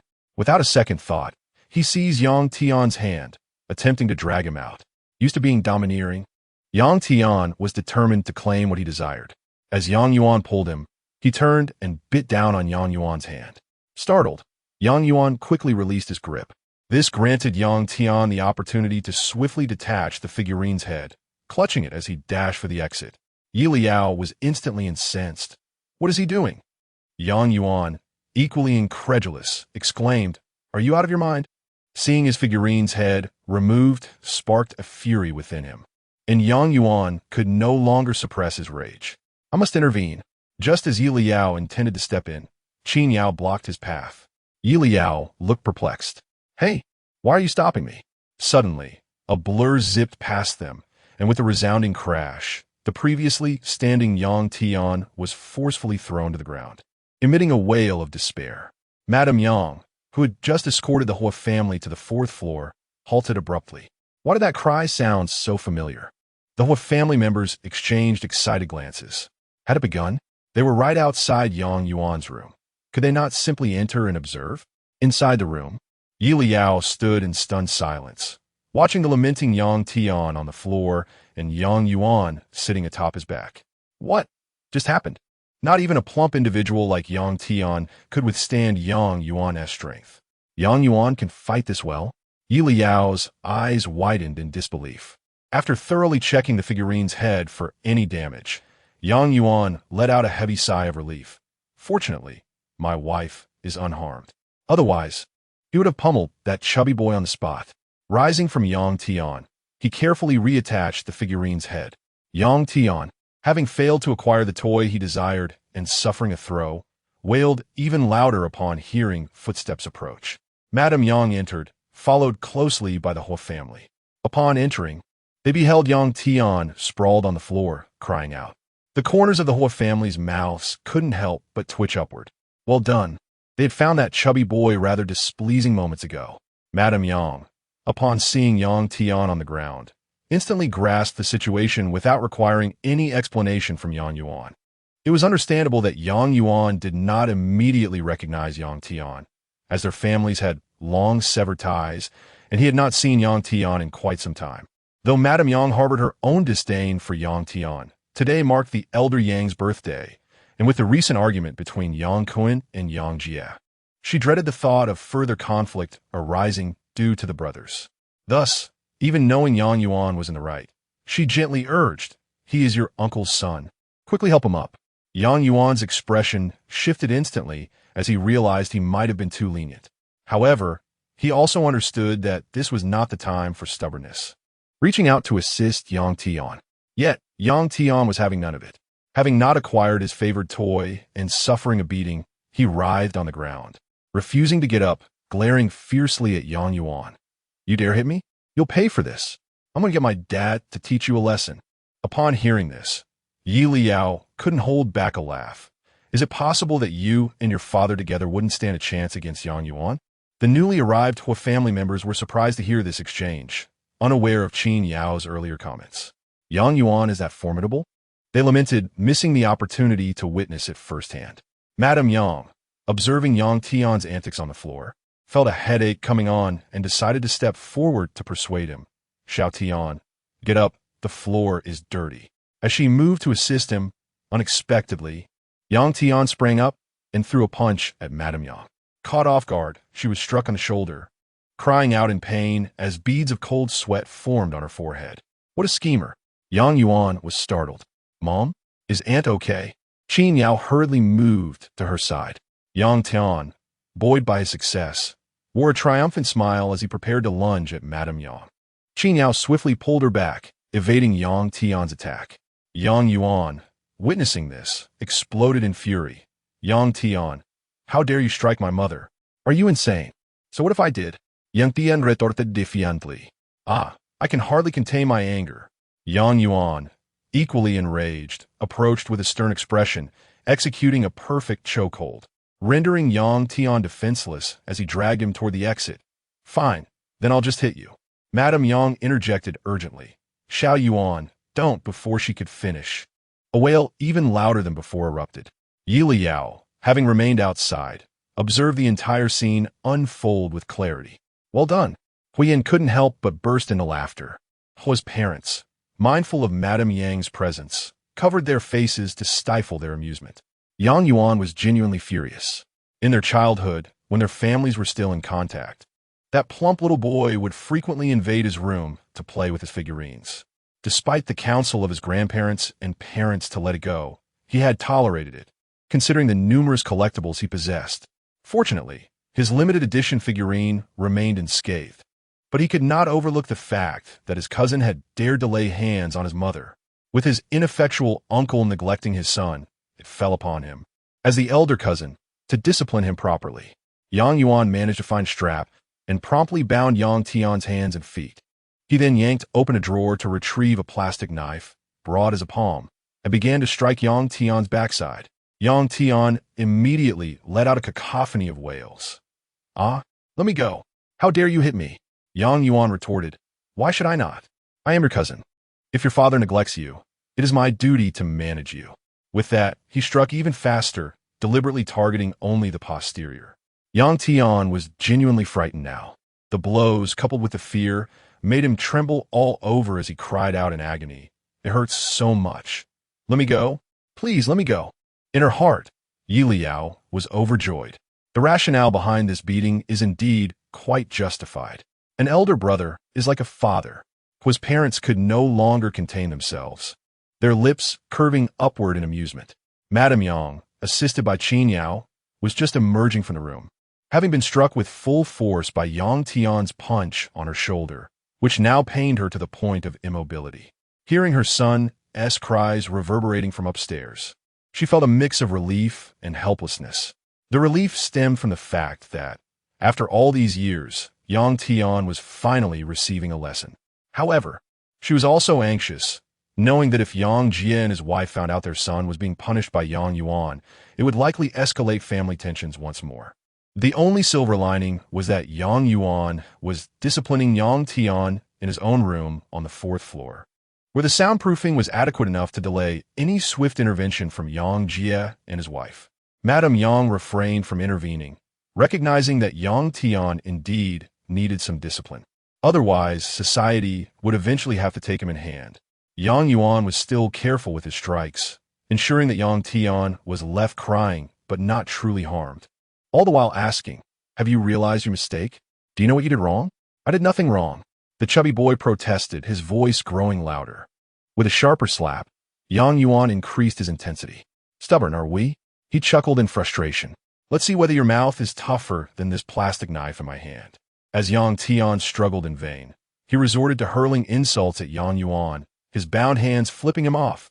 You bastard. You animal. Hearing the increasingly foul language, Yang Yuan paused momentarily. Yelao frowned, thinking he has been completely spoiled. No wonder he could commit acts of revenge, like burning down a villa. Just as he raised the knife once more, a sharp female voice pierced through the air. "What are you doing?"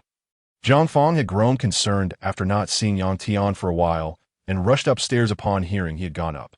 Upon reaching the third floor, she was met with the sound of her son's cries, prompting her to sprint up the remaining stairs. Upon arrival, she found her precious son tied to the sofa, with Yang Yuan poised to strike. Enraged, she stepped forward and shoved Yang Yuan aside. "Yang Yuan, have you lost your mind? Why are you hitting Xiao Tian?" Instantly finding support in his mother's arrival, Yang Tian ceased his tears and began to wail, "Mom, they are hitting me. They pushed me to the ground and tied me up. It hurts everywhere." Jiang Feng's eyes reddened. Her son had never endured such treatment. Today, however, he was bound to the sofa and beaten by Yang Yuan. She quickly knelt to untie the ropes, glaring at Yang Yuan. "He is your cousin. What has he done to deserve this? He trespassed into my room, stole my figurines, and even struck my mother. I merely disciplined him a bit. What is the issue?" Yang Yuan replied coldly. Yelao chimed in, "Exactly. Boys will be boys. What is wrong with a little spanking?" Qin Yao nearly burst out laughing, while Huoyan struggled to suppress his mirth. Thankfully, only their family could hear Yelao's sentiments. Had Jiang Feng caught wind of them, her ire would undoubtedly be directed at her. As Jiang Feng untied Yang Tian, her gaze swept the room and landed on the assembly of onlookers, including Madame Yang beside Qin Yao. Her anger flared further. Over such a trivial matter? Xiao Tian is just a child. How much harm could he possibly inflict? Yet here you are, an adult, squabbling with a child. And you, sister-in-law, couldn't you intervene? With that, tears streamed down Jiang Feng's face. Upon seeing Yang Jie arrive, she clutched Yang Tian and cried even louder, "Yang Jie, if you don't provide me with an explanation for this, I swear I will divorce you." Yelao chuckled at the unfolding drama. Is this truly happening? Chapter 36. Consequences of one's actions. If I were Yang Jie, I would surely agree to the divorce, Yelao remarked, casting a glance at Huoyan. Unfortunately, Yang Jie's infatuation is even more severe than my second brother's. She continued, "At least my brother has not helped raise 3 children for someone else for over a decade, has he? He has only assisted for a couple of months at most. Moreover, my brother possesses a far more sound moral compass than Yang Jie. His entire family lacks proper values." Huoyan, could Yelao refrain from drawing comparisons whenever love-struck individuals are mentioned? And he is not infatuated. At that moment, Huo Jing and his parents turned to look at Huoyan. The consensus among the three was clear. "No, you are. You are already 4 months pregnant." Huo Jing intoned softly, his tone somber. Huo Ma cast a disapproving glance. "You still wish to sever ties with the family?" Huoyan. Enough with the scolding. He is already drenched in sweat. Besides, they are merely here to observe the spectacle, not to dredge up his past. Please, spare him. Upon receiving Huoyan's pleading gaze, the Huo family members exchanged amused smiles before returning to watch the unfolding drama. Yang Jie, upon seeing the tears streaming down Jiang Feng and Yang Tian's faces, immediately grew anxious and rushed over to them. "What has happened?" Jiang Feng, clutching Yang Tian, wept copiously, tossing the rope in her hand to the ground, her voice choked with emotion. "Ask your dear sister-in-law and your beloved nephew what they have done." Yang Jie, glancing at the rope before him, felt his expression darken, and he shouted angrily at Yang Yuan. "Yang Yuan, what have you done to Xiao Tian? Is it appropriate to shout and make a scene in front of so many guests?" A venerable and solemn voice carried from the entrance. Yelao immediately turned her gaze, excitement bubbling within her. Old Master Yang and Yang Kuan have arrived. The Yang family is finally complete. Yang Kuan supported the elderly old Master Yang as they stood at the door, accompanied by several guests who, having heard the commotion from upstairs, had come to investigate. Upon seeing old Master Yang, Mrs. Yang's expression shifted, her concern evident as she glanced at Yang Yuan. Yang Kuan offered her a reassuring look. Yang Jie, spotting old Master Yang, turned to him as if he were a pillar of support. "Father, you must take my side." Yang Yuan felt a surge of frustration. Who could have possibly informed the old man about such a trivial matter? He had struggled to ascend 4 flights of stairs.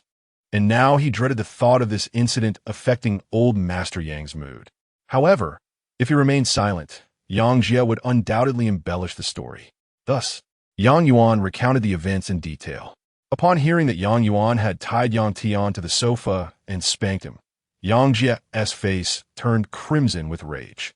He shouted at Yang Yuan, we could never bear to strike Xiao Tian even once. And here you are, his brother, daring to hit him? Understand this. I struck him because he hurt my mother first. Yang Yuan rolled his eyes. He even snuck into my room to steal my belongings. And when I questioned him, he refused to answer. I thought he was a thief. He was at fault from the start. What harm is done in giving him a few swats? You dare hit me, and my father will strike you. At that moment, Yang Tian suddenly emerged from Jiang Feng's embrace, glaring fiercely. Yang Yuan was too lenient just now. Those who could hear Yelao's thoughts all nodded in agreement. They had never encountered such an unrepentant child. The education in Yang Jie's household was indeed quite dysfunctional. Yang Yuan's expression darkened as he shot a glare at Yang Tian, threateningly raising the plastic knife in his hand. Yang Tian, still shaken from the earlier beating, shrank back into Jiang Feng's arms. Mom, I'm so scared. Jiang Feng, her face filled with indignation, admonished Yang Yuan. You mustn't frighten him. Yang Jie timid in. Those belongings of yours are merely scraps of paper. Aren't they? What harm is there in letting Xiao Tian play with them? Yelao fatad tempad fruit. What concern is it of yours whether my possessions hold value? Even if they are worthless, they are mine. Why should he tear them apart for play? If we follow Yang Jie's reasoning, then Yang Yuan would deem Yang Jie's child worthless as well. May he not tear his son apart then? Yang Yuan, equally incensed by Yang Jie's fallacious logic, retorted, those are my belongings. Why should I let him play with them? Why can't he? He hasn't damaged your things this time. And besides, Xiao Tian is your brother. As an elder brother, can't you be a bit more generous? Yang Jie fumet. Yang Yuan, seething, was about to respond when he noticed old Master Yang's expression shift. He stared incredulously at the old man. Grandfather, before he could finish, old Master Yang continued, as your uncle has said, Xiao Yuan, you have not harmed Xiao Tian. Morio fer, Yang Jie is indeed your unchile, Yang Jie. You ought to be more magnanimous instead of quarreling with the child. As old Master Yang's words echoed in the room, a momentary silence fell. Yelao was the first to burst into laughter. The Huo family soon followed suit, struggling to contain their amusement. They had expected old Master Yang to defuse the situation, but he unexpectedly stood up for Yang Yuan. Yang Yuan, clearly taken aback, felt a smile spread across his face as he chuckled. I knew grandfather would be fair. In stark contrast, Yang Jie stood frozen in disbelief at old Master Yang's words. After several seconds, he stammered, Father, what did you just say? What did I say? Old Master Yang scoffed. Am I not speaking fairly in accordance with your own reasoning? Yang Jie's eyes widened, momentarily rendered speechless by old Master Yang's retort. Jiang Feng could no longer contain herself. She stood up, still holding Yang Tian, her eyes red as she looked at Yang Jie. Yang Jie, your son has been wrong today. Do you intend to remain silent? Yang Jie hurriedly reassured Jiang Feng. Do not worry. I will certainly demand an explanation from them. Please, do not panic. After calming Jiang Feng with a few words, Yang Jie turned to angrily confront old Master Yang. Father, they are all your grandsons. How can you show such favoritism? That was a misstatement. Yang Tian is not truly old Master Yang's grandson. Yelao quickly corrected. Regrettably, aside from the Huo family and Qin Yao, none of the Yang family members could hear Yelao's thoughts. Old Master Yang leisurely made his way to the sofa and sat down, his expression unperturbed. If you accuse me of favoritism, did you not just show bias toward Xiao Tian? Returning the favor in kind. How delightful. Yelao nearly stood up to applaud. Yang Jie choked on those words. Unable to respond further, Jiang Feng quickly realized that no one present was willing to support them. Her eyes brimmed with tears as she declared, Since you have said this, it seems we should not have attended this gathering. Very well, I will take Xiao Tian away. And, just then, an unexpected turn of events occurred. Yang Tian abruptly withdrew his hand from Jiang Feng's grasp and forcefully shoved her back. In a moment of carelessness, Jiang Fong gasped in shock and fell heavily to the ground, her forehead colliding with the coffee table, causing blood to flow profusely. Yang Jie was startled and rushed to assist Jiang Fong. At that moment, Yang Tian seized a cup from the table and hurled it towards the elderly Yang. Everyone was taken aback. Without a second thought, Yang Kuan instinctively positioned himself in front of the elder, but even faster was Yang Yuan, who swiftly kicked the cup away mid-air, causing it to shatter into countless pieces upon hitting the floor. In the next instant, before anyone could react, Yang Yuan delivered a powerful kick to Yang Tian's abdomen. Are you out of your mind? Yang Tian was sent sprawling to the ground with a heavy thud. Jiang Fong, ignoring her own injury, was overcome with concern for her precious son, tears streaming down her face. Xiao Tian, go check on Xiao Tian, she urged, pushing Yang Jie anxiously. Yang Yuan's kick had been forceful, and now Yang Tian lay on the ground, wailing uncontrollably. Seeing his beloved son in such distress ignited Yang Jie's fury, and without hesitation, he lunged at Yang Yuan, declaring, I'm going to settle this with you. The living room descended into chaos. Qin Yao could no longer bear to watch and prepared to intervene, when suddenly he heard Yelao's voice. Hey, that man. He resembles the little fatty. Qin Yao paused, and the members of the He family all looked up in unison. The guests accompanying Yang Kun and the elder were caught off guard by the sudden turn of events, and as they witnessed Yang Yuan and Yang Jie grappling, they rushed forward to assist. After all, given Yang Yuan's aggressive demeanor, it was imperative to intervene before things escalated further. However, among the crowd, one man did not rush to break up the fight. Instead, he hurried towards Jiang Fong, cradling her gently with a look of deep concern etched on his face. The scene was chaotic. Had it not been for Yelao's reminder, they would have scarcely noticed this moment in the corner. Jiang Fong leaned against the man, her eyes brimming with tears. He leaned down and whispered something in her ear, helping her to rise slowly. Yelao's gaze darted quickly around the Yang family members. Hey, their posture is so intimate. How could no one find it suspicious? Could it be that no one noticed? Shall I take you to the hospital? The man asked Jiang Fong with evident worry. Yet, she shook her head, pointing to Yang Tian. You, brother, take Xiao Tian to the hospital first. What about him? Your injury is far more serious. The man replied sternly. Yelao suddenly realized, so he is Jiang Fong's half-brother, Zhong Kong? Then Yang Tian's biological father is him. Indeed, the resemblance is striking. Qin Yao's expression turned to one of shock. The He family also found it hard to believe.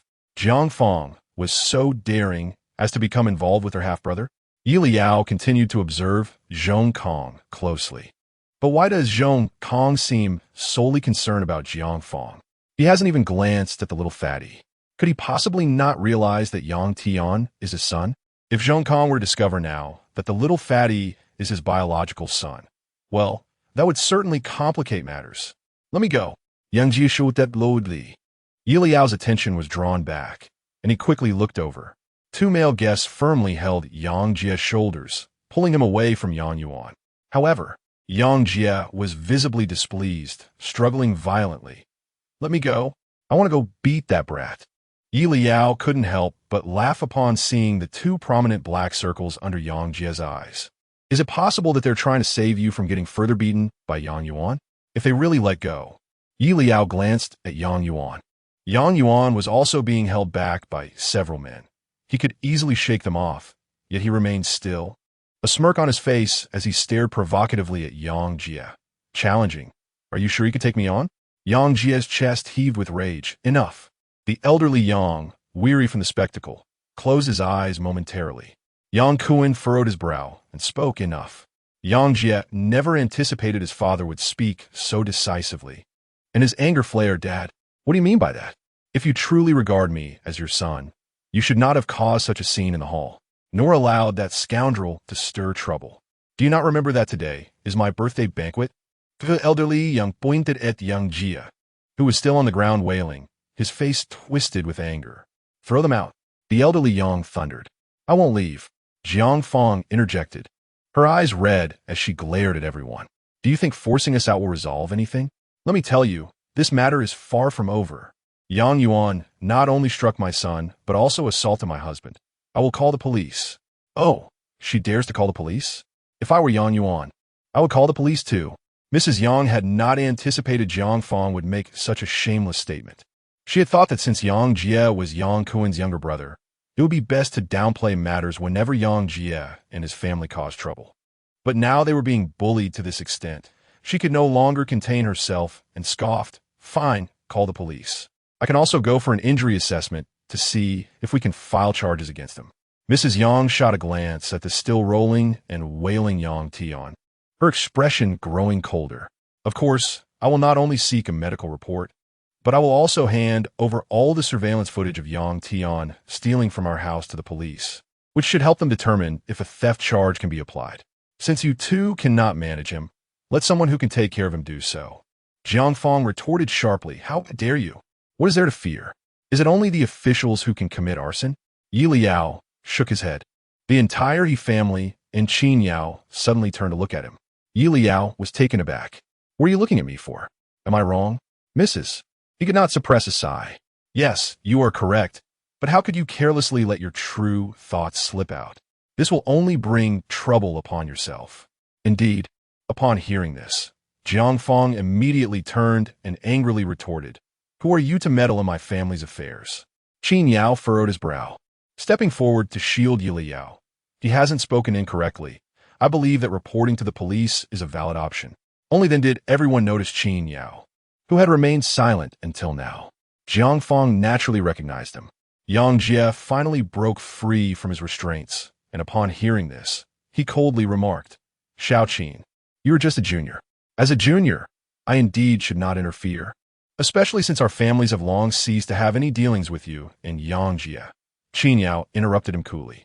After he finished speaking, a hint of embarrassment flickered across Yang Jie's face, quickly replaced by shame and anger. Then why do you still? Thus, I will only say this once more. Qin Yao interjected. Remember to take your son for a paternity test sooner rather than later. With these words, the room fell into a profound silence. Except for the members of the Huo family, every guest present was illuminated by expressions of disbelief and curiosity. A paternity test? To suggest that Yang Jie should undergo one with his own son? The guests could not help but glance at the prostrate Yang Tian, then up at Yang Jie, and finally back to the bloodied Jiang Fong standing aside. Was Yang Tian not Yang Jie's son? Was this true? Hadn't they just been discussing familial strife? How had the conflict suddenly morphed into gossip? It was rather exhilarating. Yang Jie stood frozen in place. What do you mean? Are you implying that Jiang Fong has betrayed me? In that moment, Jiang Fong's blood seemed to congeal in her veins, and she suddenly raised her voice. Yang Jie. Yang Jie quickly turned to face her. Jiang Fong trembled slightly, yet she had to maintain her composure. Are you doubting me? Yang Jie instinctively wanted to shake his head. How could he possibly doubt Jiang Fong? Then he heard Qin Yao's voice, low yet pointed. Could it be Uncle Yang? That you have yet to realize how much Yang Tian resembles his uncle? This statement struck like thunder. The guests simultaneously turned to look at Zhong Kong and Yang Tian. Zhong Kong had never anticipated that the affairs of the Yang family would entangle him as well. He stared incredulously at the still-lying Yang Tian. Yang Tian had been well fed by Yang Jie and Jiang Fong, but as a teenager, his features had already developed. Even with added weight, his facial structure remained unchanged. Yang Tian had a flat nose, just like Zhong Kong. Yang Tian's single eyelids mirrored Zhong Kang's. The more they compared their features, the more animated the guests' expressions became. They truly did resemble one another. Although it was said that a nephew could resemble an uncle, wasn't it also true that Zhong Kong and Jiang Fong were half-siblings?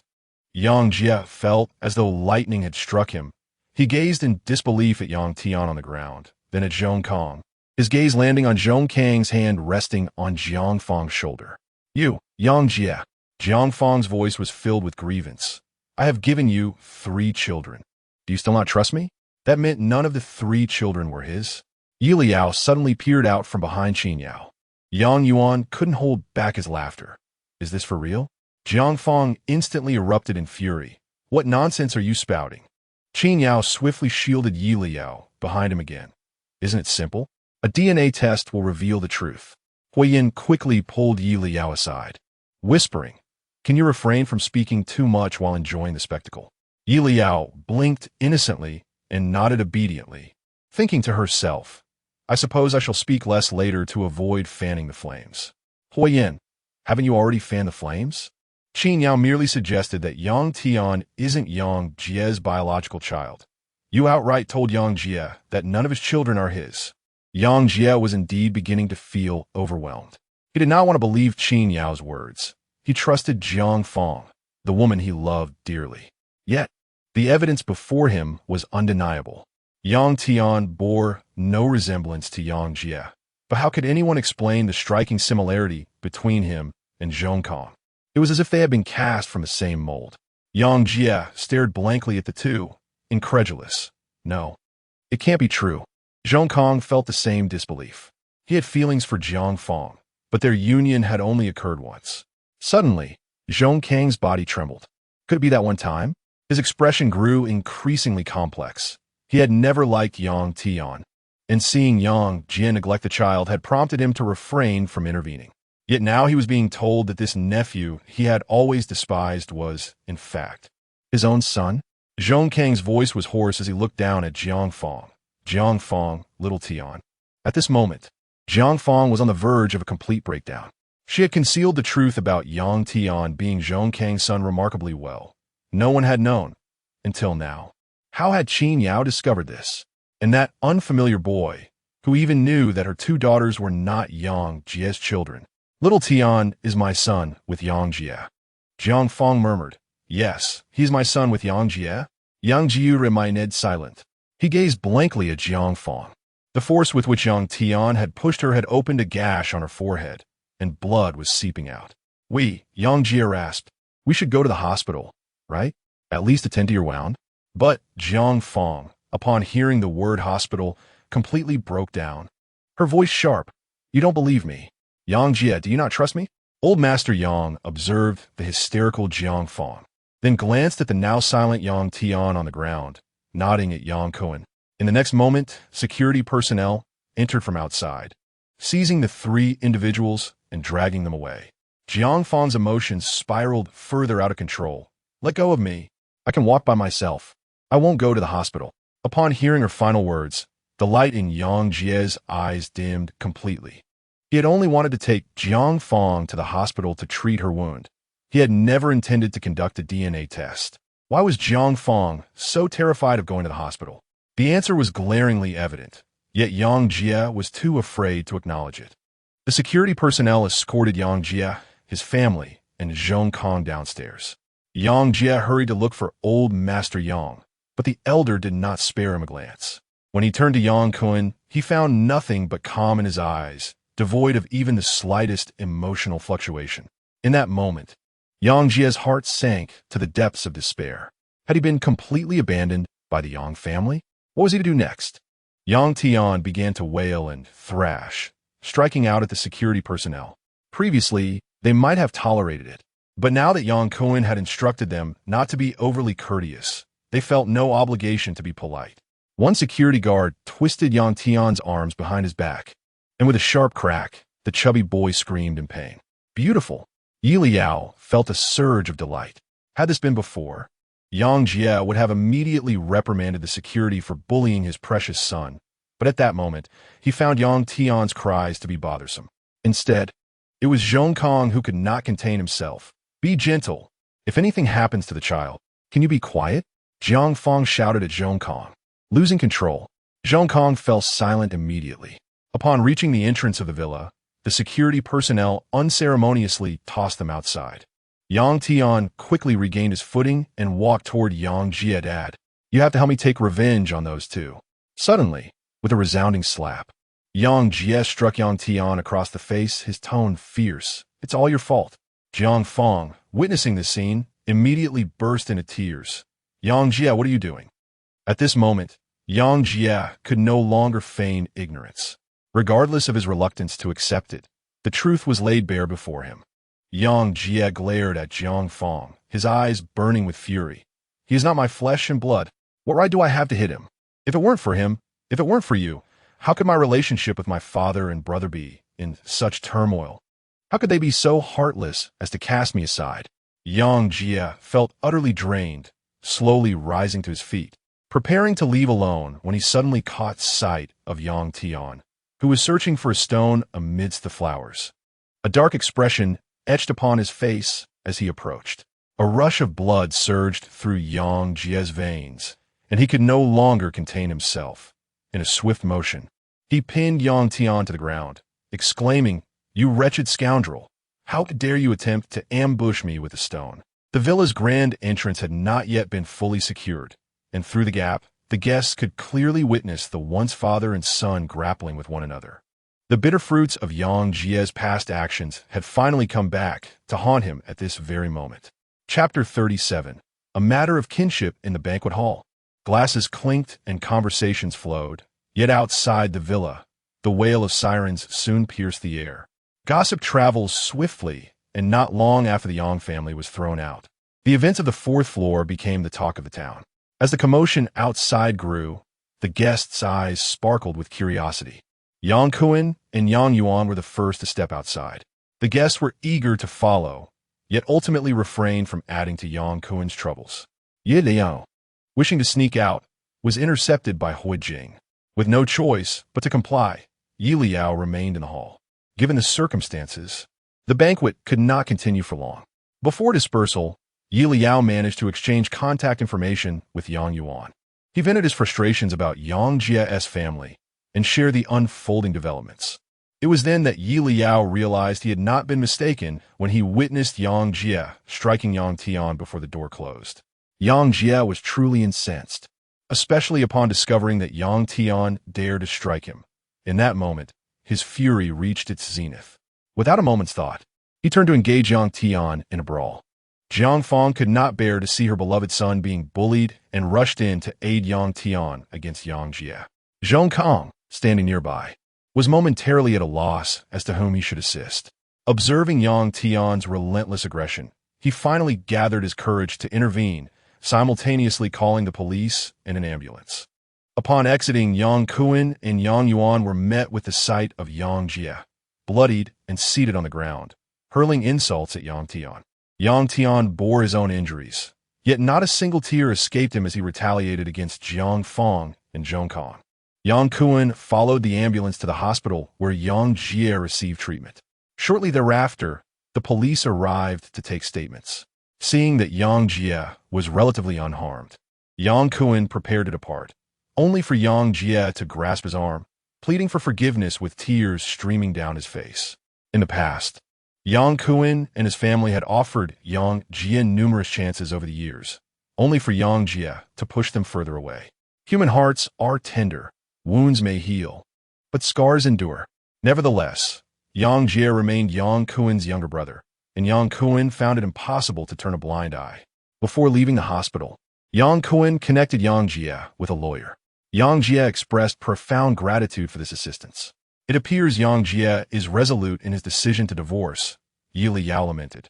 It's a pity, for a family so morally bankrupt, I wish they would remain locked away. Hui's parents shared Yelao's sentiments, yet acknowledged that this was not their family matter and therefore refrained from excessive interference. During class, Yelao often felt he had forgotten something of significance, though he could not pinpoint what it was. After a week of classes, Yang Yuan's social media revealed further developments. Yang Jie had ultimately resolved to divorce Jiang Fong. Yet one of the conditions was that he must retain custody of Yang Tian. Yelao was momentarily taken aback. Wait, why would you want custody of Yang Tian when he is not even your son? Additionally, does Zhong Kong not realize Yang Tian is his biological child? Why has he not contested the custody? Hui's parents were equally astonished. Could it be that after raising him for over a decade, some bond had formed? Hui's father queried. Hui's mother furrowed her brows. That seems unlikely. If there were genuine affection, why would they have fought so violently that day at the banquet?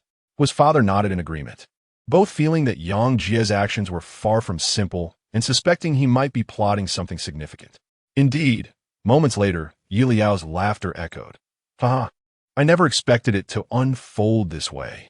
I must say, Yang Jie is truly something else. If Jiang Fong desires financial support, she must relinquish custody of Yang Tian. However, if she insists on keeping Yang Tian, she will receive not a single penny. After all, for years, Neither Yang Jie nor his wife held legitimate employment. Yang Jie has been living off his brother, and all his funds are from the Yang family. Should he refuse to provide financial support, Jiang Fong might truly end up with nothing. I was surprised by Jiang Fong's actions. I thought she genuinely loved her precious son. Yet within just 2 days, she signed the divorce agreement and took the money Yang Jie provided to flee the country. As for Zhong Kong, he must have been intimidated by Yang Tian's demeanor. Not only did he refrain from seeking custody, but he also did not pursue a paternity test and cut off contact with Jiang Fong. And then there's Yang Tian. What happened next? Yelao could not contain himself, bursting into laughter for an extended period. Yang Jie believes Yang Tian is mentally unstable and directly took him to the hospital for an evaluation, subsequently abandoning him in a psychiatric facility. Indeed, he must be quite sensitive about having been beaten by Yang Tian. His parents could not suppress their laughter either. It is said that evil begets evil, and Yang Jie's treatment of Yang Tian came as no surprise. His mother remarked, "That child appears too ruthless. To put it bluntly, he seems devoid of humanity." Even his parents, who raised him for over a decade, could resort to violence. His father nodded in agreement. Sending him for treatment sooner rather than later is wise. Otherwise, if he grows up unchecked, he may pose a danger to others. Perhaps Yang Jie has done a good deed after all. After reading through Yang Yuan's social media posts, Yelao laughed for a long time, only to be struck by a sudden thought.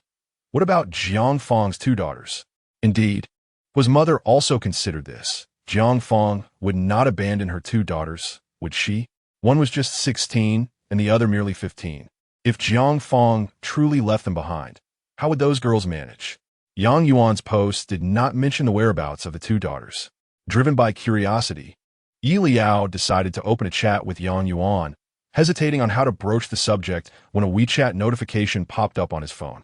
Yelao glanced at it and saw it was a message from Qin Yao. Qin Yao, interested in visiting the film set? Yelao, what film set? Qin Yao seemed to read his mind. Aren't you curious about the production you invested in? The other male lead has been cast, and filming begins today. Yelao perked up. Which actor was chosen? Qin Yao teased. Why not come see for yourself? As someone who preferred to stay indoors, having spent days attending actor training classes, Yelao pondered whether he should venture out on his rare day off. However, he soon reasoned that he must go in person to ease his concerns. After all, as an investor in this project, if Qin Yao happened to select a terrible actor, it could jeopardize Yelao's investment. This money was intended to support the Yang family, and he would not allow such a disaster to occur. Qin Yao quickly sent the address.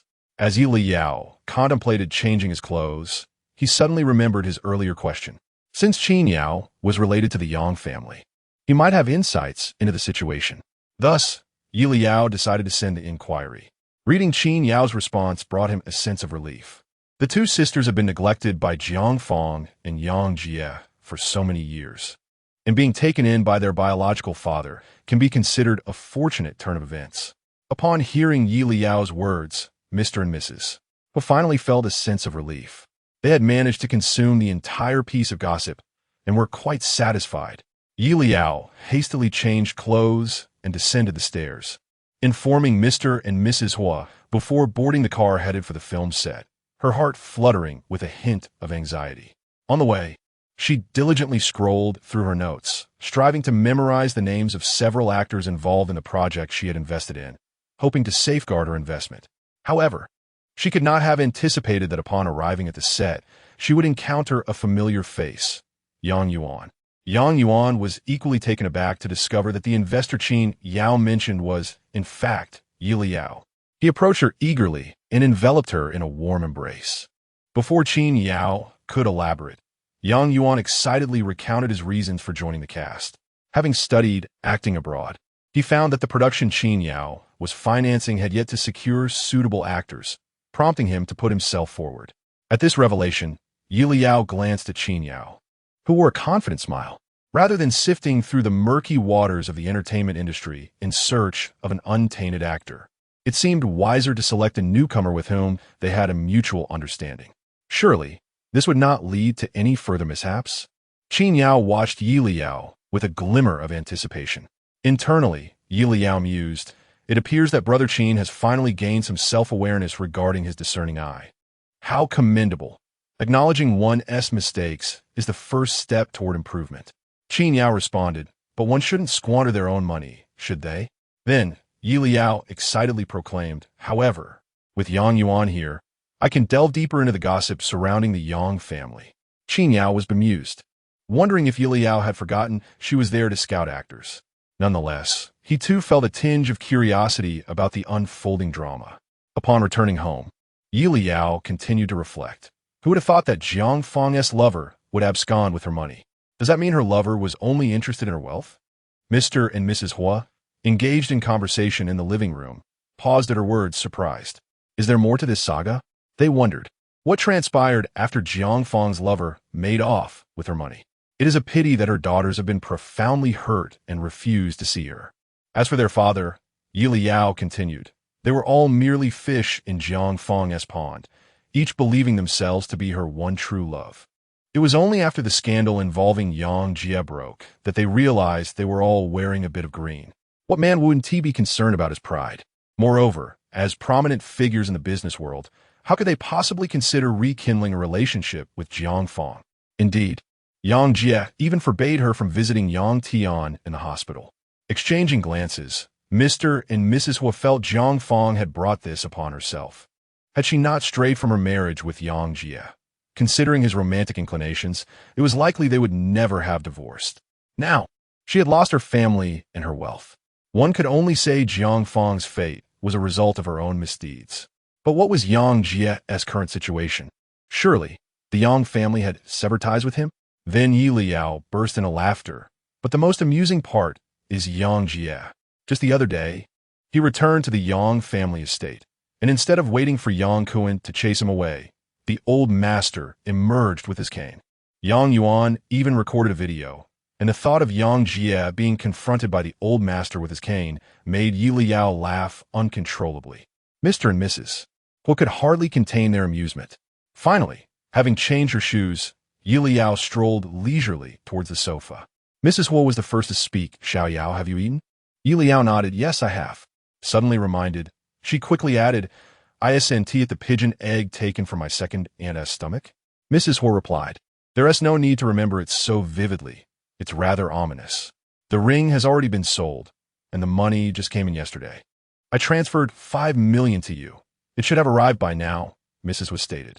Upon hearing this, Yelao took out her phone, realizing she had been too engrossed in listening to Yang Yuan's family gossip to check her messages. As she glanced at the notification of the transfer, a smile spread across her face. 5 million. A full 5 million. Oh, I'm rich again. Mrs. Huo chuckled. Take it. There is an auction coming up soon with a piece I'm very interested in. Would you accompany me to take a look? With the money now in her possession, Yelao could not refuse and nodded enthusiastically. Sure, no problem. Just for accompanying Mrs. Huo to an auction. I'm receiving 5 million. Where else could I find such a good deal? Yelao was in high spirits. 2 days later, Yelao joined Mr. and Mrs. Huo at the auction gala.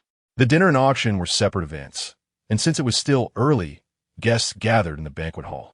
Regardless of where Mr. and Mrs. Huo went, they were surrounded by a circle of socializing individuals, which Yelao found quite tiresome, so she slipped away without hesitation. Today's auction gala was for charity and had invited several popular stars from the entertainment industry.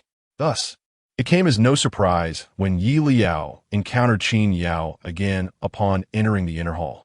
What a coincidence, Qin Yao greeted her. Yelao nodded indeed. I suppose my recent absence from social events is due to staying home too much. If I had attended more dinners with my parents, I would have run into you often. Qin Yao chuckled wryly. He raised a glass of champagne, took a small sip, and smiled. Yes. It appears I found a way to contact you. Yelao, as curiosity piqued. Who is it?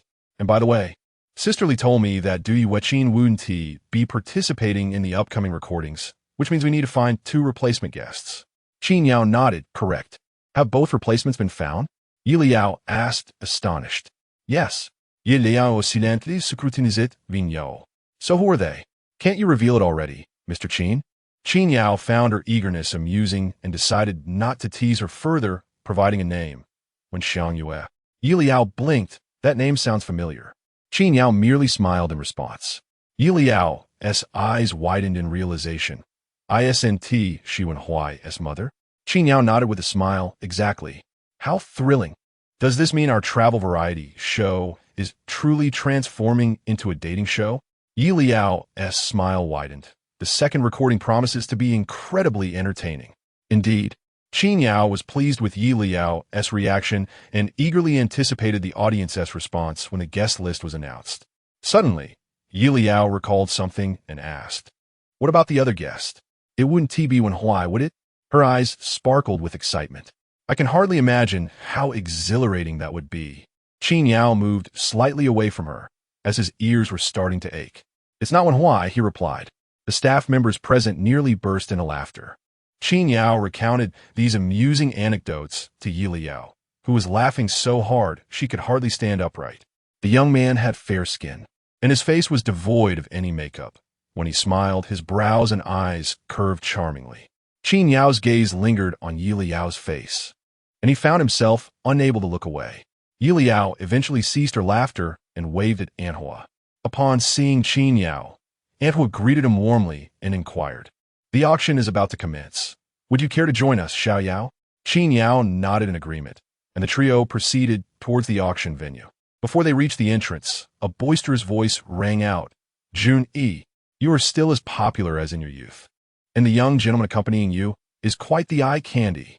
Why is this person so unpleasant to listen to? Has she consumed something foul?" Recognizing the speaker as Zhuang Lin, Anthua's smile faltered, but upon hearing Yelao's remark, she couldn't help but chuckle again. Zhuang Lin was Anthua's university roommate, and they had never quite gotten along during their college years. Their rivalry was not rooted in any significant conflict. Rather, Zhuang Lin regarded Anthua as her imaginary rival, always eager to flaunt her achievements whenever they met. In college, she boasted about her grades. After marriage, she bragged about her husband. Whenever Zhuang Lin perceived herself to be superior to Anthua, she would seize the opportunity to gloat. However, Anthua had no desire to compete with her.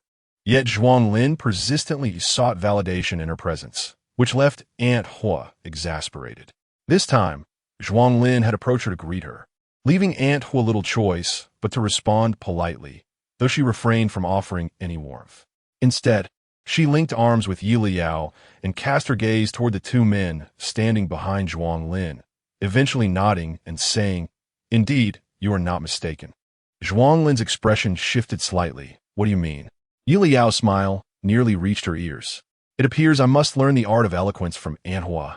Qin Yao struggled to suppress his laughter, concealing his amusement behind his wineglass. Zhuang Lin's countenance contorted momentarily in response to Anthua's comment, and after a prolonged pause, she gritted her teeth and remarked, "So, he is your adopted son? It seems I have misunderstood. My apologies, please do not take offense." Anthua's expression remained impassive.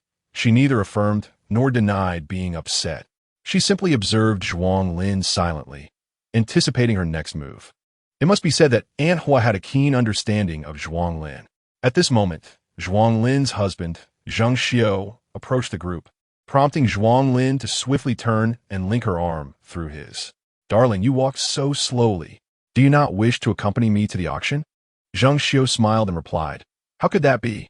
Zheng Xiao continued, "How could I possibly fear that you would spend too little?"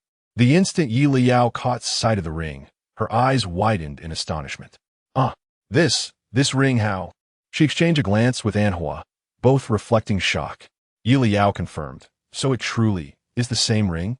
Then, Zhuang Lin extended her hand towards Zheng Xiao, who took her hand and placed a kiss on the ring. Although the ring has been cleaned still. But, oh my goodness. My eyes. I can't take it anymore. Qin Yao looked bewildered. What exactly had transpired? Was it merely a kiss on the ring? Or is there some significance to kissing a ring? His expression was one of utter confusion. Anthua appeared to be struggling to contain her laughter, taking a slight step back. Meanwhile, Yelao was stifling her laughter to the point of tears. "So, the ring that Andy retrieved from her stomach has been auctioned off? But why not just wear the ring instead of kissing it?" "Andy, oh, Auntie, you have truly caused a ruckus." "What? From where did you say the ring was retrieved?" Chapter 38. The naming genius Qin Yao incredulously took a significant step back. Although he was still uncertain about what thrilling spectacle he had missed, he had gathered that the pigeon egg before him might be entwined with some rather unfortunate fate. Zhuang Lin was evidently taken aback by Zheng Xiu's sudden advance, her face flushing with a hint of shyness as she whispered, "There are so many people here." Zheng Xiu leaned down to kiss her ring again, seemingly unbothered by the gazes of those around them, declaring, "So what? You are my precious wife. Am I not allowed to kiss you? Oh, are you still kissing? I can't take it anymore." Yelao was on the verge of losing his sanity. "I mean, didn't you just want to flaunt the pigeon egg before us? Flaunt it well, without kissing the ring. Even at weddings, grooms only kiss the back of the bride's hand. I've never seen anyone kiss a ring. Why kiss the ring?" No one could answer Yelao's bewilderment, as both Qin Yao and Aunt Huo were equally astonished by Zheng Xiu's baffling antics and genuinely wished to laugh. "Please stop kissing. If you continue, we will surely burst into laughter." Yet, Zhuang Lin and Zheng Xiu remained blissfully unaware of their peculiar expressions and continued to display their affection unabashedly. Zheng Xiu then adopted an expression of playful resignation, suggesting, "All right, how about I find a more private place to kiss next time?" Zhuang Lin shyly lowered her head and softly agreed. "Aunt Hua, Qin Yao, can someone save them? Or just keep kissing the ring? Don't subject us to this awkwardness." Yelao was practically digging into the ground with his toes, wishing to poke his eyes out. "Although I adore reading domineering CEO literature, I would prefer to witness it in the realm of fantasy rather than reality. Also, Zheng Xiu, your gaze was hardly domineering. When we first met, we were all strangers. Don't you think you're crossing a line?" Yelao felt an urgent need to cleanse his vision. His attention shifted to the young man standing a short distance behind the couple. Zhuang Lin and Zheng Xiu had not introduced this boy, but it was easy to surmise their familial connection. However, the focal point was not this fact, but rather the boy's expression as he observed them. Why does it feel a bit off? As someone who relished gossip and was adept at reading subtle cues, Yelao could easily discern the boy's thoughts from the slightest changes in his demeanor. Isn't this boy the son of Zhuang Lin and Zheng Xiu? Why does he appear to revel in their misfortune? Upon hearing Yelao's remark, Aunt Hua and Qin Yao turned their gazes in unison. Indeed, they caught a fleeting expression of excitement mingled with impatience on the boy's face. But as Yelao pointed out, wasn't he their son? Even if he had grievances against his parents, would he not conceal them in front of outsiders? At this moment, Zhuang Lin and Zheng Xiu seemed to finally notice the unusual quietude of the three in front of them. Zhuang Lin furrowed her brow and lifted her gaze, only to find the trio not looking at them. Slightly displeased, she quickly masked her irritation and followed their line of sight, realizing they were observing Zheng Rue. With that, Zhuang Lin's lips curved into a smile. "All right, I almost forgot to introduce him. This is my son, Zheng Rue." "Xiao Rue," Zhuang Lin called gently. "Why don't you come over and greet everyone?" Zheng Rue sauntered over slowly, donning an exceedingly polite smile as he greeted them. "Hello, I am Zheng Rue. Yelao bilinkit. Zhenghui." This name sounds so familiar. Aunt Hua and Qin Yao perked up, a name that could evoke familiarity in Yelao. Did this imply another juicy tidbit was about to unfold? Both Aunt Hua and Qin Yao glanced at Yelao in anticipation. Unfortunately, after uttering that line, Yelao fell into a prolonged silence. Aunt Hua could only suppress her bubbling excitement and continued chit-chatting with Zhuang Lin. Zhuang Lin remarked, originally, "I intended to introduce tonight's auction items with my husband, but our little Rue insisted on joining us to observe closely." Aunt Hua offered a few nonchalant acknowledgments. Yelao paused at the mention of introduction. Introduction of auction items? At that moment, Uncle Hua finally extricated himself from his partner and approached the group. "The auction is about to commence. Let us discuss it inside." Aunt Hua bid farewell to Zhuang Lin and led Yelao and Qin Yao alongside Uncle Hua. Upon entering the auction hall, Yelao remained lost in thought. Although he had been chatting with his partner, his attention had been firmly fixed on this side. Uncle Hua had heard everything Yelao said. After a single comment, he fell silent again, seemingly deep in contemplation. Uncle Hua nodded, refraining from further inquiries. Qin Yao found himself seated next to Yelao's family. As the four settled into their front row seats, Yelao suddenly leaned towards Qin Yao and asked in a hushed tone, "Mr. Qin, is there a speech at tonight's auction?" Qin Yao looked up and met Yelao's eyes, only to find them sparkling with excitement. Had he recalled something? Qin Yao nodded. Yes, tonight's auction is charity-based. Many items are provided by invited guests, who can freely choose whether to deliver a speech. Before he could finish, Yelao's internal excitement burst forth. I can't believe it. It truly is tonight's auction. Ah, thank goodness I came with Anhua. Otherwise, I would have missed this significant event. His sudden enthusiasm assaulted the eardrums of those present once more. But what piqued their curiosity even more was the nature of this remarkable event. It had been a long time since they had heard Yelao express such exuberance, causing both Uncle and Anhua to feel a surge of excitement. Moreover, judging by Yelao's tone, could this significant event possibly be linked to Zhuanglin's family? All right, I understand. Thank you, Mr. Qin. Yelao swiftly concluded his conversation with Qin Yao and pulled out his phone. He did not disappoint, quickly uncovering the pivotal plot. After reading just a few lines, he could not contain his laughter. I knew it. I could tell I was right. Zheng Rue was indeed relishing their misfortune. Haha. But why is he so ruthless toward his own family? Ruthless toward his own family? Who is he targeting? Could it be Zhuanglin and Zheng Xiu? Uncle and Aunt Huo perked up, unable to resist pondering. How could this happen? It couldn't be something criminal, could it? Just as Uncle Huo began to worry, Yelao continued. It turns out Zhuanglin and Zheng Xiu are in a contractual marriage. They married merely to appease their families, and afterward, they each pursued affairs outside the marriage. Uncle Huo instantly turned to look at Aunt Huo. Aunt Huo appeared even more astonished. Is that true? Zhuanglin has been flaunting her love in front of me for over 20 years, and now you tell me they are in a contractual marriage? Are they still keeping lovers outside? Yelao suddenly realized. No wonder Zheng Xiu insisted on holding Zhuanglin's hand earlier to showcase their affection. So, Zheng Xiu does not genuinely like Zhuanglin. He merely forced himself to display a couple of affectionate gestures for the sake of appearances.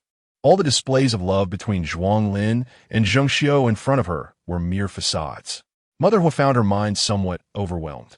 If they didn't have feelings for each other, why persist in such earnest exhibitions of love? Each encounter seemed to be an exercise in seeking validation in front of her. Was it merely for Zhuanglin's sake, to preserve her dignity? To convince others, they even shared a few kisses on the ring. Truly, what a burden they carry. Mother Huo's emotions were particularly complex. Yelao continued to skim through the plot. Zhuanglin and Zheng Xiu had an agreement before marriage. They would not interfere in each other's lives post-marriage. Yet they must present a united front to the outside world, portraying themselves as a loving couple, ensuring that no one, including their respective parents, could discern any abnormalities. Even Zheng Rue was the product of in vitro fertilization. But isn't this exhausting? If they had long since lost their affection, couldn't they just divorce? Why must they endure such mutual torment? Mother Huo shared the same confusion. They could easily divorce if feelings had faded. Surely Zhuanglin wasn't holding on to the marriage out of fear of embarrassment in front of others? While this was a possibility, it still seemed somewhat unreasonable. Then Yelao continued. It turns out both of them are concerned about their image. Not only does Zhuanglin care about appearances, but Zheng Xiu is also quite content with his role as the gentle and considerate husband. Furthermore, the inheritance is another reason they haven't divorced. They are bound by the substantial fortune left behind by Zheng's grandfather. Hearing this, Father Huo recalled, lowering his voice to speak to Mother Huo. After Zheng's grandfather passed away a decade ago, it seems he indeed left behind a considerable inheritance, and the conditions for inheriting it are rather peculiar. After a pause, Father Huo found an appropriate adjective to describe it. Quite strange. What exactly is strange? At the time, the news reported that Zheng's grandfathers will explicitly stated that for Zhuanglin and Zheng Rue to inherit this fortune, one condition was that their marriage must remain intact, with neither party engaging in infidelity, and they would only be eligible to inherit once Zheng Rue turned 18. If they divorced before Zheng Rue reached adulthood, or if either party was found to be unfaithful by Zheng's grandfather's lawyer, both Zheng Xiu and Zhuanglin would lose their inheritance rights entirely. With this reminder from Father Huo, Mother Huo recalled as well. If it were for the inheritance, that would indeed be highly plausible. Zheng Rui is 16 this year, with just 2 years until he turns 18. So, is it possible that Zheng Rui is sacrificing familial ties for this inheritance? Qin Yao's thoughts aligned with those of father and mother Hua. But why would Zheng Rui take such actions? Although Zhuang Lin and Zheng Xiao are merely pretending to be a couple, their demeanor toward Zheng Rui seemed quite amiable, didn't it? Could it be that their kindness toward Zheng Rui is also an act? It is indeed very possible. Qin Yao guessed correctly. However, what Yelao said next left them astonished and incredulous. Why? If the two of you are merely acting as a couple, do you need to drag a child along to play your roles? Even when Zheng Rui was merely 3 years old, they were out indulging themselves, leaving a feverish Zheng Rui alone at home. Had the nanny not discovered this early, Zheng Rui might have suffered severe consequences. Yelao was infuriated at this point. Who wouldn't develop issues under such circumstances? To a young Zheng Rui, these two must have seemed utterly deranged. Fortunately, Zheng Rui possessed enough resilience. At the age of 10, upon realizing something was amiss, he secretly sought medical help. Thus, one cannot blame Zheng Rui for severing ties. He did well to do so. However, Zheng Rui also exhibited remarkable skill, managing to gather so many photographs of their infidelities. Zhuang Lin had even been involved with Zheng Xiao's cousin. Father and mother Huo were enraged. Leaving a feverish 3-year-old child at home while they went out to enjoy themselves is simply irresponsible. If they did not wish to raise a child, why did they choose to have one? But wait, what did Yelao just say? Zhuang Lin had been involved with Zheng Xiao's cousin? Photos of infidelity? Father and mother Huo's pupils dilated in shock. Surely, they are not the kind of photos that are too revealing? Yelao confirmed their fears, thankfully, to spare everyone's eyes. The photos had been obscured. Father and mother Huo were even more astonished. Indeed, that was the case. The auction officially commenced. Mother Huo couldn't resist glancing at Zhuang Lin and Zheng Xiao. After settling down, the couple did not forget to maintain their loving couple persona. Zhuang Lin affectionately linked her arm with Zheng Xiao's, and every now and then, they would lean in to whisper to each other. They truly appeared to be an exceptionally loving couple, provided Mother Huo was unaware of Yelao's earlier revelations. It seemed tonight would be quite the spectacle. After all, this charity auction was attended not only by affluent individuals from the business community, but also by numerous journalists and media personnel. Even if Zheng Rui's speech did not conclude successfully, this faux couple would be left embarrassed in front of many. Yet, as Yelao remarked, they were indeed reaping what they had sown. Had they not been so image-conscious, had they treated Zheng Rui with kindness, he would not have embarrassed them in front of so many people. The initial phases of the auction proceeded smoothly. The items donated by Father and Mother Huo were successfully sold. Father Huo also secured a coveted collectible painting. Finally, it was time for the items donated by the Zheng family to be auctioned. Yelao was instantly thrilled. Here it comes. Father and Mother Huo hurriedly turned to observe the Zheng family. Zheng Rui had already risen to his feet, with Zhuang Lin following suit, adjusting his tie and collar before gently encouraging him. Go ahead, Xiao Rui. You can do it. Yelao's gaze was intense, catching a glimpse of a hint of disdain and excitement in Zheng Rui's eyes. His lips curled into a smile. It seems Zheng Rui is quite excited. Could anyone blame him? Qin Yao noticed the excitement in Yelao's eyes and smiled as well. Under the spotlight, Zheng Rui slowly approached the stage. The recently turned 16-year-old appeared somewhat slender, yet his gaze exuded a maturity beyond his years, filled with determination. Upon reaching the stage, Zheng Rui took the microphone but did not immediately commence his speech. Instead, he handed a USB drive to an attendant nearby. Witnessing this, Zhuang Lin below the stage looked somewhat surprised. Their family seats were just 2 rows behind Yelao's group. Close enough for Yelao to hear someone beside him exclaim, Zhuang Lin, your Xiao Rui seems quite well prepared. Could it be he even created a PowerPoint presentation? It certainly appears that way. Otherwise, he would have started his speech by now. Zhuang Lin was waiting for someone to ask her, and upon hearing this, she eagerly nodded, displaying an expression of anticipation. This child never mentioned it to me before. I only just found out. It only goes to show how exceptional your Xiao Rue is. Preparation is thorough. I truly envy your little Rue for being so understanding and exceptional, unlike my own troublesome child. Zhuanglin and Zheng Xiu couldn't help but chuckle, relishing the praise from the crowd. Yelao pursed her lips. Laugh while you can. Strive to enjoy this moment of laughter, or soon enough, you may find yourselves unable to smile at all. The lights dimmed, signaling that everything was set, and Zheng Rue finally grasped the microphone to introduce himself to the audience. Hello everyone, my name is Zheng Rue, and my father is Zheng Xiu, while my mother is Zhuanglin. As his words resonated, the spotlight turned to Zheng Xiu and Zhuanglin, illuminating their images on the large screen. At this sight, Yelao could no longer contain herself. I remember that during our auction, we weren't given any camera time. So this must have been a special request from Zheng Rue. Zheng Rue truly knows how to embarrass Zhuanglin and Zheng Xiu. Mother was lips curled into a smile as she gently nodded in agreement. Indeed, a simple request to the organizers would grant them camera time, but she and Father Huo preferred to avoid such attention. Thus they declined. Zhuanglin and Zheng Xiu clearly did not anticipate being featured, and they were overjoyed, rising from their seats as the crowd erupted in cheers. Zheng Rue, on stage, also smiled, his joy appearing genuine. Everything unfolded according to his script, and he felt an unprecedented sense of ease as he continued. Today, our family has donated 5 auction items. Please allow me a moment to introduce them one by one. Here it comes. As he finished speaking, a photo of a pair of exquisite emerald bracelets appeared on the screen. At first glance, there seemed to be no issue with the image. However, beside the photograph, bold red characters read Cousin's Bracelet. The guests were momentarily taken aback. Cousin's Bracelet? Is that the name? Surely, it must be a mistake. Zhuanglin in the audience also looked puzzled, her brows slightly furrowing. She quietly murmured, "What on earth is Xiao Rue doing? Cousin's Bracelet?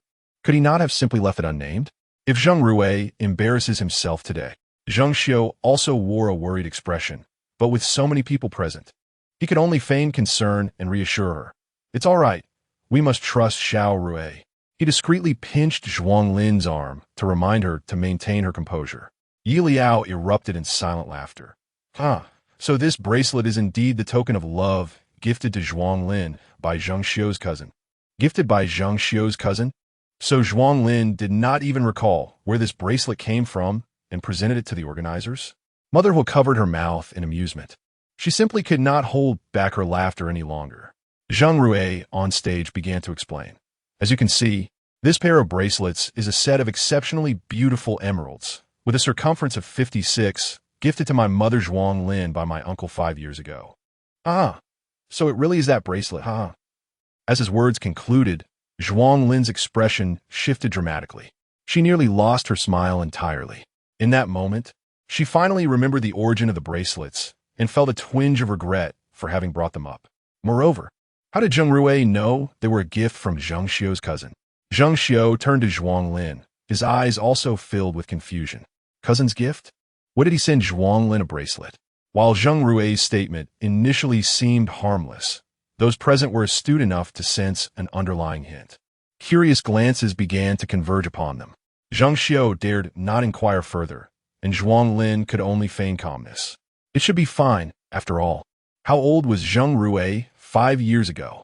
Surely, it was merely a slip of the tongue on her part. The screen behind Zheng Rue displayed the second auction item. Following the same format as the first, even the size of the red characters beside the photo matched. But this time the item was labeled Ant's Watch.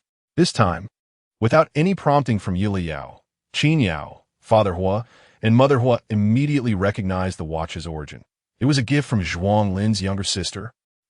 So it seems the couple both enjoys a bit of backyard romance. One with a cousin, the other with an aunt.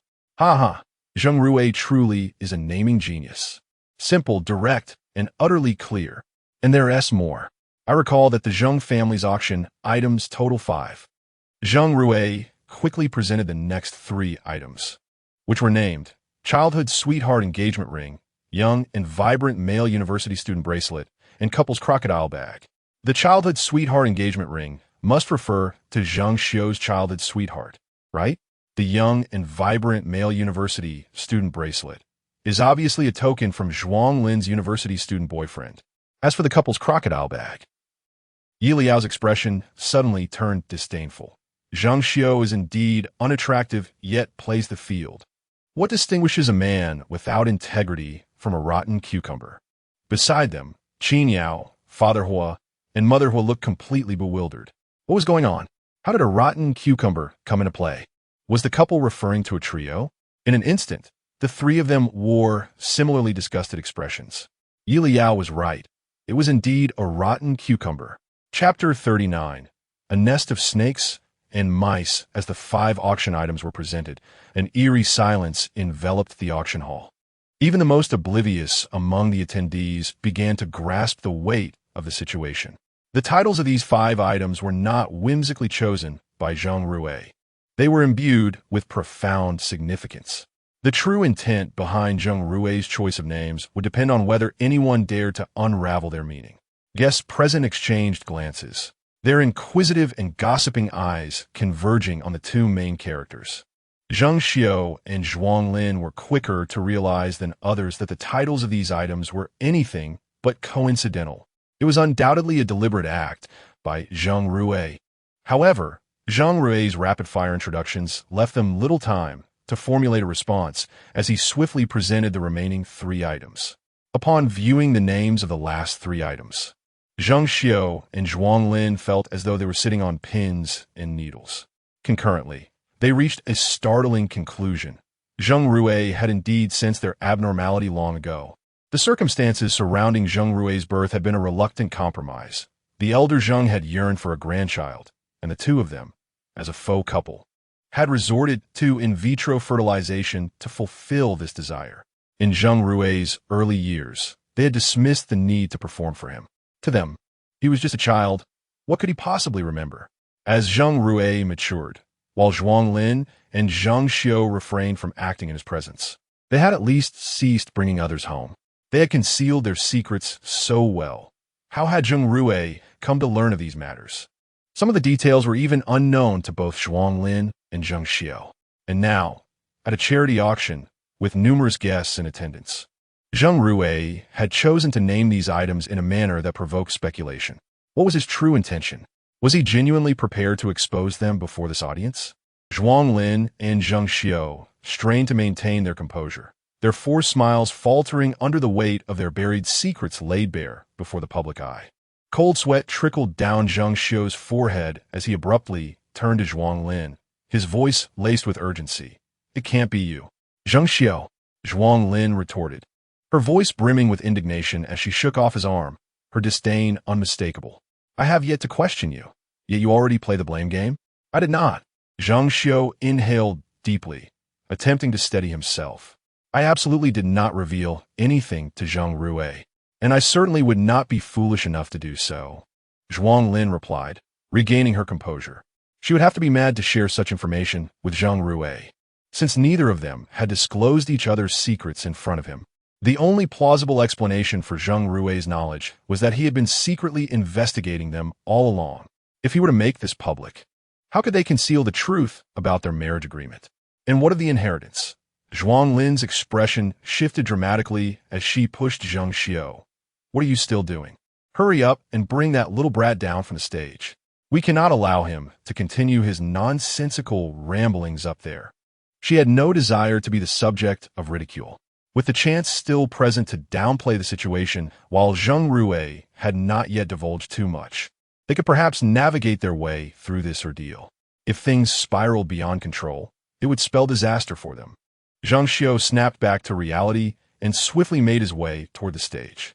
Yelao, attentive to the unfolding drama, noted Zhang Xiao's movement and shook his head with an air of disappointment. Alas, too late. Indeed, the moment Yeliao's words fell, Zhang Rui on stage smiled faintly. "I understand that the names I've chosen may seem perplexing, even odd to some. But let us ponder why my uncle would present such exquisite bracelets to my mother." Zhuanglin could no longer maintain her earlier composure. She leapt to her feet, shouting, "Zhang Rui, silence yourself." Zhang Rui continued unabated. his smile deepening as he regarded the audience, as if sharing a delightful anecdote. The answer is quite simple. It is because these bracelets are the tokens of affection between my mother and my uncle. A momentary hush fell over the auction hall before a flurry of murmurs erupted. What? Surely I must have misheard. The tokens of affection between Zheng Rui's uncle, implying Zhuang Lin had been unfaithful. The titles of the other items suggested similar implications. Thus, this couple was entangled in their own affairs. Indeed, that is precisely the case. The guests buzzed with excitement, and Yelao was even more exhilarated. It appears Zheng Xiu's cousin did not attend today, which is rather unfortunate. But fret not. Each item carries its own little story. Let us hear Zheng Rui narrate further. Zheng Rui had come to dismantle the reputations of Zhuang Lin and Zheng Xiu, and as such, he would recount each item's backstory in meticulous detail, unwilling to overlook a single detail. After concluding the first item, he eagerly proceeded to introduce the second. The watch from my aunt, as the name suggests, was a birthday gift from her to my father during the second month of their relationship. Zheng Rui paused, seemingly in contemplation. At that moment, Zheng Xiu felt his blood run cold. How could Zheng Rui recall events from so many years ago with such clarity? It was inconceivable. In the next moment, Zheng Rui confidently smiled. I believe it was around 5 years old at that time. They gathered to celebrate my birthday, but as you know, family gatherings can be rather crowded. My parents were preoccupied with their own affairs, and amidst the festivities, my father took my aunt to a room. Zheng Xiu's face turned ashen as he rushed to the stage. Yet Zheng Rui continued. They were in there for quite a while. I remember they went in around noon, and only emerged just before the evening banquet. I wonder what they were up to in there, as they never shared a word with me about it. But if they were in there for so long, it must have been an exceedingly entertaining game. Wouldn't you agree? Zhenghui. Zheng Xiu finally reached the stage, his face flushed with embarrassment at the implications of Zheng Rui's words. Have you lost your mind? Are you trying to drive me to madness? Yelao was nearly in stitches. Zheng Rui has such a way with words. I can vividly picture the scenario. The parents of Huo exchanged amused glances. Who could argue otherwise?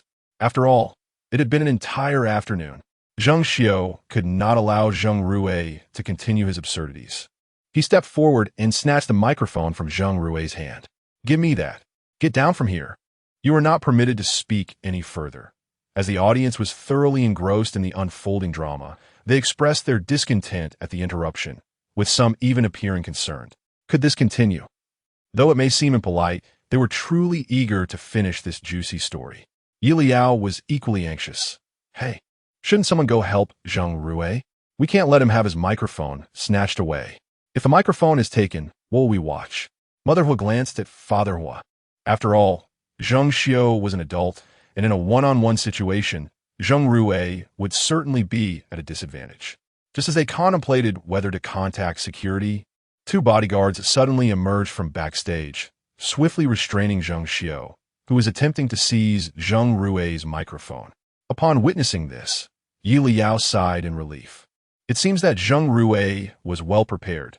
These 2 bodyguards don't look like auction security. Father and Mother Huo nodded in agreement. Indeed, they did not resemble auction bodyguards. They were likely Zheng Rui's personal security. With Zheng Rui having brought bodyguards in advance, their worries diminished. The previously restless guests now settled into comfortable positions. On stage, the bodyguards, disregarding Zheng Xiu's struggles, escorted him off. Zheng Xiu continued to resist, shouting, "Let go of me." Zheng Rui, I warn you, if you keep talking nonsense. Zheng Rui didn't even glance at Zheng Xiu, completely dismissing his threats, and smiled as he asked into the microphone, Dad, what are you planning to do? Am I not stating the truth? Or have I misremembered the timing? It's precisely because it is the truth that he is panicking. Ha ha ha ha. Yelao laughed heartily. Remember this. The toxic admirers only falter before the true sister-in-law. Zheng Rui continued. If I truly misremembered the time, then I should apologize to my father. If you're unsatisfied with the whole afternoon, shall I shorten it to half an hour? Zheng Xiu shouted angrily. You have about 10 minutes. Zheng Rui suggested in a conciliatory tone. You bastard. Fine, fine. Zheng Rui responded in a tone of reluctant acceptance. Then let's go with your suggestion, Dad. Is 1 minute acceptable? You and my aunt spent a minute playing games in the room, didn't you? Ha ha ha ha ha. Yelao was nearly in stitches. You say he solved the issue in a minute. Isn't that more painful than killing him? Which man would want to be told he only took a minute? Qin Yao coughed slightly, feeling slightly awkward. Indeed, Zheng Xiao was so enraged by Zheng Rui's words that he nearly fainted. In the audience, Zhuang Lin, seeing that Zheng Xiao not only failed to resolve the situation, but was also taken away by the bodyguards, could no longer contain herself. Without a second thought, she lifted her dress and strode toward the stage, but before she could get close, 2 more bodyguards blocked her path. Zhuang Lin's expression twisted momentarily. Get out of the way. The bodyguards remained unmoved. Trembling with anger, she exclaimed, You, the guests watched this scene, struggling to suppress their laughter while averting their gazes. Continue. Let the excitement unfold. Zheng Rui also noticed the commotion below and glanced toward Zhuang Lin, as if suddenly enlightened. It seems my parents are a bit anxious. Perhaps I'm introducing too slowly? I want to waste everyone's time and will keep my words brief. Yelao could no longer hold back and burst into laughter. What a top-notch understanding. They are not anxious about your slow introduction, but rather fearful of your detailed explanations. But don't mind them. We love to listen anyway. Qin Yao's eyes sparkled with amusement. To him, Yelao demonstrated an even greater mastery of the art of conversation than Zheng Rui. Zhuang Lin was nearly beside herself with rage, yet the bodyguards continued to block her, rendering her immobile. Looking around at the guests, Zhuang Lin grew even angrier. They merely sat in their seats, watching the spectacle unfold, with no intention of helping her. Next came the third item for auction, which, while not of ancient origin, was the diamond ring my father received from his first love upon returning to the country last year. According to my father's first love, she did not mind that he was already married, nor did she care how many people accompanied him. This ring symbolized their precious love. Upon hearing this, Yeliao's expression momentarily twisted. She doesn't mind how many people are around him. Such an explosive statement. Help! If Zheng Xiao were top alpha, I might understand, but he is not even good looking. Qin Yao agreed that Zheng Xiao was not attractive, but who could explain to him what an alpha was? Father and Mother Huo also wore puzzled expressions. Alpha? Is that even human? Is it a being akin to a heartthrob? The expressions of the guests below were even more entertaining. Zheng Rui's previous statement was filled with meaning and worthy of contemplation. I recall Zheng Xiao's first love. Wasn't she the daughter of the He family? Yes, it was Ina. Did the He family send someone today? Being in the same circle, everyone knew precisely how many members each family had. Moreover, once people began to feast on gossip, as long as the flames of conflict did not reach them, they possessed a fearless spirit, turning to look at the He family who had also arrived. Yelao thought of this as well and turned to look, bursting into laughter. Ha ha, they really came. The whole family. They're green with envy. Both Mr. and Mrs. He looked displeased. The He family never anticipated that, while merely enjoying gossip, they would indeed attract trouble. Mr. and Mrs. He, unable to bear the embarrassment, stood up and walked out. Ina attempted to follow, but was brushed off by her father, and her mother even slapped her. Do you remember you're already married? Mrs. He seemed infuriated, her voice carrying over the distance, and even Yeliao's group heard her clearly. Ina, stunned by her mother's slap, stood there dazed for a moment before hurriedly lifting her dress to follow. Yelao stared at Hina for a while, finding her somewhat familiar, the name also ringing a bell. Hina, isn't she He-Shure's sister? Upon hearing He-Shure's name, Father and Mother Huo were momentarily taken aback. Why did this name sound so familiar? Then they heard Yelao say, Hina is entangled with Zheng Xiao, fully aware of his family situation, and He-Shure abandoned Su Rui to forge a marriage alliance with a woman to return to the He family, while Su Rui sought a partner for her unborn child, ultimately finding my second brother, only to have the He family directly frame our family for revenge against my second brother. But Su Rui was the one who approached my second brother first. So why should your family's issues involve him? Truly a case of two circles under the eyebrows, only blinking and unable to see. Yeliao's critique was incisive. In my opinion, they truly are a nest of snakes and rats. Upon mentioning Su Rui, father and mother Huo immediately recalled.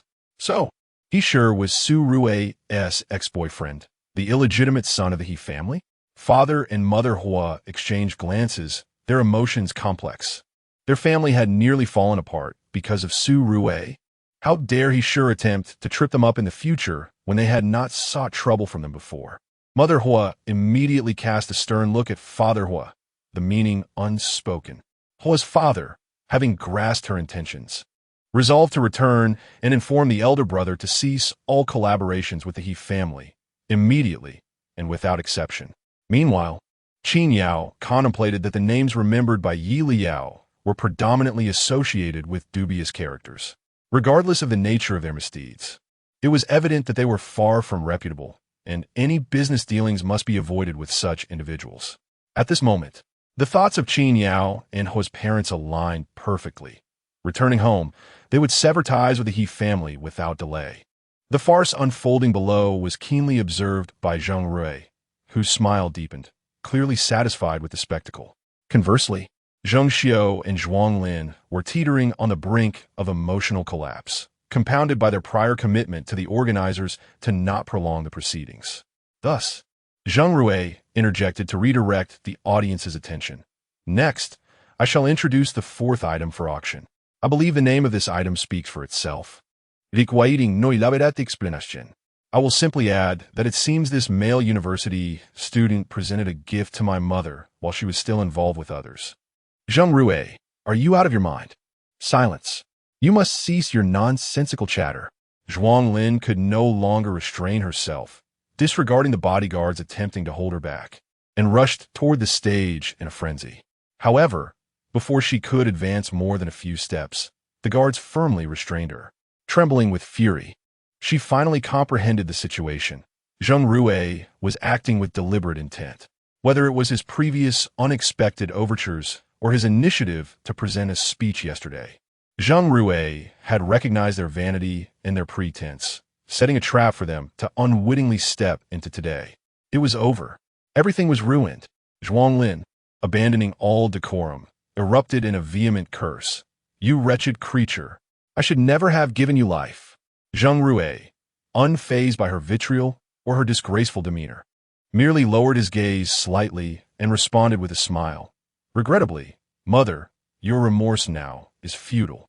You are overly concerned with appearances. For the sake of appearances, you entered into a marriage agreement with my father, and for appearances, you underwent IVF to bear me. Was this not your own choice? Even today, you consented to allow me to speak on stage for the sake of face. Is this not your own decision? With a beaming smile, Zheng Rui proclaimed, one must ultimately take responsibility for their choices. Well said. If the timing had been more opportune, Yelao would have applauded. Saying Hui, undeterred by Zhuang Lin's reaction, continued, the final item for auction is also the most noteworthy of the day, a pair of crocodile bags, which my father ordered 3 days ago for a set of siblings. I am uncertain why he chose to gift one item to 2 individuals. Perhaps he believes that 3 players make a game more enjoyable. Laughter erupted from the audience. Yelao nearly lost her composure, while Zheng Xiao was on the verge of apoplexy. Saying Hui, I am your father. That is of no consequence. If you truly regarded Zheng Rui as your child, how could you neglect him after his birth? Do you truly believe parenting is as simple as merely giving life without nurturing? The current situation is entirely of your own making. You deserve no sympathy. Huo's parents and Qin Yao nodded in agreement. To raise a child is to bear full responsibility for them. Moreover, Zheng Rui had yet to reach adulthood. What egregious acts had this couple committed to compel a minor to publicly expose their scandals? Zheng Rui's presentation regarding the 5 auction items concluded, yet the slideshow continued. Suddenly, the lights dimmed, and the large screen behind Zheng Rui began displaying irrefutable evidence of Zheng Xiao and Zhuang Lin's infidelities over the years. Guests were left in stunned silence, confronted with a series of scandalous images. Is there more to this? Did they truly engage in such behavior? To their astonishment, the couple had been leading a double life. While those who once admired them now voiced their realization. It seems Zheng Rui is indeed remarkable. However, this excellence bears no relation to Zhuang Lin and Zheng Xiao. Zheng Xiao and Zhuang Lin could only stare in disbelief. Where had Zheng Rui procured these images? Was he out his mind? Zhuang Lin felt darkness closing in, her breath quickening before collapsing backward. She fainted. The bodyguards reacted faster than the guests, swiftly carrying Zhuang Lin away. Yelao observed. So Zheng Rui had the foresight to call for an ambulance? His preparations were remarkably thorough. As the images concluded and the hall brightened, Zheng Rui stood on stage, coldly watching the bodyguards escort Zhuang Lin out.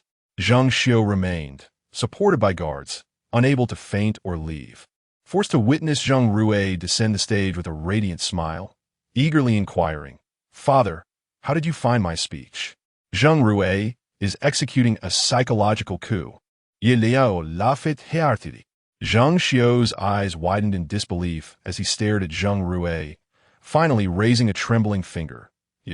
You wretched creature." Before he could finish, Zheng Xiao's eyes closed, succumbing to the shock.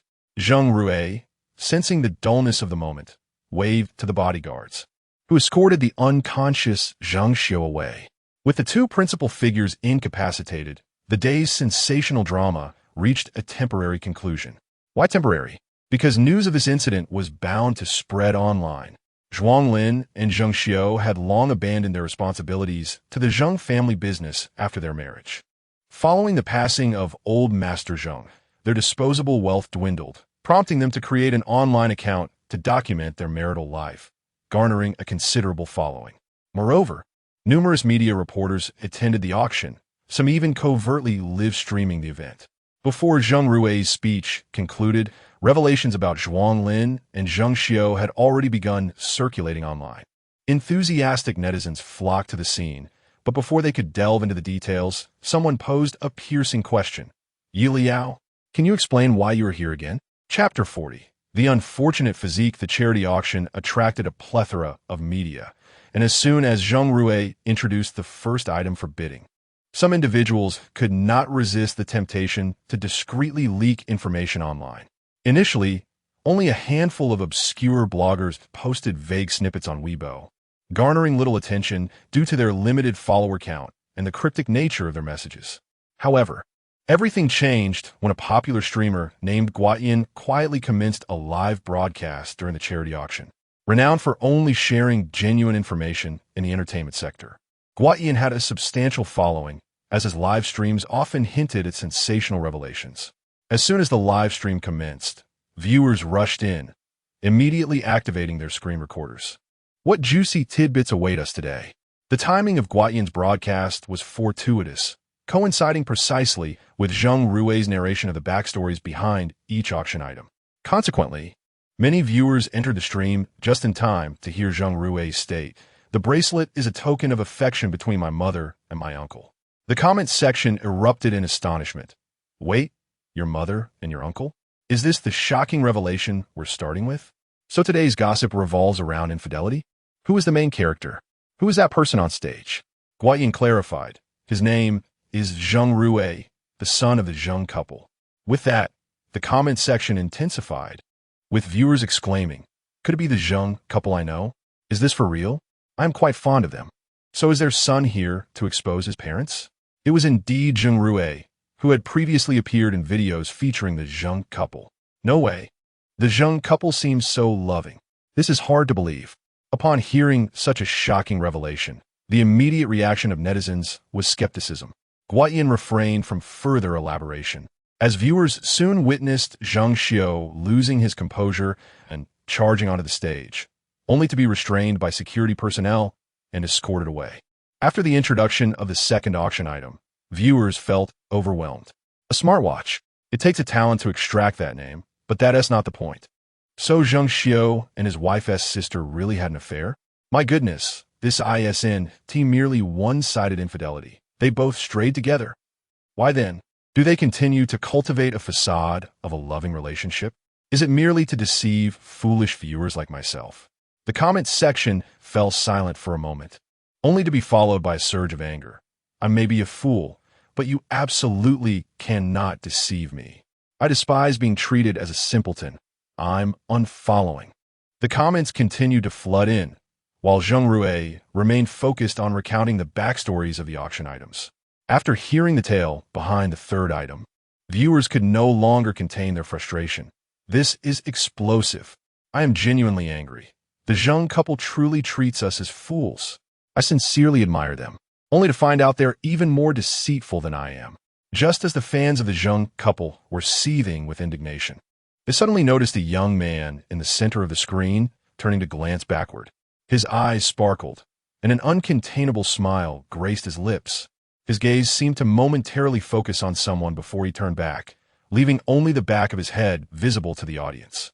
The young man was undeniably handsome, his radiant smile causing many viewers' hearts to skip a beat, diverting their attention. Who does he resemble so closely? I feel like I've seen him somewhere. Until a comment exclaimed, "Isn't that Yelao?" The comment erupted once more. Yelao? He really does look like him. If it's Yelao, then it's no surprise. Wait, Yelao, why are you here indulging gossip again? Huh? You're ahead of me in hearing the news? I'm not pleased. Not only did he get the scoop before us, but he is also here enjoying the spectacle. Who am I to complain? The fans of Yelao found both amusement and a hint of frustration in their hearts. Why were they always a step behind him? And Yelao, aren't you an entertainer? Why are you not participating in a project or recording a show? Why are you here feasting on gossip before us? Meanwhile, those unfamiliar with Yelao were left puzzled. Who is Yelao? Is he a celebrity? Why is he being called the new gossip king? Realizing the confusion, some viewers began to provide context. Do you remember when Feng Ziki faced backlash? The Ningsu siblings were deceived by a scoundrel in matters of money and romance, right? Have you all watched the live broadcast of Let Us Travel Together? Well, I can tell you that Yelao was present at each of these events. Upon hearing this, those newly acquainted with Yelao were astonished. What? This artist is even better at gathering gossip than I am? I can't allow someone to outdo me in this regard. I need to contact Yelao as agent immediately and ensure he participates in more projects. Viewers unanimously liked the proposal, clearly unable to tolerate an artist seemingly lazier than themselves. Get into a project, hurry up and get into a project. As the auction came to a close, the scandal of the Zheng couple's infidelity surged to the top 10 trending topics, closely followed by Yelao's name, tagged with the phrase "New Gossip King." Many onlookers, intrigued by the commotion, clicked in and left in fits of laughter. Even Yelao himself was taken aback, realizing that merely glancing back at the He family's excitement had unexpectedly thrust him into the limelight. His latest Weibo post was inundated with curious onlookers, with many urging him to join a project immediately, as they could not tolerate celebrities appearing more leisurely than themselves. Yelao, who had been enjoying the gossip about the Zheng couple, found himself unexpectedly entangled in the narrative, unable to resist. He replied to a comment urging him to join a project. "I've only just completed a week of acting classes, so I can't join right now. Isn't their variety show currently filming? We'll be back to recording in 2 days." He truly wasn't as idle as they assumed. He had serious responsibilities to uphold. The viewers responded, "No, that's not enough. Who is your agent? I'll have a serious talk with her to ensure your schedule is packed." Observers chimed in with laughter, while others remarked, "Yelao, unlike them, I think your current schedule is just right. As long as you take me along the next time you indulge in gossip, I won't complain to your agent." What do you think? Yes, I'm genuine with you, while others are merely pretending. They truly adored Yelao. It's certainly not because of the gossip. Yelao's reply was merely 2 words: "I don't believe." In response, netizens erupted in even louder laughter. "Truly, you must believe me." "Yes, how could we possibly deceive you? It's all right, whether or not you choose to confide in me. I shall always keep an eye on you, because I genuinely adore you. I thoroughly enjoy gossiping with you."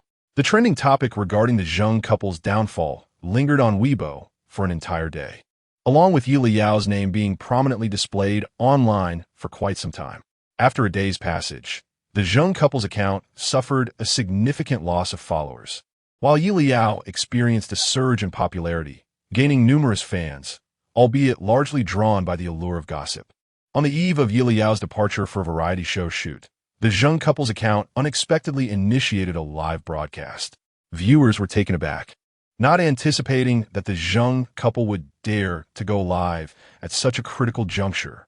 Consequently, enraged netizens flocked to the live stream, ready to demand accountability, only to be greeted by a familiar, yet unfamiliar figure, Zheng Rue. Why is Zheng Rue the one broadcasting? Where are the Zheng couple?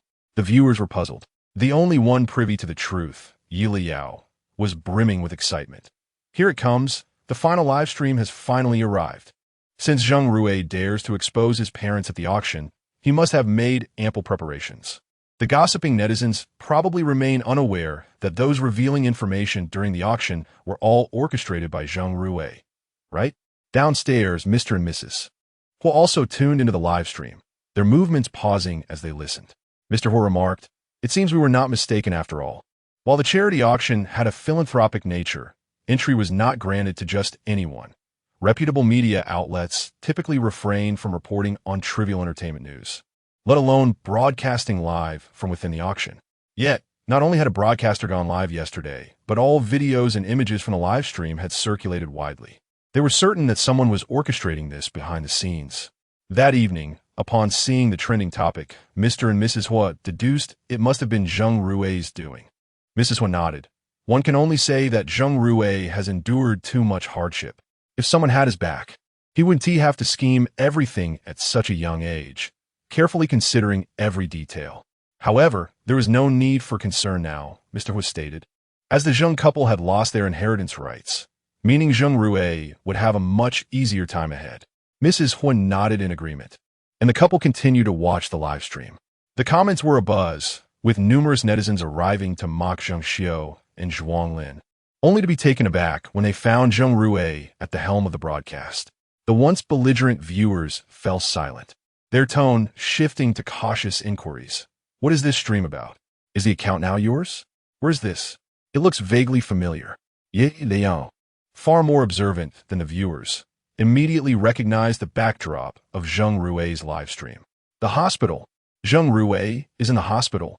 Could it be that Zheng Xiao and Zhuang Lin have not yet been discharged? In the next moment, Yeliao's speculation was confirmed.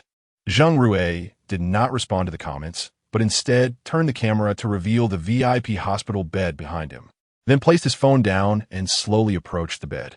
"Dad, you must be awake, right?" Saying Hui spoke softly. The Zheng Xiao in the bed slowly extended a hand. How dare you come see me? Get out." Unperturbed, Zheng Rue took his father's hand, gently placing it back under the covers.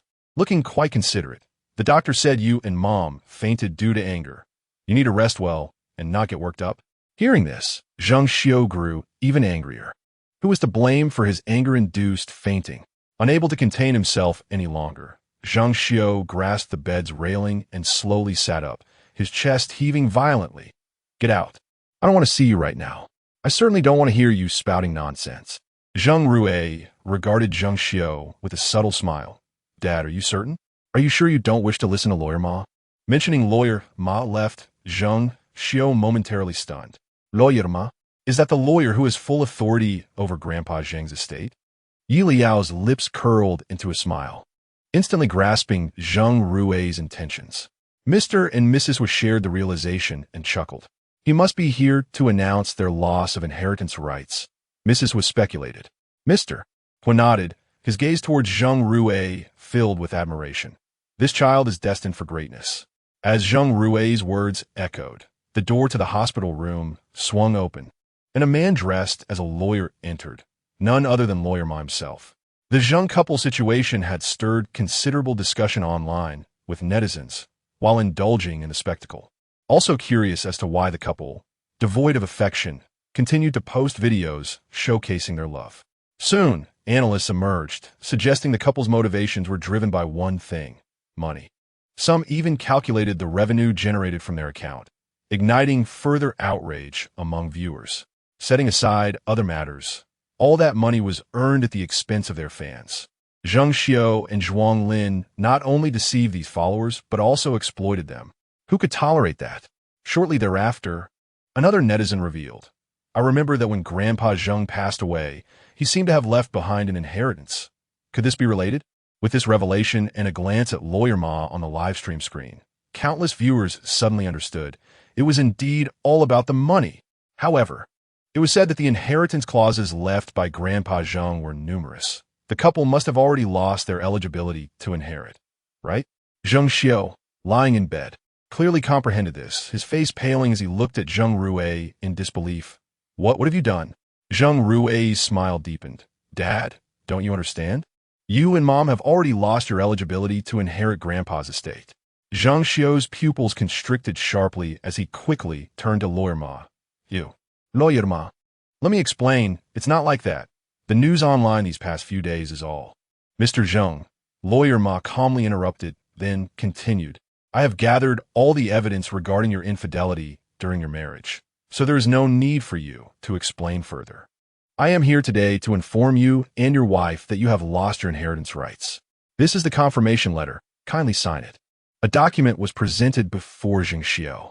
He stared blankly at the paper, momentarily a loss for words as he raised his gaze to the two before him.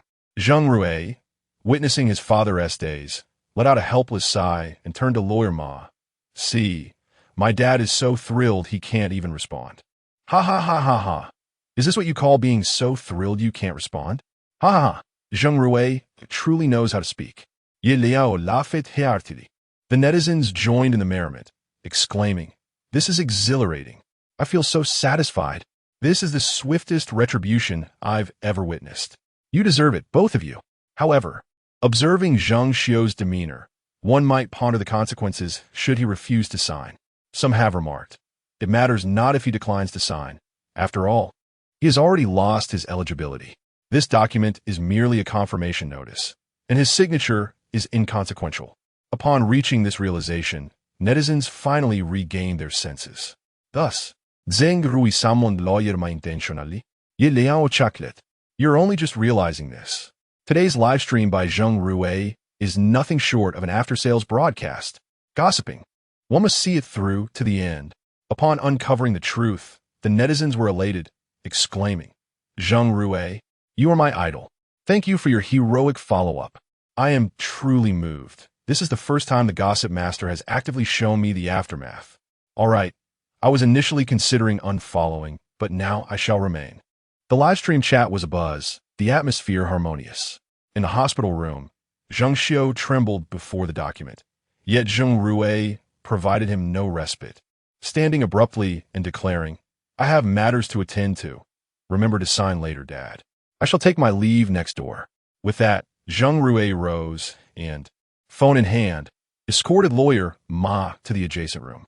Upon reaching the corridor, before Zheng Ruwei could open the door, a furious voice boomed from behind. Zheng Ruwei, you little beast. Zheng Ruwei chuckled lightly, unperturbed as he entered the neighboring room. As the door swung open, the audience beheld Zhuang Lin sitting on the bed, her expression sorrowful, while a man sat beside her, holding her hand in comfort. Upon hearing the commotion, the man promptly stood and walked toward the balcony. Yelao raised an eyebrow at this scene. Is it possible? Even at this juncture, Zhuang Lin's lover dares to come and care for her? The netizens in the live stream were equally taken aback. So they're this bold in their daily lives? Your blatant display only serves to highlight my previous foolishness. How infuriating. You two are truly despicable. Zhuang Lin, evidently caught off guard by Zheng Ruwei's sudden visit, swiftly altered her countenance. What are you doing here? Rest assured, Mom, Zheng Ruwei interjected, a smile plastered on his face. I shall not intrude upon your intimacy with your lover. I merely came to deliver a document with Lawyer Ma. At the mention of Lawyer Ma, Zhuang Lin's blood ran cold, and she gazed incredulously at Zheng Ruwei's back, only to confirm the presence of the long-absent lawyer. Madam, kindly sign here, Lawyer Ma urged, placing the document beside Zhuang Lin. After this, Zheng Ruwei remarked, Continue, Mom. I shan't disturb you any longer. He turned to leave, adding, See, I am so considerate, knowing not to interrupt my mother. Yelao erupted in l'octave. Indeed, who could be as thoughtful as Zheng Ruwei? Zhuang Lin and Zheng Xiao are already furious, lying in bed, and yet you do not forget to sprinkle salt on their wounds. They are being pickled. As Zheng Ruwei approached the door, preparing to close it, he could not help but overhear Zhuang Lin's anguished scream. Zheng Ruwei, you beast! I should never have brought forth this little brat. The volume of her outburst was such that the livestream audience heard it distinctly. In response, Zheng Ruwei smiled faintly and addressed the viewers. It seems my mother is quite pleased with the gift I presented her. Without waiting for the audience's reaction, Zheng Rue abruptly ended the live stream. Yelao nearly choked with laughter.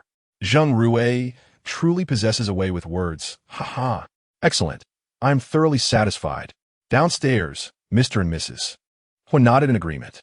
They too were immensely satisfied. This gossip was truly delightful. Not only did they enjoy it live, but they also relished the subsequent revelations.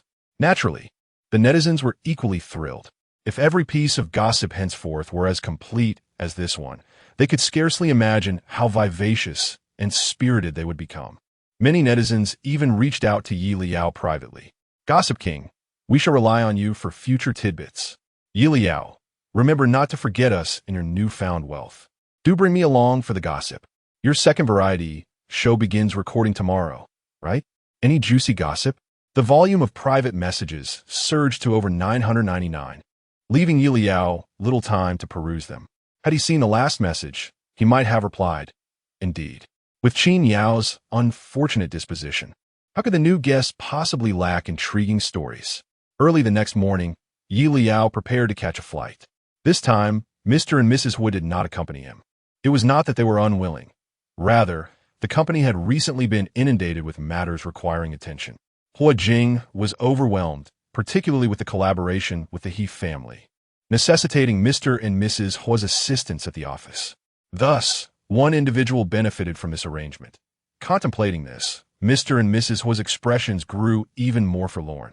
Yelao, unaware of their thoughts, assumed they were merely anxious about him recording the show alone. Do not worry, Mom and Dad. I will only be recording for 2 days, and Sisterly will accompany me. I shall return promptly. 2 days meant they would miss countless exciting and entertaining stories. Mr. and Mrs. Huo felt a pang of regret, but could only wave goodbye to Yelao. The second station of travel together was set against the backdrop of the grasslands. After the plane landed, the guests were to board a bus to their destination. Yelao was the first to arrive, but upon entering the bus prepared by the production team, he found it empty. Only his solitary camera faced him. Yelao waved at it as he casually chose a seat. Before long, Song Jihan arrived. Yelao greeted him, and Song Jihan took a seat in front of him. After a few exchanges, Li Siyuan boarded the bus, acknowledging them with a nod before donning his cap and retreating to the back. Yelao glanced back at Li Siyuan.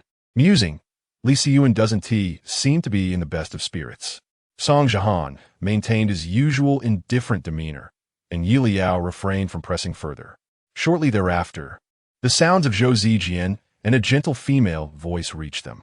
Yelao's interest piqued. Brother Zhou and his girlfriend have arrived. Song Jihan evidently shared this thought, straightening slightly to peer outside. Moments later, Zhou Zijian boarded, hand in hand with a young woman clad in casual sportswear. Yelao couldn't help but exclaim, when Xiang Yue is truly youthful. If it weren't for Wen Huai being so grown, who would believe her age? When Xiang Yue was amiable, upon entering, she greeted each guest warmly. Even Li Siyuan, who had radiated hostility moments ago, found it difficult to scowl at her. Yelao mused, no wonder Brother Zhou is fond of her. Who wouldn't he adore such a gentle older sister? Just as he finished this thought, Qin Yao boarded the bus. Yelao waved at him, and Qin Yao approached, taking a seat beside him. Just as Yelao prepared to chat with Qin Yao, a figure suddenly stood before them. Yelao was momentarily taken aback, lifting her gaze. Before her stood a man adorned with a baseball cap, exaggerated sunglasses, and a mask, confronting Qin Yao with an impolite tone. Make way. I intend to sit here. The familiar voice widened Yelao's eyes in astonishment. Qin Yao raised an eyebrow, equally brusque in his response. Not a chance. As the atmosphere grew tense, all the guests turned their attention towards them, when suddenly Yelao exclaimed in utter shock, Second brother? What brings you here? Huo Yin removed his sunglasses, flashing a charming wink at Yelao. Of course, I've come to enjoy the spectacle. Chapter 41. The vision of General Qin upon hearing the address Second Brother from Yelao. Not only were the guests present taken aback, but the online viewers in the live stream were equally astonished. Second brother? Yelao's brother is also participating in the recording? Is he another ordinary person? Yet, Why do I sense that he seems rather difficult to engage with? His tone is so brusque upon speaking, rather impolite. Before the murmurs could settle, the audience and guests watched in disbelief as Huo Yan removed his hat and mask, greeting everyone with a broad smile. The previously critical comments in the live chat instantaneously shifted. Aw, Huo Yan, my idol. Oh my gosh. The production team actually invited Huo Yan. Help. I've been a fan of Huo Yan for 8 years, and it seems this is his first appearance on a reality show since debuting. Even Zhou Zijian, who had previously collaborated with Huo Yan, appeared somewhat surprised as he approached him. Huo Yan, is it truly you? I never expected you to join a variety show. Huo Yan warmly embraced Zhou Zijian and waved at Wen Xiangyue, naturally exclaiming, "Sister-in-law, hello." This unexpected address caused Zhou Zijian's face to flush. Wen Xiangyue, however, remained composed and waved back at Huo Yan. Before the recording of the second episode of Travel Together commenced, the official Weibo account announced the 4 guests participating, including Wen Xiangyue and 3 mysterious guests. Even prior to the recording, netizens speculated about the identities of the 3 guests, guessing nearly every artist that fit the production team's criteria. Yet, they could never have anticipated that the team would succeed in inviting Huo Yan. It is no wonder that fans and netizens were ecstatic. Huo Yan debuted at the tender age of 15 and has since been primarily engaged in acting. The only avenues through which fans glean insights about him are his works and a few official interview videos. To say that he has avoided variety shows would be an understatement. He has never participated in a single one, despite numerous invitations to various programs. Huo Yan has consistently turned them down. His studio stated that he believes an actor should maintain a certain aura of mystery, allowing fans to appreciate his works without overly delving into his personal life. While fans express their understanding and support, they still yearn for Huo Yan to partake in some variety shows, genuinely wanting to see more of him beyond his roles. As a result, 8 years passed without a single appearance by Huo Yan on a variety show. Who could have anticipated that today, Travel Together would deliver such a delightful surprise? The moment Huo Yan appeared in the live stream, the chat exploded, filled with an overwhelming chorus of excitement. For an extended period, viewers could only see a flurry of enthusiastic exclamations. Yet, amidst the jubilant shouts, some voices of skepticism emerged. Even if it's Huo Yan, he shouldn't come off so abrasive right from the start, right? Is his temperament not particularly amiable? No wonder he has avoided reality shows. Huo Yan's fans felt at a loss. Could it be that Huo Yan shares a close relationship with Qin Yao? Was he merely joking? Indeed, just recently, they had been spotted dining together. Surely, they weren't entirely oblivious to entertainment news? Speaking of which, I recall that another male companion captured in that photo bore a resemblance to Yelao. Perhaps the 3 of them were simply gathering together. At that moment, the viewers witnessed Qin Yao rise with a smile, exchanging a brief embrace with Huo Yan before saying, "Have a seat." After all, as long as he was in the same space as Yelao, where could he not hear the gossip? More importantly, Qin Yao genuinely believed that keeping a bit of distance from Yelao could be beneficial. Ears are precious. However, what Qin Yao was unaware of was that Huo Yan shared his sentiments. Where could one not hear the gossip? Who knows when Yelao might suddenly erupt in a mental outburst? While enjoying the gossip, one must also protect one's eardrums. Consequently, the audience witnessed Huo Yan, with a playful grin, draping his arm around Qin Yao's shoulder. Just kidding, adding a bit of flair to the show. "You sit down. I'm not sitting next to this brat." Yelao, feeling slightly exasperated, retorted without hesitation, "Perfect, I'm not too keen on sitting next to you either." He then mentally cursed, "Stinky second brother." Yet, this remark lacked any real impact. Huo Yan appeared unfazed, turning to take a seat next to Song Jihan. Song Jihan, surprised, remarked, "So you really are brothers?" The others looked on with curiosity. They had never heard Huo Yan speak of his siblings before. Huo Yan nodded with a smile. "Of course, we share the same household registration. It's as genuine as it gets, wouldn't you agree?" Huo Yan glanced at Yelao, who frowned. "But I don't wish to share a household registration with you anymore. Once the show ends, I will ask Mom Huo to transfer your registration." Huo Yan widened his eyes in disbelief. "Yelao, have some sense." Yelao blinked innocently. What is wrong with being unreasonable? The guests, witnessing the playful banter, instantly believed it. It was evident they were indeed brothers. Such carefree exchanges could not possibly be feigned. The live stream erupted once more. They truly are from the same household. I recall Hu Yin mentioning in an interview that he has 2 younger brothers. Oh my goodness. That explains why Yelao's resources have been so favorable since his debut. It turns out he is leveraging Hu Yin's connections. This also suggested that Yelao's extensive knowledge of gossip might indeed stem from Hu Yin. Hu Yin's participation in a variety show could thus be rationalized as concern for Yelao. Had Hu Yin glimpsed the chat, he would surely defend both himself and Yelao. Firstly, Yelao's opportunities in the variety show were not derived from Hu Yin's resources, nor did they stem from family connections. That opportunity was actively extended by Qin Yao himself, who went so far as to visit multiple times. Initially, the entire family had opposed Qin Yao's selection, but ultimately, it was Yelao's own desire for gossip that led them to agree to participate. Secondly, is it possible that Hu Yin enjoys the gossip, but genuinely lacks knowledge of many industry secrets? He merely follows Yelao's lead in this regard.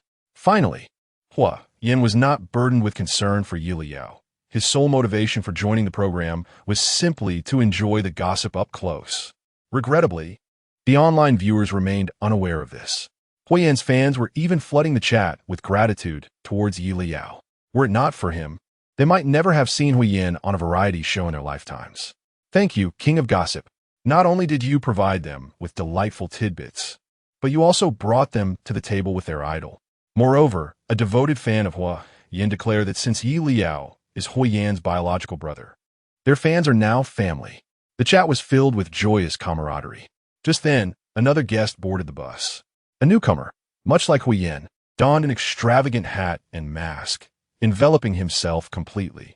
Observing this, Yelao couldn't help but speculate.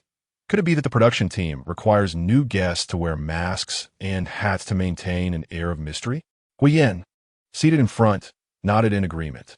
Otherwise, he would not be wearing such items. It was truly sweltering. So, who exactly is the new guest? Yelao inquired, curiosity piqued. The new guest did not keep them in suspense for long.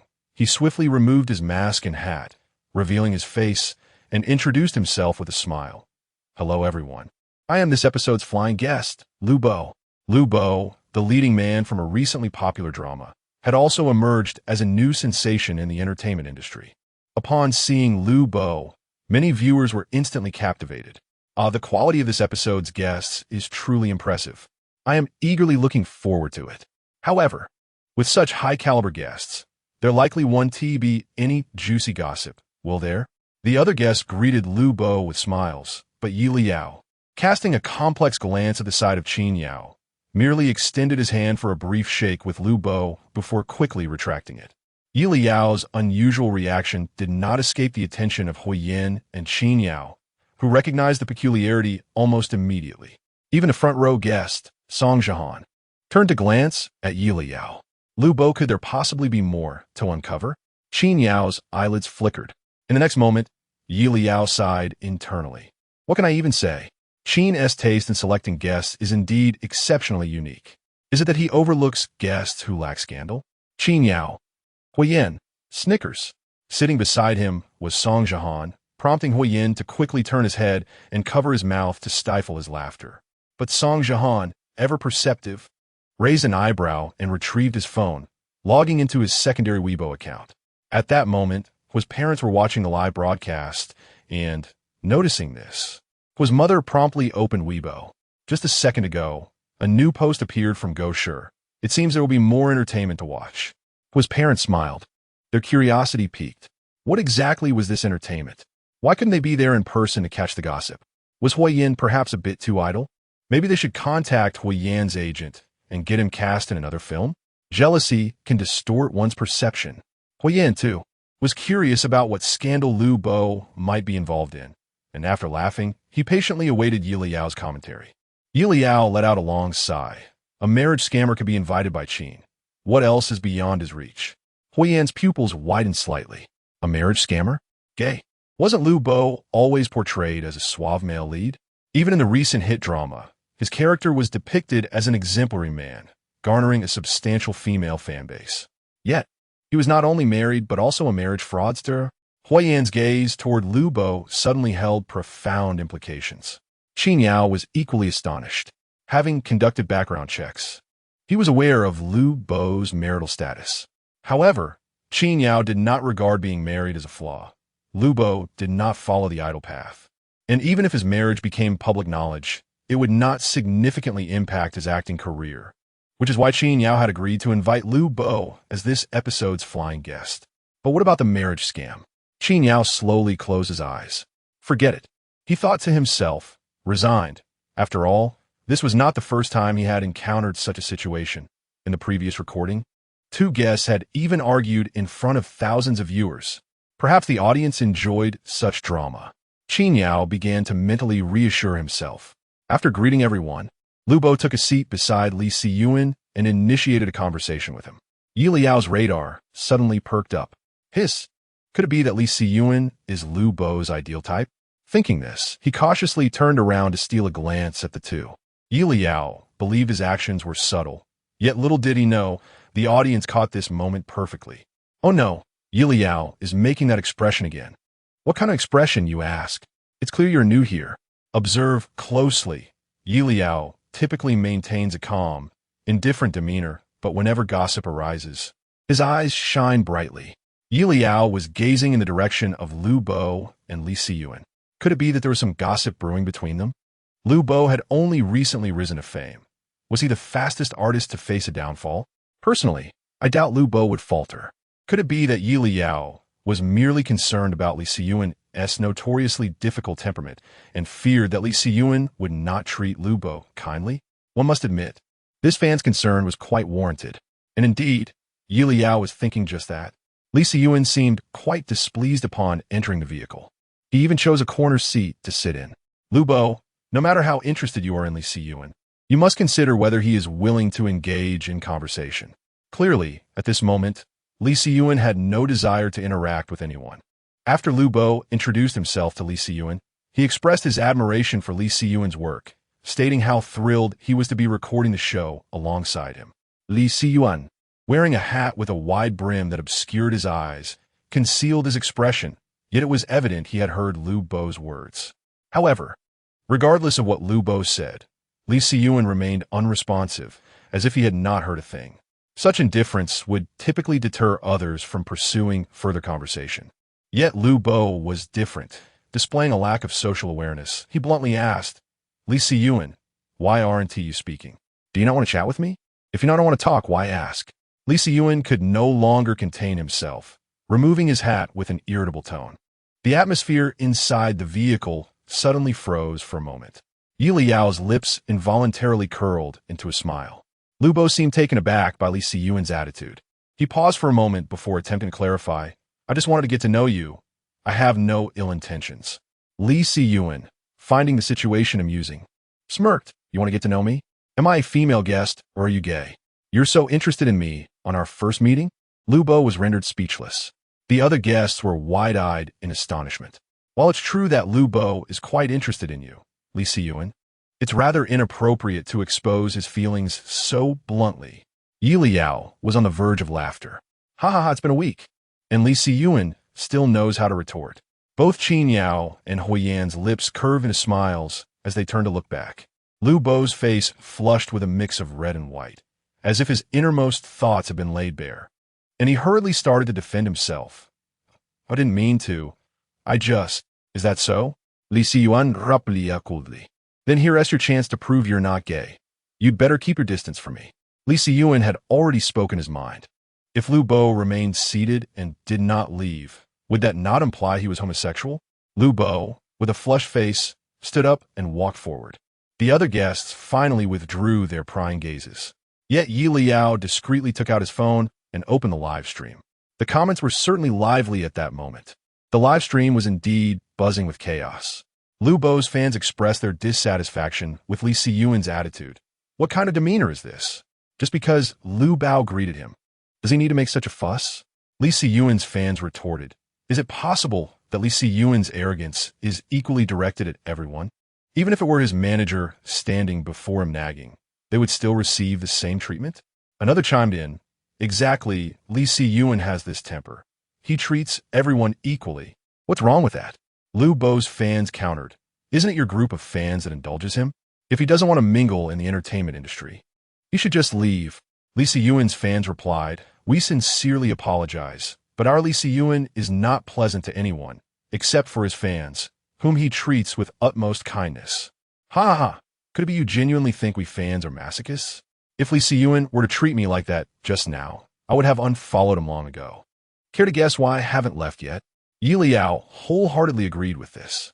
Lee Si-yuan is just like that. His foul temper is directed at everyone around him. Yet he is exceptionally kind to his fans. I recall last year, during one of Lee Si-yuan's concerts, there was a torrential downpour.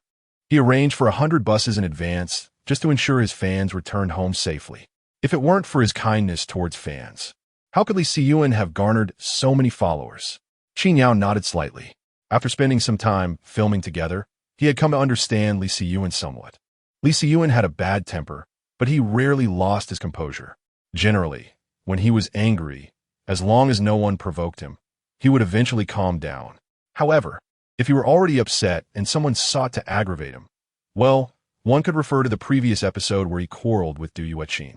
Silence enveloped the vehicle.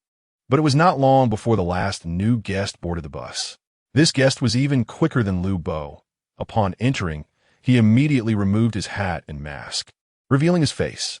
His gaze swept over the others in the vehicle and briefly landed on Huoyan. A flicker of surprise crossed Huoyan's eyes. Yelao was even more astonished, turning to Qin Yao in disbelief. President Qin, I truly did not expect you to invite my second brother's rival to record the show alongside him. What were you thinking, President Qin?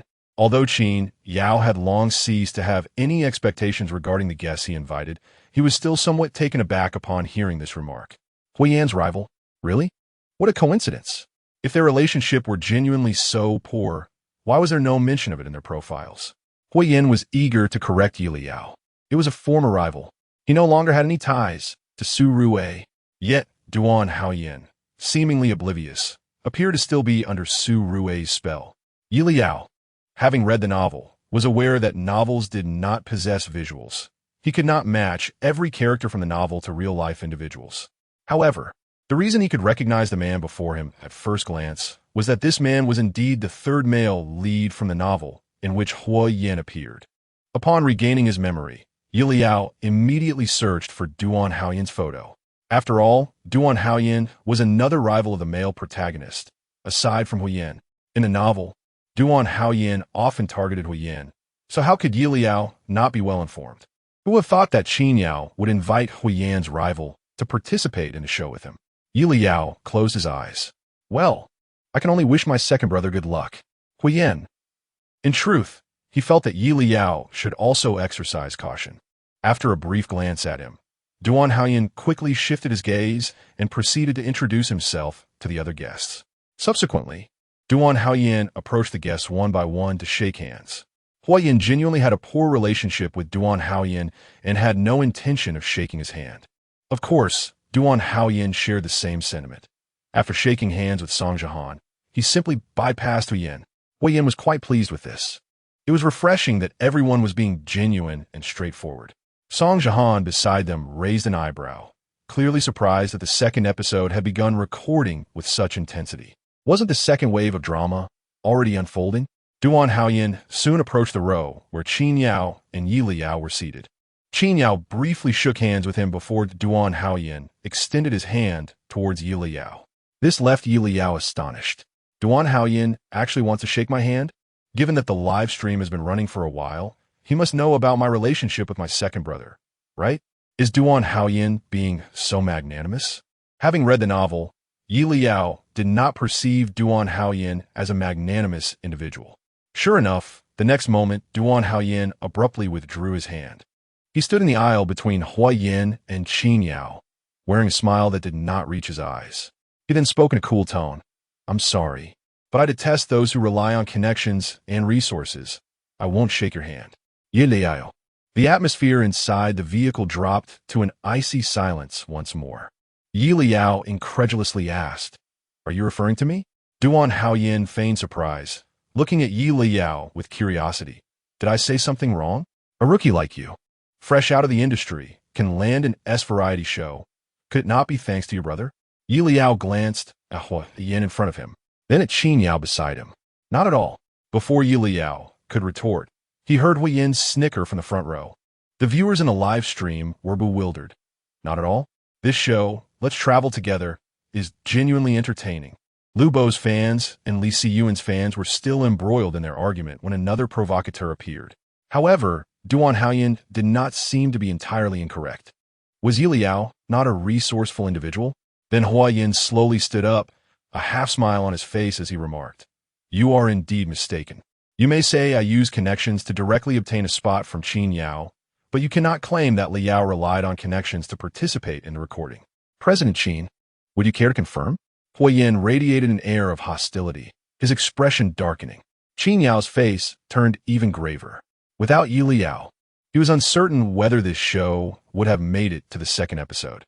Furthermore, Qin Yao had exerted immense effort to persuade Leyao to join their show, ensuring that the entire Huo family consented. He had even guaranteed Huo Jing that Leyao would not face any grievances. Yet here was Duan Haoyan's agent, who had proactively contacted the production team, even treating the entire crew to dinner to secure a guest spot, casually slandering and maligning Yelao. Qin Yao's gaze fell heavily upon Duan Haoyan. "Teacher Duan, when your agent submitted your information to me, it was clearly stated that you are fond of being kind to others. It seems your credentials are fabricated." Duan Haoyan was taken aback by Qin Yao's defense of Huo Yin, and his expression subtly shifted. "I apologize. I tend to be rather straightforward in my demeanor." "Being straightforward is not an excuse for distorting the truth," Qin Yao replied coldly. "During the preparation stage of our variety show, I invited Leyao 3 times. He declined me on 2 occasions, only agreeing to participate as a permanent guest for the final invitation. In contrast, it was your agent who repeatedly contacted the production team, even resorting to connections to approach the director and producer, treating the entire crew to a meal, which ultimately earned you an invitation to become our guest in the second episode. Do you really believe your actions were above board and honorable?" Duan Haoyan's face instantly drained of color. Yelao blinked, quietly explaining to himself, "Well, it's not that I always rejected Qin's own. It was just that all the guests he invited at that time were legal experts, and being surrounded by pixelation during the broadcast was rather terrifying." Huo Yin felt significantly better upon hearing Qin Yao's words. "Duan Haoyan, I thought you were quite noble, yet it turns out you are just another benefactor, relying on connections and resources to gain favors." "How amusing." Huo Yan's tone dripped with disdain, stretching the last syllable. Duan Haoyan's face darkened in an instant. Yelao could no longer contain himself and burst into laughter, giving Huo Yin a thumbs up. "Nice job, second brother. Isn't it just about getting close and boasting? Who can't do that?" Yelao tilted his chin up. Chapter 42. The bold encounter. As Song Zihan turned, he happened to catch sight of Yelao's raised thumb, his brow arching slightly in surprise. Indeed, his assumptions were accurate. Yelao was a person who relished the spectacle, even if the spectacle revolved around him. The viewers in the live stream were in stitches. This is the first time I've seen someone willingly present their face to be hit. There was an inexplicable thrill in witnessing such audacity. Who would have thought that Yelao was genuinely invited by Qin Yao himself? With Qin Yao's affirmation, there was no room for doubt. Could it be that Qin Yao valued our Gossip King's penchant for drama, prompting him to extend the invitation to Yelao? If Qin Yao were to see this comment, he would surely get a thumbs up. While this reasoning held some truth, it was not entirely the case. The barrage of comments became increasingly fervent. "I am astounded that every guest on our show seems to end up in a quarrel. When did the entertainment industry become so candid? It's not that the industry has grown more transparent. Rather, our guests are simply sincere." This comment swiftly garnered a multitude of likes from netizens. Indeed, they delighted in watching guests openly clash. Wasn't that far more entertaining than subtle sabotage behind the scenes? Keep it coming. Let the drama unfold. The viewers eagerly anticipated more entertainment when suddenly, Qin Yao turned to glance at Yelao. Yelao, puzzled, exchanged a look with Qin Yao, sensing a hint of unspoken grievance in Qin Yao's gaze. Then, Qin Yao spoke softly. "I'm so heartbroken. I at least offended Leyao, only to have him completely disregard me. Yelao was taken aback, but a smile soon graced his face as he promptly gave Qin Yao a thumbs up, genuinely praising. Brother Qin is amazing. Internally, he couldn't help but mutter. Without President Qin's personal endorsement, my second brother could never have dared to be so bold. It seems President Qin has forgotten. If he hadn't invited Duan Haoyan, this scene wouldn't have unfolded. Qin Yao. He heard that. Hua Yin could no longer contain himself, his lips curling into a smile as he gave Yelao a thumbs up before leisurely turning back to enjoy Duan Haoyan's expressive face. Duan Haoyan's expression was already dark. He had never anticipated that Qin Yao would stand up for Yelao. The feeling of having shot oneself in the foot was unpleasant, yet the memory of Su Rue seeking him out in distress rekindled his resolve. Noticing Hua Yan's slightly provocative gaze, Duan Haoyan shot him a glare, gritting his teeth. What are you so smug about? Is it just because you come from a good family? Yelao had just been unable to hold back. Had it not been for Hua Yin and Qin Yao interrupting him, he would have had a few choice words for Duan Haoyan. Hearing Duan Haoyan's remark, he retorted without hesitation, Brother Duan, you needn't feel inferior. You have a great manager too. Afterward, Yelao remembered to offer Duan Haoyan a polite smile.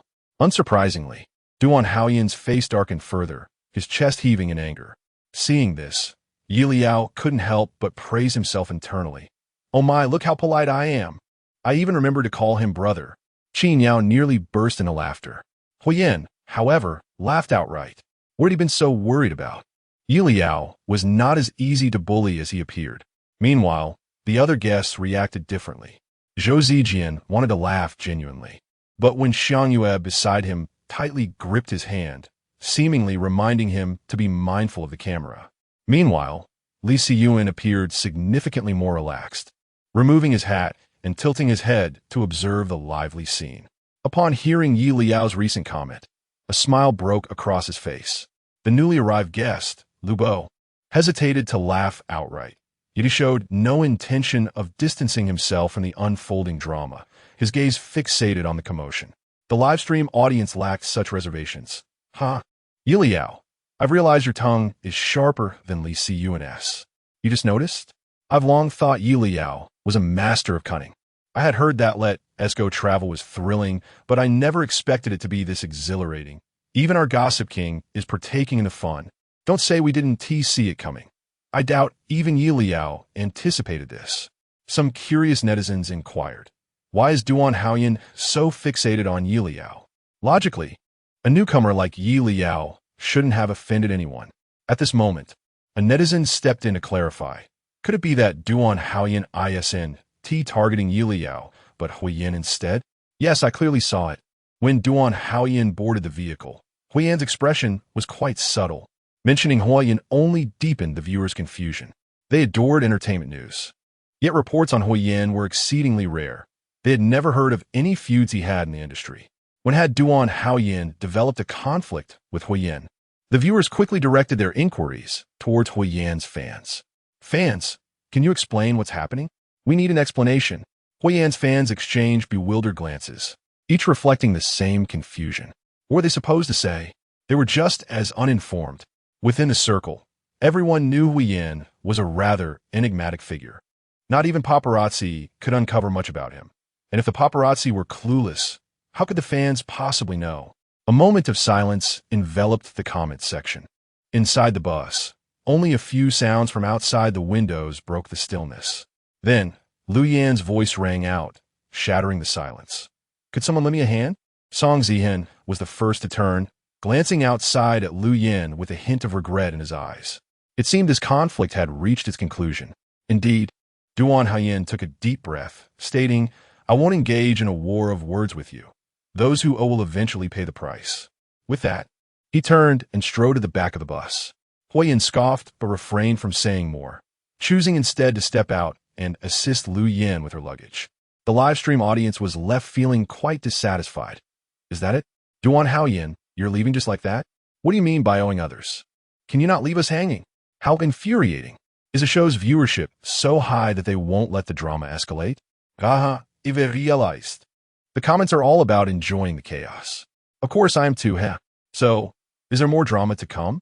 What will our gossip king Yelao say? The audience turned their attention back to Yelao, who was equally taken aback that Duan Haoyan was letting things go so easily. He turned to watch Duan Haoyan's retreating figure, unable to suppress his internal musings. Is Duan Haoyan really letting this slide? I thought he would directly expose my second brother, and Su Rue. Hua Yin assisted Lu Yin in bringing her suitcase upstairs when he overheard a conversation that made him glare at Yelao with irritation. You really aren't afraid of escalating the situation, are you? He remarked. Yelao continued. However, I feel it's imminent. Duan Haoyan seems like a fool. He has probably been completely subdued by Su Rue. He likely came to our show at Su Rue's instigation, wanting to take revenge on him through targeting me. But what Su Rue certainly didn't anticipate was that my second brother would also be participating in this episode's recording. At this thought, a mischievous smile spread across Yelao's face as he glanced at the camera positioned at the front of the bus. So now, isn't it Su Rue who should be worried? After all, one is an ex with a hold over him, and the other is his current partner, whom he perceives as a fool. If the two were to start exchanging information right in front of the cameras, Yelao could hardly contain his grin. It's quite a stroke of luck that our recording is set in the grasslands. If Su Rue fails to reach Duan Haoyan, his eyes sparkle with excitement. Hua Yin's expression shifted as he contemplated this. Why hadn't he thought of this sooner?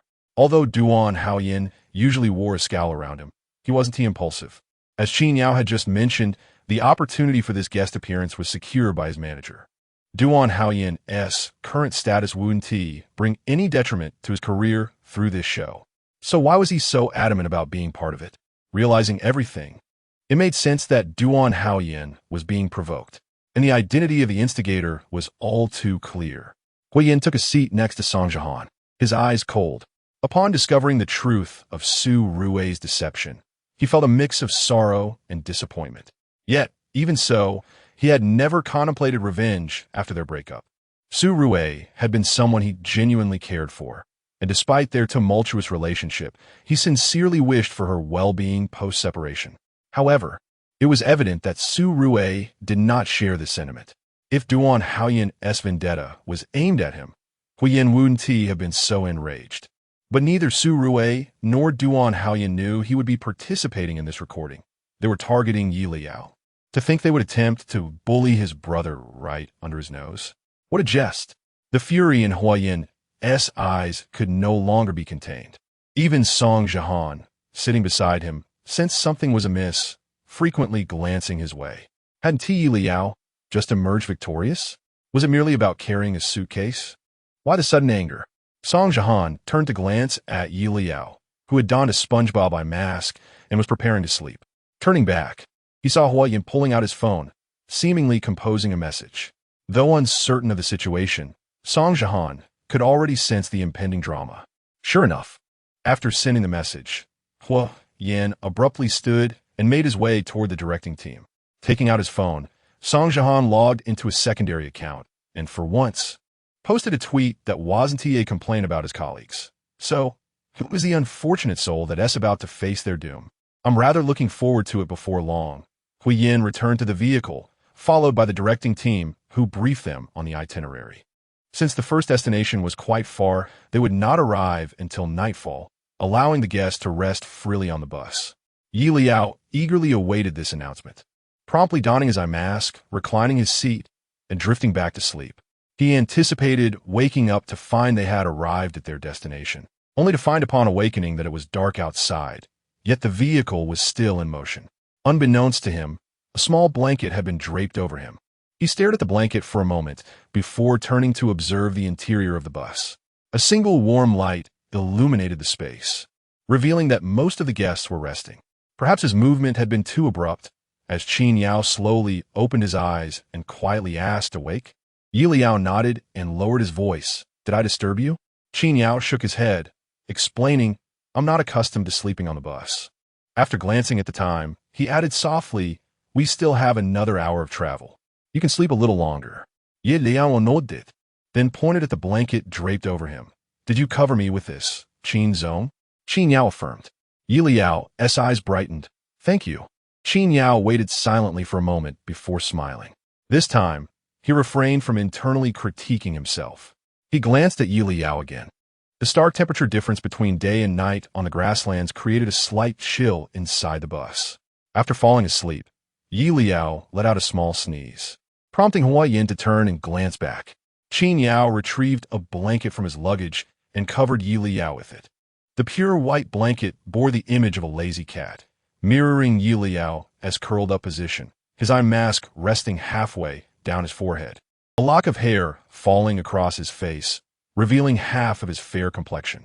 Sensing Qin Yao's gaze, Yelao slightly tilted his chin, the warm light casting a soft glow in his eyes, glimmering with curiosity.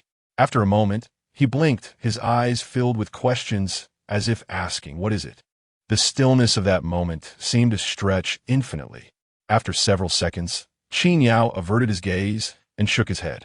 Just then, he heard Yelao's playful remark, "Strange Qin Zone. A man's heart is as elusive as a needle in the ocean." Qin Yao's lips curved into a smile once more. An hour later, the bus came to a halt in the pitch-black grasslands.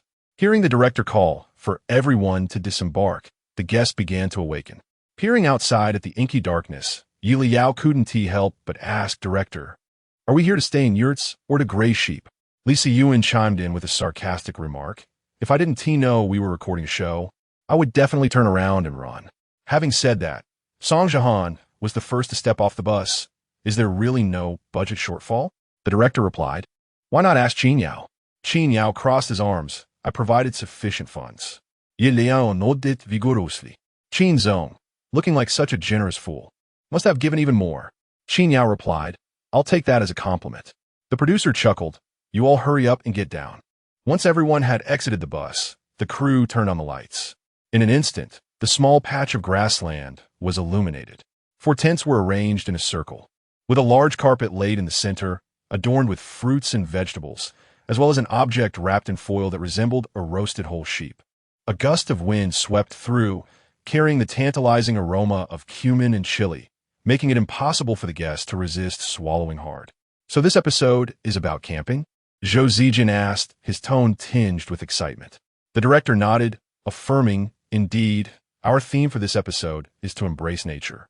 Thus, our production team has kindly prepared tents for everyone in advance. Considering the fatigue you've all endured during your travels today, we have also arranged for a whole roasted lamb. As for the other food, you'll have to lend a hand yourselves. The mention of the roasted lamb brought joy to the group. What are we waiting for? Let's divide the tents first. Once I tidy up, I shall prepare the meal. Zhou Zijian said with a smile.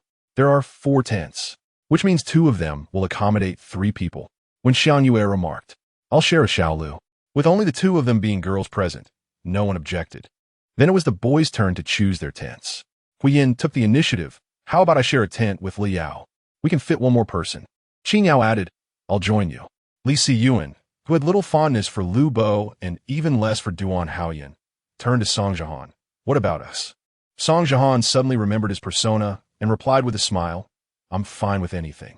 Li Siyuan found his insincerity irksome and retorted, "Then I'll be with Duan." Before he could finish, Song Jihan quickly approached, his demeanor shifting out of the camera's view, and whispered, "Would it kill you to say less?" Li Siyuan raised an eyebrow, perhaps due to the expansive grassland, his mood unusually light. He chuckled, "You too. Enough of the charades." The remaining trio of Zhou Zijian, Duan Haoyan, and Lu Bo took the last tent. Yelao was the first to step inside and was pleasantly surprised to find the tent spacious enough not only for 3, but even for 6 people comfortably.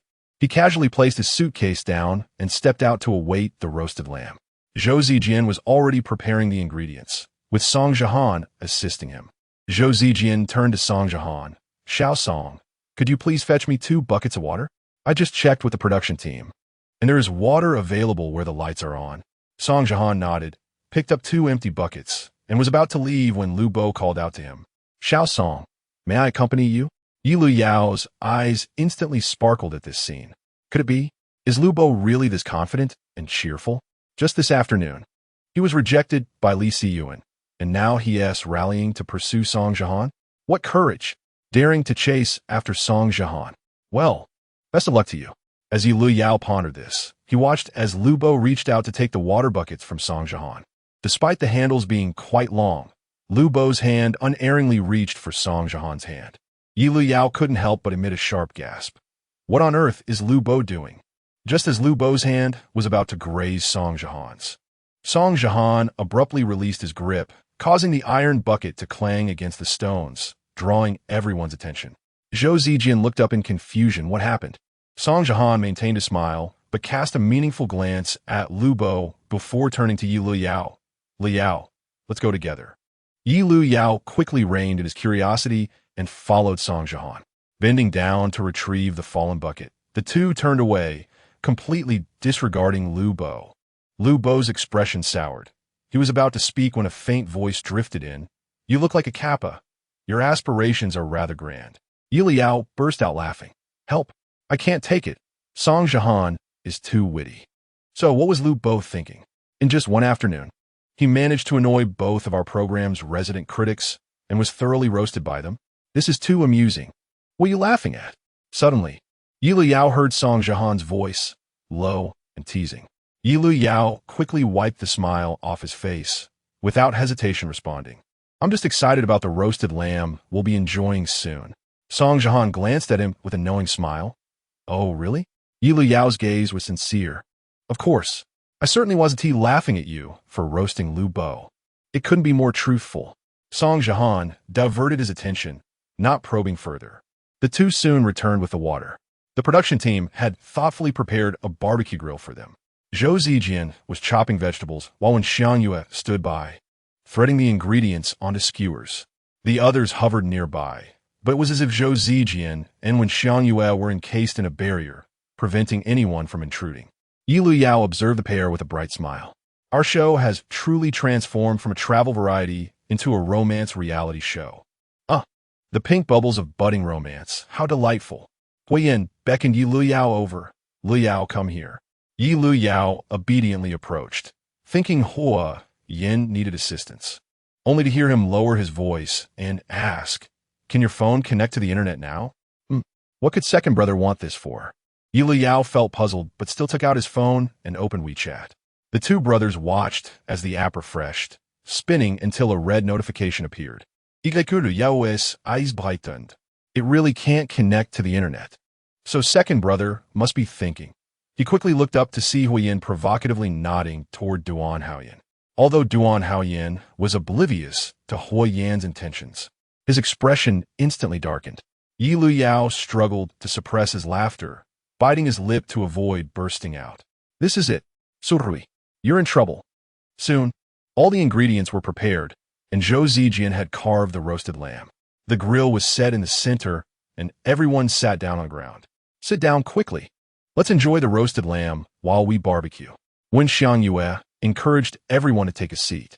Yelao did not sit down first.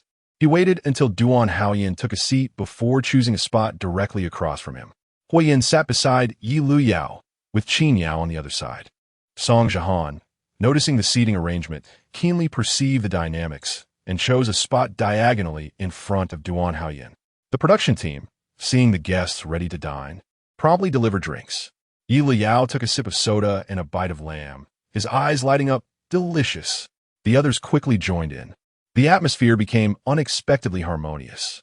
The director, unable to contain himself, remarked to the producer beside him, how wonderful it would be if it could always be like this. The producer nodded with a smile, but before he could respond, Huiyin's voice echoed through the monitors. Duan Haoyin, you're not upset with me because of Su Rue, are you, director-producer? Wait, what's Su Rue? What about Su Rue? They hadn't invited this guest, had they?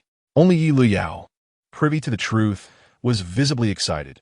Here it comes. Here it comes. My second brother is about to make a bold move. Chapter 43. Regrettably, Chapter 43. After several rounds of drinks, the atmosphere on site was heating up.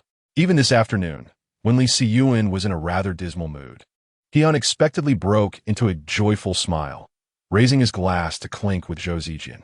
The barrage of comments in the live stream was filled with warmth and camaraderie, with wine and meat, a gentle breeze, and a starry sky, and friends sharing their dreams. What greater joy could life offer? It was inexplicably heartwarming, making me wish to join them, just as countless netizens expressed their admiration and excitement. They were suddenly taken aback by a remark from Huyen. There was a brief silence in the comments section. The filming site fell into an immediate hush, with all the guests momentarily pausing their actions. Song Jihan thought to himself, "Finally, it has arrived," as he slightly lowered his gaze, concealing the smile in his eyes. Zhou Zijian and Wen Xiangyue exchanged glances, both surprised by what they saw in each other's eyes. What was going on? Li Siyuan, too, was puzzled, casting a curious look at Huyen before his gaze landed on Duan Haoyan, still unsure of the situation, before turning to Yelao, where he noticed her face unmistakably lit up with excitement. In that instant, Li Siyuan understood, raising an eyebrow and allowing a smile to tug at the corners of his mouth. The only two still in the dark were Lu Yin and Lu Bo, both perplexed but unable to voice their questions, instead directing their inquisitive gazes toward Huyen. Meanwhile, Yelao, already aware of the truth, looked directly at Duan Haoyan, her excitement unmasked. "Now it's your turn to speak, Duan Haoyan." Yeliao's enthusiasm was so evident that the viewers in the live stream quickly grasped the implication. Yeliao's expression. Could it be that there's a scoop? Seeing that look in her eyes, I knew it couldn't be wrong. Here comes the scoop. Ah, so this involves Huyen? I just heard Su Rui's name mentioned. Wasn't she the actress who collaborated with Yan Go before? Huyen's fans suddenly felt a jolt of anxiety. No way. The netizens' instincts were sharp, and they quickly pressed for answers. So, do you fans know something we don't? Huyen's fans hurriedly shook their heads to clarify. Is it possible that we only remembered Su Rui's name after Huyen mentioned it? The viewers became even more curious. So what exactly is happening? 3 people? Could it be the kind of love triangle we imagine? The onlookers were instantly stirred. At that moment, all eyes at the filming site were on the pivotal figure, Duan Haoyan, whose expression was indeed intriguing. Upon hearing Su Rui's name, Duan Haoyan's mind went blank for a moment, staring incredulously at Huyen, unable to respond immediately. He never anticipated that Huyen would bring up this topic so openly, especially in front of the cameras and such a large audience. Did Huyen truly believe that his abandonment of Su Rui would have no repercussions on his career? Was he being overly presumptuous? Duan Haoyan's expression darkened, his eyes filled with anger. Yelao, observing Duan Haoyan's reaction, couldn't help but comment. Oh? Just mentioning Su Rui makes second brother angry? It's confirmed. It seems after Su Rui and my brother broke up, she went to Duan Haoyan and likely spoke ill of my brother, she speculated. But why is Duan Haoyan so quiet?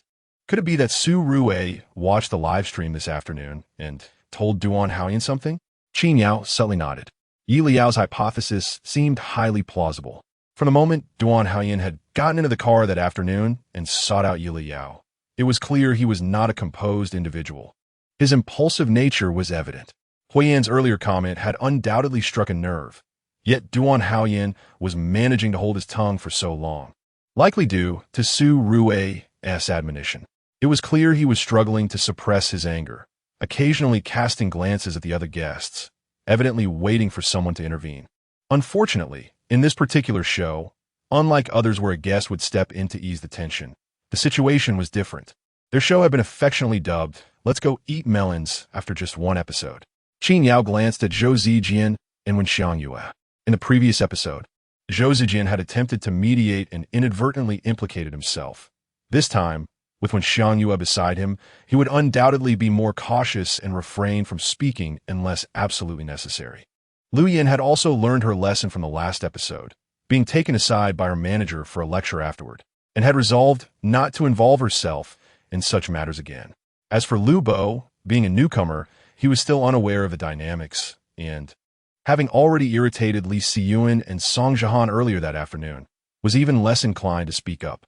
The remaining guests, rather than stoking the flames, they were content to let the fire burn. Qin Yao's gaze swept over Song Jihan, Li Siyuan, and finally settled on Yelao. Unsurprisingly, they all bore expressions of excitement and anticipation, with Song Jihan slightly more restrained, as he seemed to recall his public persona. However, Yelao and Li Siyuan displayed their gossip-fueled enthusiasm openly, showing no intent to conceal their delight. Thus, Duan Haoyan's hope for guests to intervene was destined to be in vain. Indeed, after patiently waiting for a minute, a crack appeared in Duan Haoyan's facade. His expression one of disbelief, even more shocked than when he first heard Huo Yan's comment. Why had no one spoken up yet? It had already been a minute of silence. Seeing this, Yelao could no longer contain herself, covering her face with her hands and laughing. Wait, is Duan Haoyan really waiting for someone to step in? Who gave him that impression? The viewers in the live stream were equally taken aback that Duan Haoyan had remained silent for so long. Why aren't you saying anything, Duan Haoyan? Is it that he doesn't want to continue this topic, waiting for a guest to offer a way out? The audience quickly speculated, and the comments began to flood in. Huh? Ha ha! Duan Haoyan, didn't you do your homework before coming on the show? Look, here is an honest man. Yelao's laughter was almost exaggerated, drawing glances from those present. Huo, too, felt exasperated. If it were anyone else's gossip, Yelao's laughter would be acceptable, but since it involved him, her carefree demeanor was somewhat irksome. Unable to resist, Huo reached out and pinched Yelao's shoulder, prompting her to quickly turn away. Huo, seemingly indifferent, fixated his gaze on Duan Haoyan across the room, breaking the silence with a question. Duan Haoyan, why are you silent? Duan Haoyan shot him a glare, annoyed. Did Huo not realize that he wished to avoid this topic? Yet, Huo's inquiry had irrevocably severed any chance of the backtracking. Was Huo truly unafraid of this matter being disclosed? Duan Haoyan found it incredulous, and his anger intensified as he recalled the message from Su Rue earlier that afternoon. How could Huo be such a scoundrel, having discarded Su Rue, yet she still defended him? Just how significant was Huo to her? The thought made Duan Haoyan's tongue feel bitter. He had merely intended to embarrass Yelao earlier.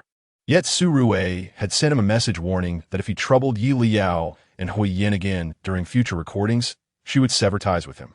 Heeding her advice, he had refrained from confronting Huo and Yelao, only to have trouble come knocking at his door now. Duan Haoyan couldn't help but smile coldly, letting his suppressed fury surface as he fixed a fierce gaze on Huo. What do you wish to hear from me? Should I recount to everyone how you abandoned? How you forsook a pregnant ex-boyfriend for a new love? Huo interrupted him, his smile devoid of warmth. Is that what Su Rue told you? His tone was measured, allowing the audience, both in the studio and online, to grasp the weight of his words. However, comprehending the gravity of the statement was one thing. Fully understanding it was another. As Huo's words settled, the barrage of comments erupted with confusion, fans bewildered, and netizens equally perplexed. Wait, did I hear that correctly? Did Huo just say he abandoned a pregnant ex-boyfriend? Pregnant? Ex-boyfriend? The guests present wore expressions of shock. What? A man can be pregnant? Who is it? Could it be that Su Rue he just mentioned? So, Su Rue was pregnant and discarded by him? Li Siyuan exclaimed dramatically, while Song Jihan covered her mouth in excitement, clearly relishing the unexpected turn of events. Zhou Zijian and Wen Xiangyue were even more astonished. Zhou Zijian, unable to believe Huo capable of such actions, shook his head repeatedly, whispering to Wen Xiangyue, no way, not possible. Huo isn't that kind of person. Lu Yin and Lu Bo were left utterly flabbergasted. What had they just heard? Was this something they could have learned without spending a dime? Help! Even Qin Yao was taken aback. Although he was already aware of Huo being deceived by Su Rue, he had no idea she was pregnant. For a moment, Qin Yao even questioned if the child could truly belong to Huo. The director and producer of the show were equally bewildered. Just moments ago, they had been enjoying a harmonious atmosphere, sharing barbecue and drinks. How had it devolved into this chaos in a mere 2 minutes? Huo, you are our show's resident guest. Perhaps we should refrain from making such reckless statements. Yet, the producer couldn't help but glance at the backstage data, noting that the number of viewers in the live broadcast was skyrocketing, surpassing even the best figures from the premiere. The producer swallowed hard. Well, perhaps this is acceptable? The director leaned in to inspect the data, finding it hard to disagree. Thankfully, they had anticipated the poor signal on the grasslands and had brought satellite equipment. Otherwise, the live broadcast would have had to be cut. But that was not the main concern. The real question was, what did Huo's statement truly mean? Soon, the answer became evident as Duan Haoyan's expression turned icy. his voice even colder. Isn't that the case? Yelao couldn't suppress a smile. So, Su Rui truly said that. I never expected Duan Haoyan to be so love-struck. If you were a high school student, you would have fallen for Su Rui's tricks so easily. Hearing Yeliao's comment, Qin Yao felt reassured, regretting his momentary doubt about Huiyin. Meanwhile, Huiyin erupted into laughter. Duan Haoyan was taken aback by Huiyin's laughter, his anger flaring. What are you laughing at? What's so funny? Are you trying to argue that you didn't abandon the pregnant Su Rui? Huiyin, amused, interrupted. When did I claim I wanted to argue? I admitted, I abandoned Su Rui. His laughter stemmed from realizing his earlier misjudgment of character and acknowledging Yi Liao's accurate assessment. Duan Haoyan was indeed infatuated. However, the other guests were left dumbfounded by Huiyin's admission. Did he truly understand what he had just confessed? The comments in the live broadcast turned tumultuous. Dude, Huiyin, no, I am utterly shocked. I should have known that you would reveal your true colors on a reality show. Perhaps you should have stayed away. What can I even say? Scoundrel. Many of Su Rui's fans, hearing the commotion, stormed into the live broadcast. Upon arrival, they were met with this explosive revelation. They were too distressed to delve into the absurdity of a man being pregnant. All they felt was sympathy for Su Rui. I wondered why we hadn't seen any updates from Su Rui lately. Huiyin, how can you be human? You discarded Su Rui even while she was pregnant? Duan Haoyan, equally enraged, stood up from his seat. Huiyin, what is your attitude? Zhou Zijian sensed the escalating tension and quickly stood to block Duan Haoyan, whispering, "Calm down, we're still recording." Duan Haoyan, his vision clouded with rage, managed to absorb Zhou Zijian's words and refrain from charging forward. Meanwhile, the live broadcast comments exploded, with Su Rui's fans nearly reaching a breaking point. They had been anxiously speculating about Su Rui's well-being for so long, and now they learned that she had been pregnant with Huiyin's child and had been cruelly abandoned. How could they possibly accept this outcome? Comments began to flood in, urging for Huiyin to be expelled from the entertainment industry. Then, a comment suddenly emerged. Wait, look at Yi Liao's expression. This prompted the audience to refocus, hastily glancing at Yi Liao on the screen. The production team, well aware of the viewer's curiosity, had already prepared a close-up shot of Huiyin, capturing Yi Liao's reactions in crystal clarity. At this moment, Yi Liao was covering his face with both hands, and his shoulders were trembling in small arcs. It appeared as though he was crying. No way. Yi Liao would cry. Wait a moment, take a closer look. Could it be that he is actually laughing? A single stone stirred up 1,000 waves. I switched to the camera focused on Yi Liao, and indeed he was smiling. So what could possibly amuse Yi Liao? What was so funny about the situation? Wasn't Huiyin his second brother?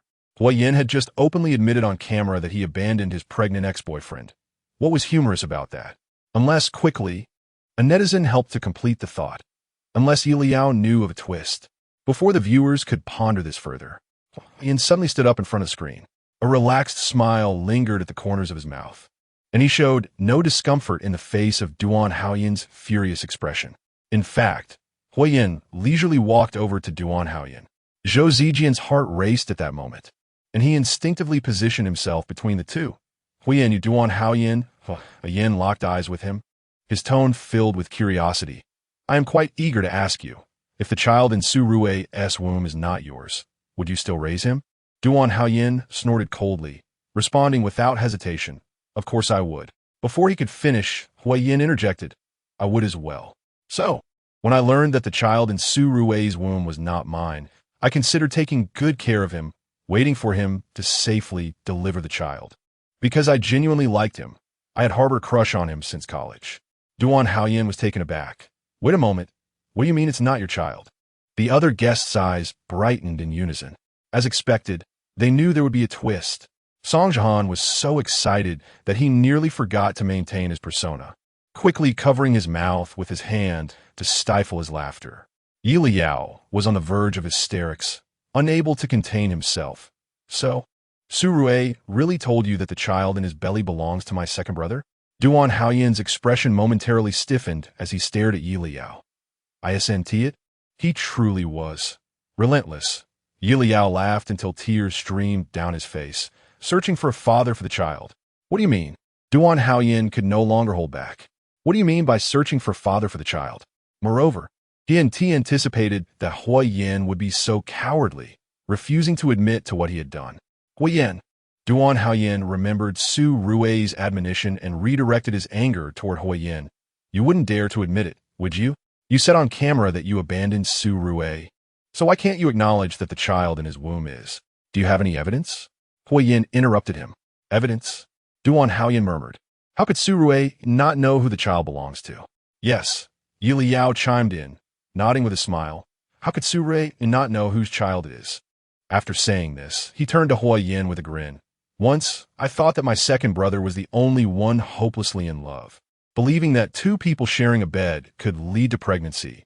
But it seems I need to add your name to that list, Brother Duan. Duan Haoyin looked at Yelao in disbelief. Through the flickering flames of the barbecue grill, Yelao wore an innocent smile. Am I saying something wrong? Not a single thing. Huo Yin was still somewhat displeased with Yelao, calling him a love-struck fool. But this was not the time to counter him. He continued. In the second month of my relationship with Su Rui, I brought him home, defying my parents' objections, determined to be with him. I even considered severing ties with my family to register our marriage. At this mention, Huo Yin briefly closed his eyes before continuing. So why do you think I, who was willing to sever ties with my family for Su Rui, even contemplated marrying him, ultimately ended up breaking up with him? The filming site fell into a heavy silence. Duan Haoyin's face was filled with shock. Huo Yin was willing to cut ties with his family for Su Rui. Was that true? But Su Rui had told him that.